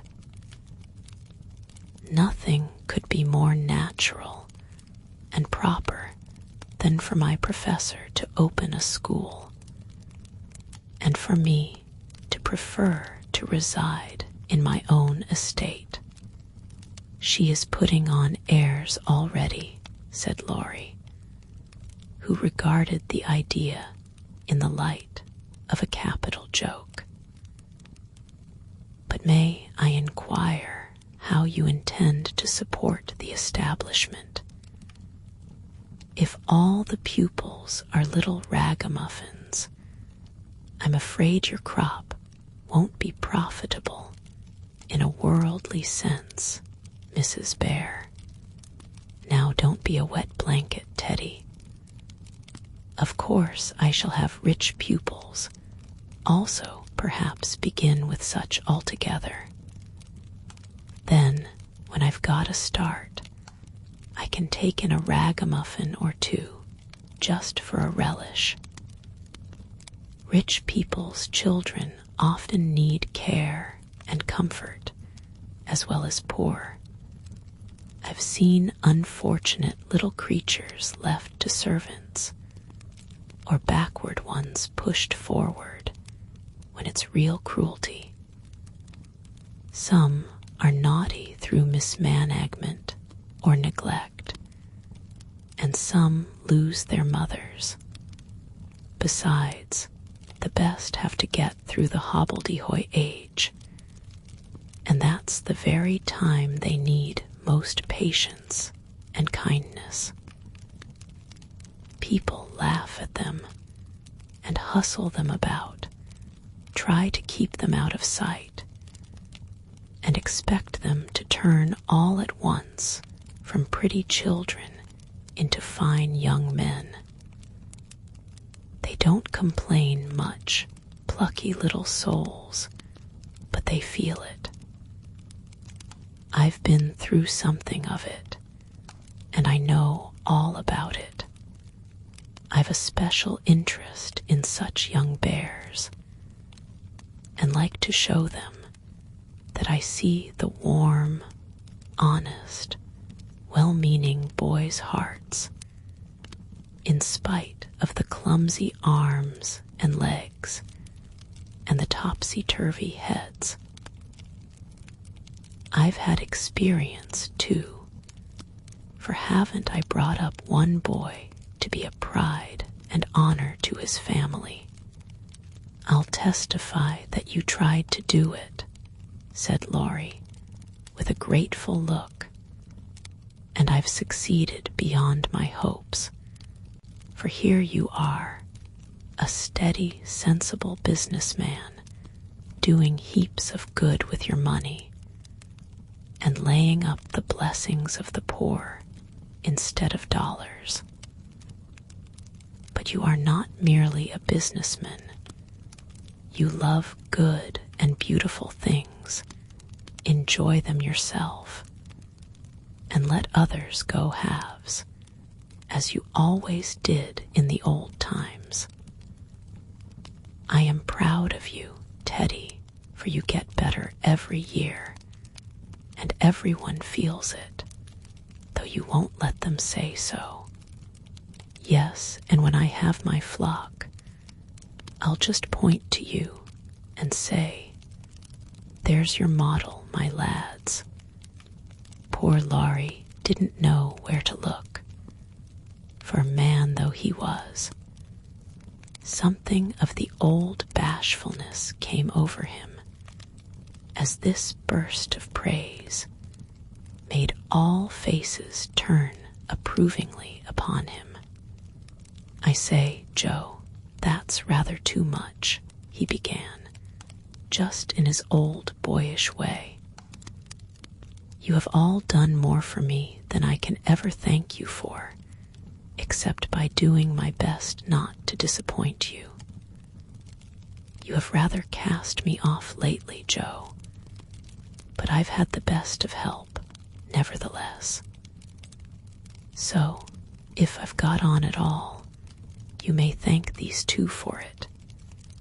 And he laid one hand gently on his grandfather's head, and the other on Amy's golden one, for the three were never far apart. I do think that families are the most beautiful things in all the world, burst out Joe, who was in an unusually uplifted frame of mind just then. When I have one of my own, I hope it will be as happy as the three I know and love the best. If John and my Fritz were only here, it would be quite a little heaven on earth, she added more quietly. And that night, when she went to her room after a blissful evening of family councils, hopes, and plans, her heart was so full of happiness that she could only calm it by kneeling beside the empty bed, always near her own, and thinking tender thoughts of Bate. It was a very astonishing year altogether, for things seemed to happen in an unusually rapid and delightful manner.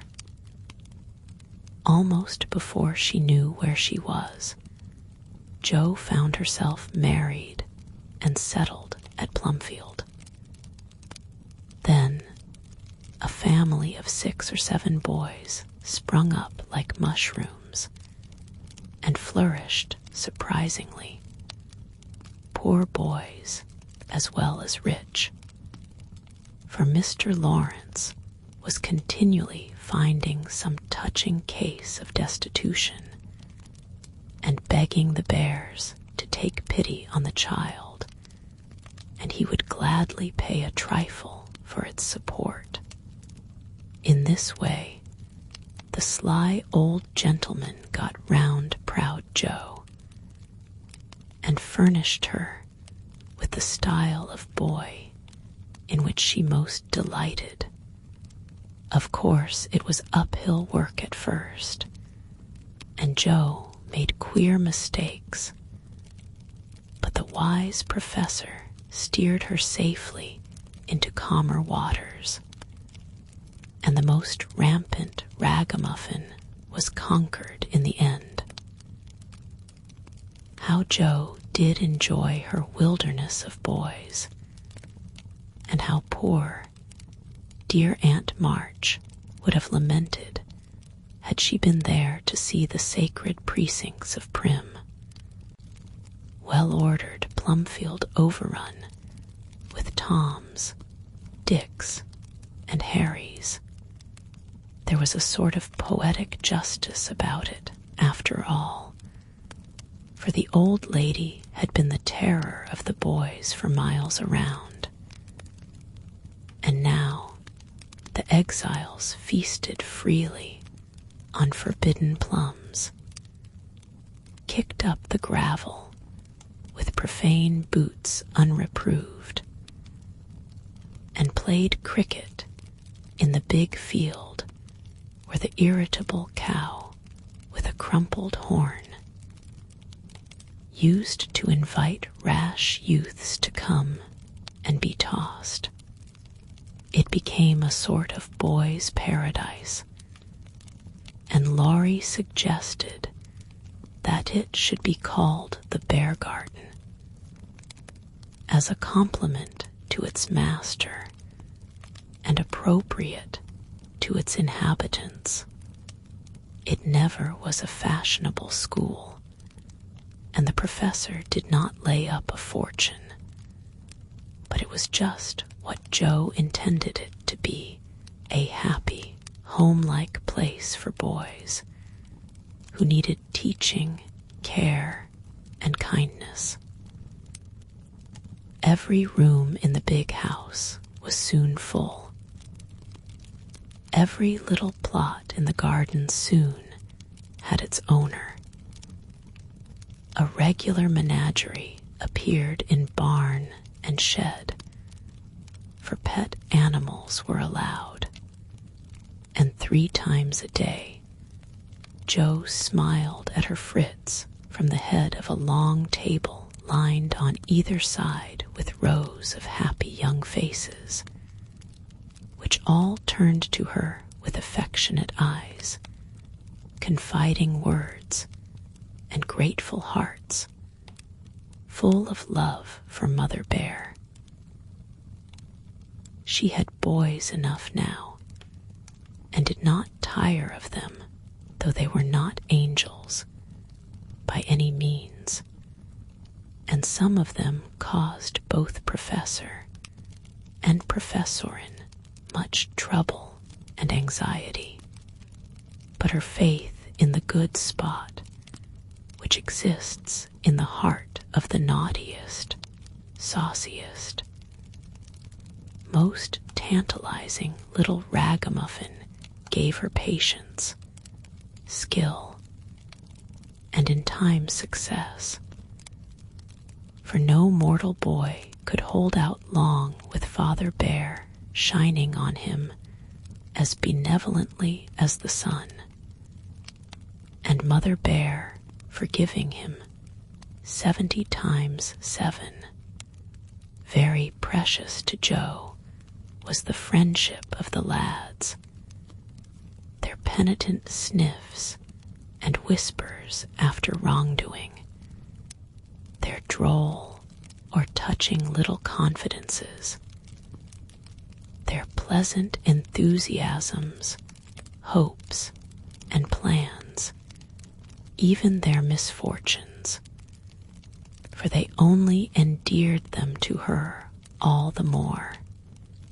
There were slow boys and bashful boys, feeble boys and riotous boys, boys that lisped and boys that stuttered, 1 or 2 lame ones, and a merry little quadroon who could not be taken in elsewhere, but who was welcome to the bear garden. Though some people predicted that his admission would ruin the school, yes, Jo was a very happy woman there, in spite of hard work, much anxiety, and a perpetual racket. She enjoyed it heartily, and found the applause of her boys more satisfying than any praise of the world. For now she told no stories except to her flock of enthusiastic believers and admirers. As the years went on, 2 little lads of her own came to increase her happiness, Rob, named for Grandpa, and Teddy, a happy-go-lucky baby who seemed to have inherited his papa's sunshiny temper as well as his mother's lively spirit. How they ever grew up alive in that whirlpool of boys was a mystery to their grandma and aunts, but they flourished like dandelions in spring, and their rough nurses loved and served them well. There were a great many holidays at Plumfield, and one of the most delightful was the yearly apple picking. For then the Marches, Lawrences, Brooks, and Bears turned out in full force and made a day of it. 5 years after Jo's wedding, one of these fruitful festivals occurred, a mellow October day, when the air was full of an exhilarating freshness which made the spirits rise and the blood dance healthily in the veins. The old orchard wore its holiday attire. Goldenrod and asters fringed the mossy walls. Grasshoppers skipped briskly in the sere grass, and crickets chirped like fairy pipers at a feast. Squirrels were busy with their small harvesting. Birds twittered their adieus from the alders in the lane, and every tree stood ready to send down its shower of red or yellow apples at the first shake. Everybody was there. Everybody laughed and sang, climbed up and tumbled down. Everybody declared that there never had been such a perfect day, or such a jolly set to enjoy it. And everyone gave themselves up to the simple pleasures of the hour as freely as if there were no such things as care or sorrow in the world. Mr. March strolled placidly about, quoting Tusser, Cowley, and Columella to Mr. Lawrence, while enjoying the gentle apple's winy juice.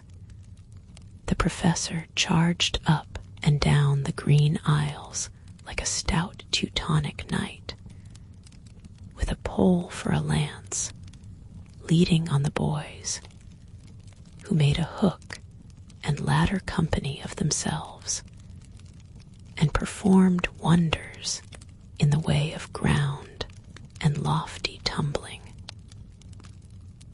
Laurie devoted himself to the little ones, rode his small daughter in a bushel basket, took Daisy up among the birds' nests, and kept adventurous Rob from breaking his neck. Mrs. March and Meg sat among the apple piles like a pair of pomonas, sorting the contributions that kept pouring in, while Amy, with beautiful motherly expression in her face sketched the various groups and watched over one pale lad who sat adoring her with his little crutch beside him. Jo was in her element that day and rushed about with her gown pinned up and her hat anywhere but on her head, and her baby tucked under her arm, ready for any lively adventure which might turn up.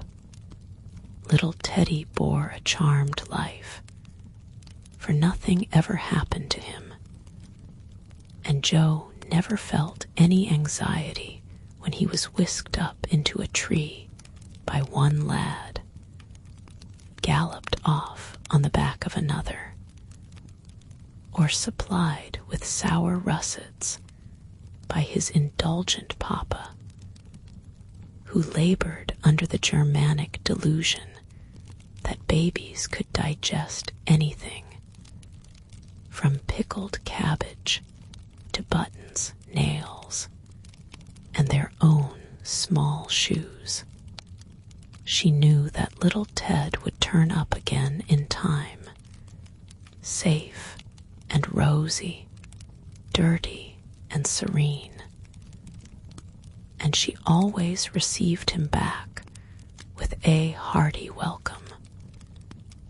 For Jo loved her babies tenderly. At 4 o'clock a lull took place, and baskets remained empty, while the apple pickers rested and compared rents and bruises.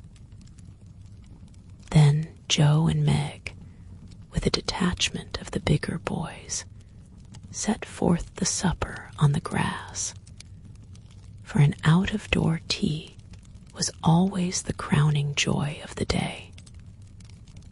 The land literally flowed with milk and honey on such occasions, for the lads were not required to sit at table, but allowed to partake of refreshment as they liked, freedom being the sauce best beloved by the boyish soul.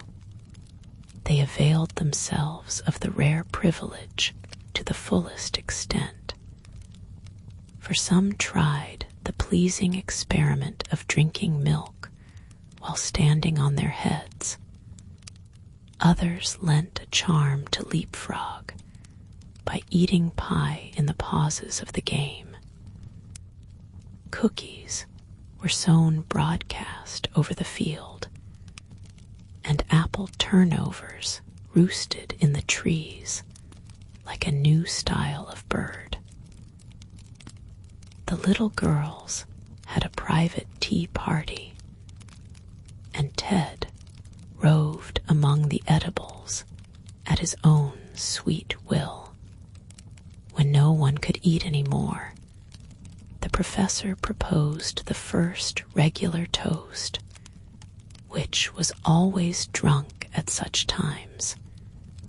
Aunt March, God bless her. A toast heartily given by the good man, who never forgot how much he owed her, and quietly drunk by the boys, who had been taught to keep her memory green. Now Grandma's 60th birthday. Long life to her, with 3 times 3. That was given with a will, as you may well believe, and the cheering once begun, it was hard to stop it. Everybody's health was proposed, from Mr. Lawrence, who was considered their special patron, to the astonished guinea pig, who had strayed from its proper sphere in search of its young master, Demi. As the oldest grandchild, then presented the queen of the day with various gifts, so numerous that they were transported to the festive scene in a wheelbarrow.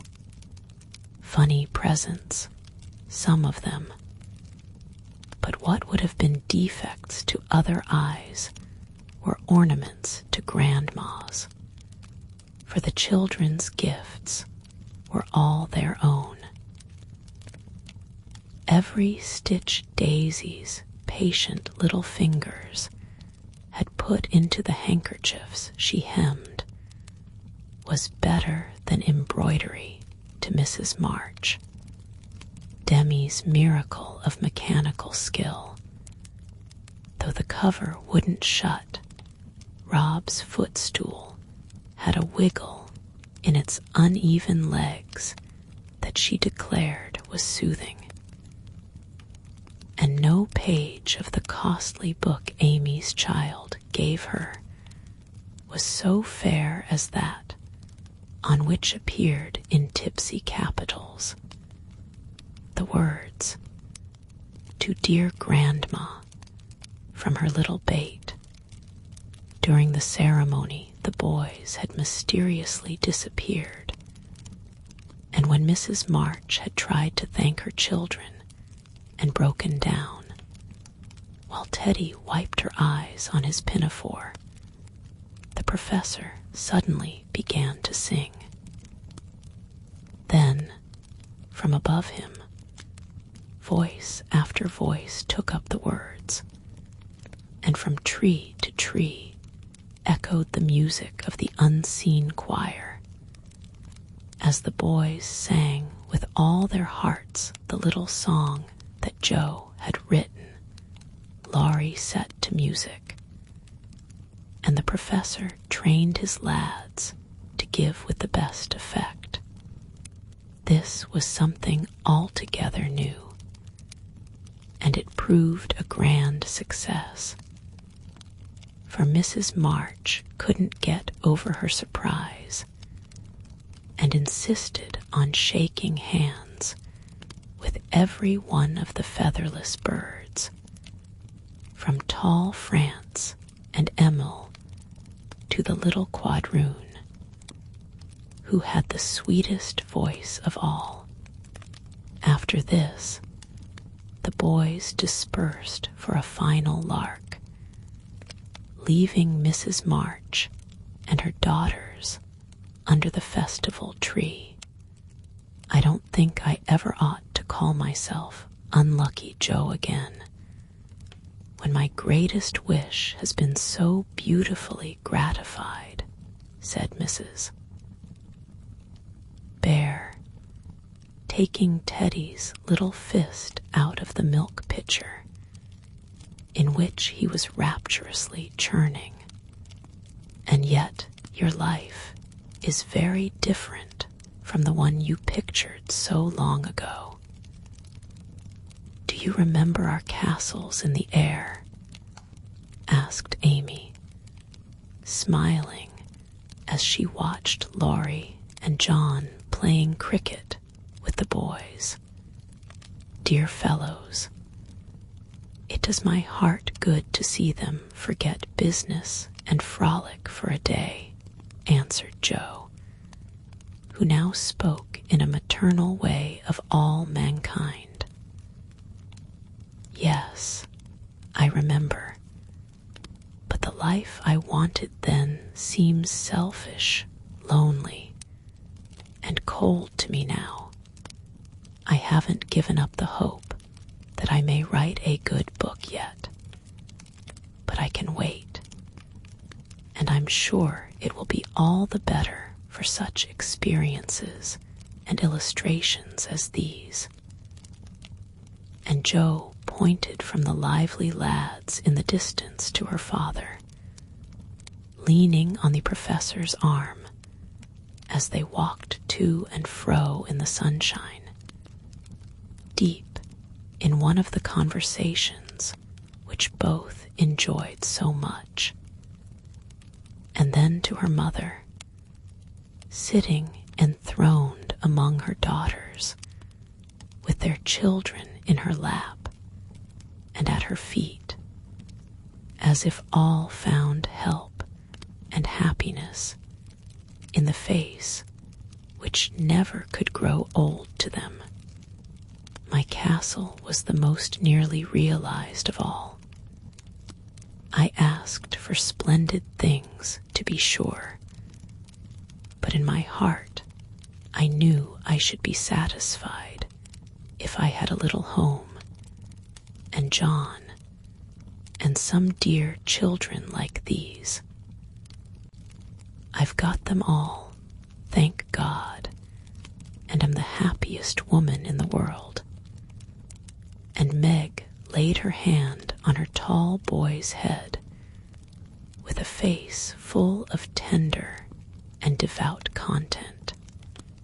My castle is very different from what I planned, but I would not alter it, though like Joe, I don't relinquish all my artistic hopes or confine myself to helping others fulfill their dreams of beauty. I've begun to model a figure of baby, and Laurie says it is the best thing I've ever done. I think so myself, and mean to do it in marble, so that, whatever happens, I may at least keep the image of my little angel. As Amy spoke, a great tear dropped on the golden hair of the sleeping child in her arms, for her one well-beloved daughter was a frail little creature, and the dread of losing her was the shadow over Amy's sunshine. This cross was doing much for both father and mother, for one love and sorrow bound them closely together. Amy's nature was growing sweeter, deeper, and more tender. Laurie was growing more serious, strong, and firm, and both were learning that beauty, youth, good fortune, even love itself, cannot keep care and pain, loss and sorrow from the most blessed, for into each life some rain must fall. Some days must be dark and sad and dreary. She is growing better, I am sure of it, my dear. Don't despond, but hope and keep happy, said Mrs. March, as tender-hearted Daisy stooped from her knee to lay her rosy cheek against her little cousin's pale one. I never ought to, while I have you to cheer me up, Marmee, and Laurie to take more than half of every burden, replied Amy warmly. He never lets me see his anxiety, but is so sweet and patient with me, so devoted to Beth, and such a stay and comfort to me always that I can't love him enough. So, in spite of my one cross, I can say with Meg, thank God I'm a happy woman.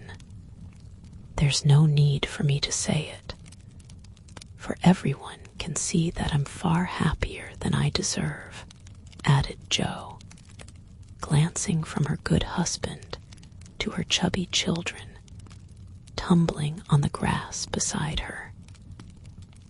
Fritz is getting gray and stout. I'm growing as thin as a shadow, and am 30.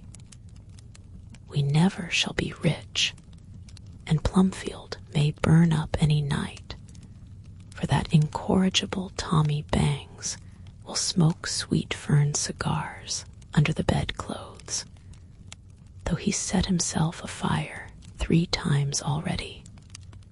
But in spite of these unromantic facts, I have nothing to complain of, and never never was so jolly in my life. Excuse the remark, but living among boys, I can't help using their expressions now and then. Yes, Joe, I think your harvest will be a good one, began Mrs. March, frightening away a big black cricket that was staring Teddy out of countenance. Not half so good as yours, Mother. Here it is, and we never can thank you enough for the patient sowing and reaping you have done, cried Joe, with the loving impetuosity which she never would outgrow. I hope there will be more wheat and fewer tares every year, said Amy softly. A large sheaf, but I know there's room in your heart for it, Marmee dear, added Meg's tender voice. Touched to the heart, Mrs. March could only stretch out her arms, as if to gather children and grandchildren to herself, and say, with face and voice full of motherly love, gratitude, and humility, "Oh, my girls, however long you may live, I never can wish you a greater happiness than this.